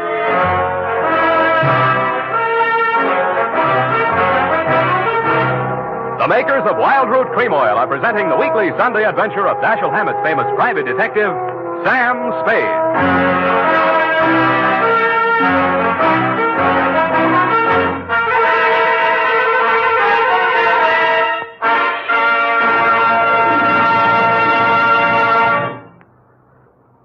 Now, here's important news on good grooming.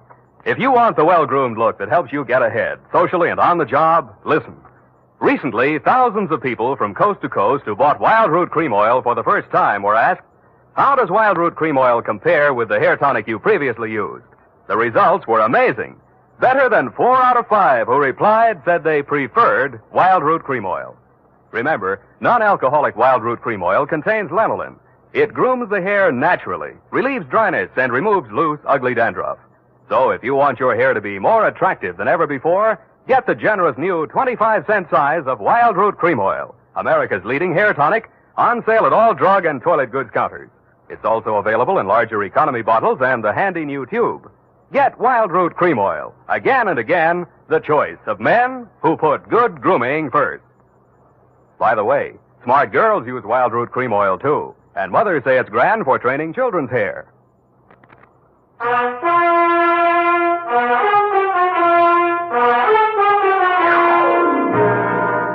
And now, back to the hot 100 grand caper. Tonight's adventure with Sam Spade.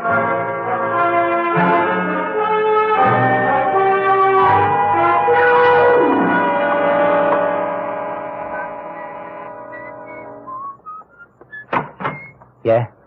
This Mrs. Kilcourse's apartment? Yeah? She here? Yeah? Well, can I come in? Yeah? Tommy? Yeah? Who is that, Mr. Spade? Yeah. Oh, this is the detective I was telling you about, Tommy. Remember? Yeah? The one who looked so much like you? Yeah? No. Oh, excuse me. This is my brother, Tommy Lane. Yeah, Tommy, won't you run down to the corner and buy me some cigarettes for about 20 minutes? I have something to talk over with Mr. Spade. Yeah. Nice boy, your brother. Small vocabulary, but big feet. Well, he's shy. Now, what did you find out about my husband, Mr. Spade? He dropped $100,000 in a gambling joint. Ernie Nogales' racket club. You know it? No, but I know Ernie Nogales. I knew him in Reno before I met Leonard. He lost his license there for running a crooked wheel. The way Kilcourse was playing tonight, that wheel didn't have to be crooked. He was trying to lose that $100,000. But why? Why would he do a thing like that? One of 2 reasons. Either he's paying off to Nogales or he's paying off to somebody else, and Nogales is the go-between. Well, I don't believe it. Ernie is a crooked gambler, but he doesn't touch blackmail. And your husband isn't stupid enough to drop $100,000 in 3 turns of a wheel. Anyway, I'm not tangled with him and or the Ernie Nogales mob for $100 of your money or anybody else's. Here, take it. Well, and here are your car keys. No, wait, please. You can't desert me now. Why not? Well, I haven't told you everything. I'd hoped I wouldn't have to. About your brother? How did you know? The only place you get a green suntan is in a pokey. Besides, he acts kind of stir-crazy. Spent a little time in solitary, didn't he? He won't talk about it. But that's it, Sam. That's why Leonard is paying that blackmail money to Nogales. You just said Nogales wouldn't touch blackmail. Any other corrections you'd like to make in your copy before we proceed? Yes. Well, I might as well tell you everything. Why not? I knew when I came to you this morning that my husband was paying this money to Nogales. I knew because I asked him to. You and Ernie Nogales are working together? I'm not that rotten. I didn't say you were, but you're a rotten liar. There's that much in your favor. But I'm telling the truth now, Sam. You must believe me. Everything that has happened is my fault. I persuaded Nogales to give my brother a job in his place in Reno. Mm-hmm. They quarreled, and when he got closed down, he blamed Tommy. He swore he'd kill him when he got out of prison. That's why I begged my husband to pay him to save Tommy's life. Who did rat on Nogales about that crooked wheel in Reno? I did. That's why I feel responsible. Leonard is so fine, so generous.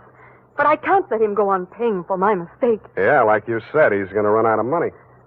Look at me, Sam. Do I look like the kind of a woman to whom money means everything in the world? No, but you're looking at me, not at Kilcourse. You're laughing at me. Oh, I know what you think. Perhaps I did make a mistake in marrying Leonard, but he was so kind, so considerate, like my father. Everybody reminds you of your relatives. You don't believe my story? Well, since you asked. Well, all right, then here's the truth. I'm really Jack the Ripper's granddaughter. My parents were terribly wealthy. I harpooned my mother in her Beverly Hills swimming pool, set fire to my father with a $50,000 negotiable bond, and eloped with John Wilkes Booth. That brings us up to 1865. Shall I go on? Don't stop. It's great. Oh, get out of here. Get out of here and leave me alone. After you've told me all your secrets, I'm not that rotten. You won't help me. You never intended to. Why go on torturing me? Oh, now, stop that. Please. I believe you. I believe all your stories. Now, what is my next smart move? Sam, the only way to stop Ernie Nogales is to prove that he's running a crooked wheel. And then he'd pay back all that blackmail money, and he wouldn't dare lay a hand on Tommy. Well, it's going to be hard to prove and expensive. I'll have to lose a little on that wheel before I can figure the way it's rigged. How much can you invest? Well, I have about $1,000 of my own. With you? Yes. Here. You take it. Smells nice. Sam. Yeah? Sam, after all this is over, and after I've put things to right with Leonard, I should have told him before this, but I owed him so much. Oh, Sam, I'm so glad it's you. Yeah. Me too, Angel. Go now, darling, before I beg you not to. What time does that joint close? Well, it runs all night, I think. Good. Let's stay up late and raid the icebox.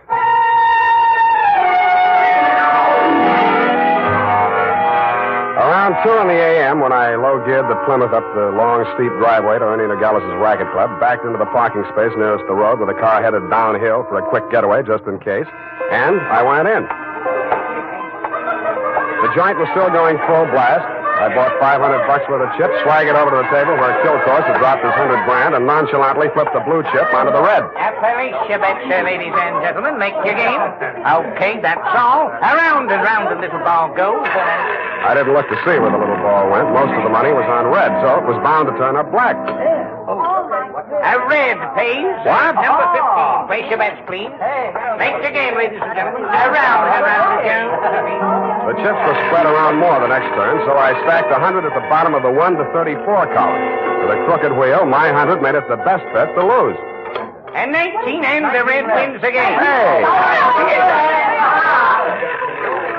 I plunked 500 down on number 5 and raked in 17,500. I left my original bet on the table. When the little ball fell into the pocket, I was $35,000 to the good from my point of view, but not from my clients. I doubled my bet and looked apprehensively around. There were no surly characters edging up behind me. In fact, the only surly character in sight was Ernie Nogales, and he looked happy. That didn't make much sense. When my bankroll got to $105,000, I played a hunch. I threw $5,000 of it back on the table and lost it. That made a kind of sense. I cashed in the rest of my chips and squeezed the $100 grand U.S. currency into my inside pocket. If anybody aimed for my heart, it was thick enough to stop the slug, which was some comfort. But what I saw when I walked out to the parking lot was no comfort at all. I'd gotten just a glimpse of it through some trees. A sedan backed into a driveway halfway down the hill. It was blacked out except for 5 glowing cigar ends that showed through the windows. I could think of only one reason for 5 cigar smokers to be parked in that particular spot at that particular moment. The Plymouth was where I had parked it, pointing straight down the hill. I slammed the door but didn't get in. Then I listened. The car down the hill was getting ready, too. I cracked the door of the Plymouth wide enough to get my arm inside and pressed the starter with the heel of my hand. I switched on the lights, pushed the clutch with my left hand, used my right to shift it into low, then I pulled the hand throttle out all the way and let it go.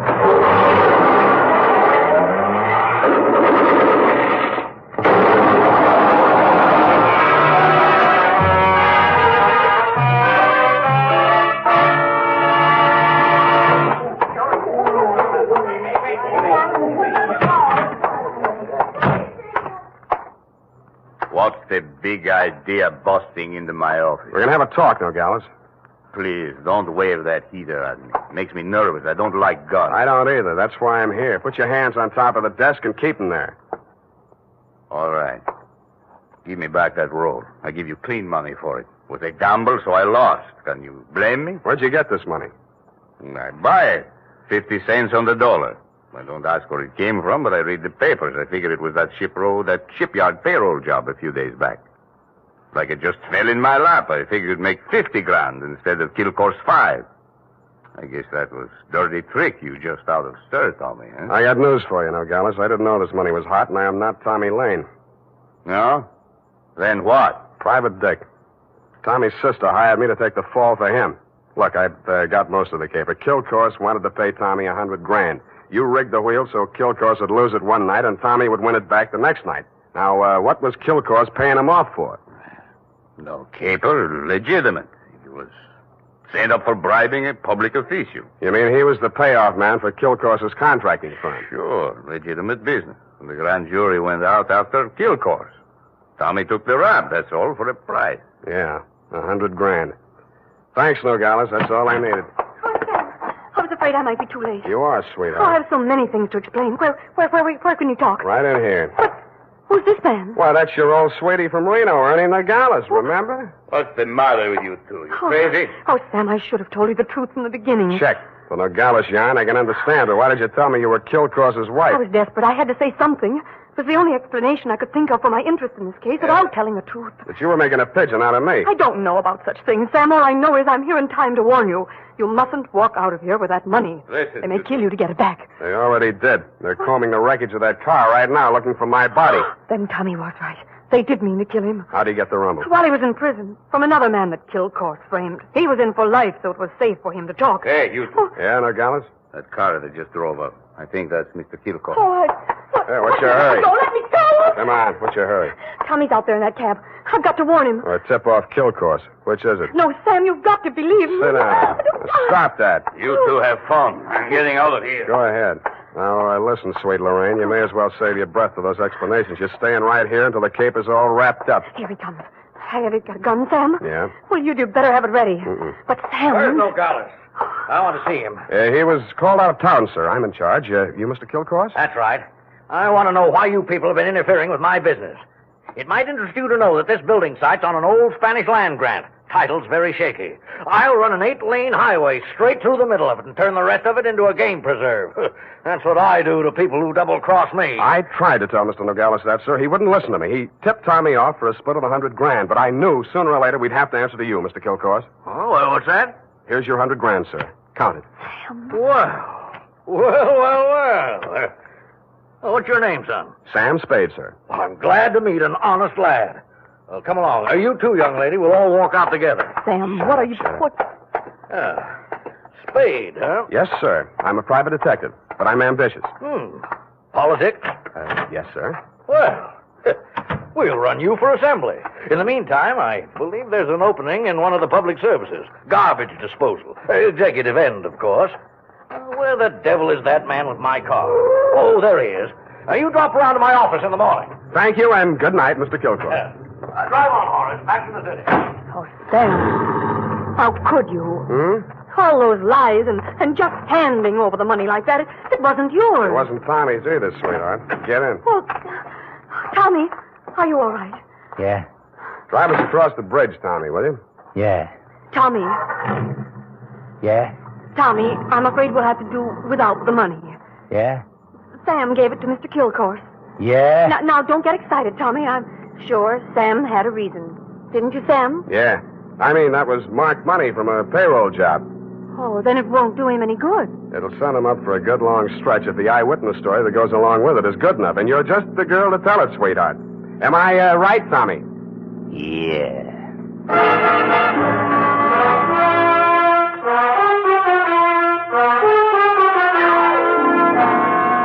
Period. End of report. Already? But Sam. Yeah? What happened? Who were the 5 men in the car, the ones who shot at that Plymouth in the mistaken belief that you were in it? Their names are of little account, Effie. Suffice it to say that Kilcourse pointed his pudgy finger at them in the hopes of keeping the charge of attempted murder out of his indictment. But I was too clever. I identified them. But Sam, you didn't see anything but their cigars glowing in the darkness. Have you never heard of Sherlock Holmes' monograph and the 49 varieties of tobacco ash, you fool? But Sam, Sherlock Holmes is only the segment of someone's imagination. He's a fictional detective. Well? You mean... Oh, Sam, you're tired. Yes, I am. It's affected your mind, winning all that money. Now, you just sit here and rest. What? Think of the snowy mountaintops and blue skies. I'll just go and type this up. Snowy mountaintops. Winter sports yet. And now, listen to this. If you haven't yet tried Wild Root Cream Oil, the famous hair tonic that grooms your hair neatly and naturally, relieves dryness, and removes loose dandruff, then here's a wonderful way to get acquainted. Buy Wild Root Cream Oil in the new 25-cent size bottle at your drug or toilet goods counter. Also, ask your barber for a professional application of Wild Root Cream Oil hair tonic. Again and again, the choice of men who put good grooming first.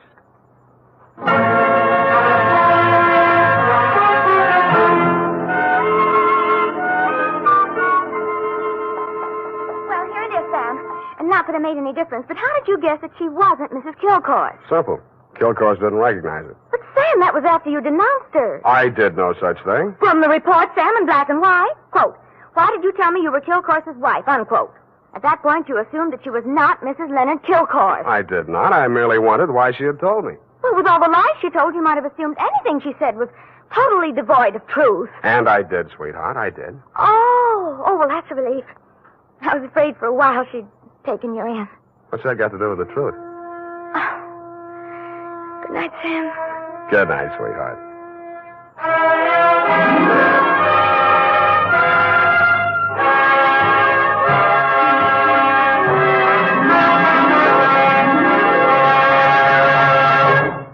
The Adventures of Sam Spade, Detective. Brought to you by Wild Root Cream Oil Hair Tonic, the non-alcoholic hair tonic that contains lanolin. Wild Root Cream Oil. Again and again, the choice of men who put good grooming first.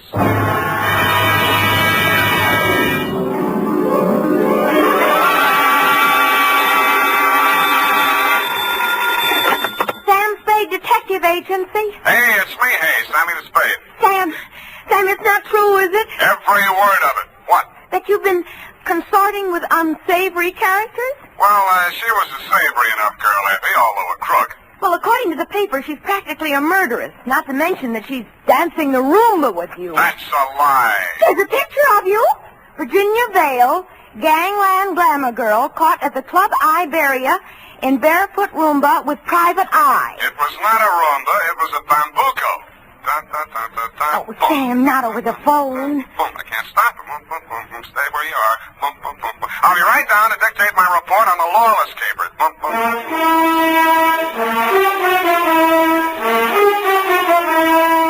Dashiell Hammett, America's leading detective fiction writer and creator of Sam Spade, the hard-boiled private eye, and William Spear, radio's outstanding producer-director of mystery and crime drama, join their talents to make your hair stand on end with the Adventures of Sam Spade. Presented by the makers of Wild Root Cream Oil for the hair. Say, have you gotten acquainted with Wild Root Cream Oil yet? Tell you what, mister, If you haven't, even if you don't use any hair tonic at all, why not ask at your drug or toilet goods counter tonight or tomorrow for the brand new 25-cent Get Acquainted bottle of Wild Root Cream Oil. You like the way Wild Root Cream Oil grooms your hair neatly and naturally, relieves dryness, and removes loose dandruff. You never dreamed one hair tonic could do so much. So give it a try. Get the generous new 25-cent bottle of Wild Root Cream Oil. Again and again, the choice of men who put good grooming first. And now, with Howard Duff starring as Spade, Wild Root brings to the air the greatest private detective of them all in the Adventures of Sam Spade.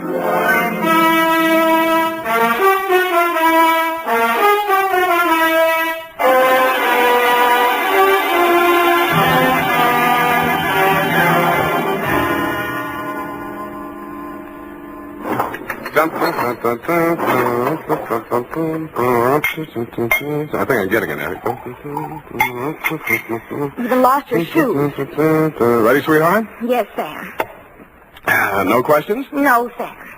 That picture in the paper doesn't mean a thing, Effie. There was nothing between Virginia and me. Just wasn't room. Well, that bambuco, you know, that's the way we dance it. Authentic. Sam, I troubled to call my girlfriend, Edna Mae Schwartz, who is an instructor at Arthur Murray's.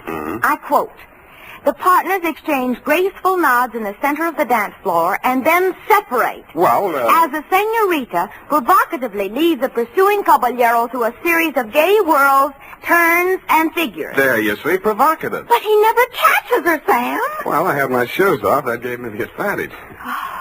You know best, Sam. Well, that clears that up. Date? August 29th. I will give the date. Fill it in.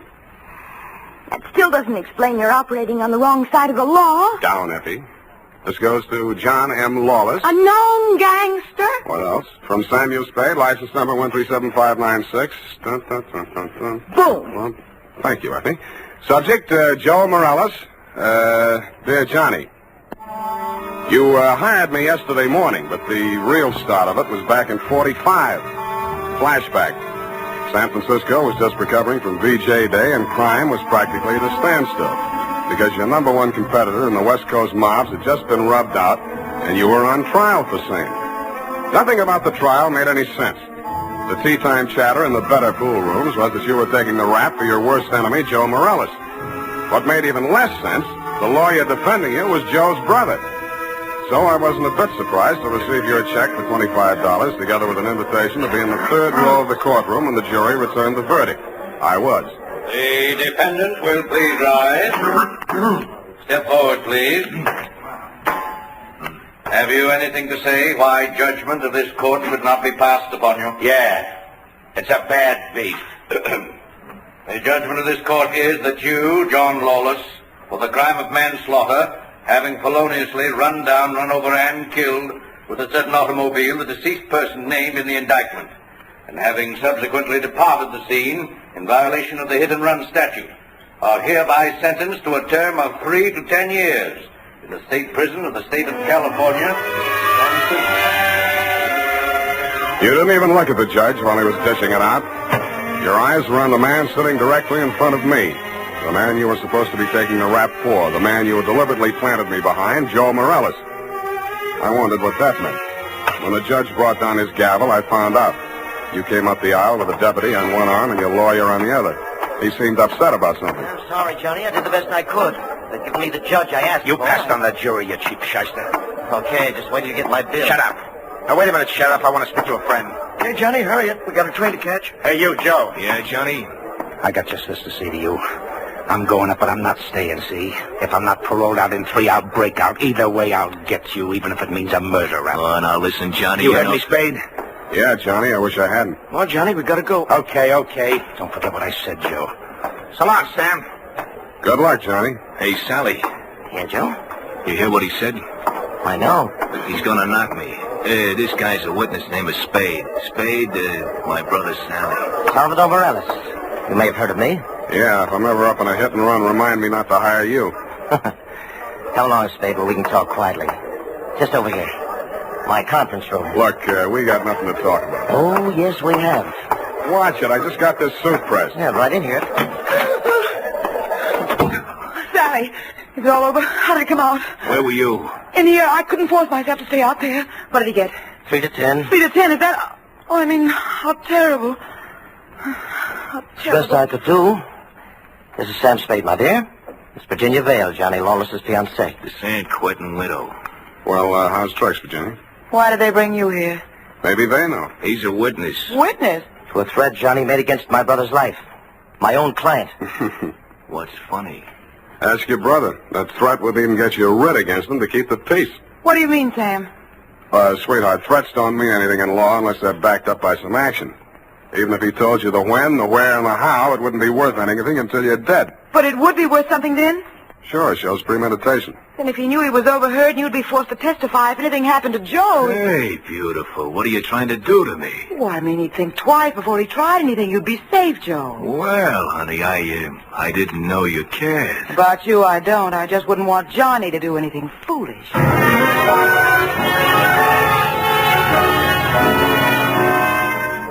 End of flashback. That was 3 years ago. A lot of big news has broken since then, but the only items that interested you in San Quentin were printed on the inside pages of the local press. Item: Virginia Vale, your fiancée, got herself engaged to Joe Morales, your worst enemy. And item: Salvador Sally Morales, your mouthpiece, had taken over your mob. Which brings us up to yesterday morning. Yeah? That you, Sam? Who's this? Johnny Lawless, remember me? No. I was hoping you'd say that. Look, Sam, I got a job for you. Call Peeper Breen. He may need it bad enough. I've got no contacts in the mobs anymore. This is clean. How clean? A chance to save an innocent man from the gas chamber. Well, There's $1,000 in it for you. Wait till I get a pencil. Now, what was the address? The Alma Arms on Pine Street near Jones. Yeah? Buzz me 3 times. 1 long, 2 short. And make sure there's no one on your tail. Got it. I was not tailed. I found your name on the bell panels, buzzed 1 long and 2 short, and the automatic lock clicked me in. You were waiting 1 flight up in the open door of your apartment. You didn't say anything, just made sure it was me, motioned me inside, locked the door, and led me back to a bedroom. Well, there it is, Sam. Mm-hmm. Joe Morales. Dead about 3 hours, I'd say. 4 slugs, chest, shoulder, and head. Looks like amateur work at professional lengths to the belly, or did you mean it to look like an amateur job? Would I be sap enough to drop him in my own apartment? Besides, he's my lawyer's brother, and I might need Sally again. Why did you call me? Well, you heard what I said to Joe after the trial. Who told you that, Virginia? Yeah, but she didn't have to. Didn't I ask you to sit there? Oh, that's one thing that worries me. Look, let's go in the other room, huh? I feel like a drink. Well, here's my pitch, Sam. I checked out of San Quentin yesterday morning. I didn't have a mark against me. The warden himself put my case before the parole board. He called me the ideal prisoner. Shall we dance? Okay, Sam, okay, but a man can change a lot in 3 years. So can a woman.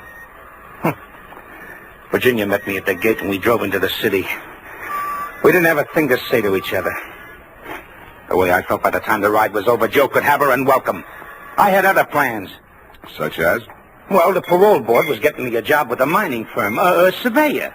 I took a course up at Quentin. You seriously expect me to swallow this line of guff?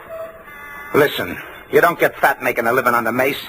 Take half of these guys you hear telling the world what wonders they are at puffing boxes, knocking over joints, and the rest of the lays. Yeah, not half of them make 3 meals a day at it. Then what chance has a guy without a regular racket? And, brother, that's me. I'll buy that for now. Let's talk about that dead body. All right. Well, I called Joe on the phone this morning, see, and I told him to meet me here at 3 this afternoon. I wanted to tell him, forget about what I said about how I was going to get him. Not that I wanted to write off that rap I took for him. But if he was scared, he might come gunning for me. I might have to break parole to defend myself. About Virginia, like I told you, we got nothing to talk about. Yeah, it was beautiful while it lasted. So he was due here at 3, huh? Huh? Yeah, I was held up. As a matter of fact, I was with my lawyer at the time. Sally? Yeah, I phoned the building and told the superintendent to let Joe in, and then I got here about 4:15. But I didn't find him till just before 6 when I called you, Sam. How come? Well, I just didn't look in the bedroom. I figured he got tired waiting and left, you know. Mm-hmm. Well, look, Johnny, assuming your story is true, and if it isn't, you ought to be ashamed of yourself. Who do you think did it? Well, that depends on why. If it was somebody gunning for him, it would depend on what's going in the mob since I've been in Clinton. You know more about that than I do. If it was somebody trying to frame me... What do you mean, trying? Hey, wait a minute. I got a phone homicide. You must have known that when you called me. Yeah, that's why I ripped the wires out. That's cute. That's very cute. Oh, that makes you look real good. Look, Sam, look. I'm not asking you to do anything extracurricular. Sure, you have to yell cop, but you'll do it over a pay station downstairs. And by the time anybody can get back up here, that stiff will be out. It will. Well, how's that going to be done? I got a friend in the undertaking business. Met him up at Quinton. He just installed a new crematorium. You should have called him first. I did, but I can call him off. You're stir-happy. Look, Sam, look, how about it, huh? So the cops come in tonight, tomorrow. Who cares? Not Joe, the weather he'll keep. What do you say, Sam? What do you say? I say you're probably bluffing, that you got no way of getting rid of the stiff, but on the outside chance that you might not be bluffing, I'll swing along with you for a couple of hours. If I don't turn up anything by then, the deal is off. Okay, that's fair enough. Yeah, but this isn't... Hey! Sorry, I gotta...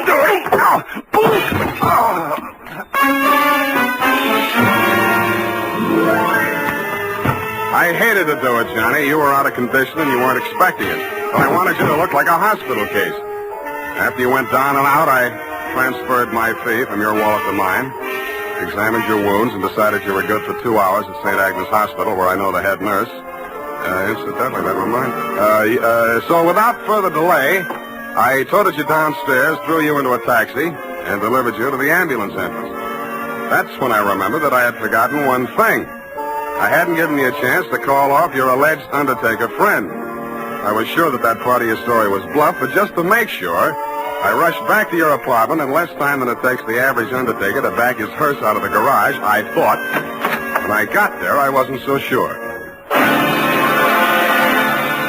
The apartment had been tidied up, ashtrays emptied, glasses put away. They'd even vacuumed the rug. The blood-stained bedspread had been removed, and with it, the corpus delicti.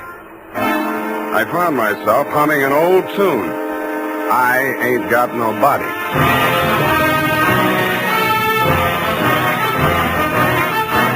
The makers of Wild Root Cream Oil are presenting the weekly Sunday adventure of Dashiell Hammett's famous private detective, Sam Spade.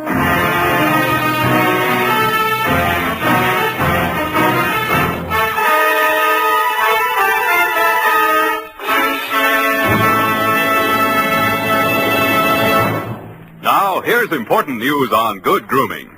If you want the well-groomed look that helps you get ahead, socially and on the job, listen. Recently, thousands of people from coast to coast who bought Wild Root Cream Oil for the first time were asked, how does Wild Root Cream Oil compare with the hair tonic you previously used? The results were amazing. Better than 4 out of 5 who replied said they preferred Wild Root Cream Oil. Remember, non-alcoholic Wild Root Cream Oil contains lanolin. It grooms the hair naturally, relieves dryness, and removes loose, ugly dandruff.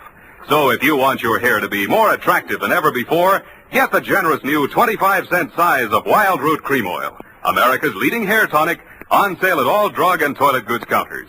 It's also available in larger economy bottles and a handy new tube. Get Wild Root Cream Oil. Again and again, the choice of men who put good grooming first. By the way, smart girls use Wild Root Cream Oil, too, and mothers say it's grand for training children's hair.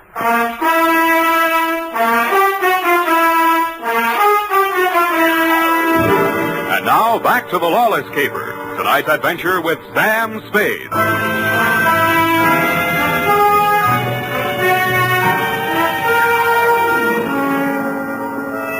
In most murder cases, there are too many suspects, too many motives, and too many clues from the very beginning. I've been on this one 3 hours, and I succeeded in turning up no suspects, no clues, and the most shameful thing of all, I had lost the body of the victim.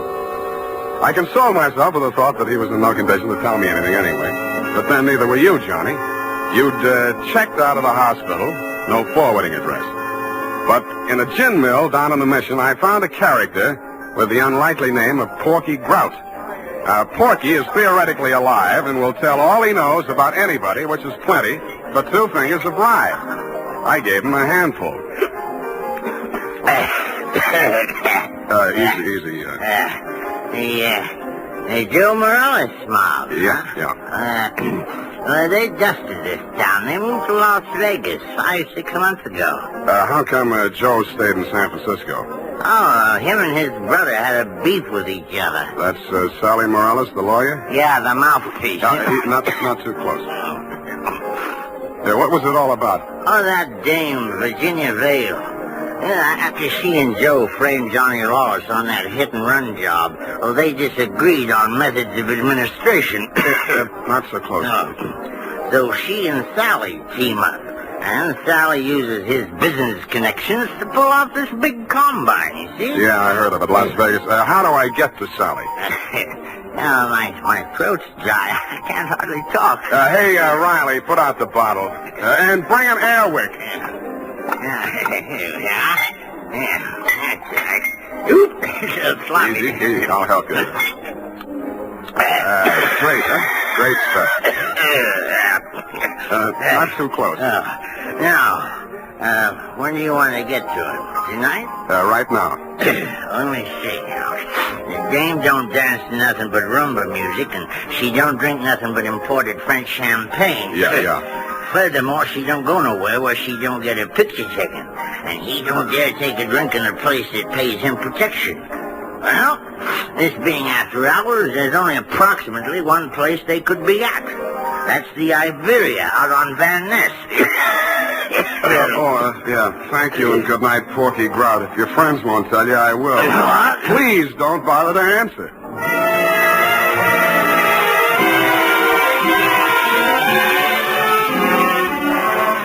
I didn't have any trouble picking out their table. Virginia spotted me at about the same time, grabbed up her purse, muttered an excuse to her escort, and edged around the dance floor. She caught me in the middle of a bambuco, a combination of a rumba, a samba, and guaracha, and whirled me lightly out onto the floor. I followed as best I could. Listen, you shouldn't have come here. How did I know our first dance would be a bambuco? Now, you danced divinely, but you must leave at once. Sally is insanely jealous, and he's in an especially bad mood tonight. Yeah, so am I. I know why you came. You one up on me. Johnny Lawless has been in touch with you, hasn't he? You talked to him since yesterday morning? No. He's bound to get in touch with you. I don't know what story he's told you, but don't believe a word of it. He only wants to get you out of the way so he can get back at Joe. Still thinks Joe framed him into San Quentin. Now, you can stop worrying about Joe. Huh? Sam, what are you... He's dead, if that's news to you. I think you'd better talk to Sally after all. Come on. Well, I was just getting the hang of it.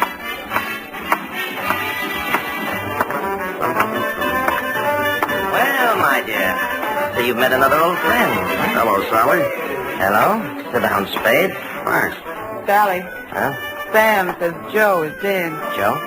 Murdered? Yeah. Well, it was bound to happen. I wanted him to get out of town before Johnny Lawless came back. Johnny says he was with you when it happened. Juries don't go for alibis, Spade. Best defense I could give him would be that I defend him despite the fact he's accused of killing my own brother. But look here. As his attorney, I have the right to know what he retained you for. To find out who did kill Joe. That's what he said. Have you found out? Not yet. Any leads? Not many. Now, what's the difficulty? The corpse. Somebody swiped it. You can't mean that. I can, and I do. Well, that doesn't make sense. Unless Johnny arranged it himself. But he couldn't have. No contacts. Of course, he might have disposed of it without help. It's been done, you know. Not tonight. I'm his alibi there. I don't believe it. You're just telling that story to see how we'll react. That's why I'm telling it, but it's not a story. It's the McCoy. Sally, what can it mean? If Johnny didn't do it, then somebody must have done it to frame him. And if they did that, they wouldn't turn around and get rid of the evidence, would they? What? Well, the whole thing is wild. You know, there might have been two people who thought they were a team, but one of them was really working against the other and for Johnny. Huh? Well, that's absurd, isn't it, Sally? Is it, my dear? He's trying to play us off against each other. Don't fall for it, Sally. I had nothing to do with any of it. You've got to believe that. Yes, I was sure of you when Johnny was out of the way. You wanted him out of the way, you admit it. You're still in love with him, aren't you? Oh, aren't you? Alice, you're hurting me. Hurting? I'll help the DA write his brief. You'll go to Tehachapi for body snatching. Go ahead. I can't wait to get on the stand. The things I'll tell about you, how you let Johnny go up on that hit and run when you knew it was my idea and I was in the car with Joe. You will. Not a jury in the country would blame me for protecting my own brother. Protecting him? You were framing him even then.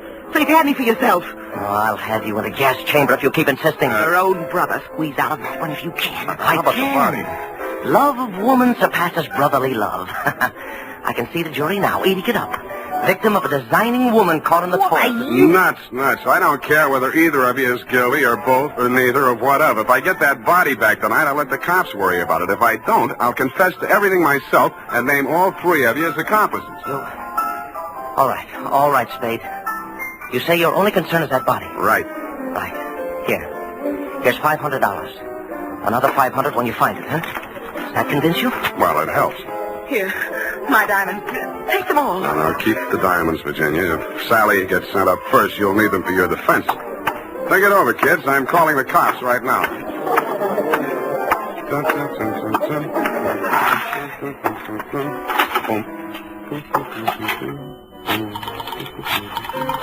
think it's 1 foot back.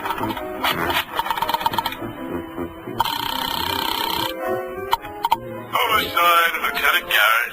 Roy, Sam Spade. Where's Dundee? Oh, he's asleep. Sam, I've been trying to reach you. Yeah, but do you know why? Why, sure, about Johnny Lawless. Is there something we don't know, Sam? Well, I'll come down and give you a statement. It's about Joe Morellis. Well, what about him? Well, he got knocked off, and somebody lifted the corpse. Oh, Sam, nobody lifted it. Then who did? We picked it up, Sam, right after you called us. Right after... Oh, yeah. Yeah, what time was that? Let's see, I got it here. 20 minutes past 6. Lose your watch? That ain't all. What's that, Sam? Call you back. What's up, Sally? Come out of there. Well, I wasn't planning to spend the night in a phone booth. Why the heater? It's for you, Sam. You must be nuts pulling a gun in a crowded joint like this. Hey, stop looking at it. Come on. Up upstairs. Now, look, Sally. In there. Easy. Where's your girlfriend? Well, I sent her home, Sam. She can't stand the sight of blood. You clown. Oh. You were pretty funny, too, when you made that phone call. I didn't believe you'd go through with it. What makes you think I'm interested in that old rap? Johnny's already done the time for it. Joe can't talk, and I don't want to. I don't care what you want. It's what I want. That's what counts. Does it? You wanted Virginia? You got it. Oh, not the point. Just doesn't sound good. Salvador Morellis' sweetheart going up on a murder rap. Well, you trimmed it down to me. You think Virginia killed Joe Morellis, don't you? Why? Because she seems so anxious to pin it on Johnny Lawless. Well? Well, nothing. Only I've got a score to settle with Johnny Lawless myself, you see. He left me out in a limb with that body smash. If I can pin the killing on him, I got a story for the cops. Now, show how smart you are. Shoot me. I fully intend to. Now, look. Hold it, Sally. Hello, Johnny. Hey, you can do it yourself, Johnny. I was going to do it for you, but you can do it yourself. I don't get it. He's trying to pin that murder on you, Johnny. Like you pin that old hit and run on me? But it's not the same, Johnny. Joe's killing is worth life if you're lucky. I never had much luck. Let him have it, Johnny. What have you got to lose? Well, you want me to... No. Step back, Sally. Okay. He dead? Yeah. You planned it different, didn't you, Johnny? Yeah, but I might as well get two for the price of one. Yeah, I planned it different, but I don't seem to care anymore. Well, then you won't need that. Huh? Sorry, Johnny. By the way, I'd like to thank you for keeping me in the clear. How come? That phone call you made the homicide using my name. Without that, I might be going up with you. How'd you figure it? Nobody but you had anything to gain by making that body seem to disappear. You knew I wouldn't check with the police till I'd made a try at locating it on my own. You knew I'd use the disappearance as a handle to shake what I could out of Sally and Virginia. You knew they'd suspect each other because I had you alibied at the time of the body snatch, and that would start them screaming accusations at each other. Did they say enough to send them up? Yeah, I don't know how much will stick, but enough. They both admit Joe did that hit-and-run job I was sent up for? He and Virginia together. So she was with him. 3 years ago, I wouldn't have wanted to know that. Now it sounds good.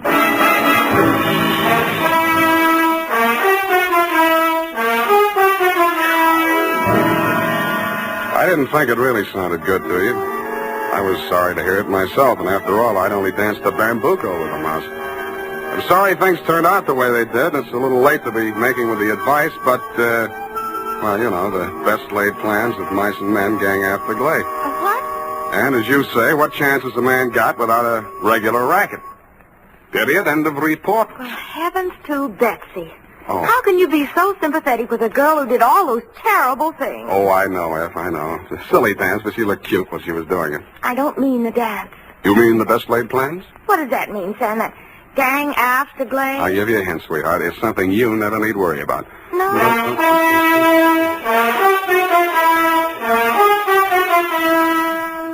Here's why, men. Here's why Wild Root Cream Oil is again and again the choice of men who put good grooming first. Wild Root Cream Oil grooms the hair neatly and naturally without giving it that plastered down look. Wild Root Cream Oil relieves annoying dryness and removes that loose, ugly dandruff. So if you're not using it now, or if you're not using any hair tonic, get Wild Root Cream Oil at your drug or toilet goods counter in the new 25-cent Get Acquainted size bottle. Also, ask your barber for a professional application of Wild Root Cream Oil Hair Tonic. Again and again, the choice of men who put good grooming first. Well,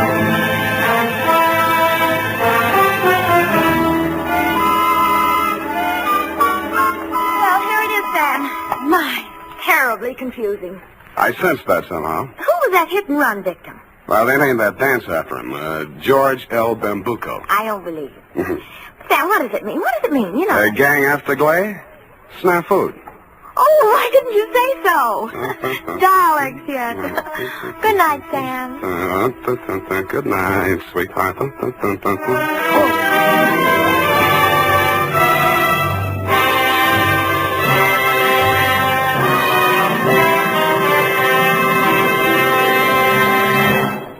The Adventures of Sam Spade, Detective. Brought to you by Wild Root Cream Oil Hair Tonic, the non-alcoholic hair tonic that contains lanolin. Wild Root Cream Oil, again and again, the choice of men who put good grooming first.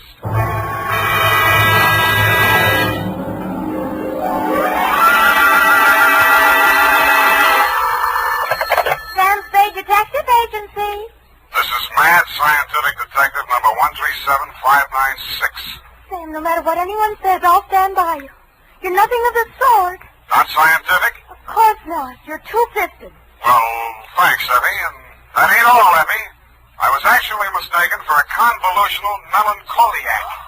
Oh, Sam, are you all right now? Wrong diagnosis, Angel. It turned out to be melancholia catatonica. Oh, you poor darling. What is that? Well, it's a thing where you lie motionless and silent with fixed eyes and indifference to surroundings. Unquote. Sam, what happened to you? What hospital are you in?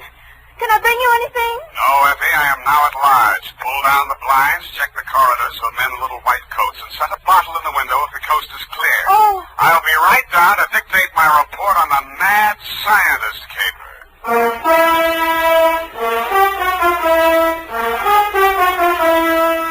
Dashiell Hammett, America's leading detective fiction writer and creator of Sam Spade, the hard-boiled private eye, and William Spear, radio's outstanding producer-director of mystery and crime drama, join their talents to make your hair stand on end with the adventures of Sam Spade. Presented by the makers of Wild Root Cream Oil for the hair. Nobody has to tell you that a neat personal appearance can have a lot to do with helping you get ahead on the job. Now, the first step to a good appearance is well-groomed hair. And I mean hair that's groomed with Wild Root Cream Oil. Wild Root Cream Oil always grooms the hair neatly and naturally. It relieves dryness, removes loose dandruff. Yes, men, to look your best at all times, spruce up with Wild Root Cream Oil Hair Tonic. Again and again, the choice of men who put good grooming first. And now, with Howard Duff starring as Spade, Wild Root brings to the air the greatest private detective of them all in the Adventures of Sam Spade.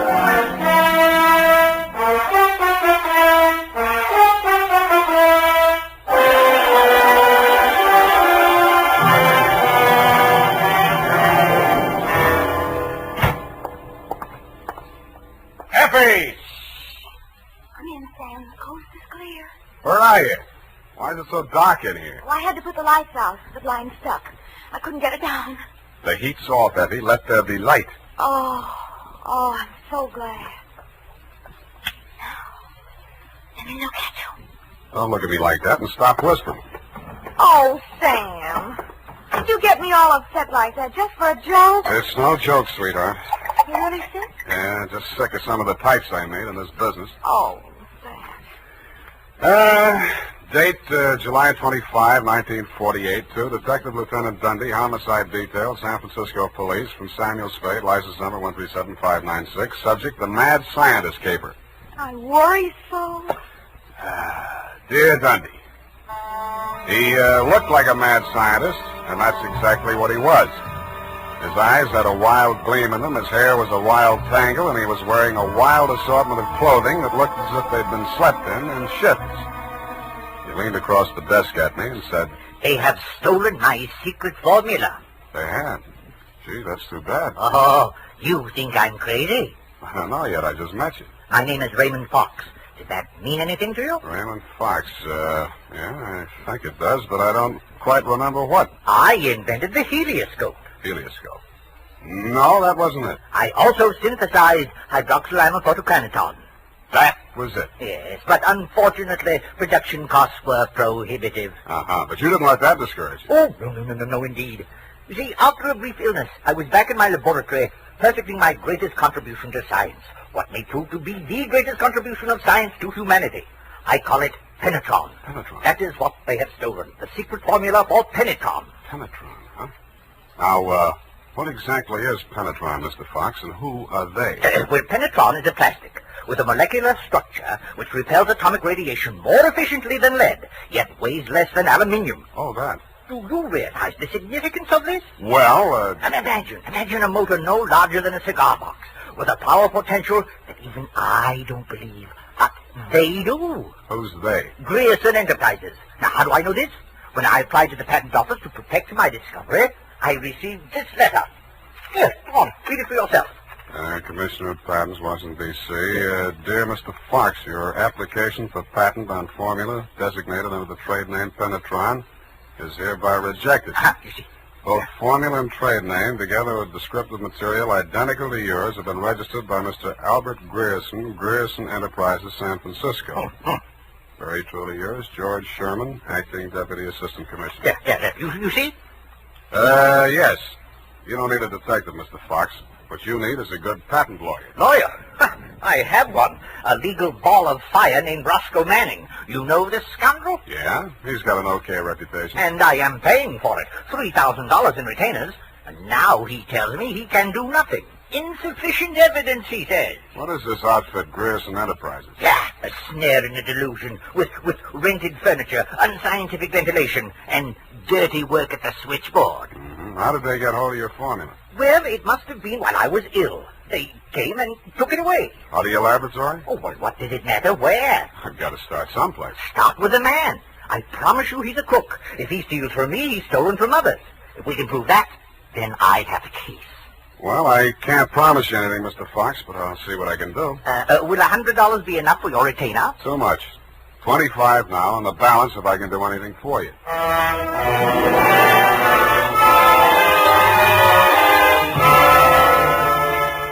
I doubted if I could even earn the 25, but if he wanted to gamble, it was okay with me. The offices of Grierson Enterprises were pretty much as he described them, a beautiful front, especially at the switchboard. Grierson Enterprises, good afternoon. No, Mr. Grierson's out of town. No, I don't know when to expect it. I'll be right with you. That's good news. Grierson Enterprises? No, he is not. No, I do not, and he doesn't want to talk to you in any case, Mr. Manning. Oh, if it would just stop. Can't you shut it off? I might as well. Nobody seems to believe me anyway. You aren't looking for him, too, I hope. Oh, please, just tell me you're selling magazines or collecting salvage or just anything. My card. Oh, detective. Mr. Grierson hasn't done anything, has he? That's what I want to find out. My client says he swiped his secret formula. Oh, not that maniac. You don't look the type. You know he's mad, don't you? Maybe yes, maybe no. Personally, I'm crazy about money. Mad money, pin money, or dirty money. Your employer didn't happen to leave any lying around, did he? No, but he has a charge account at a bar downstairs in the building, and it's nearly 5 o'clock. Could you cross-examine me there? I thanked her as gallantly as I could under the circumstances. She said, "Wait here, I won't be a minute." And while she was gone, I made a quick frisk of the office. The file cabinet was empty. Grierson's desk contained nothing but 2 unsharpened pencils, tobacco crumbs, a rubber band, some rusty paper clips, an old gas bill, a glass ampule, broken, labeled sodium denadrine for intravenous injection, and a business card from one Roscoe Manning, attorney at law. I stuck the card in my pocket, went back to the switchboard, and in less time than it takes to tell, I was calling her Lois, and she was calling me Sam over cocktails for two. That's all I know about it. I didn't think anything about his taking his correspondence out of the files. He often took work home with him. Mm-hmm. When was the last time you saw him? Oh, it's been nearly 6 weeks. You haven't heard from him in all that time?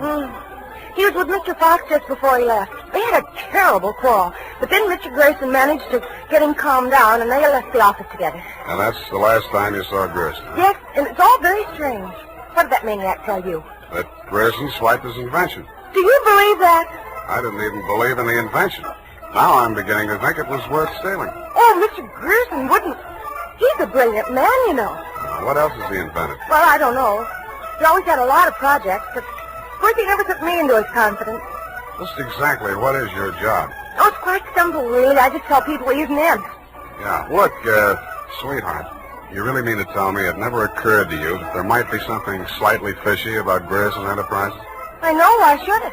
Because there's a smell of red herring up there. It's in the air. You mean Mr. Grayson's a crook? Well, what does that make me? Worry that out on his time. Drink up.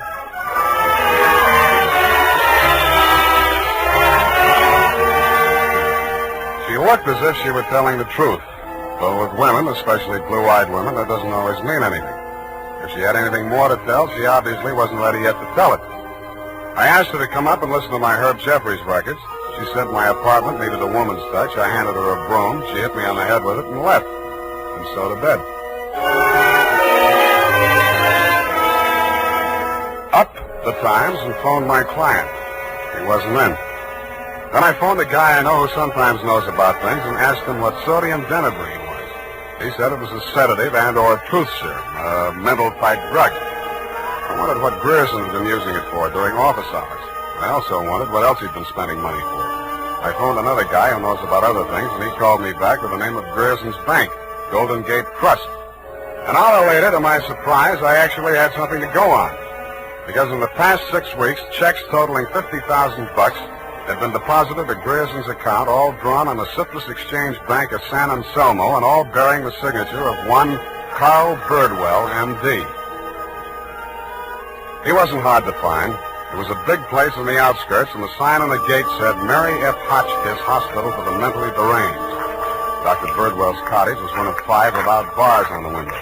He was spraying his roses.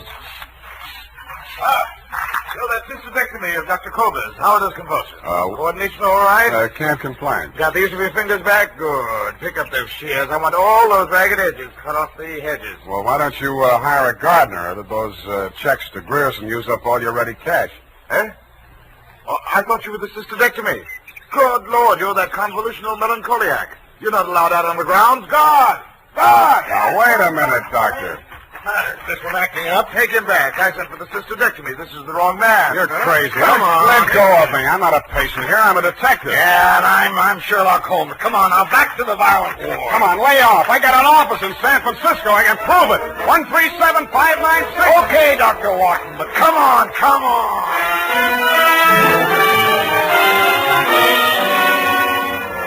And in more time than it takes to tell, due to the guard's jiu-jitsu, I was disrobed, straitjacketed, and rolled into a wet sheet. A full-fledged inmate of the Mary F. Hotchkiss Hospital for the Mentally Deranged, which is exactly where I belong for having taken Mr. Fox's $25.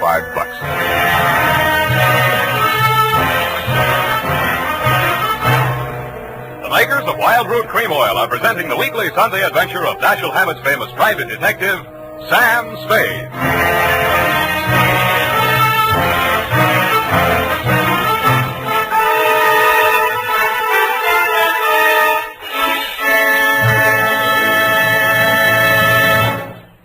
If you want the well-groomed look that helps you get ahead socially and on the job, listen.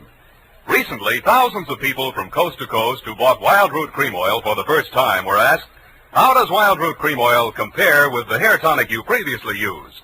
Better than 4 out of 5 who replied said they preferred Wild Root Cream Oil. And no wonder. Wild Root Cream Oil grooms the hair neatly and naturally, relieves annoying dryness, and removes loose dandruff. What's more, Non-alcoholic wild root cream oil is the only leading hair tonic that contains soothing lanolin. So ask for Wild Root Cream Oil Hair Tonic. Again and again, the choice of men who put good grooming first. By the way, smart girls use Wild Root Cream Oil too, and mothers say it's grand for training children's hair.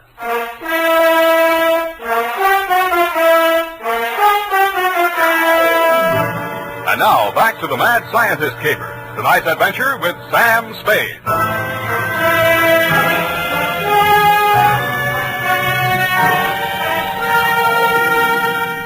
I have been shot, stabbed, slashed, pistol whipped, and sapped into unconsciousness.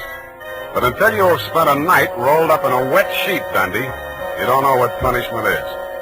You feel hot and cold at the same time, too miserable to sleep, too exhausted to stay awake. And after 4 hours of it, you just give up and join the crazies pushing up the daisies. There's only one thing I can say in favor of the Mary F. Hotchkiss Hospital for the Mentally Deranged. They get the patients up early. By 6:30 in the a.m., I have been rolled out of the sheet. By 6:45, I had thawed out enough to be taken out of the straitjacket by an orderly. I was glad to be out of it because it was very heavy, and that gave me an idea. I picked it up and swung it. In less time than it takes to tell, I was in the orderly's uniform, out of the violent wing, and shuffling up the walk through Dr. Birdwell's rose garden and through his cottage door. Good morning, Dr. Birdwell. Good Lord, who let you in here? What do you want? I was trying to tell you yesterday when I was so rudely interrupted. Hey? Oh, yes, the detective. Did you say Grierson sent you? I didn't say that. I'm afraid you'll have to be absolutely specific or I can't help you. All right. My client is an inventor who claims that Mr. Grierson stole a formula from him, got a patent on it, and stands to profit to the tune of about $1 million. The last two items check. I don't know whether Grierson's a crook or not. He's into you for $50,000, so you might know. This inventor, pale eyes, contracted pupils, big mop of hair. That's a fair description. Fox. Raymond Fox. He's a patient, escaped from this hospital. That man, Mr. Spade, is a homicidal maniac. If you'll jog your memory, you may recall the case. Sacramento, 1935. Sacramento. Wait a minute. Chemistry professor, lab explosion? That's the case. Two of his colleagues, whom he irrationally suspected of stealing the formula for the explosive he used to blow them up. You sure they didn't? The man was adjudged hopelessly insane. He must be returned to us. He may murder Grierson, he may murder you, but he will commit a murder if he remains at large. Perhaps more than one murder. You must help us, Spade. Like you, Doctor, I can't help unless you're absolutely specific about a couple of things. Your connection with Grierson, for instance. I invested in Grierson's firm. Uh-huh. How did Fox meet Grierson? He was allowed a certain degree of freedom here during his rational periods. I had guessed that he went through my papers or overheard one of my conversations with Mr. Grierson. Mm-hmm. Do you know he retained a lawyer? Huh? Manning, smart patent lawyer. You must think Fox has a case. Oh, surely not. Grierson thinks so, too. You've talked to Grierson? No, but I've examined his bank statements. The bank allowed that? I told him I was Grierson's attorney. The point is, Grierson is broke. Why? Because he's paid out every penny you gave him to the order of Roscoe Manning, attorney at law. And you know what I think, Doctor? Yes? I think Raymond Fox is crazy like a fox.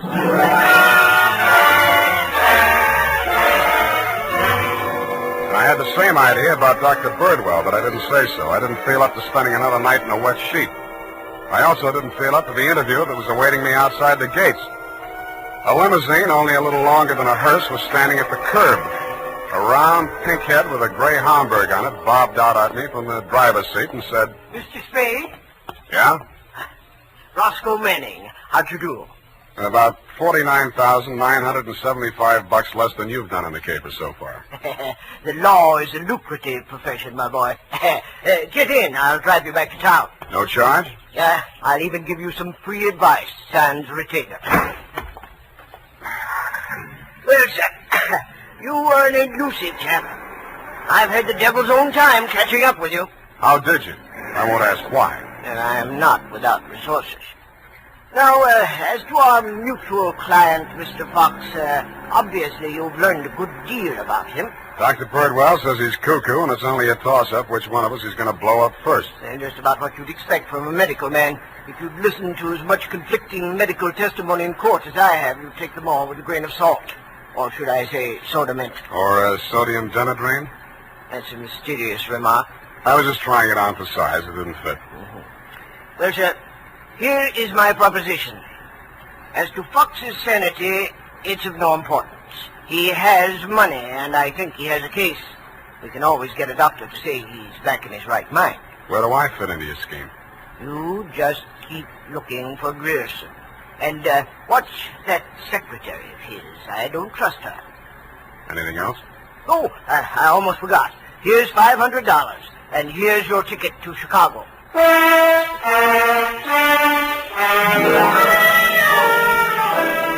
I don't know why, but somehow I got the impression that Mr. Manning was trying to get rid of me. He should have used that ticket to Chicago himself. We stopped at Sausalito for breakfast, and the condemned man ate a hearty meal. We drove the last mile through the Marina District and pulled up in front of his house. Well, sir, have a nice trip. Or take the car, Mr. Spade. I'll pick it up at the depot. Goodbye. It's been charming. Goodbye. He backed across the sidewalk, waving, and I waved back. Then he went up 3 steps, put a key in his door, and opened it. It didn't do much damage to the house, but all the king's horses and all the king's men couldn't put Roscoe Manning back together again. I got out of the car and just made it up the steps when it happened again. I hated the look, but I did. Where the limousine had been parked with me in it was a smoking heap of scrap metal. I then headed for the nearest phone booth and, pausing only to inspect it for mines and booby traps, dialed the number of Grierson Enterprises.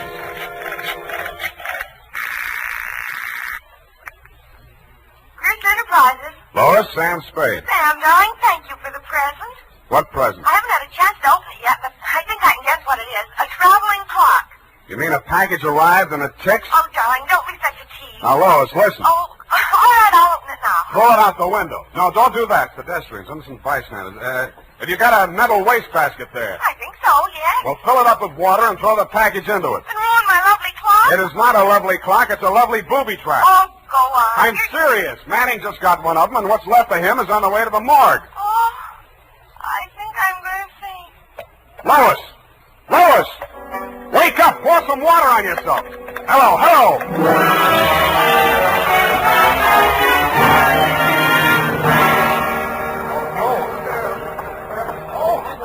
Let me through here. Come on, let me through. Lois. Lois. Oh, you're okay. Glad of that. All right, she's all right now, you people. Come on, get out of here. She's all right. Come on, get up. You're not hurt. What happened? It exploded in the water. At least you had sense enough to do what I told you to. Oh, this is a new dress. Now look at it. It looks fine. Here. Put this coat around you. I don't think that was a very funny joke, Sam. Neither do I. Now, try and forget your clothes for a minute. And try and answer a few questions for me. There isn't much time. Sam, what is it? I want you to be very sure of this, Lois. Try and remember accurately. How many people has Grierson seen since he opened this office? Well, not very many. It's hardly ever in. It's strange. Now that I think of it, I can only remember 2. Mr. Manning and that mad scientist man, Mr. Fox. Yeah, did you hear any of the conversation between Grierson and Fox? He just screamed at Mr. Grierson about how his invention had been stolen from him. Then it sounded as if they scuffled, and all of a sudden Mr. Fox calmed down. Mm-hmm. When he came out, his eyes looked funny, as if he'd been hypnotized. Yeah. What does Grierson look like? Oh, he must have been quite handsome at one time. He's sort of like Gregory Peck with a mustache, only fatter and balder and older. Mm-hmm. I wouldn't have put it exactly like that, but I can see what you mean. But you've never seen him. Don't make book on it, but I think I have.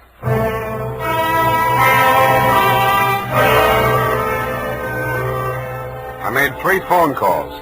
One to a crime reporter I don't like very well, giving him a false story on the death of Lois, Grierson's secretary. Another to my client, the mad scientist, alias Raymond Fox, and one to Dr. Birdwell. Then I went to my apartment and waited. My client arrived 5 minutes before the doctor. When Birdwell came in, my client said, Aha! That's he. He stole my secret formula. Oh, now, Raymond, you're getting confused again. Oh. I'm the doctor, don't you remember? That's not true. Your name is Grierson. Oh, he's much worse. His identification. You must try to remember, Raymond. Nobody's going to hurt you. But you'll be much sicker if you don't remember. But I do remember. I remember everything. Do you remember setting the bombs at Manning's house and the one you sent to Mr. Grierson's office? No. Grierson isn't dead. You're Grierson. No, Grierson isn't dead. Only that poor girl. No. She didn't steal my formula. It was you. Oh, you're trying to mix me up. I'm trying to help you. Now, roll up your sleeve. I'll give you something to quiet your nerves, and we'll go back to the hospital. Put it away, Doctor. You've helped him enough. Huh? Now, look here. This man is my patient. He needs medical attention. I won't argue with you, but I think you'd better get it from some other doctor. Right now, he's making more sense than you are. Just keep on the way you're going, Spade, and I'll have you back in that wet sheet. I did it once, and I can do it again. Sit down. You got delusions of grandeur.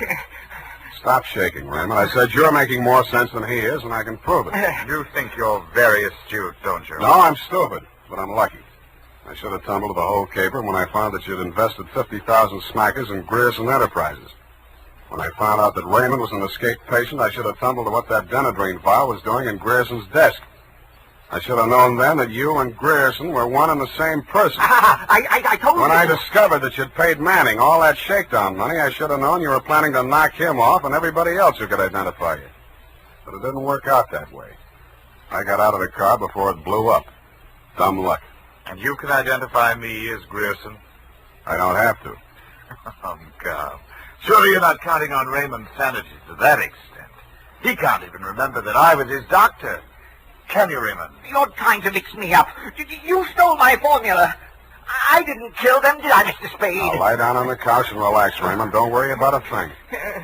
Well, Doctor, what now? You relax, too. Okay, Lois, come on in. What? Lois! Why, Mr. Grierson, have you been sick? How dare you? How dare you ruin all my plans like this? You stupid girl! Okay, that's enough. Come on, get back there. Get back. Sorry, sweetheart. I didn't mean to let him get that close to you. What were you trying to do? It was an experiment, just to see what would happen. It did. So that's the way you scientific detectives work.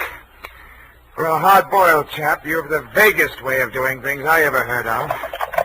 Well, plans are all right sometimes, Doctor, and sometimes just stirring things up is all right if you're tough enough to survive and keep your eyes open so you see what you want when it comes to the top. That's something. Spade, Dundee. I'm at home.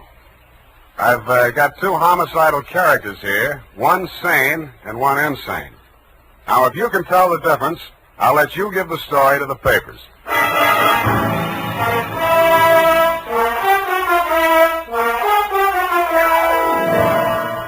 And that, Lieutenant D, is the crop. You picked the wrong one. Figures. It's as simple as this. Raymond Fox was the loony, but Birdwell, alias Grierson, conceived and executed the whole scheme, including the explosions. Don't worry about Fox. He's now back at the hospital working on a new secret formula. I don't know what it is, but it might be an anti-truth serum, because that's how Birdwell got the Penetron formula, by using truth serum on the mad scientist to make him talk. Anyway you figure it, he's crazy like a fox. His enemies are all dead or on their way, and he's as snug as a rug in a bug house. Period.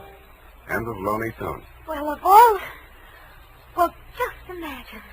Well, it takes all sorts to make a world, I guess. Well, I guess you never spoke a truer word, Effie, but don't forget a stitch in time saves 9. Don't feel too badly about it, Sam. Better late than never. You took the words right out of the horse's mouth, but it's later than you think, Angel. Type that up, Angel, and while you're at it, see if you can think up a way to teach an old dog new tricks.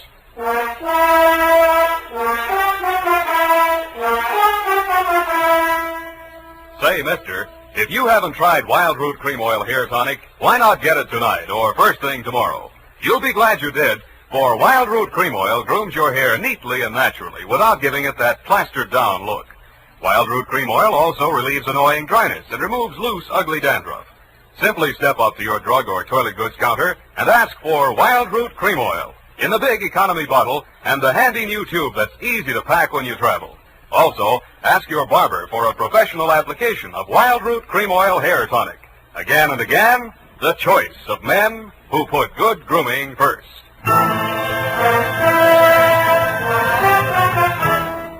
here it is, Sam. And I've been thinking over what you said. Which? About teaching an old dog new tricks. You're only as old as you feel, Sam. Then send in the application for my old age pension. Oh, Sam, I won't let you talk that way now. You're just tired and nervous and run down. Yeah, backaches, stay up nights, sour racket. You're just feeling sorry for that Mr. Fox. I wouldn't worry about him. As you pointed out, he's safer where he is for all concerned. And after all, necessity is the mother of invention. What's that got to do with anything? Well, he's an inventor, isn't he? Oh, that. You see? All's well that ends well. Good night, Sam. Good night, Pollyanna. Pollyanna. Oh, she's a glad girl. Oh, no, Sam, that's Shakespeare, that old... You know best. All ashore that's going ashore. Good night, sweetheart.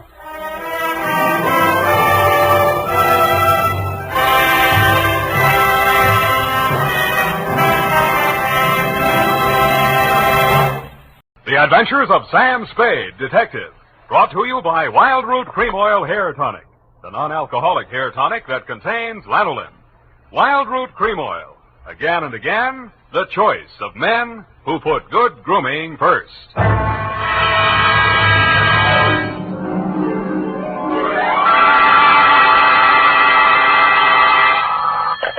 Sam Spade Detective Agency.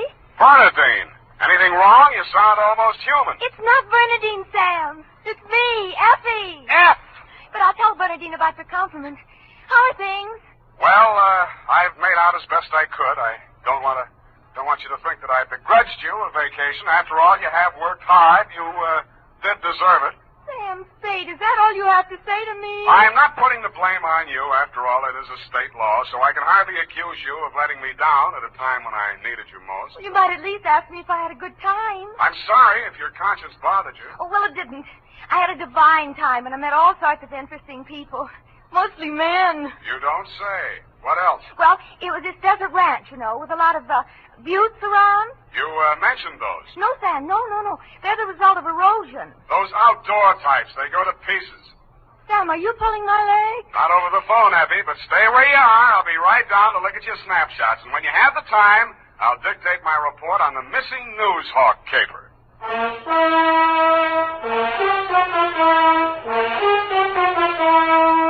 Dashiell Hammett, America's leading detective fiction writer and creator of Sam Spade, the hard-boiled private eye, and William Spear, radio's outstanding producer-director of mystery and crime drama, join their talents to make your hair stand on end with the adventures of Sam Spade.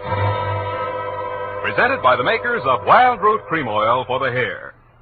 Wild Root Cream Oil. That's the famous name to remember, men, next time you buy hair tonic. And look what Wild Root Cream Oil does for you. It grooms your hair neatly and naturally.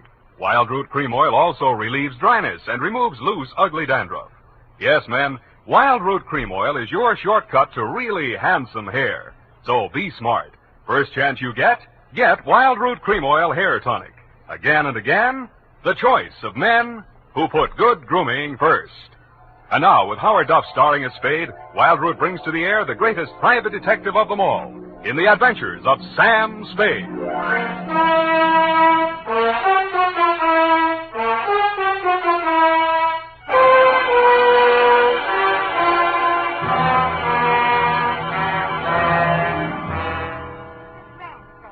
Just outside of Kanab on Virgin River. Kanab, the Pearl of the West. Uh-huh. And did I mention the buttes? Oh, well, they're very interesting. The result of erosion. Yes.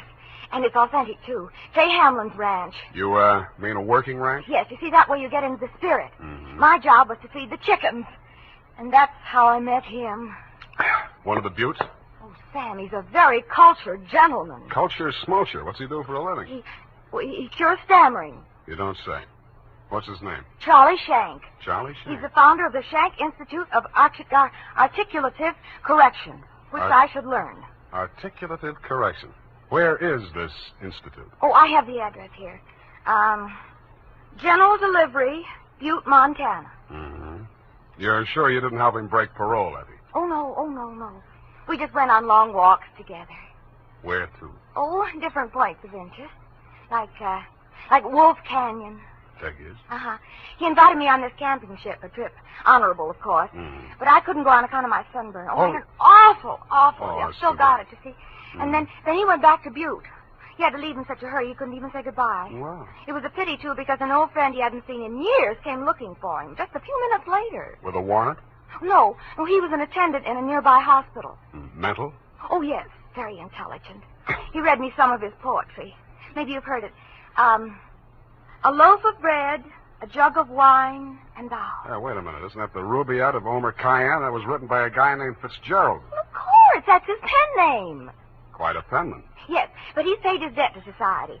And the other time it was a bad beef. Oh, He told me all about it. Yes. He cried on my shoulder afterwards. Sweetheart, when you make a mistake, it's a beaut. Sam, nothing happened. Well, I'm glad he cured you of stammering anyhow. Ready? Oh, yeah. I got a brand Work, new you notebook. know. Life goes on. I got a brand new notebook, Sam. I'll just turn over a new leaf. Not a bad idea, dear. Date July 18 to Mr. Alex M. Youngblood. Try that again. Mr. Alex M. Youngblood, P.O., Box 317, San Francisco, from Samuel Spade, license number 127596. Dear Mr. Youngblood, I need a vacation myself. You need trolley shank. Sounds hard, Sam. Fortunately, until I met you, my only experience with any of the men and women who make your newspaper run had been with one of your corner newsboys who shortchanged me 2 times within as many days. I have not read your rag since. But your name looked imposing, and so did the $300 check upon which you had written it.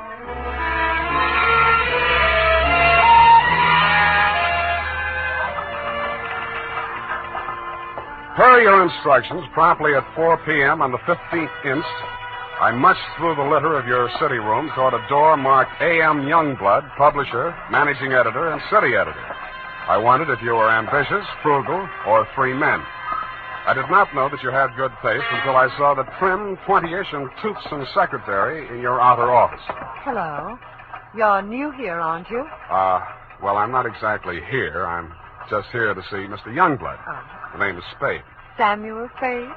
Sam, except for my most intimate friend. Well, my advice to you, Sam, is to beat a hasty retreat. He's in a foul mood. Oh? Why? Is he blind or older than he feels? I refer, of course, to your spectacular charm, Miss, if I may call you Miss. Please, this is neither the time nor the place. My name is Phyllis Watson, and my phone number is in the directory, if you're really interested. I could be. Thank you. And if a man answers, tell him you're my French teacher. Oui. You better go in now. If you're late to an appointment with him, you're through. Do you have any more words of wisdom? No, but I hope you can do something to improve his state of mind. He's been awful lately. Good luck, Sam. Thank you, Phyllis Watson. Come in. Now, 1 minute past 4. You must be Mr. Spade.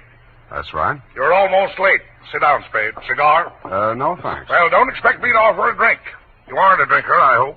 You don't listen to the radio, do you? Well, you'll not drink in this office. Nothing here but a cooler filled with water from a clean, gurgling, laughing mountain stream. You sound like a reformed drunk, Mr. Youngblood. What's that? Well, it was a good many years ago. If you don't mind, I'll just paste up the weather report for my morning edition before we talk. Oh, you do that too, huh? Yes, obviously. And with good reasons. I remind myself that I was once a copy boy, and I find it a splendid way to, at least once each day, to lower myself to the level of the working man. There we are.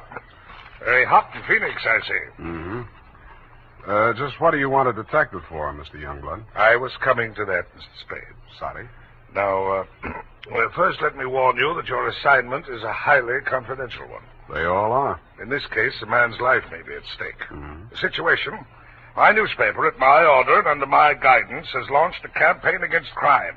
Not aimed at the petty criminal, but at the easy-living leeches at the controls of the rackets, the hoods in bankers' clothing, the mansion-house parasites who direct the pickpockets, the second-story men, the housebreakers, who gamble away $500,000 a year and pay income tax. Don't go to pieces. Of that amount. Yes, I understand. You're after the boys on the safer side of the fences.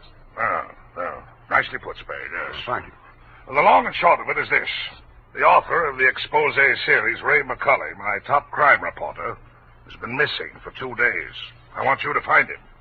What makes you think he's still alive? Good heavens, Spade. Why must you suggest that he isn't? Because if I were a mansion-housed parasite in danger of being unhoused by a newshawk, I'd see said newshawk standing in a cement block on the bottom of the bay. I will accept that only when no stone has been left unturned. Every straw and every haystack has been searched. Every... nook and cranny? Yes. Sounds as though you need at least one police force, Mr. Youngblood. Now, why don't No, you no. Impossible. We've already had a brush with the police over the expose. I'll not be dictated to at this stage of the game. I started this investigation, and I'll finish it alone. Well, it's a pretty big order, Mr. Youngblood, but times are tough. I'll see what I can do. Good. I hereby turn over to you all the resources and power of this, my newspaper. When one of my reporters is in trouble or danger, sir, I will spend every penny of my fortune, if necessary, to deliver aid and succor to his side.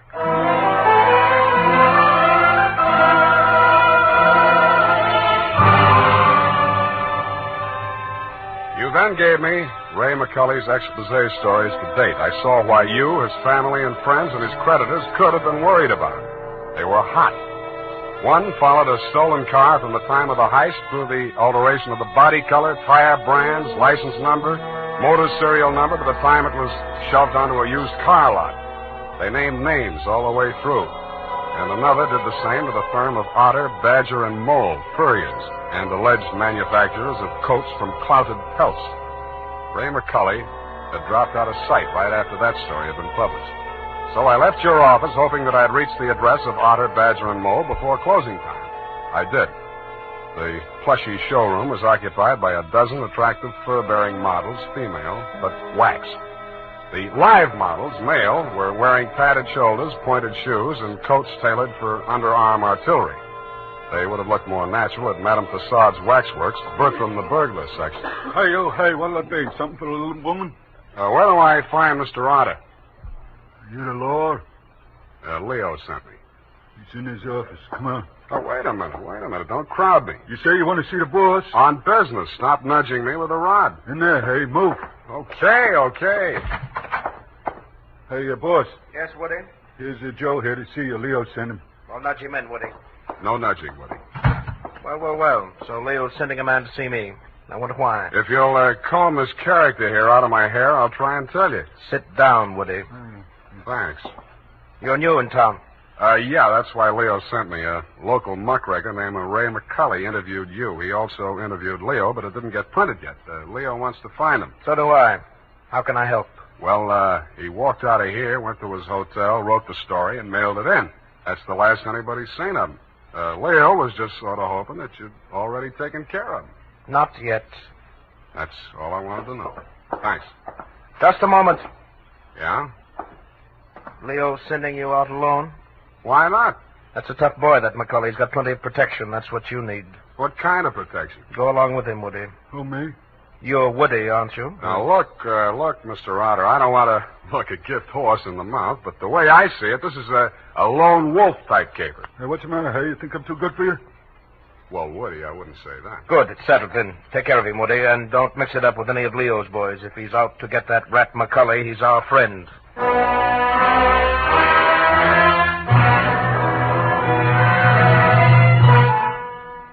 I was beginning to wonder who Leo was. I'd grabbed the name off a calendar on the wall, Leo's Van and Storage. I didn't know whether he was the Leo Mr. Otter didn't like, and I hoped I wouldn't find out. The best way I could think to keep from finding out was to shake Woody. On the way uptown, I walked him past 4 police stations. Crossing Market Street, I pushed him straight into the arms of a traffic cop who begged his pardon and let me off with a warning. At the Blue Bottle Bar and Grill, I gave Joe, the bartender, the Mickey Finn sign, but Woody liked it. He ordered another. Then he said he knew a place on Columbus where the drinks were even better. It was called Leo's Place. I wondered if that meant anything. Hey, hey. Who, me, huh? I want your drink. Don't you like this joint? Yeah, sure, it's fine. We're not getting anywhere, though. You really take your work serious. Me, when I go gun for somebody, I go where I'm least likely to succeed. You live longer. Yeah. Woody, what do you know about this guy, McCully? You hear the boss. He say he's a rat. Yeah, but he said he's got plenty of protection. Who's furnishing it? Well, you see, there's a... Boy, oh, boy. Look at what just walked in. I looked. What I saw was not disappointing. She was wearing a skin-tight black satin with a plunging neckline and a new look only in places where it didn't matter. But she still looked enough like your secretary, Phyllis Watson, to be out of place in Leo's place. She didn't stay there long. She made a beeline through the kitchen to the rear exit. I made a beeline right after her.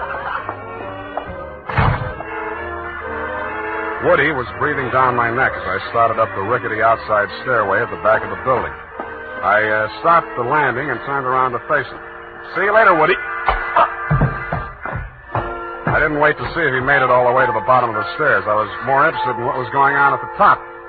A door had opened, and Phyllis stepped inside. The man who let her in looked like Ray McCully. Who are you? The name is Spade. I don't know that name. Your boss hired me to find you. Private Dick. Yeah. Can I talk to you for a minute? Sure. Put your hands behind your neck and walk up slow. Okay. All right. Go inside. Oh, what's the matter? You're not acting glad to see me. This is the guy, fellas. Yes. Alex hired him this afternoon. There, you see. Now, what do you want me to tell Youngblood? You're not going to tell anybody anything. Oh. It caught me right behind the ear. The last thing I saw was that plunging neckline as Phyllis rushed forward. I didn't know whether she was rushing to my rescue or to get in a few licks of her own. 5 seconds later, I didn't care. As the design of the linoleum slammed up at me, I had just time to wonder why, of all the people who were looking for Ray McCully, I had to find him. Then I was out. Boing. Maced for my pains.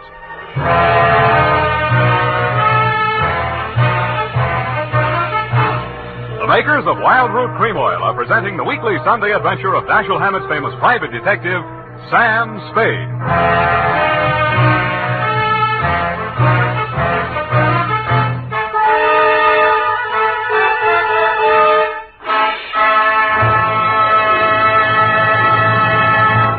If you want the well-groomed look that helps you get ahead, socially and on the job, listen. Recently, thousands of people from coast to coast who bought Wild Root Cream Oil for the first time were asked dryness and removes loose dandruff. What's more, non-alcoholic Wild Root Cream Oil is the only leading hair tonic that contains soothing lanolin. So ask for Wild Root Cream Oil Hair Tonic. Again and again, the choice of men who put good grooming first. By the way, smart girls use Wild Root Cream Oil, too. And mothers say it's grand for training children's hair.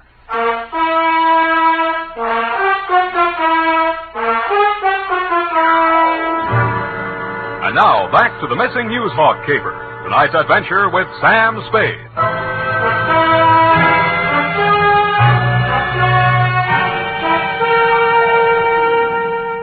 I was lying on the floor in a room with nothing in it but a sink, an army cot, a square of dirty linoleum, and a body. I staggered to my feet, ran some cold water over my head, and took a closer look. It was Ray McCully. He was a very dead crusading reporter. He'd been stabbed clean through with a long-bladed kitchen knife. It said on the handle, property of Leo's place. I went through his pockets. In his wallet, a press card, a police card, union card, and 10 genuine, crisp, new $1,000 bills.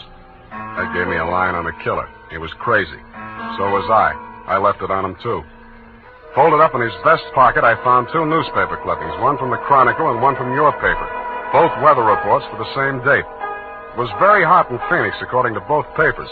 But according to your weather report, the temperature in Needles, California was 135 degrees. That needled me. So did the slip of paper I found on his shoe. The number 9 and a date had been stamped on it with a rubber stamp. The date was the same as that of the weather reports. I turned it over. It said Ruthie's Booth, Manson Bowling Alley.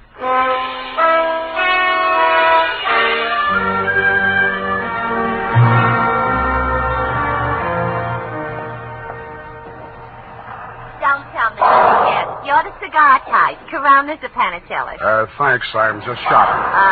I got a nice line of notions. So have I. No, I mean the dolls, the Hollywood dolls. You know, for the bed, only $1 plus tax. Very reasonable. Say, what's on your mind? Leo sent me. Oh. Are you going to collect the slips hereafter? Well, not tonight. You see, I'm sort of a troubleshooter. Leo's checking up on some of the numbers that didn't come out right. Listen, I'll tell him to his face. I don't want any part of those wrong numbers. They're scary. Nuts. Who bought this one? Let me see. Oh, last Thursday. Oh, number 9. How can I forget? He put $500.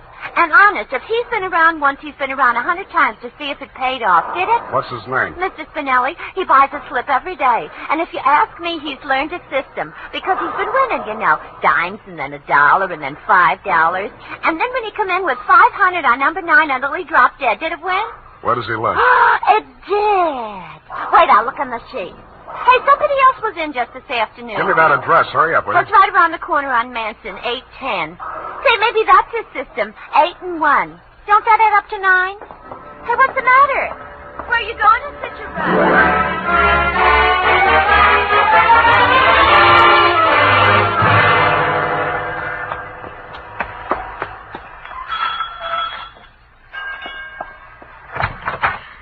Please, come back later. Tomorrow. Next week. Are you Mrs. Spinelli? Yes, please. I had so much trouble. Is your husband home? Oh, my poor man. They take him away. He's dead. Oh, I'm sorry.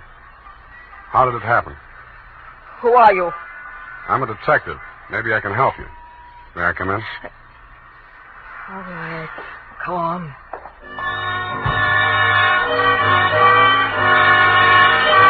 It took quite a while to gain her confidence, and after that it took still quite a while to piece together the grief-stricken grumble of words that poured out of her. When I got it down in the form of a statement, I asked her to read it over. Item, statement by Mrs. Arturo Spinelli.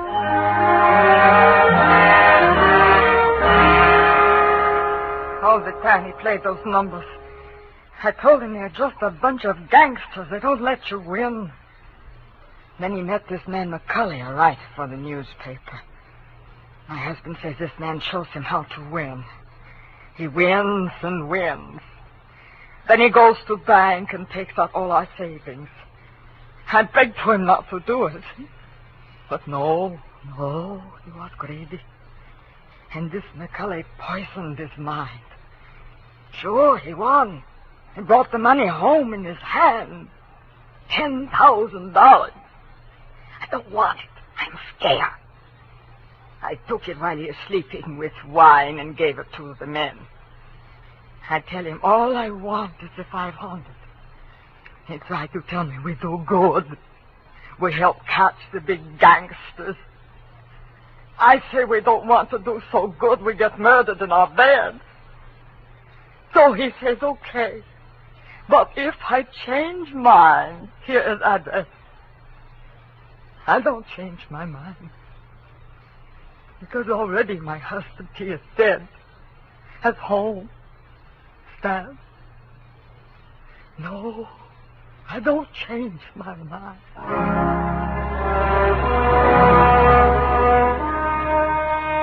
She signed it, and I left her alone with her grief. I wasn't working for you anymore, Mr. Youngblood. You hired me to find your reporter, and I had. And I wished I hadn't. The rest of it I did for myself. You weren't in your office when I got there, but Phyllis was. I found her behind the city desk in the act of dropping tomorrow morning's weather report into the slot. I grabbed her out of her hand. What? Oh, it's you. Where's your boss? At home, I guess. We'll talk in his office. Come on. Sam, I can explain how I have You're going to to explain plenty before I'm finished with you. Sit down. Oh, you... I have to be so rough. What's the matter with you? Plenty. I'm stupid. I was stupid to take this job, and I was stupid to play it cagey with you. I should have beaten the story out of you before the trouble started. It's a little late in the day now, but not too late to send you up for McCully's murder. Oh, you're insane. Ray McCully was... I'm the only one who ever tried to help And you. I'm the only one who can place you in that room, not 10 minutes before the murder. I told you I can explain Stop trying to save your own skin. Spinelli was only one of a 500,000 poor dumb yucks that lose their nickels and dimes and dollars every day in the policy racket. Only he had the bad luck to win. There won't be any more lucky dead people like him if I have to make a patsy out of you to stop it. It won't stop it. Nothing will. Ray talked big and brave like you. Now he's dead. Yeah, with $10,000 dirty money in his wallet. I won't let you say things like that. Ray was an honest reporter, too honest. He thought Youngblood meant what he said about that cleanup campaign. Yeah, he did. He wanted to run this town by himself, clean up his competition. When Ray started collecting material on the numbers racket, he still thought Youngblood was on the level. But that was before he stumbled onto the thing about the weather report. Yeah, that was on Nolan. The old Dutch Schultz mob used to add up the stock market quotations. If they cheated, they knew their customers weren't good enough at arithmetic to prove it. But who knows how hot it is in Phoenix unless they live there. I don't know what you're talking about. Listen, that's how the number game works, sweetheart. The suckers pick a number from 1 to 10, see? The operators tally up the slips, and the least popular for that day has to win. The weather report doesn't have to pass through the copy desk, and with Youngblood pasting it up with a few strategic corrections, it was easy to make their winners look as if they were on the level. But of course, you had no way of knowing that. You only watched them do it day after day. You know, I couldn't understand why he did those things. It seemed silly falsifying a weather report, but it didn't seem as if it could do any harm. What did you meet McCulley for? To get your cut of the 10 grand Spinelli was killed for? How dare you? I went there to warn him about you. Who killed him? I don't know. You're lying. All right, I'm lying. But I can prove that Ray was on the level. I've got the proof right here. The whole story he wrote on the numbers racket, even naming Youngblood as the head of it, his own publisher. I went there to get it. I was going to take it to another newspaper. Why didn't you? I can't tell you that. You don't have to. Mrs. Spinelli was confused, grief-crazed. She had to put the blame on somebody, and when she did, she got her revenge the only way she thought she could. She may have been right about that, but she killed the wrong man. Why didn't you tell me you knew who killed Ray? I wanted to give you a chance to tell me yourself. I'm glad you didn't.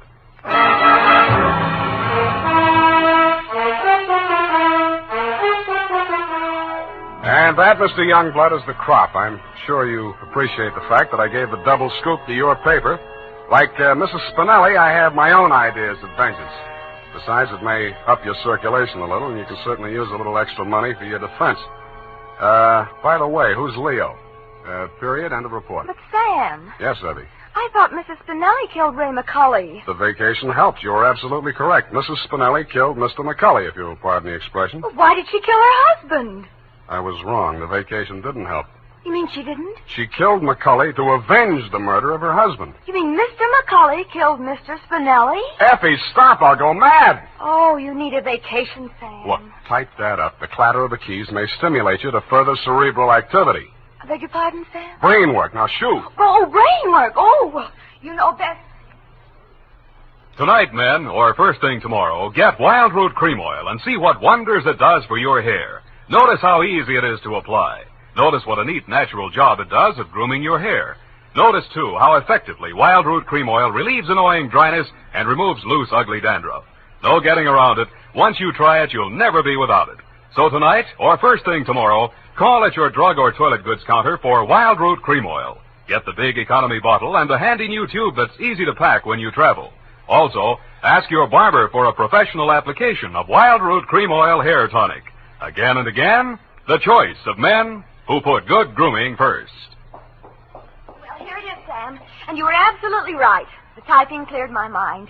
It's all clear now except for one thing. Well, let's clear that up right away. Why did Mrs. Spinelli kill her husband? She did not kill her husband. Oh, I'm sorry. I meant, why did Mr. McCulley kill Mr. Spinelli? Kelly did not kill Spinelli. Who's Kelly? McCulley. McCulley's real name was Kelly? Now, let's start all over again. Disregard everything we said up until now. Make your mind a complete blank. All right, Sam. In the first place, McCulley did not kill Spinelli. That's what I said. It was his wife, wasn't it? Now, wasn't it, Sam? Oh, stop teasing me. Hey, why do you look at me like that? Effie, Mr. Spinelli was killed by one of the policy racket hoods to get back the 10 grand he won on the numbers game. Then how did the money get into Kelly's pocket? McCulley's. Why do you insist on using his alias, Sam? Effie, that was a tip of the tongue. I mean, look, Mrs. Spinelli took it to him because she was afraid her husband might be killed for Then it. why didn't they take the money when they killed him? Because Mrs. Spinelli had already taken it. Then she did kill him. Go home, Effie! All right, Sam. I'm sorry I'm so irritable to you, but I thought it... Well, it's been so long since I've been here, you know, Sam, Angel, you're just tired. Vacations have a habit of doing that to you. After a week or two in the office, you'll be all rested up again. I'll take it easy. You act as though you thought my mind were affected. Come here. Sam, now don't, my sunburn. Yeah. Oh, it hurts. It's nice to have you back. You look good, too. All tanned and healthy. You're roof. It's great. I think my nose is peeling. Well, don't pick at it. I won't. Good night, Sam. Good night, sweetheart.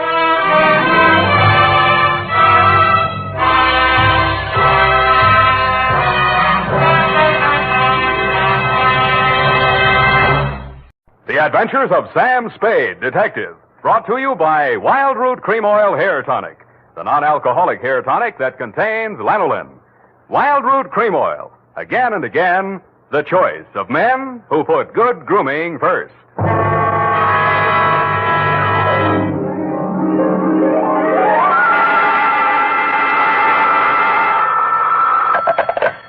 Sam Spade Detective Agency. Are you still there? I believe that interpolation is hardly rhetorical, Mr. Spade. To what have you been up, if you'll pardon the expression? And has that girl regained her facilities? I wouldn't know, but her faculties are as good as ever, if you'll pardon the expression. Mr. Spade, sometimes I think you're a regular philanthropist. Don't you mean philanderer? How much money did you make out of that case? Well, I broke even anyway. That's what I mean. You're a philanthropist. Well, you know best, Bernadine. By the way, was that man really murdered with the buzzsaw, or was that just publicity? He really was, Bernadine. Why? There just happened to be one lying around. Oh, I don't mean that. Why was he killed? For the Wheel of Life. Oh, You're not going to ask what that is? some curio, no doubt. Listen, Bernadine, the Wheel of Life is, oh, well. I suppose I don't have to tell you to stay where you are. Just sit quietly with your book in your hand, and I'll be right down to dictate my report on the Wheel of Life caper.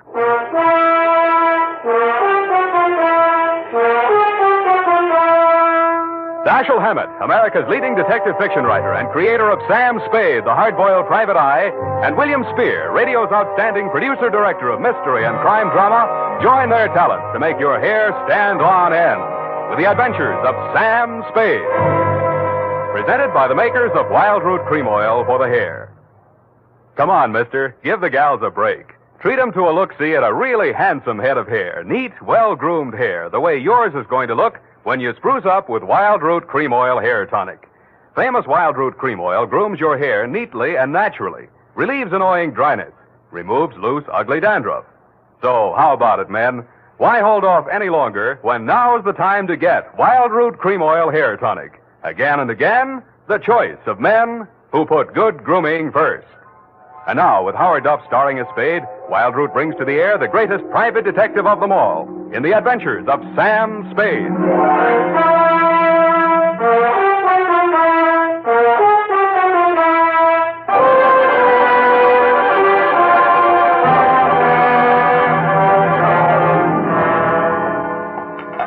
I went down to St. James Infirmary to see my baby there. Ready, Bernadine, little flower? I'm way ahead of you. Keep it clean. No more than 3 erasures per page. Okie dokie? Doke. I mean date. Oh, I'd love to. July 11, 1948. To Detective Lieutenant Dundee, Homicide Detail, San Francisco Police. Subject, the Wheel of Life caper. Now, don't go away, Bernadine. I don't know why these things always have to happen to me. Under private detectives in the San Francisco Classified Directory, they're listed somewhere in the neighborhood of 60 agencies, several with large display ads. But somehow she managed to find me. It's all so strange, Mr. Spade. I hardly know where to begin. Well, the beginning is always a pretty good place to start, Miss O'Farrell. Yes, the beginning. It was like waking out of a nightmare you can't remember. Everything seemed out of proportion. Even the buildings along the street seemed to be leaning at a crazy angle. And then I realized I was traveling down a hill. I looked wildly around for something to help me get my bearings. There was a street sign, O'Farrell, stuck in my mind, so I gave it to your secretary when she asked for my name. Uh-huh. What's your real name? I don't know. I don't know who I am, where I came from, or where I'm going. Mr. Spade, I'm so frightened. Now, wait a minute. A lot of people suffer from temporary loss of memory. Most of them recover. But amnesia is a sickness, and I am not a doctor. Oh. And you won't even try to help me? Well, I can give you the name of a good head doctor right here in the building. There's also missing persons. Oh, but I'm not a missing person. I'm right here. Yeah, I mean, where you aren't, somebody might be missing you, n'est-ce pas? But the police... Oh, I'd rather not. I might be wanted for some crime. How do I know? You sure you want to find out? Oh, yes, I do. It's terrible not knowing. But I want to find out for myself. Can't you understand that? What do you think I can do for you? You might save my life. From what? I'll try to tell you exactly how it happened. First, I looked at my watch. It was 3 minutes past 10. The cable car stopped at the corner and a man got on. I couldn't remember ever having seen him before, but then I couldn't remember anything. He sat down beside me and he caught hold of my arm. I tried to pull away. You can see the marks where he... Yeah. Well, who was he? He acted as if I was... I think I know what you mean. Did you find out who he was? No, I was too frightened to speak. What did he say? He sort of growled it out of the side of his mouth, but it sounded as if he said, Lathrop wants to see you. You remember anybody named Lathrop? I can't remember anything before 3 minutes past 10 this morning. Well, let's go on with since then. The guy grabbed you, said somebody named Lathrop wanted to see you, and then what? I went into a panic. I managed to jerk away from him, and I jumped off the moving car, and then I looked in the classified section, and I found you. Why me? I don't know. Name, I guess. A spade to dig up my past. Please, Miss O'Farrell. Do you think I'm very silly? No, I think you're very beautiful. I wish you could remember whether you're married or not. Oh, no. Well, at least I have no wedding ring. What have you got? I mean, besides what's visible. Well, I couldn't find much of anything. I went over my clothing. There don't seem to be any marks of any kind. Oh. Well, you got any money? A little over $300. Let's have it. The purse, too. All right. Lipstick, aspirin, bobby pins, Kleenex. Nothing here. They couldn't have been bought in any drugstore. Powder. Hey, what kind of powder is this? Then there was this in my coat pocket. A match folder. Sailor's Rest Bar, Hotel Calcutta, 1100 Embarcadero. Little number written inside. 120. What's that, a room number? I don't know. My purse, you have to destroy it. Here's $10 of your own money. Buy a new one. Wow. Did you find something? Coin, Chinese bit. Good luck piece, probably sewn in by whoever made it, maybe in China. That ring any bells? No. No, I'm afraid not. Shoe. What? Your right shoe. Let's see it. Take it off. You aren't going to tear it up the way you did the purse, are you? Dust. Plaster dust. Is that a clue? I don't know, is it? I'm not a detective. Well, you are in this case, baby. If it doesn't mean anything to you, it doesn't mean anything. Well, it doesn't. That's everything. What am I going to do? Well, let me see. First, we better give you a name. O'Farrell's all right. You look like, Lana would do, but, well, that's in use. How about, Poppy, for forgetfulness? Poppy O'Farrell. That's a funny name. Yeah, you think so? I think I like it. You do? I think I like you, too.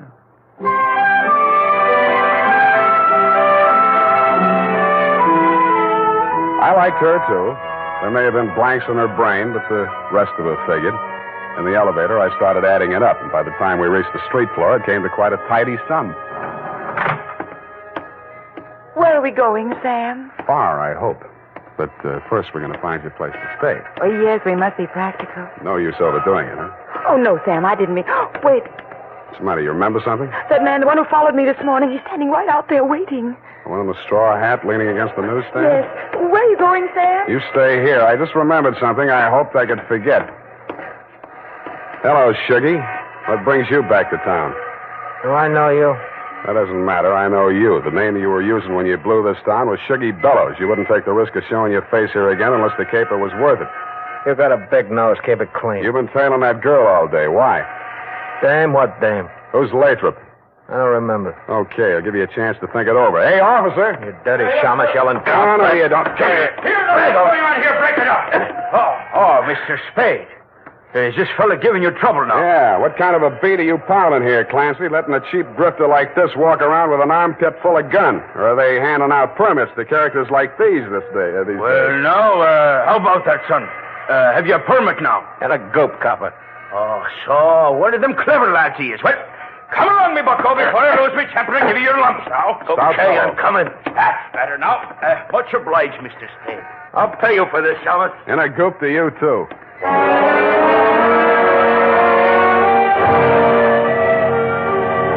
I was sure he would, but I was also sure that I wouldn't have to worry about him for the rest of the night.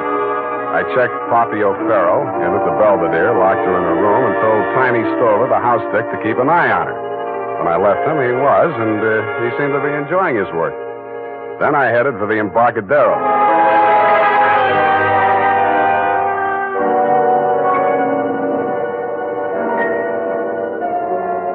I found the Hotel Calcutta, but I couldn't find the lobby. There wasn't any.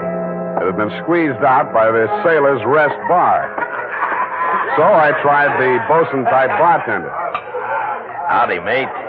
You got business aboard?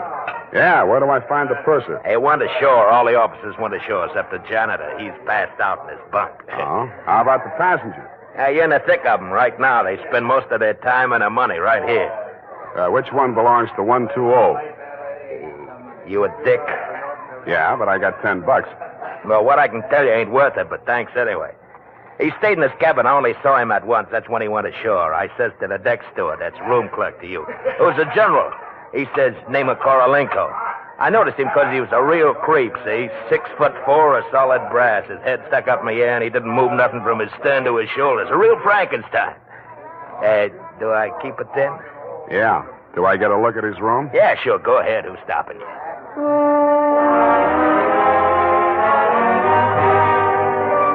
So I went. Nobody stopped me until I opened the door to 120. Then I stopped myself. It was an inside room with one small window and an air shaft, but it looked as if a flurry of snow had blown in. The floor and the rest of the flat surfaces were sprinkled with a fine, dirty white powder. It wasn't snow, it was dust, plaster dust, like the stuff I'd found in Poppy's handbag and on her shoes. I shook the place down, not expecting to find anything. I didn't until I opened the wardrobe.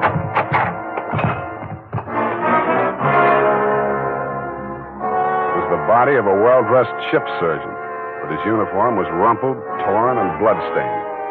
From the look of him, his throat had been cut. I wondered if Poppy would be able to jog her memory that far back. When I found the murder weapon, I hoped she couldn't. I really did. It was not a knife. It was not even a razor. It was an electric buzzsaw. That tore it.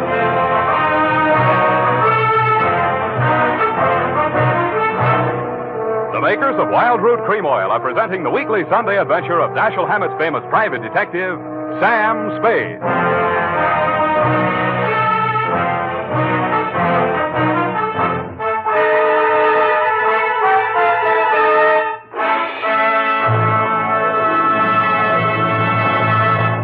If you want the well-groomed look that helps you get ahead socially and on the job, listen. Recently, thousands of people from coast to coast who bought Wild Root Cream Oil for the first time were asked, how does Wild Root Cream Oil compare with the hair tonic you previously used? Better than 4 out of 5 who replied said they preferred Wild Root Cream Oil. And no wonder. Wild Root Cream Oil grooms the hair neatly and naturally, relieves annoying dryness, and removes loose dandruff. What's more, non-alcoholic Wild Root Cream Oil is the only leading hair tonic that contains soothing lanolin. So ask for Wild Root Cream Oil Hair Tonic. Again and again, the choice of men who put good grooming first. By the way, smart girls use Wild Root Cream Oil, too. And mothers say it's grand for training children's hair.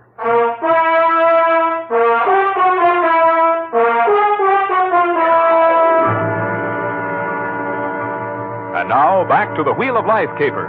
Tonight's adventure with Sam Spade.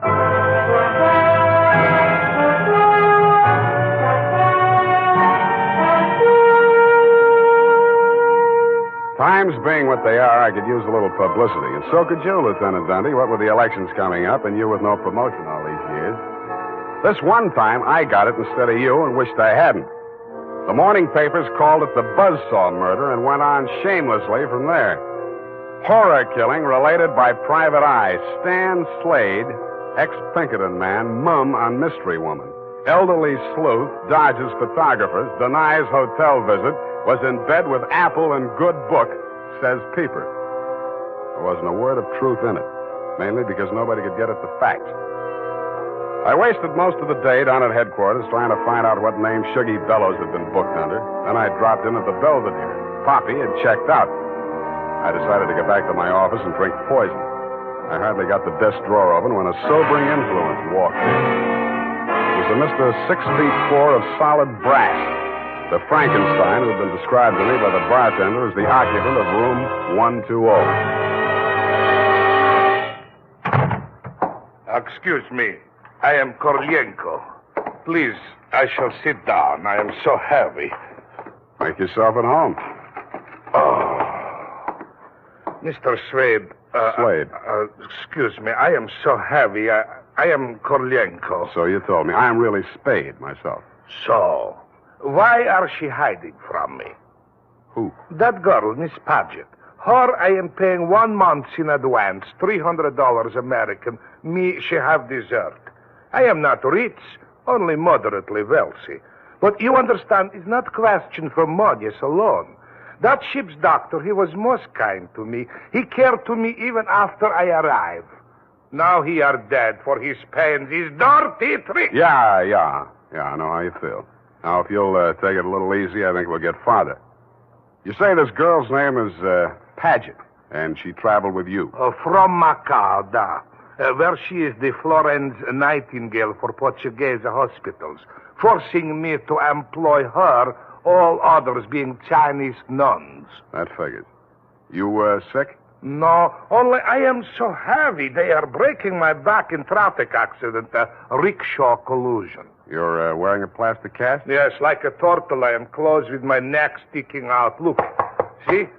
Now it is better as before. The ship's doctor trimmed the rough edges with buzzsaw. Buzz, buzz, buzz. I can walk. But it's like suit from armor, for which I alive. Look.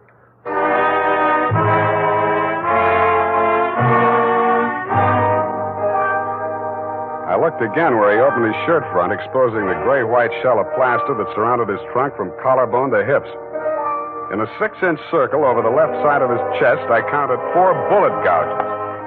I dug one of the slugs out and examined it. It was .32 caliber. The plastic cast, which was molded to the shape of his body, was no more than an inch thick. I didn't see how it had stopped the slugs, but it had.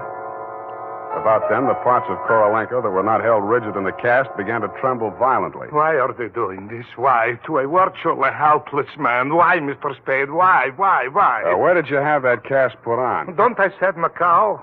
The Portuguese hospital there? The same. They are hanging me up with the neck and plastering me. Comes great pain, they put me to sleep from anesthetic. I are waking up in ambulance arriving at shipboard. Why you wish I should tell you my operation? More important things we should be discussing. I think so, too. I think Miss Paget and her friends had something they wanted to smuggle out of Macau and into San Francisco, and you're it. Oh, excuse me. I am not comprehensible. Look, I mean, while you were out with the anesthetic, they planted the goods, whatever they are, in or under your cast. Oh, that is why I am so heavy. The wheel. The wheel. The what? The wheel. Look, I'll show you. He hauled a manila envelope out of his overcoat pocket and waved it in my face. I took it over to my desk and fished out the contents. It was a set of X-ray films. 3 of his spine, showing the fractures, 4 of the skull, 3 I couldn't figure out, and 1 of his rib cage, only something new had been added. In silhouette, it looked like the wheel off of a child's wagon. What is it, this wheel? What to do? 6 months I must remain in this straitjacket. If I remove it, I die. If I keep it on, they kill me to get their smuggle. Well, you look to me like the luckiest man alive. That wheel, or whatever it is, saved your life by stopping 4 slugs. But still I shall die. How shall I die? When shall I die? Your best advices, please. Korolenko, I think you better die right now. Excuse me? It's the only safe place for you. The morgue.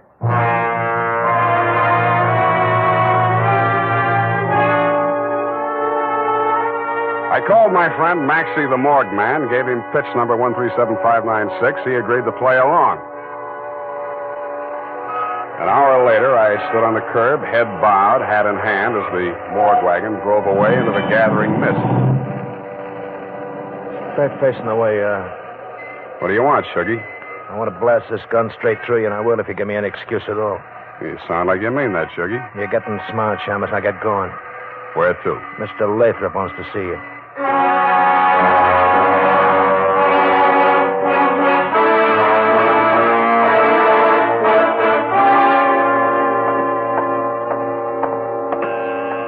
Oh, yes, coming. Ah, Shuggy, dear boy. You've not failed me this time. This will be the fabled Mr. Spade, eh? Come in. Ah, sit down, Mr. Spade. We'll talk. Tell your Gunzel to get that pistol out of my ribs. Oh, yes, indeed, Sugar. You mustn't overdo it. And get him out of here. I'm tired and nervous, and my price goes up $1,000 every minute he's in this room. When I get to 10,000, I kill him. Then the price jumps to 100 to take care of me on a murder rap. I should ought to plug you downstairs. Come, Sugar, don't be ungracious. You wait in the other room now. Okay, it's your party. I'll get mine later. Oh, dear. His bite's much worse than his bark, Mr. Spade. Don't start boring me so early in the evening. I came here to talk about the wheel. Oh, so you know about the wheel. I do better than that. I've got it. That may well be, but do you know what to do with it? I got two possibilities. I can turn it over to the cops and you with it, or I can sit on it until it hatches. A quaint conceit, sir. Round and round the little wheel goes, and where it shall stop, nobody knows. That's where you're wrong. It stops right here. So you better start placing your bets. Just what do you mean by that, sir? There's part of it. What is it?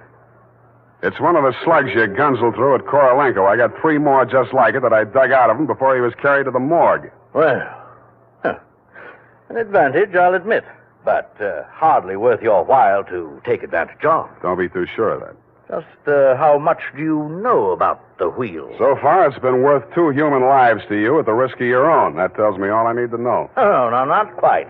Men have been killed in holdups for a few paltry sovereigns, but the wheel is a horse of another color. Let's not change wheel horses in midstream, Mr. Lathrop. Yes. You must understand that the wheel has no absolute finitive value. Monetarily speaking, the British Museum might pay close on to £5,000, hot as it is, for the privilege of returning it. Occidentals aren't the puka sahibs that they once were in the Orient. The theft of the wheel, if countenanced by the Western powers, would have most grave consequences. Most grave.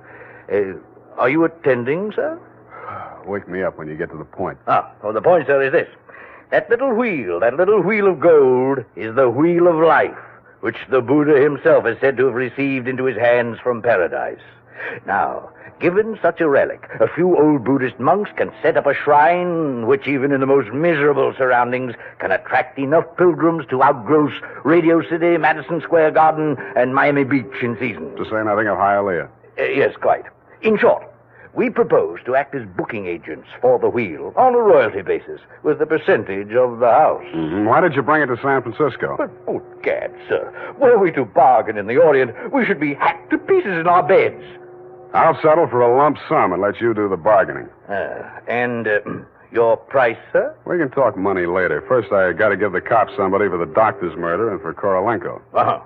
Well, that ought not to be too difficult. When may I expect delivery? I'll check on it. I went down to St. James Infirmary. City morgue. Maxie, Sam Spade. Yeah, Sammy. Deal's okay. Send it up. The address is... Sam, wait. Yeah? Sam, he ain't here no more. What happened? Somebody claimed him. A girl. Said she's his daughter. What did he do? Went on playing dead like you told him to. Maxie, where did she send him? Avalon Mortuary, corner of Lynch and Haight. Okay, by the way... Yeah, Sammy? Maxie, put some clean sheets in that morgue wagon, size 16. I may be your next passenger.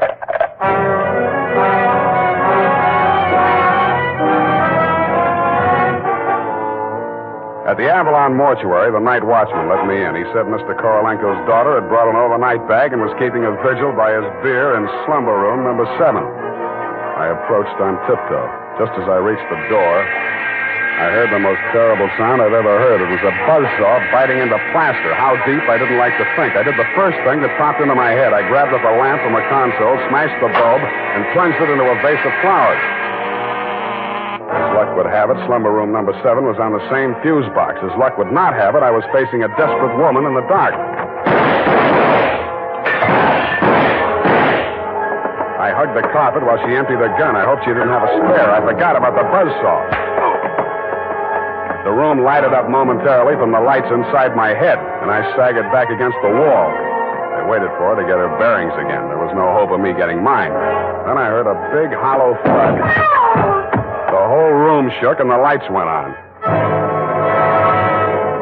Poppy O'Farrell and/or Paget lay on the floor under the stony weight of Korolenko plus 60 pounds of plaster. Get up!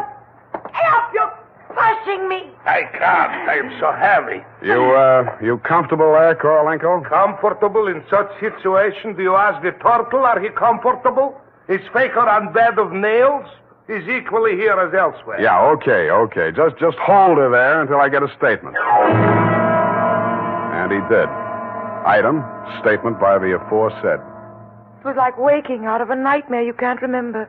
Everything seemed out of proportion. That was her story, and I had to admire the way she stuck to it. But if you keep trying, I'm sure she'll get back enough of her memory to confess that she planted the wheel of life in Korolenko's turtle shell when she decided to double-cross Shuggy and Lathrop.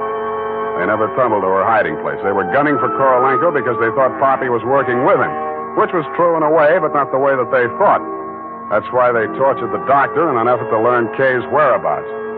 I understand your boys have picked up the rest of the trio, and they can tell you everything except why I conceived the brilliant idea of having Korolenko play dead. Between you and me, amnesia's a handy little gadget to have around, Dundee. I'm trying to draw a few strategic blanks myself. Period. End of report.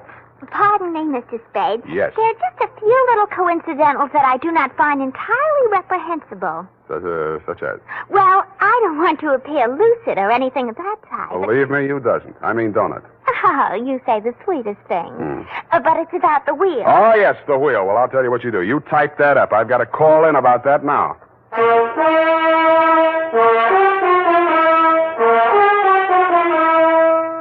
Tonight, when you're making out your must-do list for tomorrow, why not include a reminder to get Wild Root Cream Oil for the hair? Honestly, man, you'll be delighted with the neat, natural way Wild Root Cream Oil grooms your hair. The way it relieves that annoying dryness and removes loose, ugly dandruff. Just try it and see if I'm not giving you a good steer. Make a note right now to call at your drug or toilet goods counter for Wild Root Cream Oil. Get the big economy bottle and the handy new tube that's easy to pack when you travel. Also, ask your barber for a professional application of Wild Root Cream Oil Hair Tonic. Again and again, the choice of men who put good grooming first. Did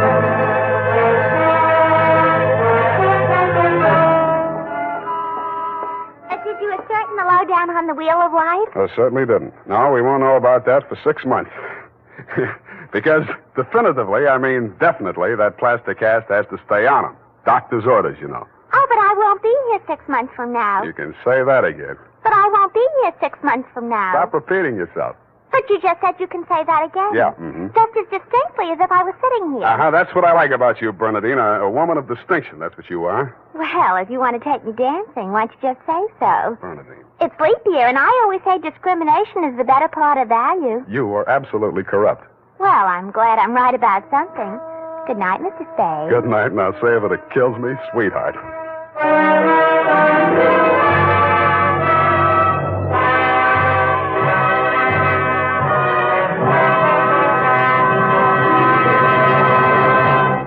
The Adventures of Sam Spade, Detective. Brought to you by Wild Root Cream Oil Hair Tonic, the non-alcoholic hair tonic that contains lanolin.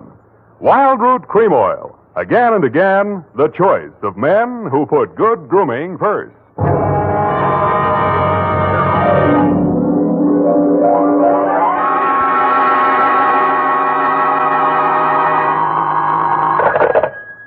Sam Spade, Detective Agency. Good evening. That sounds funny in dialect. Good evening to you, and happy 4th of July, Bernadine Hampton.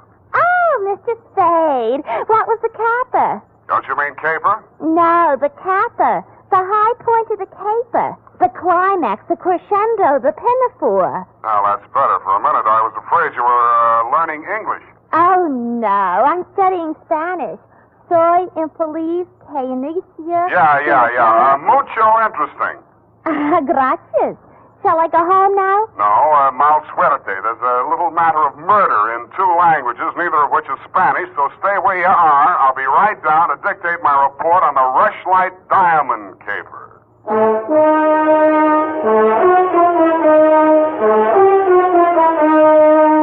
Dashiell Hammett, America's leading detective fiction writer and creator of Sam Spade, the hard-boiled private eye, and William Spear, radio's outstanding producer-director of mystery and crime drama, join their talents to make your hair stand on end with the Adventures of Sam Spade. Presented by the makers of Wild Root Cream Oil for the hair. Listen, men, to this holiday tip on good grooming. To help spark up your whole appearance, first be sure that your hair is well groomed. Be sure it's groomed with popular Wild Root Cream Oil Hair Tonic. Wild Root Cream Oil grooms your hair neatly and naturally, the way you like it, the way she likes it.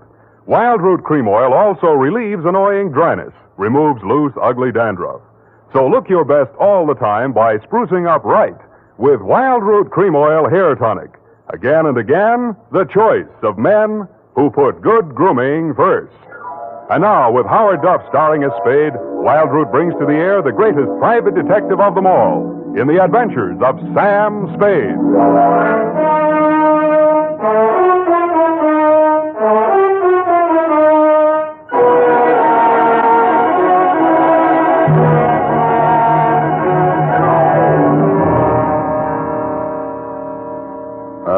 Date, July 4, 1948, to Mrs. May Rushlight, 21A, Granite Court. From Samuel Spade, license number 137596. Subject, the Rushlight Diamond. Dear Mrs. Rushlight, it was the kind of nice, relaxing assignment that comes my way just often enough to remind me that gumshoeing can be respectable. There was an air of quiet elegance about 21A, Granite Court, and about the butler who answered the door. He took in my rented gray topper and doeskin gloves, nodded approvingly at my wing collar, watered silk ascot, pearl gray waistcoat, morning coat, pinstripe trousers, and my spats with the mother of pearl buttons, and asked me if I were a florist. I set him to rights, and he led me up a flight of stairs to the early A.M. annex of your morning room.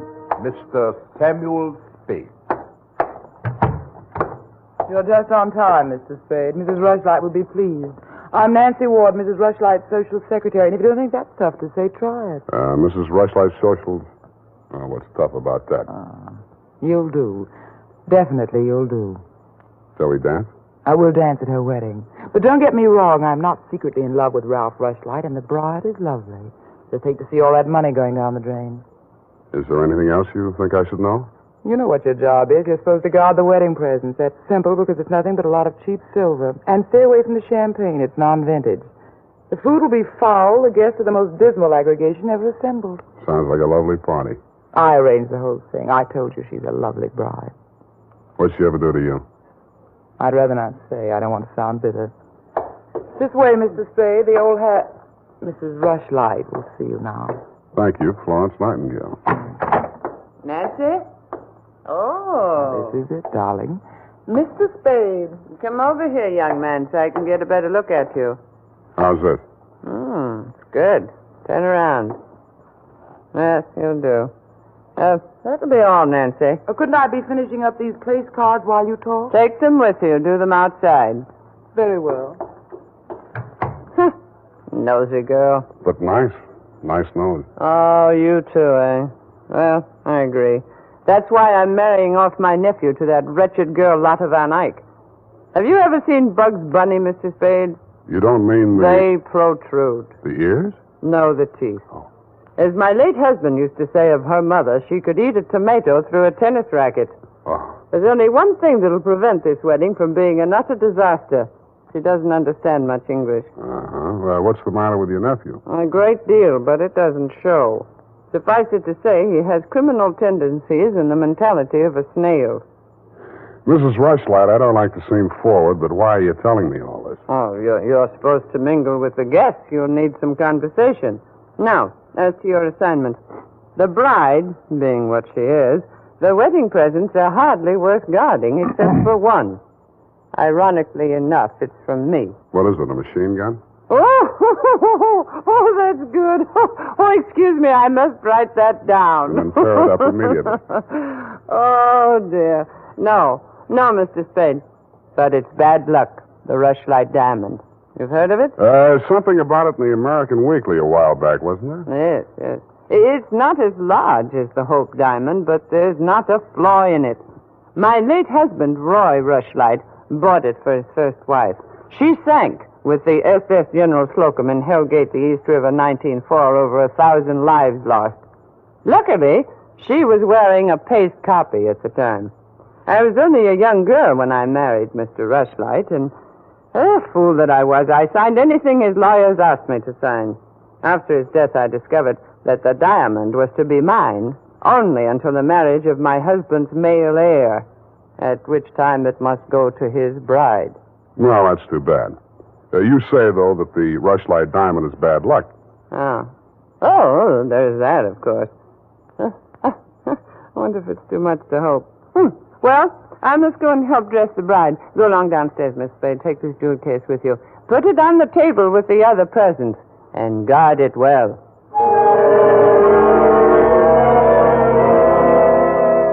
So I took the old velvet-covered case you held out to me and checked the contents. It was an old-fashioned lavalier with a clear stone pendant only slightly smaller than an 8-ball.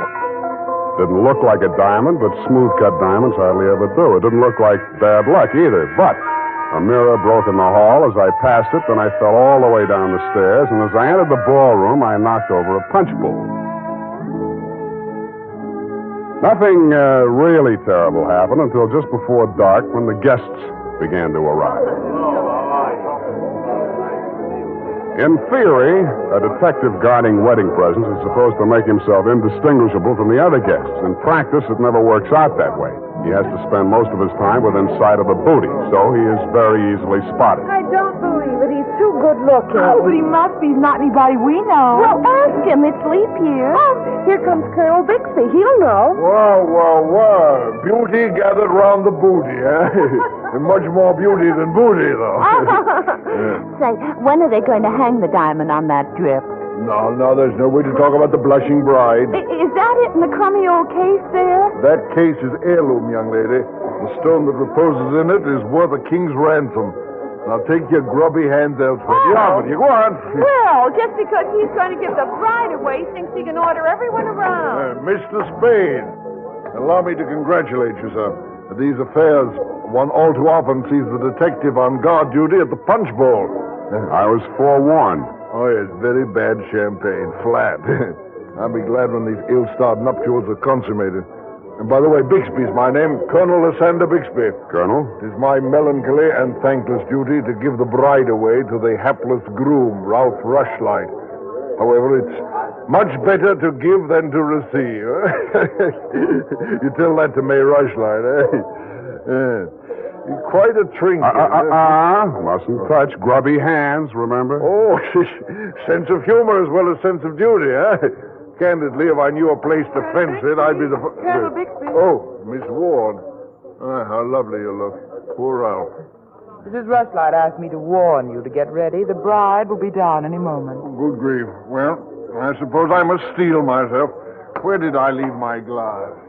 Keep your eye on that old goat, Mr. Spade. I don't trust him. Who is he? He's the only one here who knows why this wedding's happening. It's the bride's foster father. You mean he's got something on the family? You'll never know how much until you kiss the bride. Look, Nancy, it's none of my business, but Starting. I'll have to go in now. Now, wait. What? How does it go? Speak now or forever hold your peace? No, I can't do that. Thank you for understanding.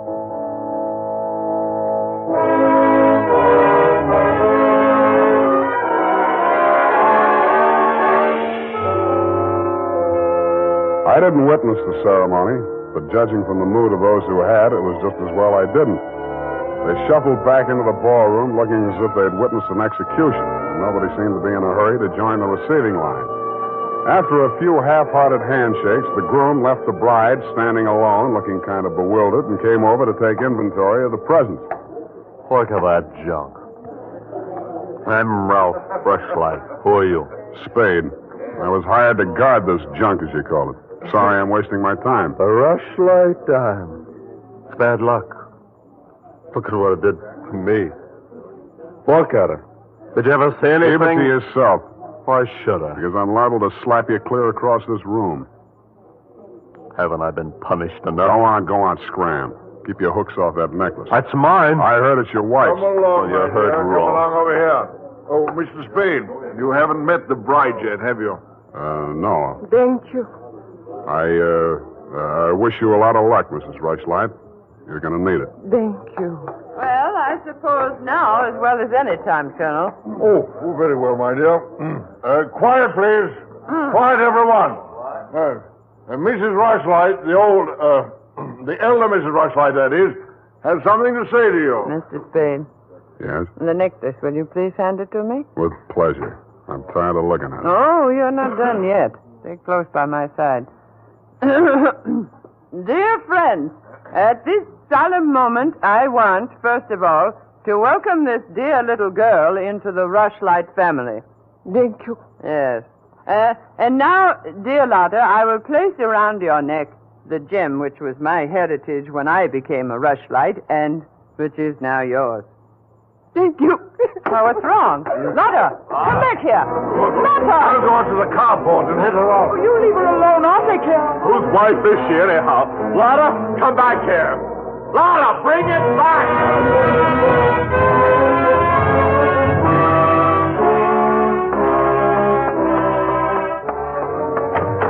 I was almost ashamed to join in the chase, but I had to because I'd been hired to guard the Rushlight diamond, and for my money, the best way to do that was to help her get away. Somebody got to her before I did. A strip of wedding gown satin marked the spot. The body lay crumpled under a hedge, but it wasn't the bride's body. It was the groom. He'd been stabbed to death with a pair of garden shears, which made sense. But what didn't make sense was that the necklace she'd been wearing was still clutched in his hand.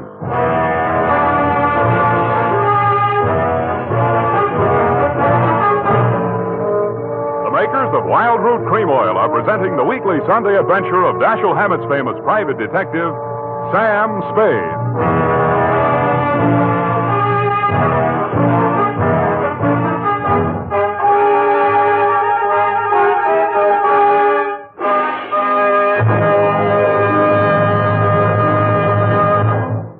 If you want the well-groomed look that helps you get ahead, socially and on the job, listen.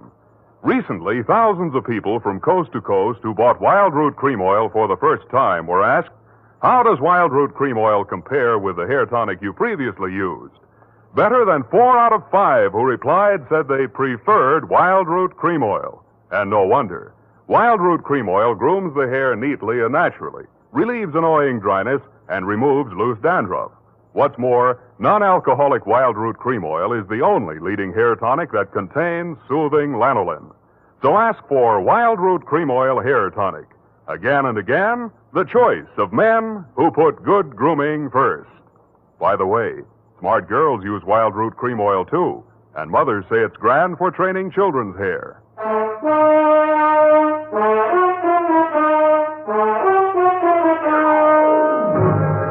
And now, back to the Rushlight Diamond Caper. Tonight's adventure with Sam Spade.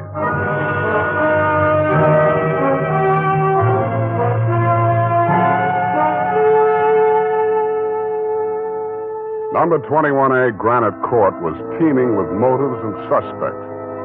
But the police were primarily interested in locating Lotta, the missing bride and widow of Ralph Rushlight. So was I. She looked like less work than the rest of you because if she had killed him, it was self-defense, if she knew enough English. By 10 in the a.m., when I checked in at my office, she was still successfully eluding the police dragnet. That was because nobody, including me, had thought of looking in my office. Wow. Good morning. Thank you. Is that all the English you know? Thank you. No. I want my necklace. The police have it. You go with me and tell them who I am. Okay, but first I have to know who you are. Where you came from, what your connection with Colonel Bixby is. I am in Macassar being born. In Macassar? Dutch colony. Uh-huh. My father there 7 years ago dying is. When I 13 years old have arrived. I see. Colonel Bixby in San Francisco, the financial representative from my father was. I am adopted to him, not for a father, but so he takes care of my monies, which coming of age am I a rich Dutch woman. Uh-huh. But legally, he's your foster father. Yeah. Also legally, I'm the wife of Rushlight. I want my necklace. You married him for the necklace? Yeah. Why did he marry you? For 1/2 of necklace when we sell. But all everything to take he wishes. You and Ralph were going to divvy the take from the Rushlight diamond, you thought. Yeah. And what was the Colonel going to get? Money for Mrs. Rushlight. Oh, no, wait, that doesn't make sense. Mrs. Rushlight stood to lose a small fortune by that marriage. Why should she pay the Colonel to promote it?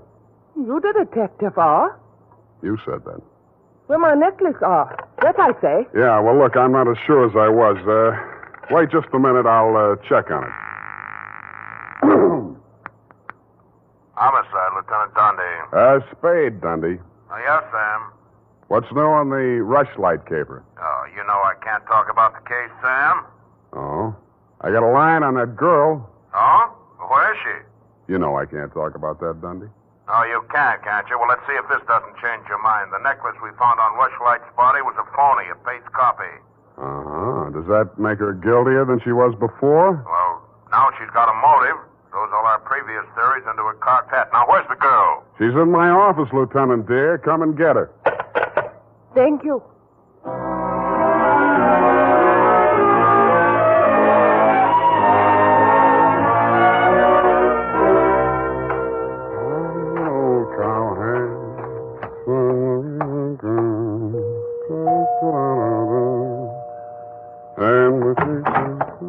Oh, it's you, Sam.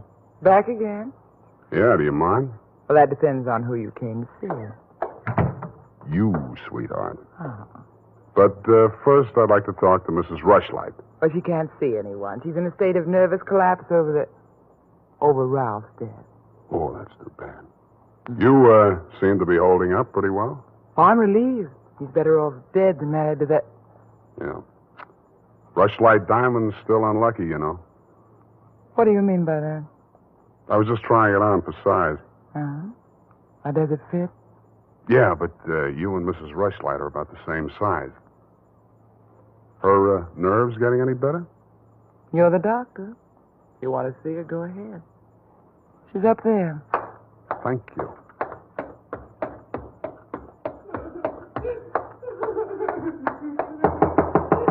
Mrs. Rushlight. Go away, I'm ill. I'm sorry to break in on you like this, but I haven't got much time. How dare you? Nancy! Try it, that girl. Mr. Spade, please leave me alone with my grief. Funny thing, yesterday Nancy was carrying a torch for Ralph, and you were holding the torch to him. Today it's different. Oh, good heavens, you don't think I'm grief-stricken over Ralph. Good, that's one less mystery. Mr. Spade, what do you want? Your nephew's killer. Oh, does it matter? It does to me. Somebody getting knocked off right under my nose is bad for private detectives everywhere. Oh. For a moment, I thought that...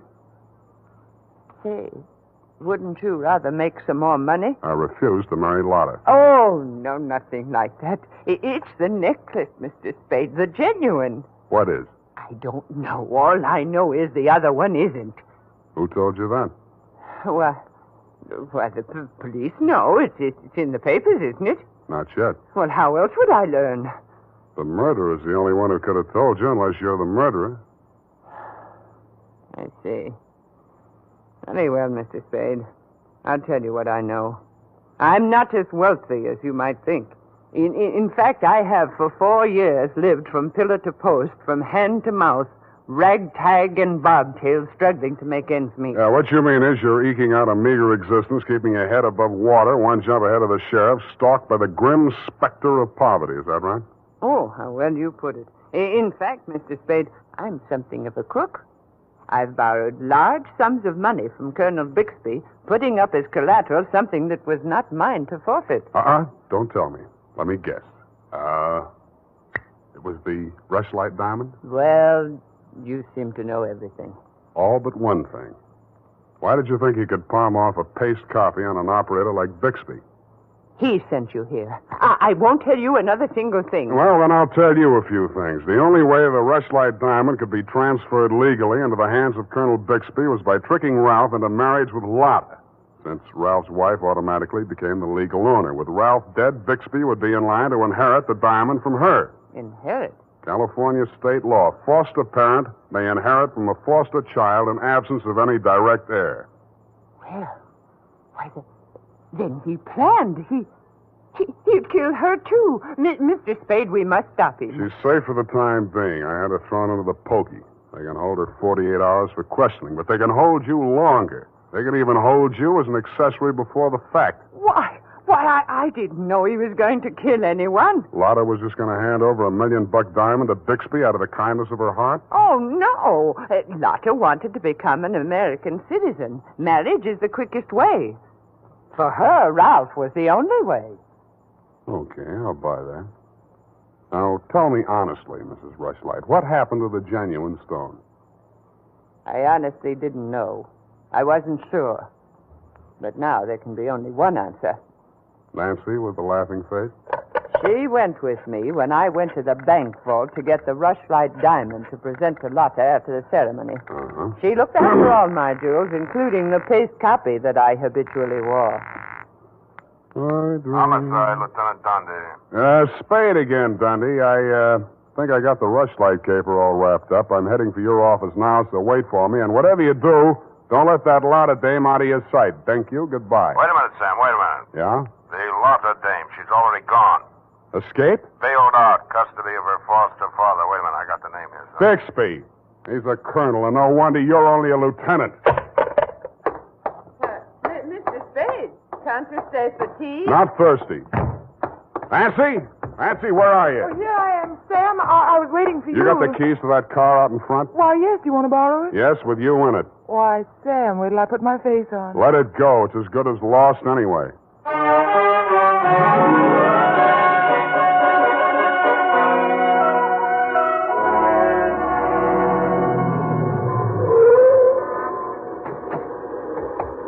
Come on. What is this place?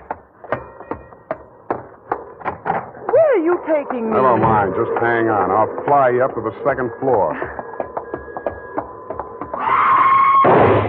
Sam, that was a shot that sounded like Lotta. You stay here. Don't come in until I call you.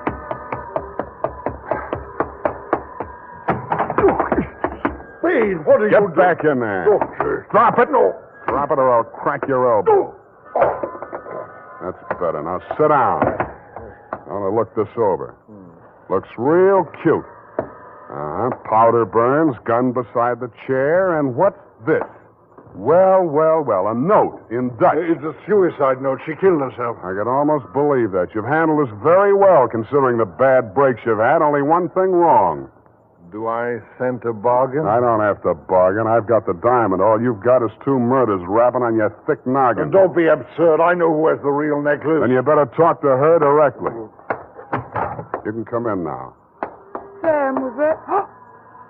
Oh, that poor, homely little dame. What did she ever do? Stop. You're breaking my heart. She committed suicide. You know better than that. She committed suicide. If the colonel's price is right.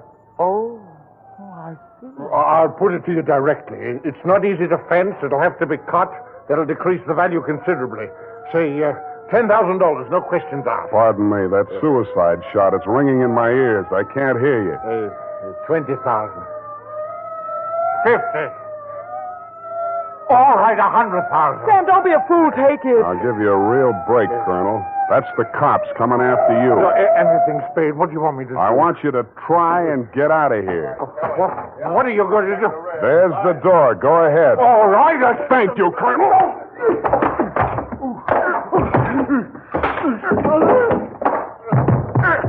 All right, men, remember, he's desperate. Bixby, we're giving you a chance. Come down or we're coming up after you. Come on, get up, Colonel. Here he comes. Careful, it may be a trick. Watch it, Dundee. Here he comes.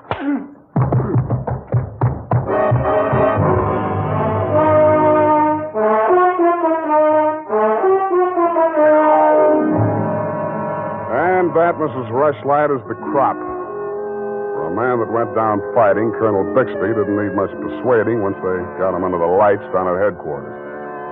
He confessed to everything, and the murders weren't the worst of it, the way I figure. The worst of it was the cruel way he victimized the poor little ugly duckling, Lotta Van Eyck. It's tough enough to be whipped before you start. Period, and a report. My goodness, that was Louis' Trist Day. I mean, I'm beginning to see why Effie gets so repressed sometimes. Effie, depressed? That little doll told you that? Only between she and I and the lamppost. She's so sensitive, you know. Not like I, of course. I invariably cry at weddings. You don't say, Bernadine. You attend weddings often? With high frequency, Mr. Spade. You mean frequently? No. The last time it was FM. You know, frequency moderation. Oh, yes. Moderation in all things, I always say. You mean you attend radio weddings? Oh, yeah. I've been married 6 times. My next date is television. You've been married 6 times? Well, to each his own, Mr. Spade. You mean 6 men have... Oh, no. No, I only marry my husband. Repetition is the spice of variety, I always say. Is that legal? If it's not after 6 weddings, what isn't? To each his own, you say. Well, we don't presume to make a career out of it. As soon as we get the mangler and the deep freeze, we're going on our honeymoon. Well, congratulations, and type this up when you have the time. Mrs. Bernadine Hemp.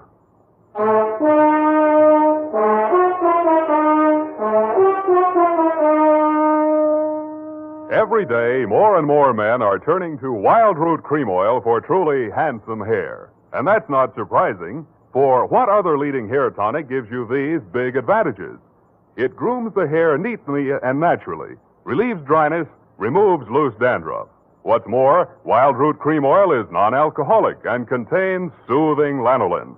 No wonder Wild Root Cream Oil is the favorite with so many millions of smart, particular men. Get Wild Root Cream Oil. Again and again, the choice of men who put good grooming first.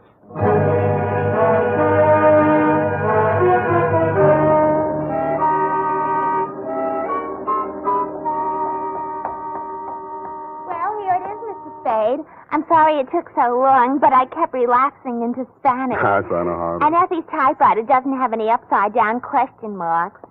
Upside down. Take a memo. Call typewriter man. I already have. Oh, I almost forgot.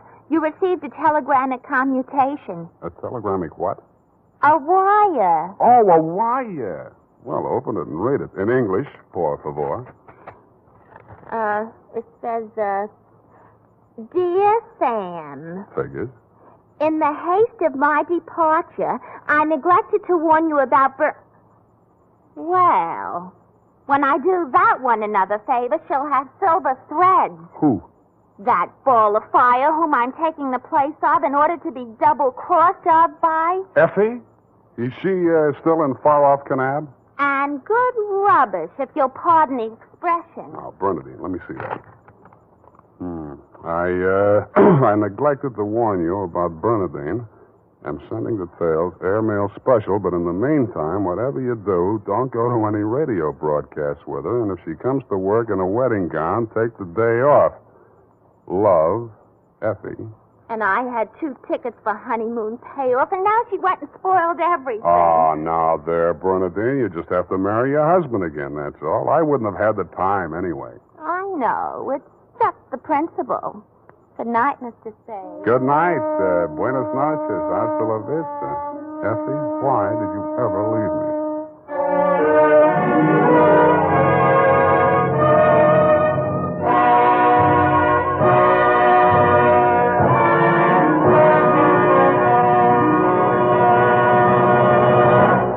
The Adventures of Sam Spade, Detective. Brought to you by Wild Root Cream Oil Hair Tonic, the non-alcoholic hair tonic that contains lanolin. Wild Root Cream Oil. Again and again, the choice of men who put good grooming first.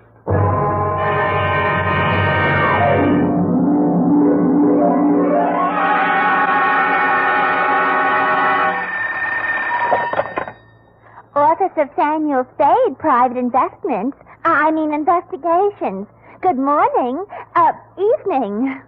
Effie? Miss Perrina's on a vacation. Perhaps I may be of assistance, no doubt. I don't know. To whom am I speaking to? I am sorry. I cannot divulge that information to an entire stranger. May I take a message? Look, Miss Whoever you are, I don't want to discommode you, but... I am sorry, but I will have to ask you in no certain terms to resist from this line you are handing me. I am not the type secretary. Forget it. I'll just call Miss Perrine long distance and dictate my report over the phone. Oh, my stars and garter. How utterly gouch of me, Mr. Spade. Oh, I'm Bernadine, Effie's relief. I mean yours. I could use some. Oh, shall I send out for some medicine? Yeah. The phone number's on the wall behind the water cooler. Tell them the 100 proof bonded and hang the expense. I'll be right down to dictate my report on the bail bond caper.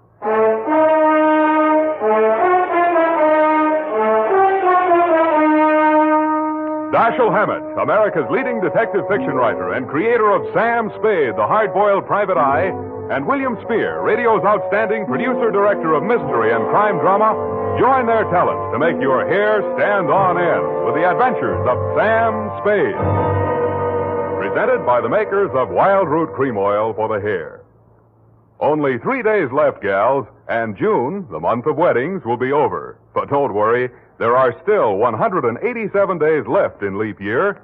Still time to snag the man of your dreams. You know, the one who uses Wild Root Cream Oil on his hair. He and millions of other men use Wild Root Cream Oil daily because Wild Root Cream Oil grooms the hair so neatly and naturally, relieves dryness, and removes loose dandruff. Any smart man who wants to look smart always insists on Wild Root Cream Oil Hair Tonic. Again and again, the choice of men who put good grooming first. And now, with Howard Duff starring as Spade, Wild Root brings to the air the greatest private detective of them all in the Adventures of Sam Spade.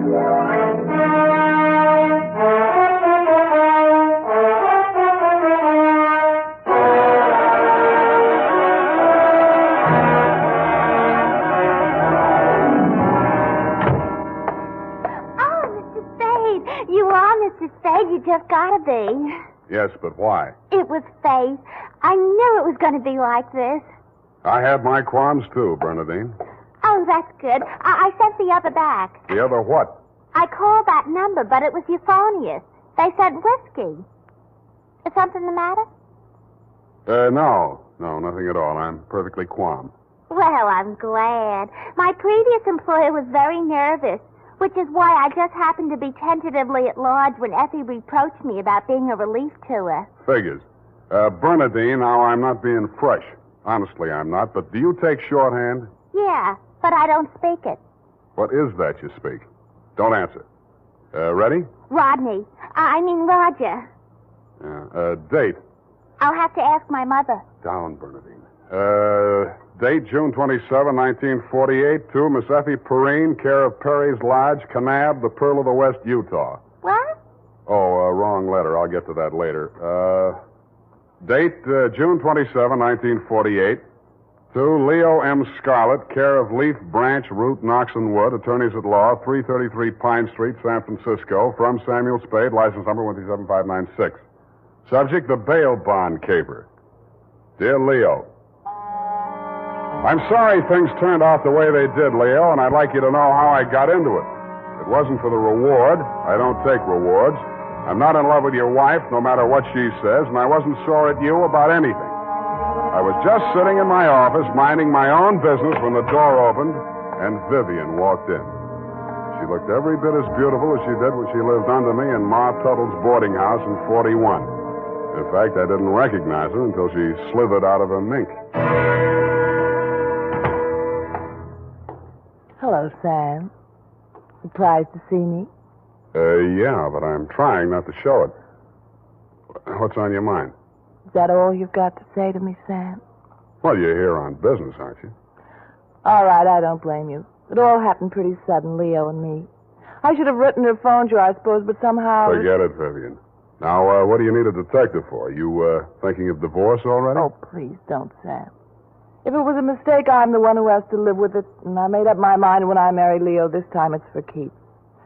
No matter what. Mm-hmm. What's the what? He's in trouble, Sam. Well, that's nothing new. Well, this time I don't think it's his fault. When Leo went legit, he meant it.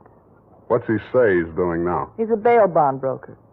Judging from your new look, I'd say he's a success. Sam, A man called him on the phone today. I answered. He said his name was Holiday, but I recognized his voice.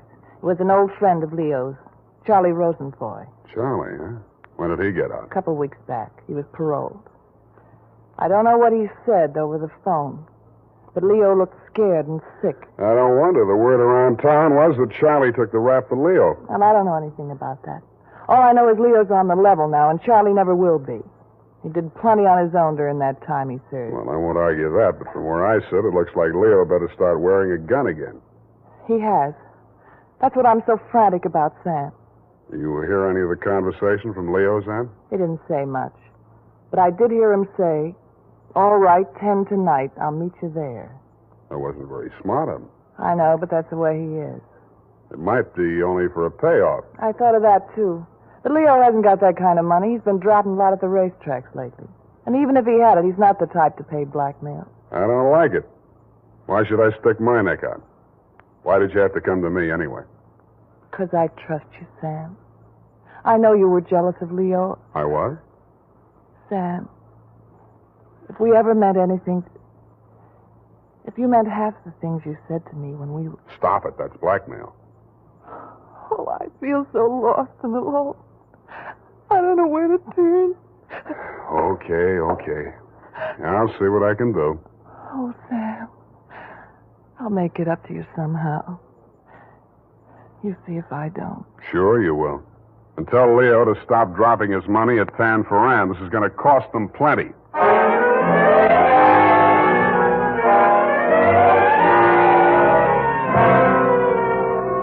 Vivian had said that your rendezvous with Charlie was scheduled for 10 in the p.m. and that you were too upset to go to work that day, so you'd be at home, 1246 Dunbar.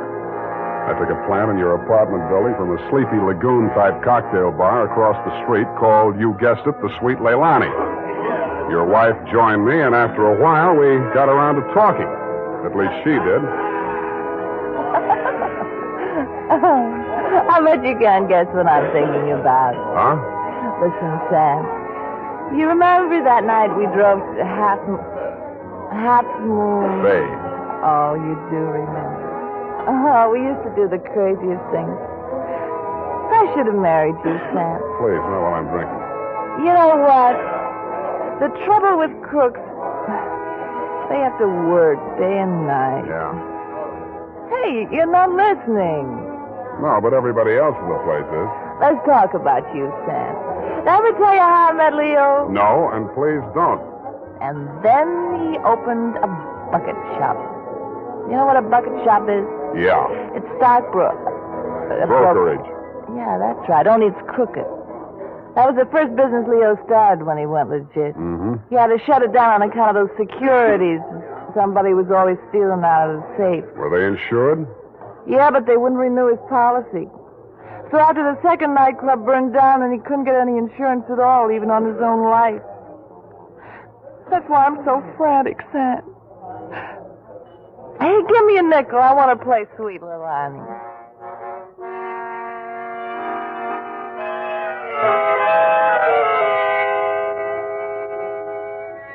$50 nickels, and 2 hours later, Sweet Leilani broke under the strain, so we had Princess Papuli to leave, and that gave out, and we were starting on the Hawaiian war chant when she disappeared through a door marked Wahine, Hawaiian for powder room, and never came back. Around 9:45, I mumbled something to the bartender about the lady will pay, put on my smoke glasses, and strolled out and across the street. You came out of the building a couple of minutes later. You led me a zigzag course up Merchant Street to Salon, across Salon to Commercial, down Commercial to Drum, and made a lateral pass over Drum back to Dunbar. Your destination, I'd never have guessed it, was the Sweet Leilani. Happily, they were not playing Sweet Leilani. It was very, very quiet. The regular customers had taken a powder, and I didn't blame them. In the new crop at the bar, I counted 10 broken noses, at least 5 broken paroles, assorted knife scars, and 4 pairs of cauliflower ears, and 1 maverick. You slid into a booth at the end of the bar, took the gun out of your shoulder holster, and laid it down on the table in front of you. I walked over, turned it around so it was pointing at the jukebox instead of me, and sat down. Some other time, Spade. Some other time I drink with you. I'm waiting for a friend. Why the gun? You selling it to him? Maybe I give it to him. Go on, you drink at the bar. It's kind of crowded. Looks like Charlie Rosenfoy's old mob. Who are they gunning for? You or Charlie? Why don't you ask them? What are you drinking, Leo? I was with that bottle all day. Got a bad taste. Do me a favor, Spade. There's a bar 2 doors down the street. Go drink there. There's my friend coming in the door. Any friend of yours is a friend of mine, Leo. Look, Spade. Hello, Leo. What's the matter? You bring a bodyguard to meet your old friend Charlie? This shamus threw his weight in here. I didn't ask him. I don't need him. Huh. That sounds like the old Leo Scarlatti I used to... The name is Scarlet. Oh, pardon me. I've been on the rock for so long, it's hard to catch up on all the changes. There's been a war, Charlie. Anyone tipped you to it yet? You got a smart bodyguard, Leo. Let's talk. Let's go somewhere else and talk. I like it here. Okay, we start. How come you tipped the mob we were coming here? You promised you wouldn't. Like the shamus, they got to drink somewhere. All right. Say what's in your mind, and I'll go. Yeah, and if you don't mind, I think I'll do my drinking at the bar.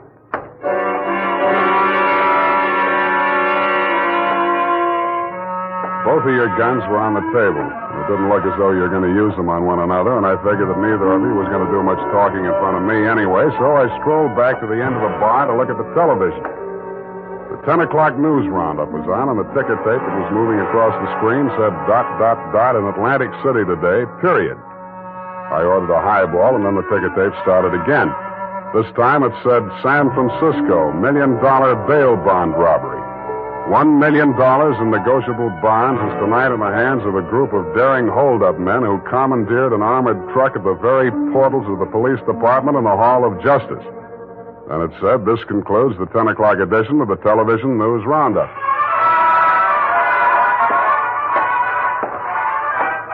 I had a slight hunch that if the television boys had had their cameras on the big bail bond robbery, that at least some of the characters would have been played by at least some of the bad actors that were foregathered in the Sweet Leilani. In fact, what you and Charlie were saying and doing when I walked back to your booth was almost too much to the point.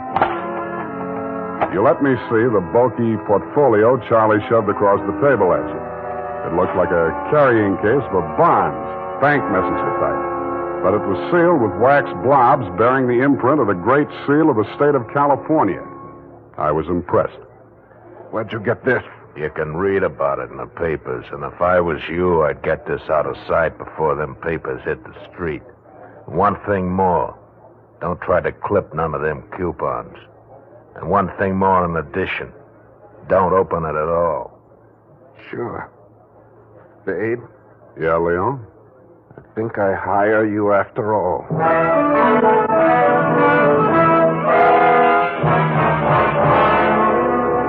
I took the job, and you handed me the portfolio.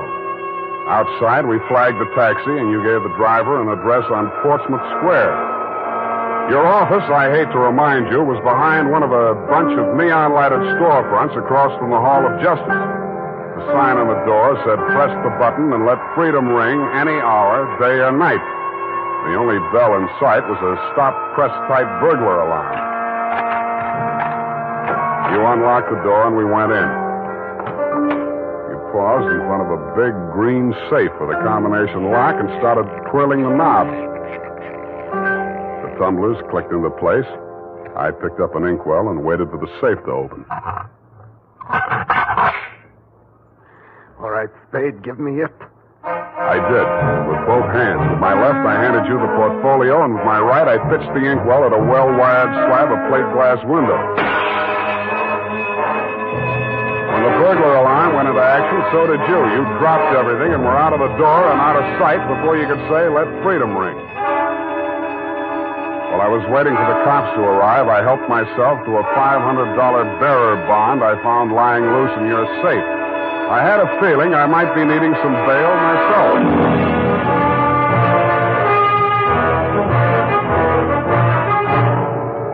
The makers of Wild Root Cream Oil are presenting the weekly Sunday adventure of Dashiell Hammett's famous private detective, Sam Spade.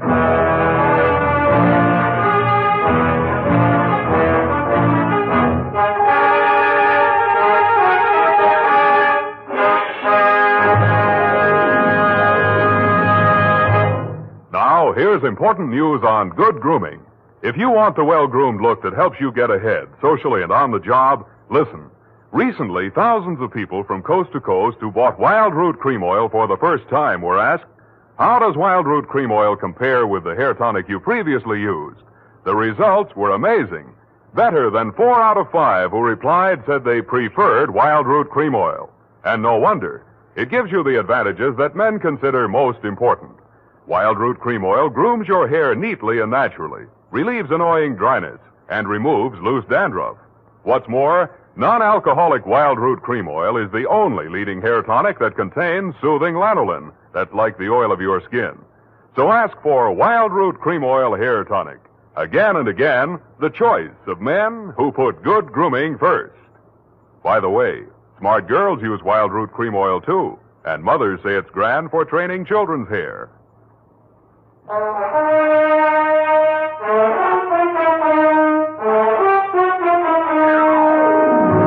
And now, back to the bail bond caper. Tonight's adventure with Sam Spade.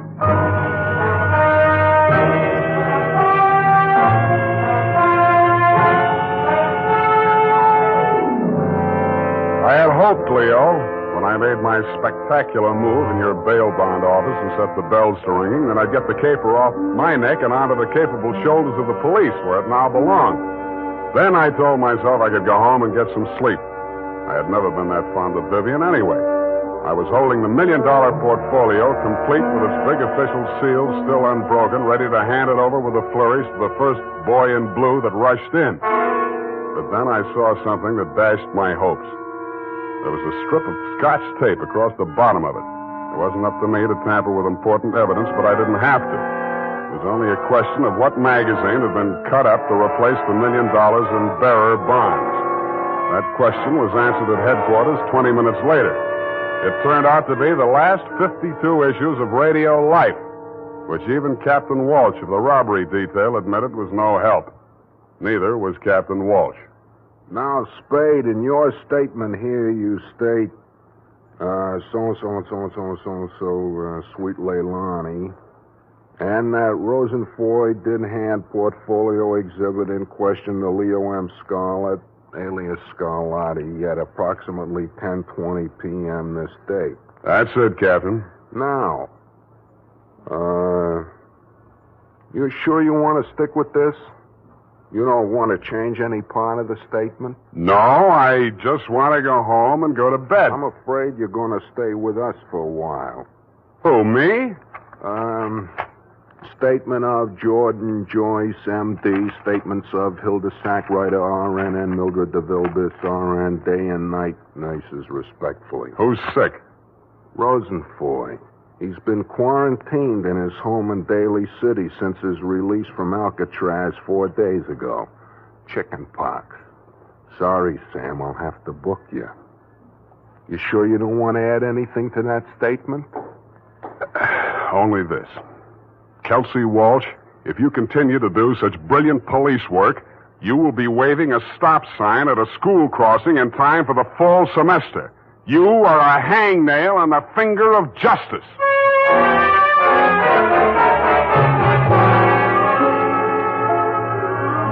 I thought I had been courteous and cooperative, but even so, it was the middle of the afternoon by the time they set my bail. $1,500. That made it light. But I hadn't had time to hang the curtains in my cell when I got even worse news. My bail had been posted by who? Vivian, a banana peel, and the steps of progress. She met me outside. Well, aren't you going to thank me? What for? Getting me in jail or getting me out? Getting you out, of course. It was all the money I had in all the world.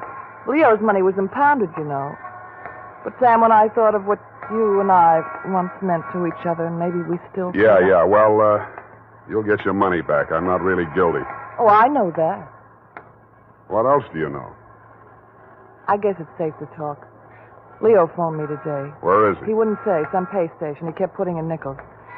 Sam, you've got to talk to him. You've got to convince him it's best to give himself up. Now you're beginning to make sense, sweetheart. But how can I get to talk to him? I've arranged it. He's to meet us at the Club Leilani. You know, where we had our reunion yesterday. That place on Dunbar? Yeah. Oh, that's great.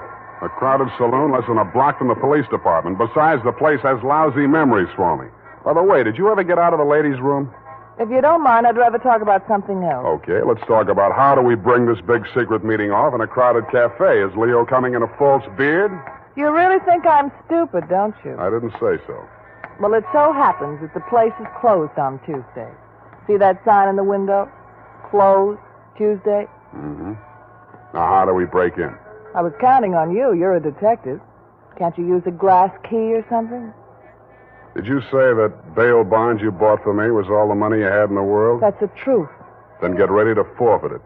It's a risk I've got to take. You've got to take. Sam, please, if we ever meant anything... Yeah, I know. Half Moon Bay. But sometimes I wish we hadn't been childhood sweethearts. Wait here. I'll case the alley.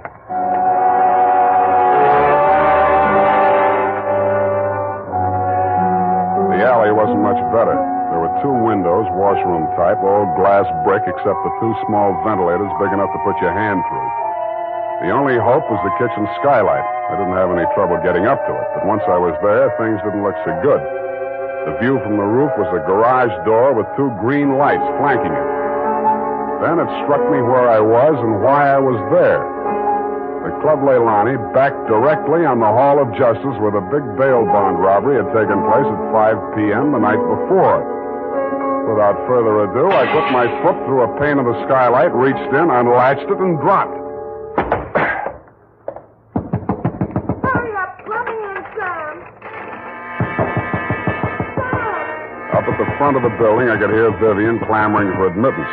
I decided to let her clamor for another minute or two. It isn't a thing I often do, but I walked resolutely into the ladies' powder room. It was very well equipped. It had furniture, a telephone, and more clues than I needed. The magazines were there, the razor blades were there, the Scotch tape was there. There was even a scraping of red sealing wax on the steel frame of the window slot. But best of all was what I found in the paper towel dispenser. I lifted it out and moved it next door to the men's washroom. Then I let her in. What kept you so long? You'll spoil everything. I was afraid you'd... Here comes your husband. Oh. Come on, let me in. What happened, Leo? You're early. Any objections? I just got itchy, that's all. How are you, baby? Don't, Leo. I'm so nervous. Straining. What are we going to do, baby? What's Spade going to do for us? Tell him, Sam. I'll leave you 2 alone to talk it out. I'll freshen up a little. Haven't had my face on all day. Poor kid. Well, Spade, let's have it. Yeah, she's right, Leo. I can do a lot for you. But you've got to do something for me. Spade, this is level. I never saw those bonds. I know that. Then what are you after? The truth. It's the only thing that can save you, and if you take this rap, I take it too. I'm in clear up to my neck. Okay. Charlie Rosenfoy came around to Vivian and made her this proposition. He was going to pull this bail bond job and plant the goods on me to get even for the rap he thought he'd taken for me. Vivian pretended to play along with him, only she got hold of the package long enough to take the bonds out and put the old magazines in instead. Yeah. The idea was the mob would think Charlie had double-crossed them, taken the goods for himself, and delivered a phony packet to their banker, which was supposed to be me. Sure. Only you had to get smart and set off that burglar alarm. Now I'm getting the squeeze on all sides. The mob, the law, Charlie are all gunning for me at once. Don't worry about the mob and the law, and don't worry too much about Charlie. What are you driving at? That'll be him now. Who tipped him I was here? Get back in the corner. It's dark in here. He'll never see you. I'll take care of him. All right. Hello, Charlie. Oh. Come on in. Oh! Good boy, Spade. Get his gun. You're my friend. Sure, I'm your friend. Come here. Yeah, sure, Spade. Pleasant dreams, fellas. Now I act. Hey, Charlie! No, Leo!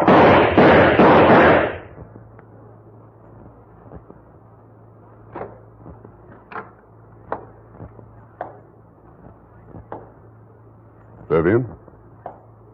Sam? That you? Yeah. The last of your boyfriends. You mean Leo? Charlie? Yeah. They just knocked each other off. Oh, Sam, I can't see. Dark.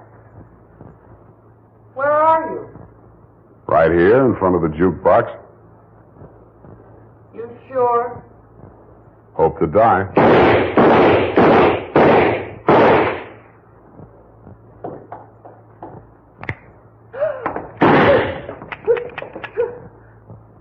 Drop it, Vivian. It's empty. Sam,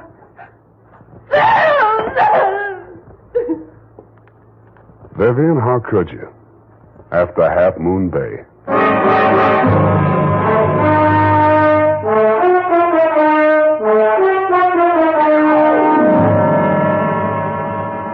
I'm sorry I had to knock you boys out, Leo, but better lumps than bullet holes, eh? After she started wrapping up the caper, it wasn't too hard to figure what she was up to, providing you could keep her smoke out of your eyes. She told Charlie how to operate on you and told you how to operate on Charlie. $1 million for her and 2 dead gangsters lying on the floor of an empty joint where they'd shot it out. The secret of the missing bonds would have to be written off by the police as having died with either one of whichever of you ever had them. Period.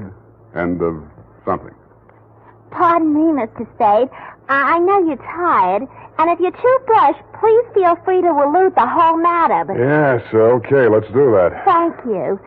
Effie said that you were always glad to qualify any little points that she didn't understand. She said that, did she? Yeah, but she also said that quite accidentally that you sometimes leave things out that should be left in. Bernadine, times are very bad. They're cutting salaries everywhere. But where were they during the whole nefarious affair, if you'll pardon the expression? The bonds? In the paper towel dispenser, didn't I say so? Oh, that's what you moved to the men's.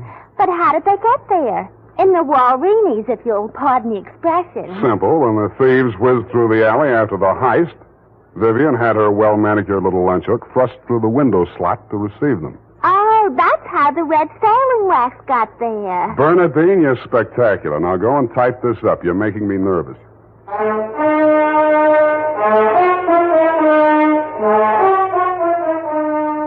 You know what they say about people who like mysteries? Once a mystery fan, always a mystery fan. And that goes for hair tonics, too. Once a Wild Root Cream Oil fan, always a Wild Root Cream Oil fan. Just try it and you'll see what I mean. Wild Root Cream Oil grooms the hair neatly and naturally, relieves annoying dryness, and removes loose, ugly dandruff. So tonight, or first thing tomorrow, step up to your drug or toilet goods counter and ask for Wild Root Cream Oil. Get the big economy bottle and the handy new tube that's easy to pack when you travel. Also, ask your barber for a professional application of Wild Root Cream Oil Hair Tonic. Again and again, the choice of men who put good grooming first. Well, here it is, Mr. Spade. I hope it's not too erroneous. Oh, I'm sure it's quite offensive. Don't you mean inoffensive, Mr. Spade? Have it your way. I don't want to sound imprudent, Mr. Spade, but I must say that your conduct through the whole thing was very brave and outrageous. Don't you mean courageous? Oh, now I've got you doing it. You're going to be just like Mr. Cummo. Your previous employer, no doubt. Yeah, poor man. You know, he finally became completely erasable. They had to take him away. What were his symptoms? Well, when he ordered the puppy biscuits, I thought he was just being concentric. But after a while, he wouldn't answer to anything but Rover. I had to sprinkle his flea powder in the morning, you know? And then he had his little tricks. He always wanted to show off, you know, sitting up and rolling over. He could shake hands, too. What's so great about that? Any dog can shake hands. Yeah, but can you scratch your ear with your foot? If I set my mind to it. Now go home, Bernadine, or I'll report you to the SPCA. You can't frighten me. Effie told me that your bark is worse than your bite. Good night, Mr. Spade. Effie, in far-off Kanab, come home, sweetheart.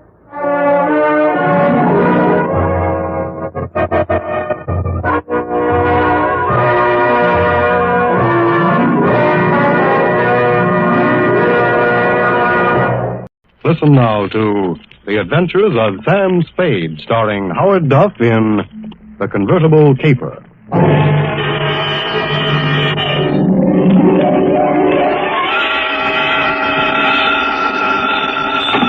Sam Spade Detective Agency. Me, sweetheart. Sam! I knew you'd have the courage to come back and face it.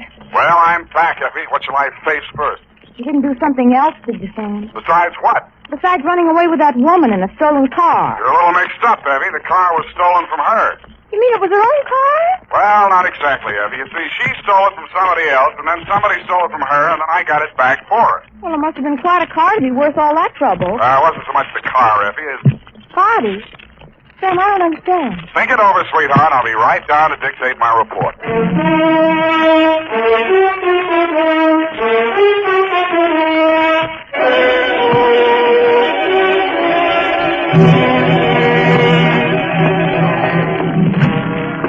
Oh, Sam, look at you. Can't you take no for an answer? And just what do you mean by that, Miss Perrine? Claw marks on your face. Wrong again, sweetheart. She said yes, I said no, hence the scratches. I knew she was that type the minute she walked into this office.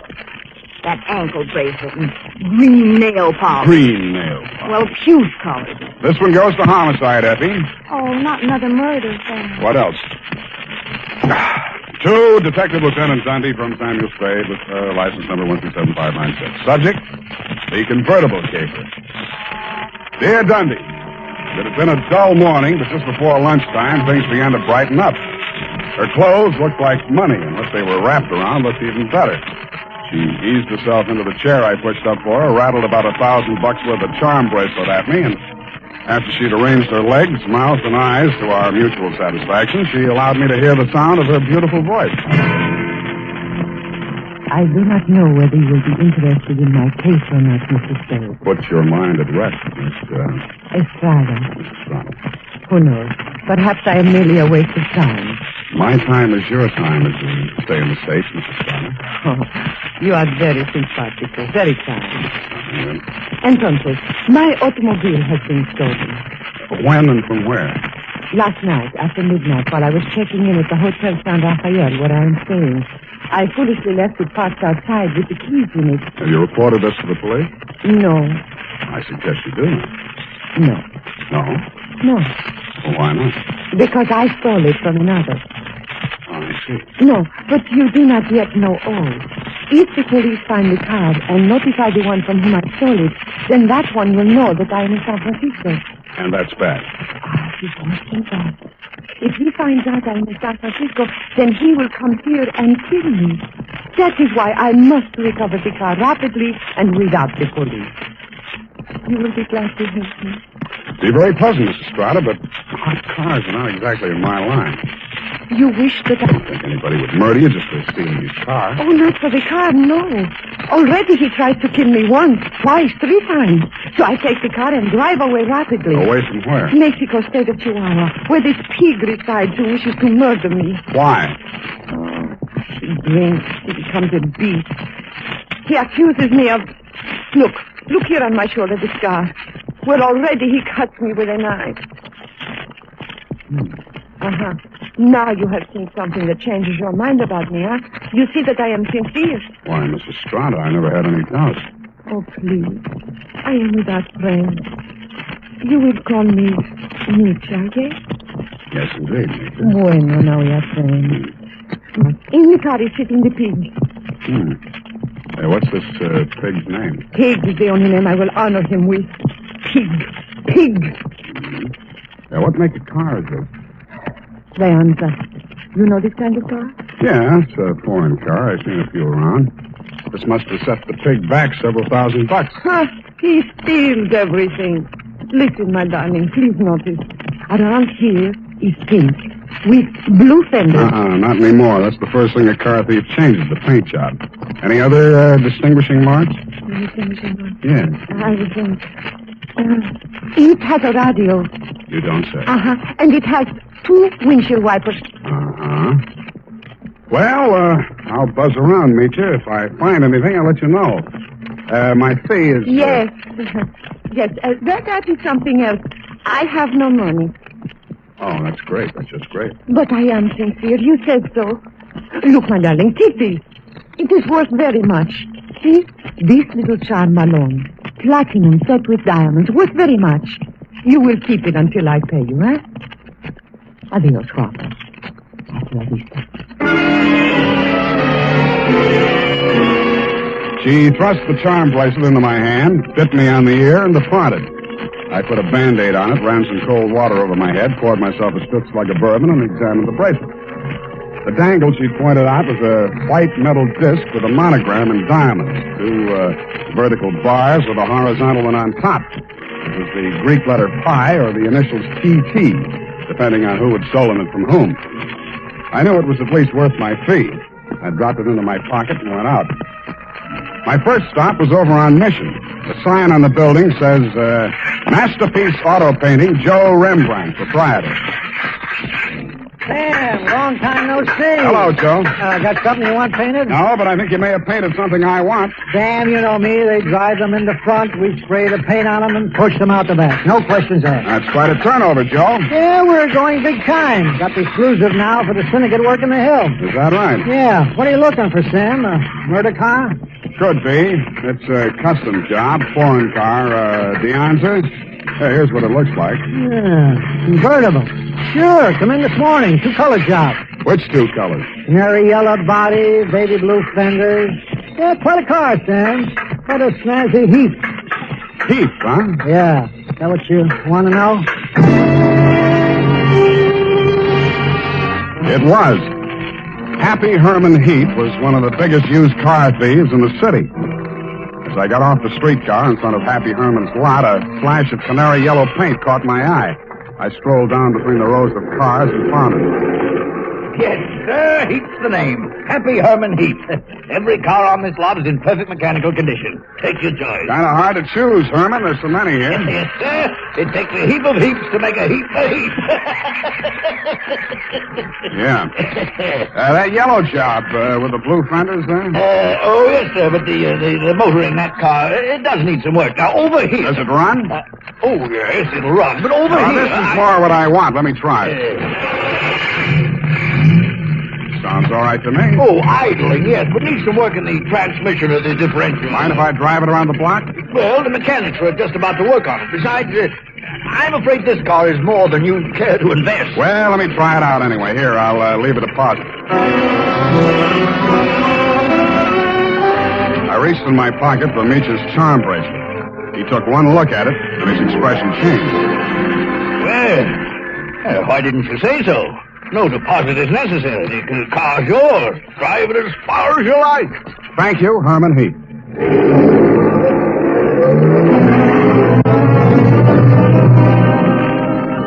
I took him at his word. I put the magic bracelet in my pocket, drove back to O'Farrell Street, parked in front of the San Rafael Hotel, slipped the doorman a buck to wash it for me, and went on into the lobby. The desk clerk said that Senorita Estrada had checked out 30 minutes before, leaving no address. I found the house dick in the bar and asked him for a rundown. Yeah, I remember her, Sam. Very nice dish. Any callers, Tiny? Yeah, two guys. Yeah? They went out when they came. Ain't been back since. Who were they? You won't believe it, Sam. One of them was Tom Carey. What's he doing in San Francisco? He's wanted for murder. Well, I don't know, but there must be plenty in it if he brought him back across the border. He's staying here? Yeah, room 613. Do me a favor, will you, Tiny? Anything at all, Sam. There's a car parked outside in the loading zone here. Stow it in the hotel garage for me, will you? Upstairs, as far out of sight as you can get it. I went upstairs and rang the buzzer at room 613. The door was opened by a little dark-complected man with hard eyes and Indian features. There was a mean-looking knife in his hand, but he put it away at a nod from Tom Carey. How'd you find out I was in town? Not from Meecha. I don't know how much she told you, Sam, but if she told you this much, she was 11. It's $1 million caper. And you know some of the things I've done for less. What's in it for me? What'd she pay you? Nothing. She left this charm bracelet in Hawk. Now, boss, I caught him now. Shut up, Hawkins. Give me that bracelet. Mine. Watch it, Tom. Don't crowd me. I got something bigger than this or you wouldn't be here. All right, Sam, what do you want? I want to hear you talk. I guess you know I've been down Mexico way. I'm listening. I got a little business down here, garage business. Running hot cars across the border from the States? We cool them all. Little body work and his serial number, like plastic surgery. Sounds like a good business. You shouldn't be neglecting it. You met the dame. She says you want to kill her. I was off my trout.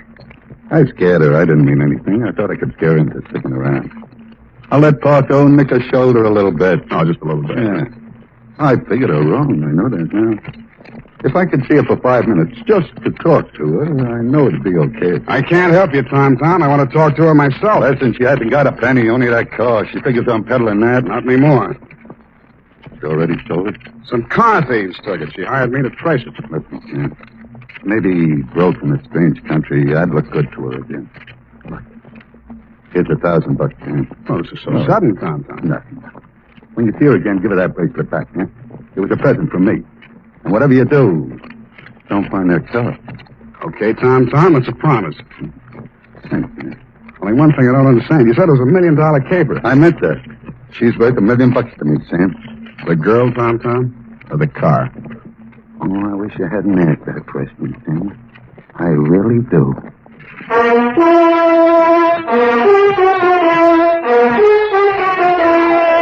And now, back to the Convertible Caper. Tonight's adventure with Sam Spade.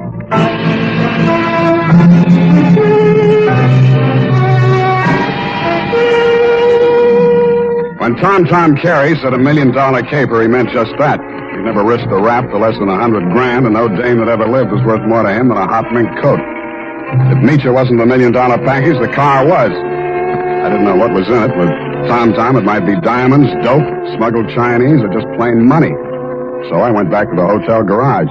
Number 1279. I climbed the long, curving ramp to the second floor and found the canary yellow D'Anza convertible crowded in behind 4 ranks of cars at the rear of the building. I started to work on it. Nothing in the luggage trunk, nothing under the seats, under the upholstery, and the door panels, nothing anywhere. Then I got Tiny Stover, and the two of us went over the second time. It's a cold lead, Sam. It's not, I know it's not. Now think, Tiny, what's different about this car? Well, solider built than most. Good body work. I don't know. Hey, here's something. What? There's a hole punched out of this fender over here. About the size of a quarter. Let me see that. Yeah, right here. It curves under, see? Yeah. What's that you got? Sound bracelet. Did you say this dangle on here was what was cut out of that fender? Let me see. It fits. Fits even the curve. Yeah. What does it mean, Sam? The dangle on the bracelet is solid platinum. Hey, Sam, are you trying to tell me the fenders on this heap are solid platinum? You got a pocket knife, Tiny? Yeah. Nice. It shines. Sam, is this a hot car?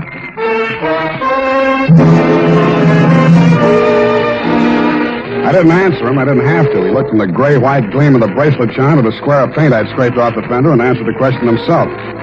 Meach's convertible was convertible in more ways than one. It was about the hottest car in San Francisco as of that moment. After I'd left the garage, I tried to phone Tom, but he wasn't in. I had an uncomfortable feeling he was out looking for me. He was. As I stepped out of the phone booth, there was a rush of air past my left ear. A knife stuck in the wood, less than an inch west of him. I came out in the street and found to see him duck around the corner into an alley. I ran after him. I collared him and stood him up against a wall. Let me go. Let me go. I cut you down. What do you know about that car? What do you know about that car? Come on, talk, or you get more of this. I don't know nothing. They don't tell me nothing. Where's Meacher? I don't know. Meacher don't know nothing either. Only Tom and... Tom and who else? I don't talk no more. They cutting you in? I don't need no cut. The boss, he pays me good.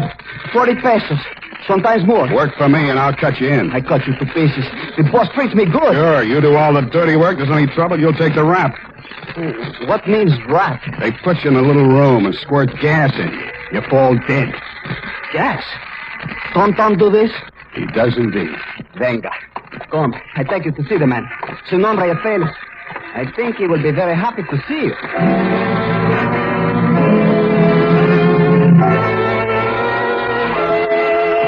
The place Paco took me to was about as high on Russian Hill as you can get. The house was old, faced in brownstone, and had a high iron fence around it. On the gate was a nameplate, H.H. Lovelace. When I opened it to go in, I noticed that Paco was no longer with me. Oh, Mr. Spade, come in. The gray-haired gentleman who greeted me was wearing a wing collar, a carnation, and a very distinguished air. I could hardly believe it, but he was definitely, beyond a shadow of a doubt, none other than the one and only Happy Herman Heap. Well, Mr. Spade, I see that you're surprised. I'm overwhelmed, Mr. Heap. Lovelace, that is the correct name. For my avocation, I selected my first and second names, the HH, you know. My full name is Herman Heap Lovelace. About that car, Mr. Spade. Yeah, about that. I must own that you outwitted me. I was rather proud of my little device, the disc on the charm bracelet, you know. When you showed it to me at the my business establishment, I naturally thought you were authorized to take the car. Yeah, naturally. However, I'm not averse to enterprise in a young man, and I'm prepared to pay for my blunder. You said $1 million. I still couldn't accept, Mr. Lovelace. Oh, why not? I was hired to recover that car for my client. It's not mine to sell. Well, it's certainly not hers. I don't care whose it is. All I know is that my client's life is in danger, and it has something to do with that car. Miss Estrada? Yeah. Excuse me one moment. Please arrive. Hello, Papa. That's all she said. Then she stood there looking at me in that way that made you not care who she was double-crossing or why. Then she turned to Lovelace, alias Herman Heap. How much does he know? Alas, everything, I fear. He has agreed to our terms? Yes. Good.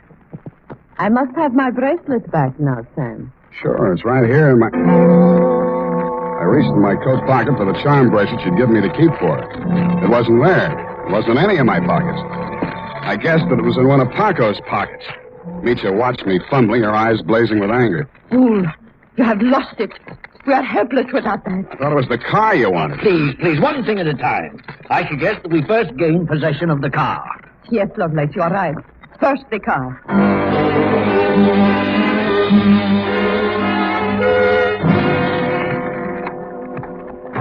Ah, yes.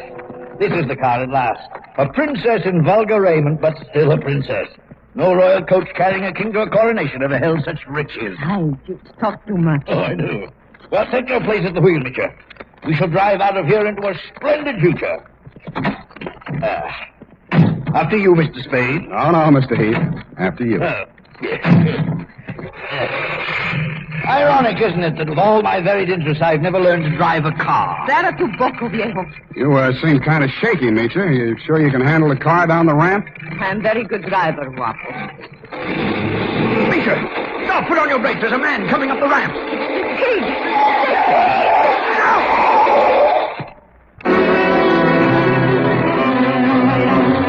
He was dead before I got to him. As I leaned over him, I saw the bracelet lying beside his hand. I picked it up and walked back to the car. Mitya and Herman Heap Lovelace were sitting in stony silence, glaring at each other. Is he dead? Yeah. Was the bracelet on him? I didn't look. Lovelace, go and frisk him. Must I? It's very distasteful to me. Come, Mr. Spade. You fool. We trust this detective. Go on. Very well. Get in, Sam. Get in. We leave him here. What's the matter? Is something wrong? Oh, nothing at all. Come back here! This is an outbreak, I think, Rick! Come back here, I say!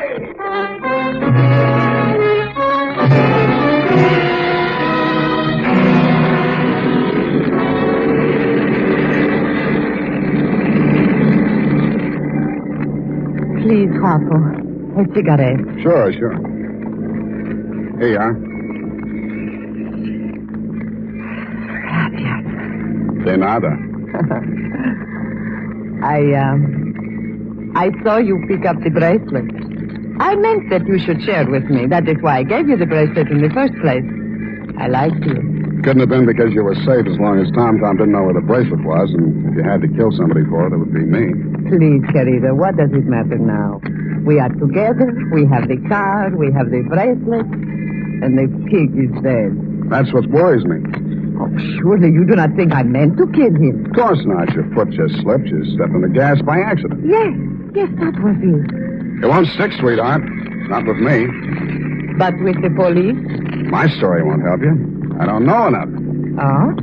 Then I tell you everything. I was with Tom for a year. I hated him 365 days. I tried to run away. Always that Paco came after and brought me back. Then, Senor Lovelace came with the car. Senor Lovelace had much money, but he could not take it from the country. So he bought, stole platinum. Some he received from refugees who had sent their fortunes abroad in that form. But there was no safe way to get it across the border. So for a cut, Tom had the platinum made into fenders and welded onto the car. Why was the bracelet so important? It was too dangerous for Lovelace to bargain directly. Tom was to get the money for the platinum and give the little piece of the fender as a token. Yeah. Lovelace would know who to give the car to when they showed it to him. That's why he let me drive the car off the lot, huh? I don't care, darling, even if you tried to steal it. Now we understand each other, no? You are tough, too. Tougher than Tom, I think. Well, Now we have everything for ourselves, you and me. What do we care for the others, huh? You make a good pitch, sweetheart. You look beautiful while you're making it. But I don't like you driving. What do you mean? Pull over. I'm driving this heap back to the city. No. I said pull over. I won't let you do it. I don't care what happens. Take it easy. You want to kill us both? Sure, I will kill us both. We die together or we live together. Yes or no? You're nuts. Answer me. The answer is no. Well, no, you will see I mean what I say. The fog thinned out just as we rounded a bend in the road. There was a point ahead with a sheer 300-foot drop to the sea. She jerked the car away from the pavement and steered straight at it. I grabbed the wheel and twisted it. The car skidded on gravel and slid sideways toward the cliff. I got the door open and tried to yank her out with me. She held on and kicked me until I rolled free.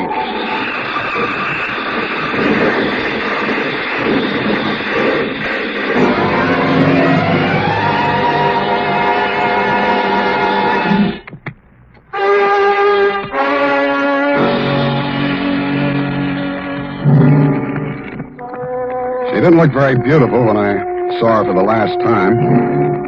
And the flashy convertible was a pile of junk. Very expensive junk, but junk all the same.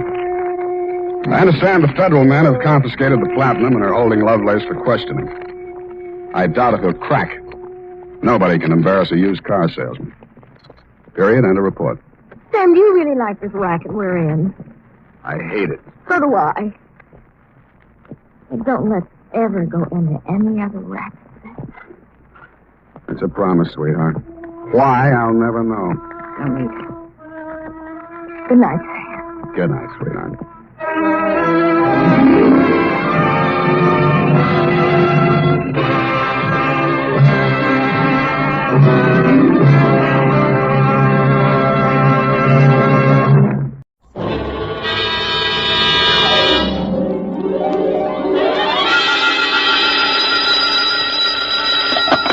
Sam Spade Detective Agency. Ahoy!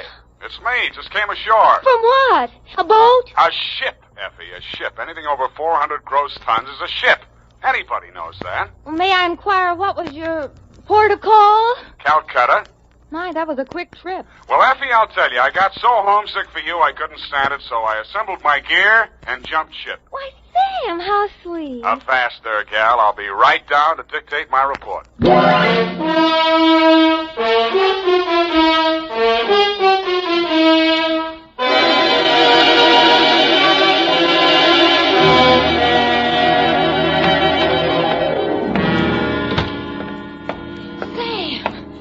Oh, Sam, you are alive. Bon voyage, Effie. I've been worried sick. Where have you been? On my way to Calcutta, sweetheart, where the dawn comes up like thunder.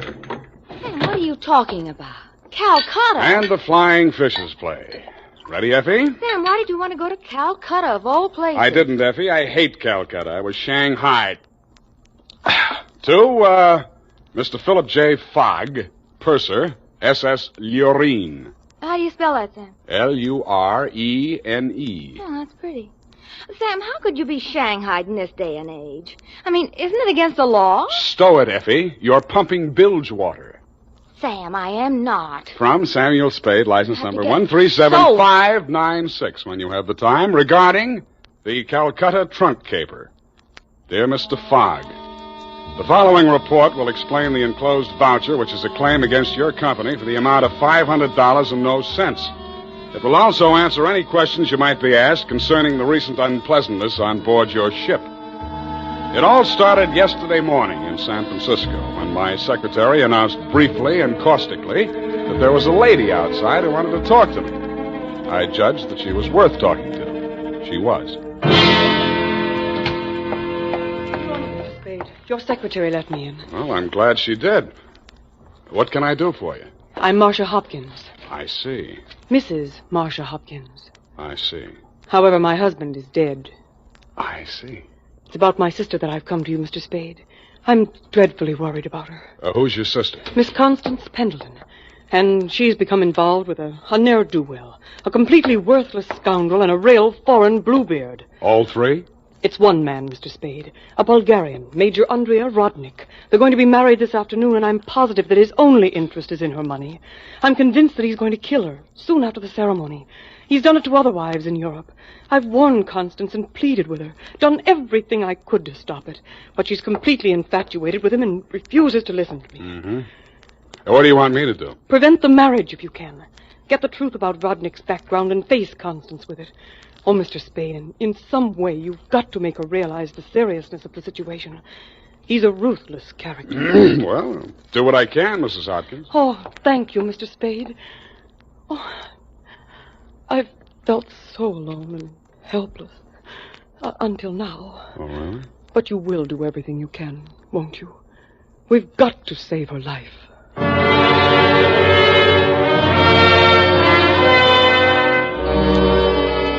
She daubed at her eyes with a stamp-sized handkerchief, patted the red gold hair at her temples nervously, smiled at me bravely, and swayed out.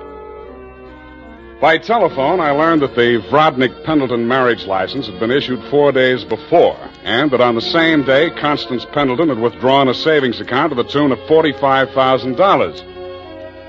I'd always wanted to, so I did it. I called at the Bulgarian consulate. What can I do on you?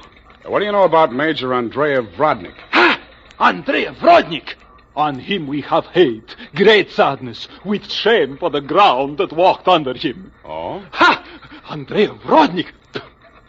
Why is he so popular? On the devil he is driven without horns. 6 women he has killed. 6 times he has insulted the police of Europe by refusing to confess. We have proof of the murders, but never can we prove the proof on him. Yeah, sometimes it goes that way. Ha! Never do we find the bodies of the 6 women. Only their money in the name of Andrea Vrodnik. My pardon. Well, think nothing of it. You're just upset on you. You're interested on him. Why? You go to Europe? No, Vrodnik comes here. Ah, here on San Francisco. He marries again. So I'm told. Ah! Oh, by all the means you must prevent it. Go to him, brave man. You do the world a service. Make violence on him. Even do you hang for it. Your name will live.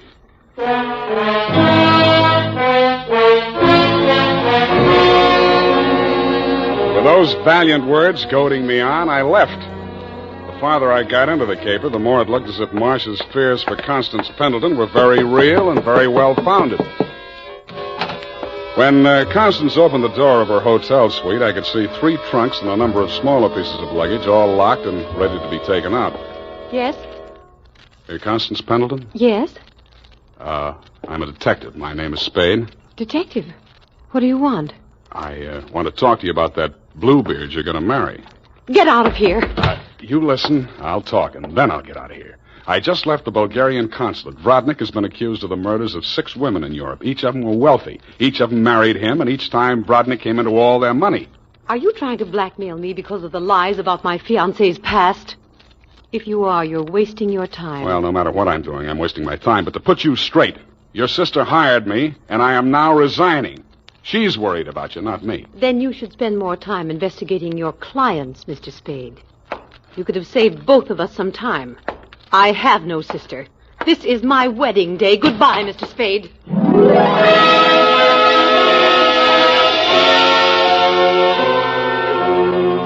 As I left the room, I maintained the stern facial expression I reserved for moments of great shock.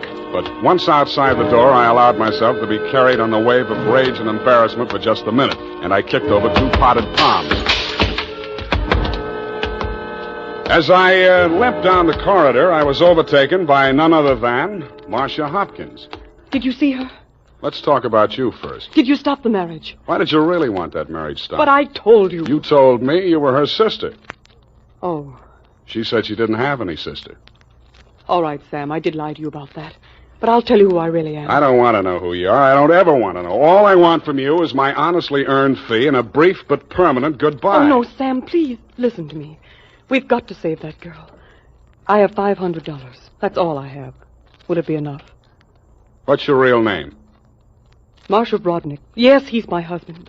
I've been married to him for 10 years. We've traveled all over Europe, and I never knew where the money was coming from. He left me at times for 2 weeks or a month, and then when he'd come back, there'd be more money. I just realized that that's when he must have been killing those poor women. And I know that's what he's going to do this time. I just can't stand it. You've got to protect her. That should be easy. We'll let him get married and meet him at the door with a bigamy warrant. Then you will see me through this.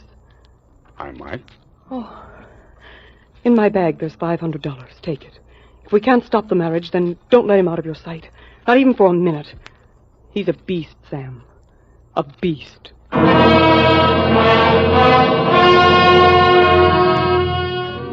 Marcia dropped me in front of the Beast's Hotel, and I climbed some fake marble steps to the second floor and knocked at his door. The man who opened it was heavy, handsome, in a swarthy, coarse sort of a way, and glowing conceit through 2 eyes. One monocled, one not. You are facing Major Andreev Rodnik, 1st Bulgarian Horse. What want you? You were facing Saul Fox of the law firm of Fox, Smedley, Van Dusen, and Grip.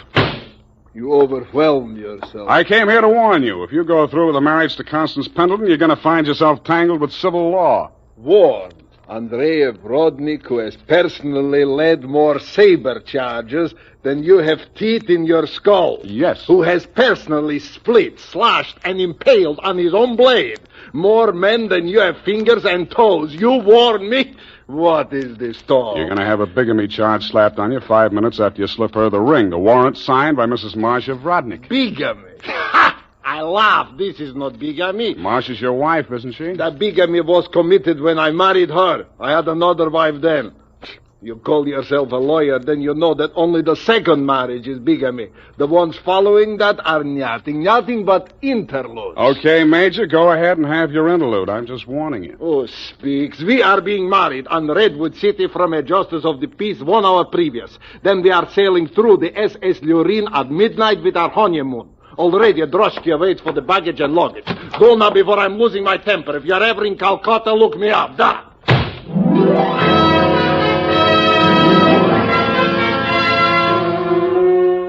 I could see the direct approach was getting me nowhere, so I decided to proceed by stealth.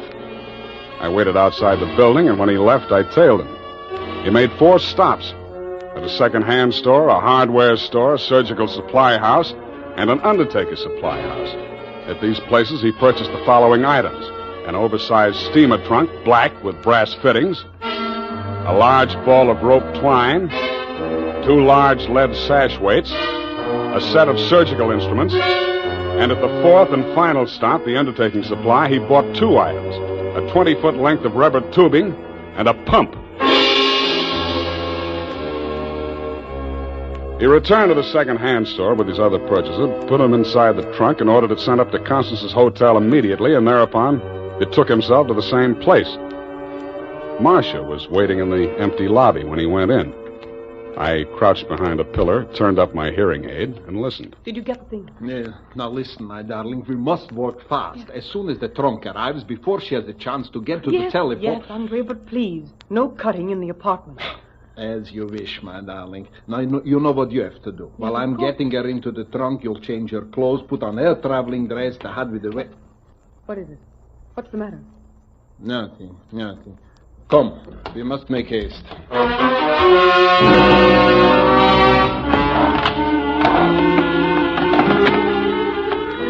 They made haste to the elevators, and I made haste to the row of house telephone booths around the corner and called Constance's room. Hello? Mrs. Rodnick? Speaking. Listen, get out of that room right away. Don't take the elevator. Go down the stairs. Who is this? What are you talking about? I haven't got time to explain, and you haven't got time to listen. All those stories about your husband are true. He's going...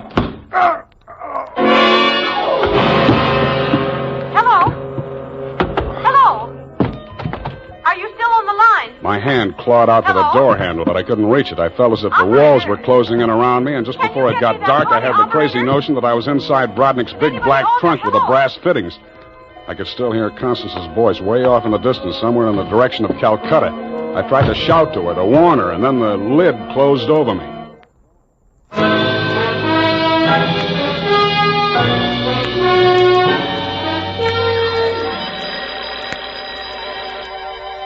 I shook my head trying to get the bells out of it.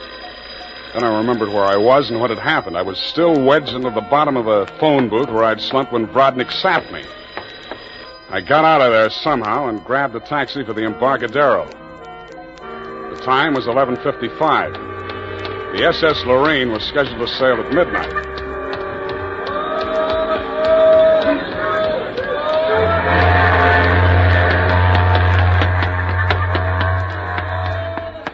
I was no sooner across it than they hauled up the gangplank and the ship started moving out of the berth. I didn't know where she was bound for, and I didn't much care. I checked the passenger list and found that Major and Mrs. Andreev Brodnick were in stateroom 12, A deck. 1 minute later, I was hammering on the door of stateroom 12. The woman in Brodnick's stateroom was Constance, and she was not in a trunk. I thought I told you to stop interfering in our affairs. Yeah, your husband told me to, but I didn't like the way he did it. Get out from here, get out! I see you got your trunk in here where it's handy. Doesn't it make the stateroom kind of crowded? Why don't you give up, Mr. Spade? 2 times already, you are twice a fool. Marcia has no money to pay you, neither have I, even if she had the case. And believe me, she has not. Oh, why do you even bother talking to him, Andre? Mr. Spade, will you go now, or will I have to call the steward and make a complaint against you? I went. I still thought Marcia Hopkins was somewhere on that ship. I still didn't like the look of that trunk. I found the purser's office and went in. You looked at me as if you thought I was a stowaway, Mr. Fogg, and you were right.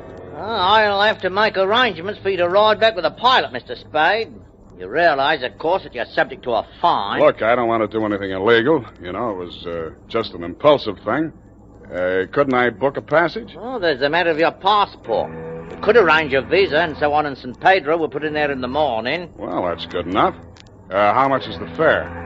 Oh, let me see. That's $483.87, exclusive of tax. Oh, hey, now, wait, I wasn't thinking of taking quite such an extensive voyage, you know. I just wanted to get a little sea air, and, how much to Pedro? Well, I'm afraid you don't understand, Mr. Spade. This is not a coastwise steamer. Our first official port of call is Calcutta. Yeah, I know, but Calcutta? That's in India. Well, don't you have something a little less expensive, like steerage or... There is only one stateroom available, number 14A deck. Take it or leave it. Okay, Calcutta.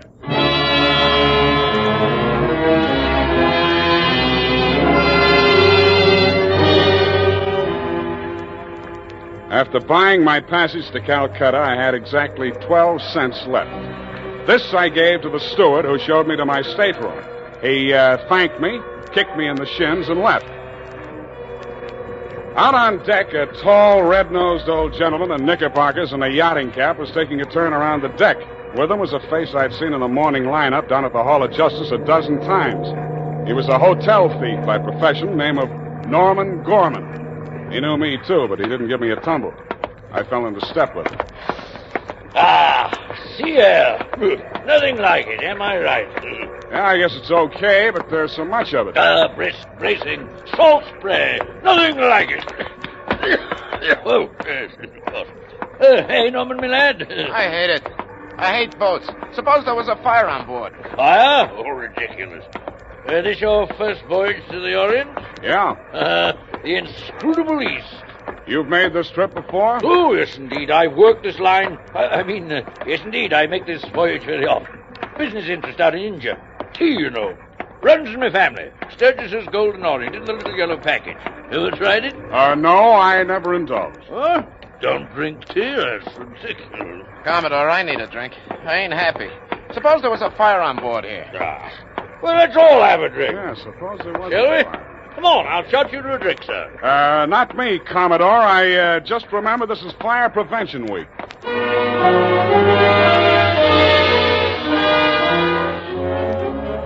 The nearest fire alarm to Brodnick's stateroom was on the companionway leading to the A-deck corridor. It was a glass-enclosed box with a small hammer hanging on a chain.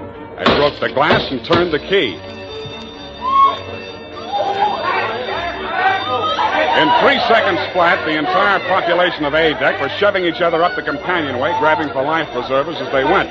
The steward hammered on the door of stateroom 12, opened it, shouted inside, and Brodnick and Constance reluctantly came out. I ducked inside, grabbed the handle of the trunk, and started dragging it.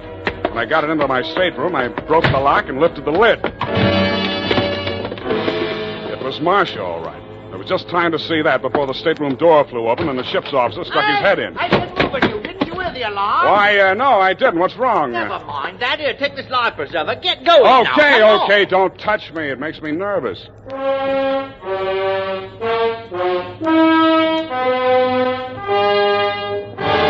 20 minutes later, the captain announced to the mob up on the deck that it was a false alarm, and the passengers drifted back to their cabins.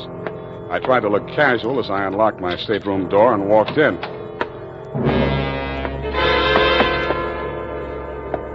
Then I stopped trying. The trunk was still there, but the lid was standing open, and it was empty. I went down to B deck and found the cabin occupied by Norm and the Commodore. That door was locked, so I kicked it in.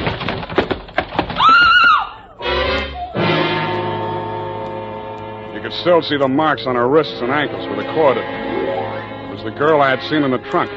It was Marcia Hopkins, and she was very much alive. Oh, I'm sorry. I thought it was... Oh, what am I going to do? What am I going to do? You've got to help me, Sam. Why should I help you? He's crazy. They're both crazy. It all depends on who's in the trunk, doesn't it, Marcia? When it was Constance, you didn't think he was so crazy. Oh, don't you understand? I had to pretend that I'd help him. He was going to kill her right there in the hotel room. I told him it was too dangerous. If anybody looked in the trunk, it would be safer if she was in there alive. So he finally agreed and said he'd wait until we got out to sea to kill her. And then he was Yeah, going I know to... about that. Oh, the idea was so awful. I couldn't stand it. I started to scream, and then he stuffed the gag in my mouth and tied me up. He must have used chloroform or something, because the next thing I knew, I was in the trunk. And that little dark man was leaning over me. He and that old man with the knickers. They brought me here. So they pulled a switch on you. You were the fall gal all along. Oh, you've got to believe me. It was the only way I could save her life. You're the only one I can turn to, Sam. That little thief and the old man, they'd deliver me dead if there was an extra $25 in it. Oh, say you'll help me, Sam. Please say it. Well, when you ask me like that, what else can I say? Oh, you do believe me, darling. You do believe me. Come on, let's get out of here. I'm sorry, Mr. Spade. Please step back inside. I promised my associate, Mr. Gorman, that I would not allow this young lady to risk her life by leaving this cabin. You're getting into this caper at the wrong end, Commodore. It's wound up. They've bungled it. It's no good anymore. You may be right. But you understand my position, sir. I can't take any chances. You've talked to Mr. Gorman? Norm? Yeah, I talked to him. He took you into his confidence? Stop making with the pistol, Commodore. You don't know how to use it anyway. Oh, heavens, Norm. You're as white as a sheet. What is it? Oh, he's sick. Go get a doctor. Yes, indeed. Right away. Listen, Spade. Take her with you. Get out of here. I don't want no part of this. You got it bad, Norm. I'm sick, I tell you. The way I had it sized, this was a clean caper, a snatch. I figured the dame here's an heiress or something. Maybe they drop her off in L.A., connect some ransom, and go on. I figured there was enough for all of us. Oh, but that creep, that Brodnick, he's crazy. He's a regular Jack the Ripper. Stop babbling, Norm. Tell me what happened, exactly what happened. I get a sinking feeling in my stomach every time I think about it. Well, I go in, see? He's very smooth, very businesslike. He offers me a drink. I accept it. He mixes a couple of highballs for me and the dame, then he starts talking. I guess she don't know all about it before this, because she gets just sick as I do. First, I think he's kidding. Then he drags out this set of cutlery like a doctor uses to operate on people. Only he's got something else in mind. The porthole, you understand? Oh, please. I don't want to hear anymore. Being as it's you he has in mind, I don't blame you. My stomach. Hey, Norm. Norm. Here he is, the ship's surgeon. Oh, dear me. What? Stand away from him, please. Help me get him into the bunk. Sure, Doctor. Take the shade off that light, please. Yes. He's dead, isn't he? Oh, yes, he's dead, of course. Who poisoned him? I didn't waste any time answering him. I grabbed him by the arm. Before he could object, I was pushing him up the companionway to A deck. It was probably too late to save Constance's life. She'd drunk the same poison, and I was pretty sure she had, but if I was going to nail him for the murder of Constance, I had to get there before the evidence vanished. We got there just in time. I don't need to tell you what we saw, and I'd rather not. Brodnick rose slowly to his feet, clicked his heels military fashion, and bowed very low. The ship's surgeon. How opportune. Perhaps you could advise me, Doctor. After all, I am, in all honesty, even still, a mere amateur at this sort of thing.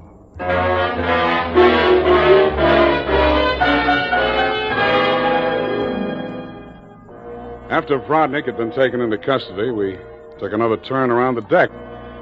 It was daylight, and the ship was lying to off San Pedro. This time, the fresh air really felt good, and so did Marcia. It's all over, Sam. Yes, sweetheart, it's all over. But not between us. Say it, Sam. Say it's not all over between us. How can it be?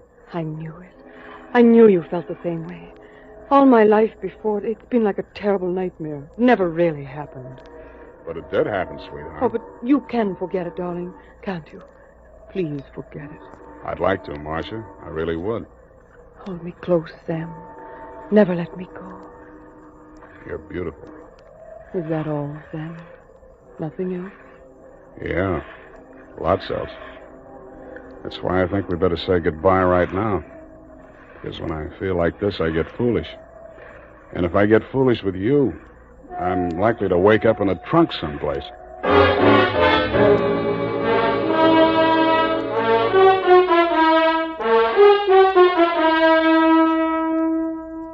And that, Mr. Fogg, is the true account of the Calcutta trunk caper.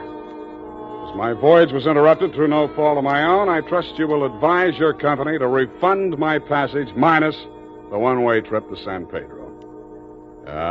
Period, and a report. The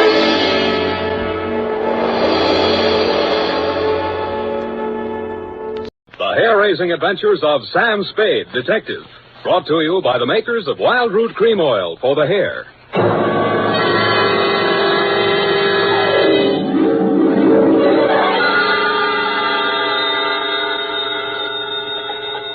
Sam Spade, Detective Agency. It's me, Effie. Oh, Sam, I've been worried about you. Sid Weiss was just on the phone, and he says digging up a corpse without a permit is against the law. It's all right, Effie. I just dug him up to say hello and put him back again. Oh, Sam. I'll be down in a couple of minutes to dictate my report, sweetheart. If I get lost on the way, you'll find me in City Hospital, the psycho ward, third straitjacket from the left.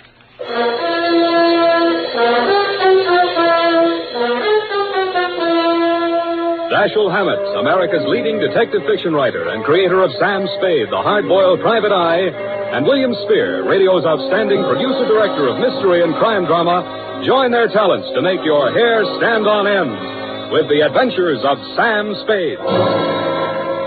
Presented each week by Wild Root Cream Oil, the non-alcoholic hair tonic that will put your hair back in place again, grooming it neatly, naturally, the way you want it.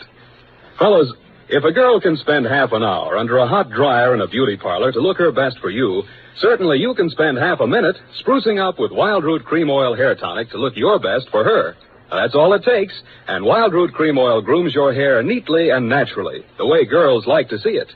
Besides, it relieves dryness and removes loose dandruff. There's not a drop of alcohol in Wild Root Cream Oil. It contains lanolin. So get the big economy-size bottle at your drug or toilet goods counter. And now, Wild Root brings to the air the greatest private detective of them all in The Adventures of Sam Spade.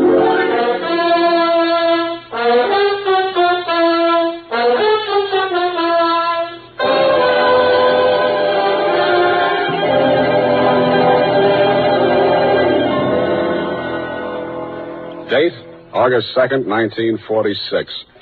To Mrs. Gregory Denov. Subject, death of Dr. Denov. I was sitting in my office with nothing to think about except a horse named Corkscrew Jr. My secretary, Effie Perrine, came in and said there was someone outside. I didn't look up from the dope sheet, so she said it again. Someone outside, Sam. What's he look like? Blue double-breasted custom-made suit, Countess Mara tie, hand-tailored shirt, English shoes, hand-trimmed Van Dyke. Get me a blank check and send him in. Okay, Sam. Please come in. Mr. Spade will see you now, sir. Thank you. You are Mr. Spade, Sam Spade. What can I do for you? I'm Dr. Gregory Denov, a psychoanalyst. I need your help. Lie down, doctor, and tell me all about it. I see you might also be noted for your sense of humor as well as your discretion. Who told you I was discreet? A man named Nicolaitis. Well, you tell Nicolaitis I think he's cute, too. What else does he say about me? That I can trust you with $10,000. Oh. Is this Mr. Nicolaitis one of your patients? No, he isn't. As a matter of fact, he's gotten possession of some private records of mine. Well, it's rather involved. Nicolaitis is shaking you down, and he picked me as the middleman, is that it? This is not an ordinary case of blackmail. Blackmail is blackmail, even if you do it in Technicolor. Well, as you may know, a psychoanalyst keeps a faithful transcript, a detailed record of everything a patient says during consultation, no matter how intimate or shocking. Yeah? This man, Nicolaitis, has managed to gain possession of a copy of one of these case histories. The patient is a very celebrated person, and should this material be divulged, it may have very serious consequences for both my patient and for me. Doctor, your best bet's the San Francisco Police Department. No, that's out of the question. Then I'm afraid I can't help you. Why not? Nicolaitis said I'm a private detective. When I take on a client, I take on his troubles. My job is to protect him, not to stand by and see him milked. If you want to hire me on that basis, I'll listen. Oh, I'm so tired. I must trust somebody. What can you do for me, Mr. Spade? Write me out a check for $1,000. Got a pen? Yeah. All right. You see, Nicolaitis figures that if I'm getting a cut, I'll have to keep my mouth shut. I'll spend it all the same. Here you are. Thanks.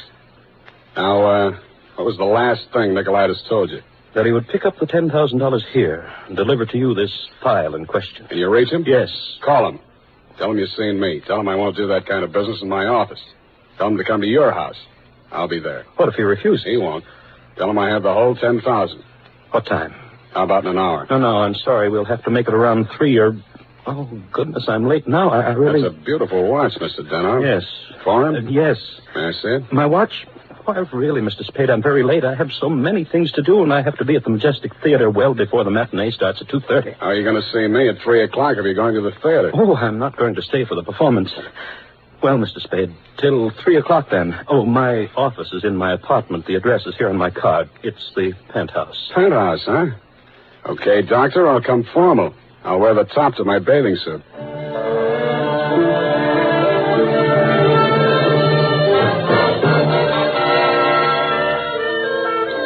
I left my office around 2:30 and started walking up Nob Hill. The Versailles Apartments, where Denov's place was, took up the whole 300 block, so I didn't have any trouble finding it. I stopped across the street for a minute to get my breath after the uphill climb, mopped my face, and started across. Just as I got to the middle of the street...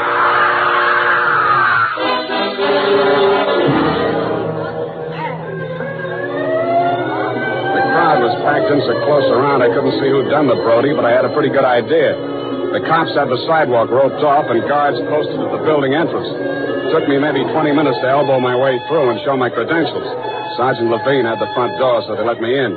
Lieutenant Dundee of Homicide met me at the door of the penthouse. Hiya, Sam. What do you want? I want to see Dr. Denov. The doctor's dead. Dead? Yeah. He's my client. They can't do this to me. How? Hit a Brody out the window. What are you here for? To see his wife. Okay with you? Why not? She's inside. Thanks. Mrs. Denov, please. With all due respect for your grief, I must have the keys to the cabinet where Gregory kept his confidential files. You realize that he wished me to take charge of his patients and that I am responsible. All this police and so on. We must get those files out of here as soon as possible. Yes? My name is Spade. I am Dr. Zoya. I was poor Dr. Denov's oldest friend. If there's anything... I'd like to see you, Mrs. Denov, alone. But you police have already asked her so many questions. You see, she's not in the... I'm not with the police. I'm a private detective. I was working for Dr. Denov. A private detective? He was in trouble, you see. You see, Dr. Sawyer, the police won't believe me. Mr. Spade, you'll tell them. You'll tell them he didn't commit suicide. Well, Mrs. Denov, I guess that takes care of everything here. It's clearly suicide. Oh, idiot, blind, stupid idiot. Suicide. My husband, he treated suicides. He would never... No, please. It will be all right, my dear. I'm sorry. She's hysterical. If I had the time, I would... Tell them. Please, Mrs. Denov. The undertaker has been arranged for burial at 7 o'clock, Beit Israel Cemetery. Now, please, the key to Gregory's file. Here, take it and go. Go ahead, all of you. Okay, we'll call you now. Oh, I'm so sorry, gentlemen. This hysteria, a simple traumatic condition. If I only had the time. Who can I turn to? Who'll help me? You think it's pleasant? You think my husband would rest if they said I committed suicide? What shall I do? What shall I do? What shall I do? Oh, you... Dr. Sawyer didn't have the time, neither have I. You think it's murder? Who do you think killed your husband? To name someone? That's a very serious charge, Mr. Spade. Goodbye, Mrs. Denov. Constance Brent. You mean Constance Brent, the actress? Yes. Yes, she was his last patient this morning. She had threatened to kill him before. How do you know? My husband said so. To you? Well, he'd written it down on his notes on her case. Once before, she'd almost pushed him from that same window. How about your husband and Miss Brent? Oh, I knew she was falling in love with my husband. That always happens. They call it a transference. But in this Your case... husband told me Miss Brent was acting in a play this afternoon over at the Majestic. Yes, Midsummer Night's Dream. But she was here. I know she was here. Miss Ray, the receptionist, was coming back from lunch when she heard voices arguing inside. And she was sure it was Miss Brent's voice. Show me the doctor's case history on Miss Brent. I can't. It's missing. As soon as it happened, I went to the files. I meant to show it to the police. Who could have taken it? Constance Brent was the last one in that room before he died. Yeah. When did you see Nicolaitis last? Nick, who? Skip it. Where can I reach you in case... For the next couple of hours, I'll be at the Majestic Theater. I want to see how good an actress this Constance Brent is.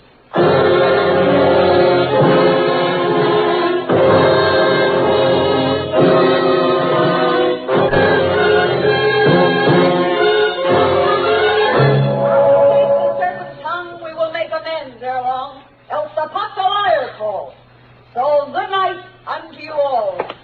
Give me your hands if we be friends, and Robin shall restore amends. Yes? This Constance Brent's dressing room? What do you want? I want to talk to Miss Brent. Well, you can talk to me. I'm her husband. So you're Mr. Brent? I'm Jonathan Wallace. She's Mrs. Wallace. Now, what do you want with my wife? I've come to tell her that Dr. Denov is dead. Are you sure? You tried falling from a 12th floor window sometime. Well, that's the best news I've heard this year. I'm afraid it will be a shock for Constance. Maybe, maybe not. She was the last person to see him alive, as far as anybody can make out. Are you from the police? No, I'm from the insurance company. Claims investigator. What do you want to see Constance for? The policy wasn't made out to her, was it? No, made out to his widow. But she can't collect. Police say it was suicide. Oh, that settles it. This is the last time I take a Panda. Stand around while Puck talks his head off. Who is this person? Darling, I'm afraid this is going to be a shock. This man is from an insurance company. Dr. Denov is dead. Oh, what a pity. What happened? The police say he jumped. His wife says he was pushed.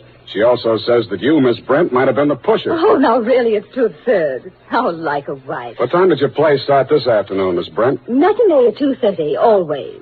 Always. And the late lamented Dr. Denov jumped at 3 o'clock. I didn't say he did. Doesn't this news, shock you? But of course. Do you think good psychoanalysts are easy to find? Looks like your next doctor will have to start from scratch. Your case history seems to be missing from Dr. Denov's files. Missing? No. What is it? Has a man named Nicolaitis been in touch with you? I've never heard of him. Chances are you will. Does he have Dr. Denov's notes on my case? Could be. This is frightful. Hot reading, huh? You seem to know this person, Nicolaitis.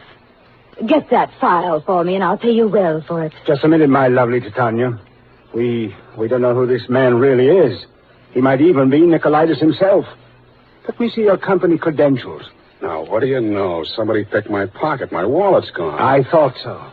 All right, you tell me who you are, I'll call the police. Oh, no, Jonathan, no police. Let's get off the merry-go-round. My name is Spade. You'll find me in the phone book under S. My office is open until 6 o'clock.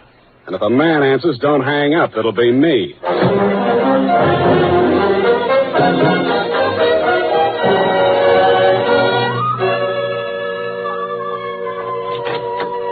Hello, Effie. You found a Nicolaitis yet? Not one. I even tried spelling it backwards. Nobody ever heard of a man named Nicolaitis. Beginning to think there ain't no such person. Pardon me, do I hear my name mentioned? I'm Nicolaitis. Sam, I still think you're right. Come all the way in, Mr. Nicolaitis. Sit down. Thank you.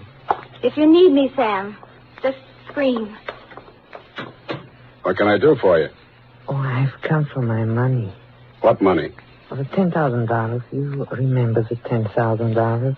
Refresh my memory. Oh, Dr. Denhoff, the gentleman who visited you this morning? Oh, that $10,000. Oh, you see, you remember now. Yeah, it all comes back to me now. You were supposed to deliver something for the money. Since Dr. Denhoff is dead, that is no longer important. You will give me the money, please, and I will not disturb your afternoon any further. Suppose I refuse? Oh, that would grieve me. In my grief, there is no telling what I might do. Dr. Denhoff's dead. There's nothing more you can do to hurt him. Oh, never would I attempt to hurt poor Dr. Denhoff, but in my sorrow, it would be so great if I should be forced to hurt the woman he loved. After all, as Titania says, these are the forgeries of jealousy. Titania, huh? Ah, yes. Midsummer Night's Dream. Act 1, Scene 18. I'm a little rusty on my Shakespeare. Oh, you are indeed, Mr. Spade. Titania doesn't appear until well into Act 2. She doesn't, huh? Yeah, that's right. Yeah. I guess she isn't on for 40 minutes or so. Yes, indeed, Mr. Spade, but I didn't come here to discuss drama. What else have you got to discuss? When Dr. Denhoff died, your market died with him. That is a very unprogressive view, Mr. Spade.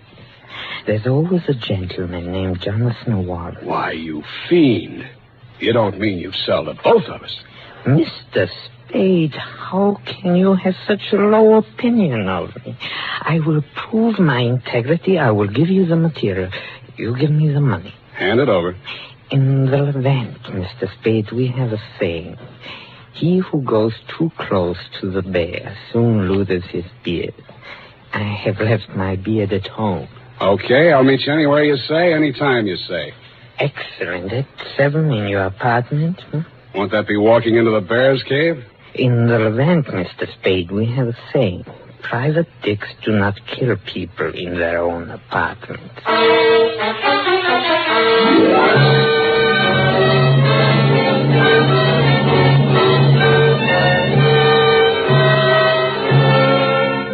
It was then 6 p.m. I called Effie for messages. She told me that you had been phoning frantically, Mrs. Denhoff. I still had maybe 30 minutes before Nicolaitis was due at my apartment, so I breezed on up to your place on the hill. We had a very interesting chat. Remember, Mrs. Denhoff? Looking back on it, that was probably the most interesting conversation we had. Funny, I can't remember much of anything you said, but it was so cozy there in your place. And what with your clock being about 20 minutes slow, it must have been something like 7:30 before I left you. I grabbed a cab and told the hacky to step on it. I hoped Nicolaitis was still waiting at my apartment. He was.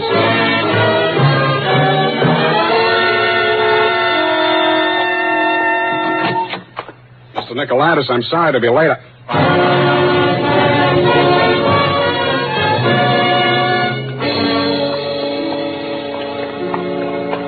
He was lying on my bathroom floor. The little guy was looking just about as natty as when he'd been in my office, except that the beautiful silk scarf he'd been wearing was twisted into a tight noose around his neck. Mr. Nicolaitis was a very dead blackmailer.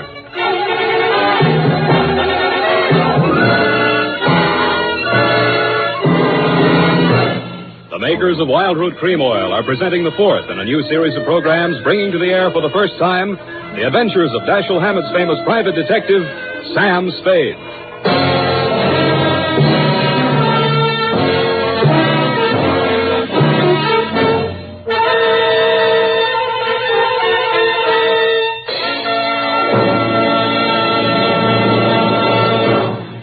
then, at the racetrack, the man who has something better than a mere hunch is said to have it straight from the horse. Of course, that's a humorous expression, but it shows how to get facts. Go straight to the real source of information. And that's why we went straight to hundreds of men in metropolitan New York to find out what men really want in a hair tonic. And their answers show that Wild Root Cream Oil has all 5 advantages chosen by this impartial consumer jury of men.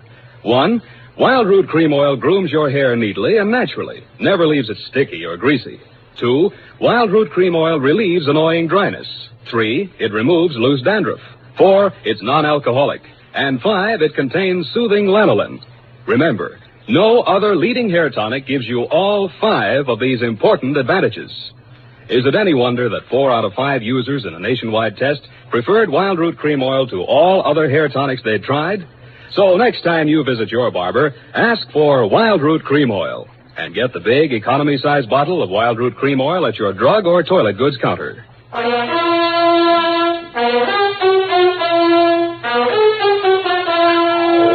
now back to Sam and Psyche.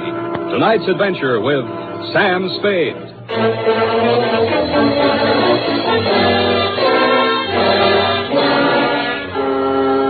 His eyes were open, and he seemed to be looking right at me as I bent over him. The finger marks in his throat were too blotchy to be of any use. Pretty soon, Lieutenant Dundee and Sergeant Polehouse came in and walked over behind me. We all stood there for a second, and then Polehouse bent down and closed those eyes. You know him, Sam? His name is Nicolaitis. That's all I know about him. What did he come here to your place for? I don't know. You invited him? I wouldn't have been surprised to find him here, but not like this. You boys got a smear on him yet? Sure. He's an old customer of mine. Runs a photo lab. Photostats, microfilm. Microfilm. Nobody makes any sense. They're all screwballs, psychos, neurotics. What am I doing in the middle of this anyway? Sam, don't scream at us. We're just doing a job. Oh, I'm sorry, boys. This Dr. Deno was my client. Mental expert. That Deno probably had a screw loose somewhere and needed a psychoanalyst himself. Say, maybe he was... Yeah. Hey, look, Dundee. I'm going out of here now. Do I call Sid Weiss and we go through all that again, or are you going to let me walk? Why, Sam, you can go. I know where you sleep. I'll wake you when I'm ready for you.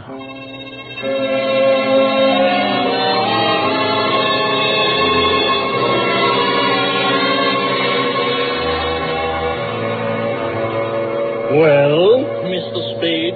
I want some answers, Dr. Zoya, and you're the guy who can give them to me. I'm listening. Just let the questions flow into your mind and do not try to repress any of them. Speak instantly, whatever... Okay, question number 1, without thinking.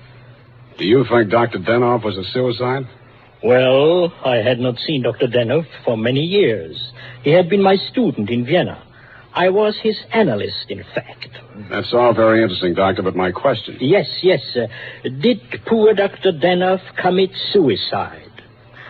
I have reviewed all the material, manifest and hypothetical, and I came to the conclusion, no, it was quite impossible. You see, these paranoid... Okay, question number 2. Was Dr. Denoff in love with Constance Brent? I suppose I can now answer that question. When I arrived in San Francisco, I found him in great distress.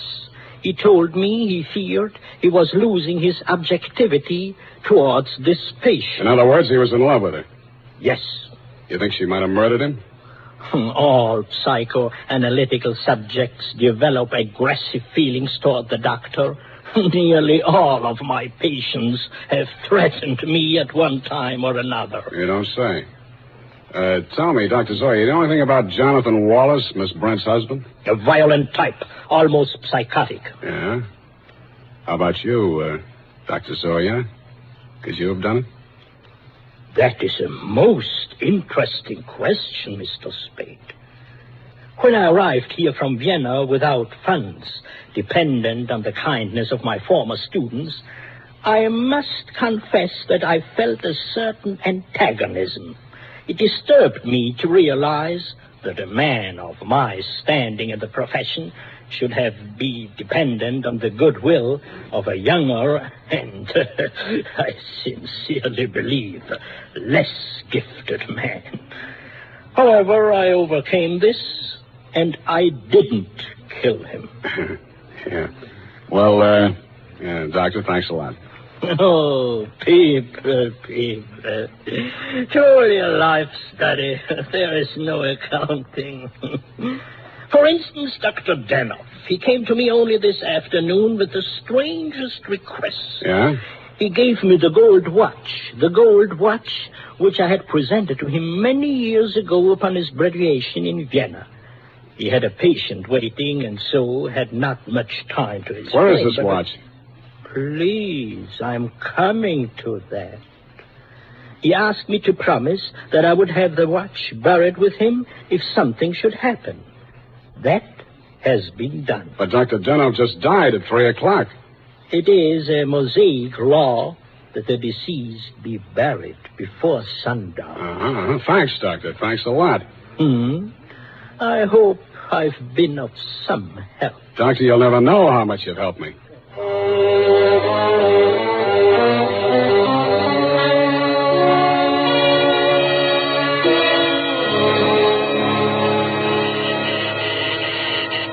Who is it?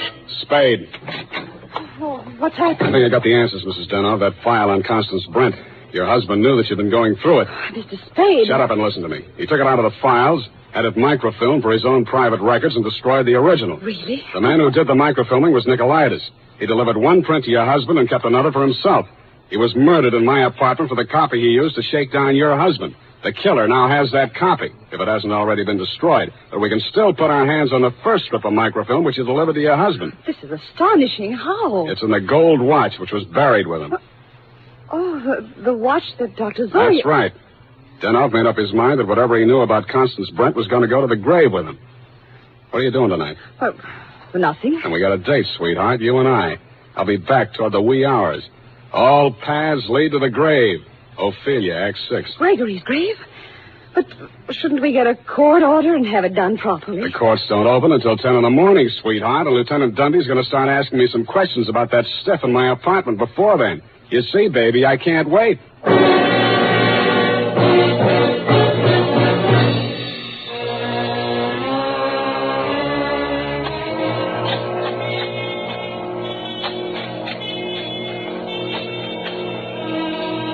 Mr. Spade, we shouldn't be doing this. If I'm wrong this time, it won't be wasted effort. I'll crawl into the grave myself and pull it in after. Here. I struck it. Give me that crowbar, Mrs. Danoff, quick. Oh, dear. Oh, dear.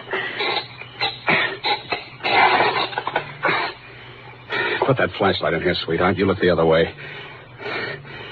Yeah, here it is. Look. What, Mr. Spade? What have you got? The watch. Here, put the flash on it while I open it. Here's my nail file. Pry off the back. Thanks. That does it. Here's the film. All right, Mr. Spade. Give me that film. Well, if it isn't the second gravedigger from Hamlet, Mr. Constance Brent. Stop clowning and hand it up to me. You better do as he says, Mr. Spade. We've both got guns. I was expecting that. Took you a long time to get here, Mr. Wallace. How did dear Constance make out as Lady Macbeth? Just give me that film. Stop being an idiot, Wallace. The cemetery is crawling with cops. Put that gun away before you drop it and break your foot. Come up out of that grave, Spade, or you'll stay there forever. Okay, Dundee. All right. Get those hands up, everybody. Go ahead, Dundee. Make the pinch. Okay. Sam Spade, I arrest you for body snatching, violation of graves under the Civil Code number... No, you fool. You're supposed to arrest Mrs. Gregory Danoff and Jonathan Wallace for the murder of Gregory Danoff and Pericles Nicolaitis. But I... Oh, yeah. No, you don't.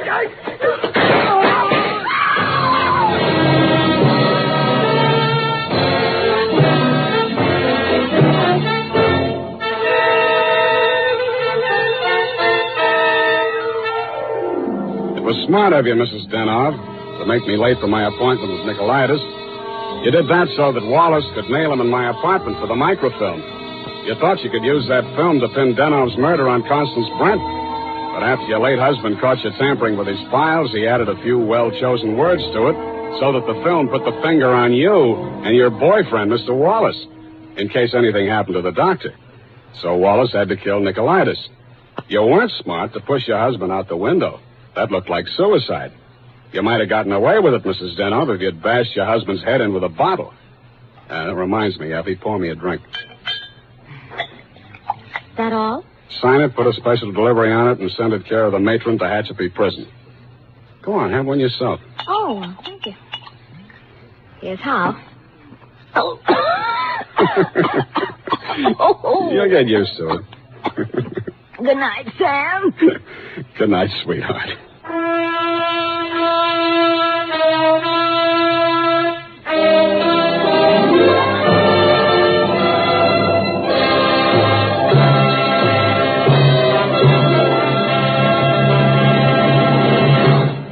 The National Broadcasting Company presents The Adventures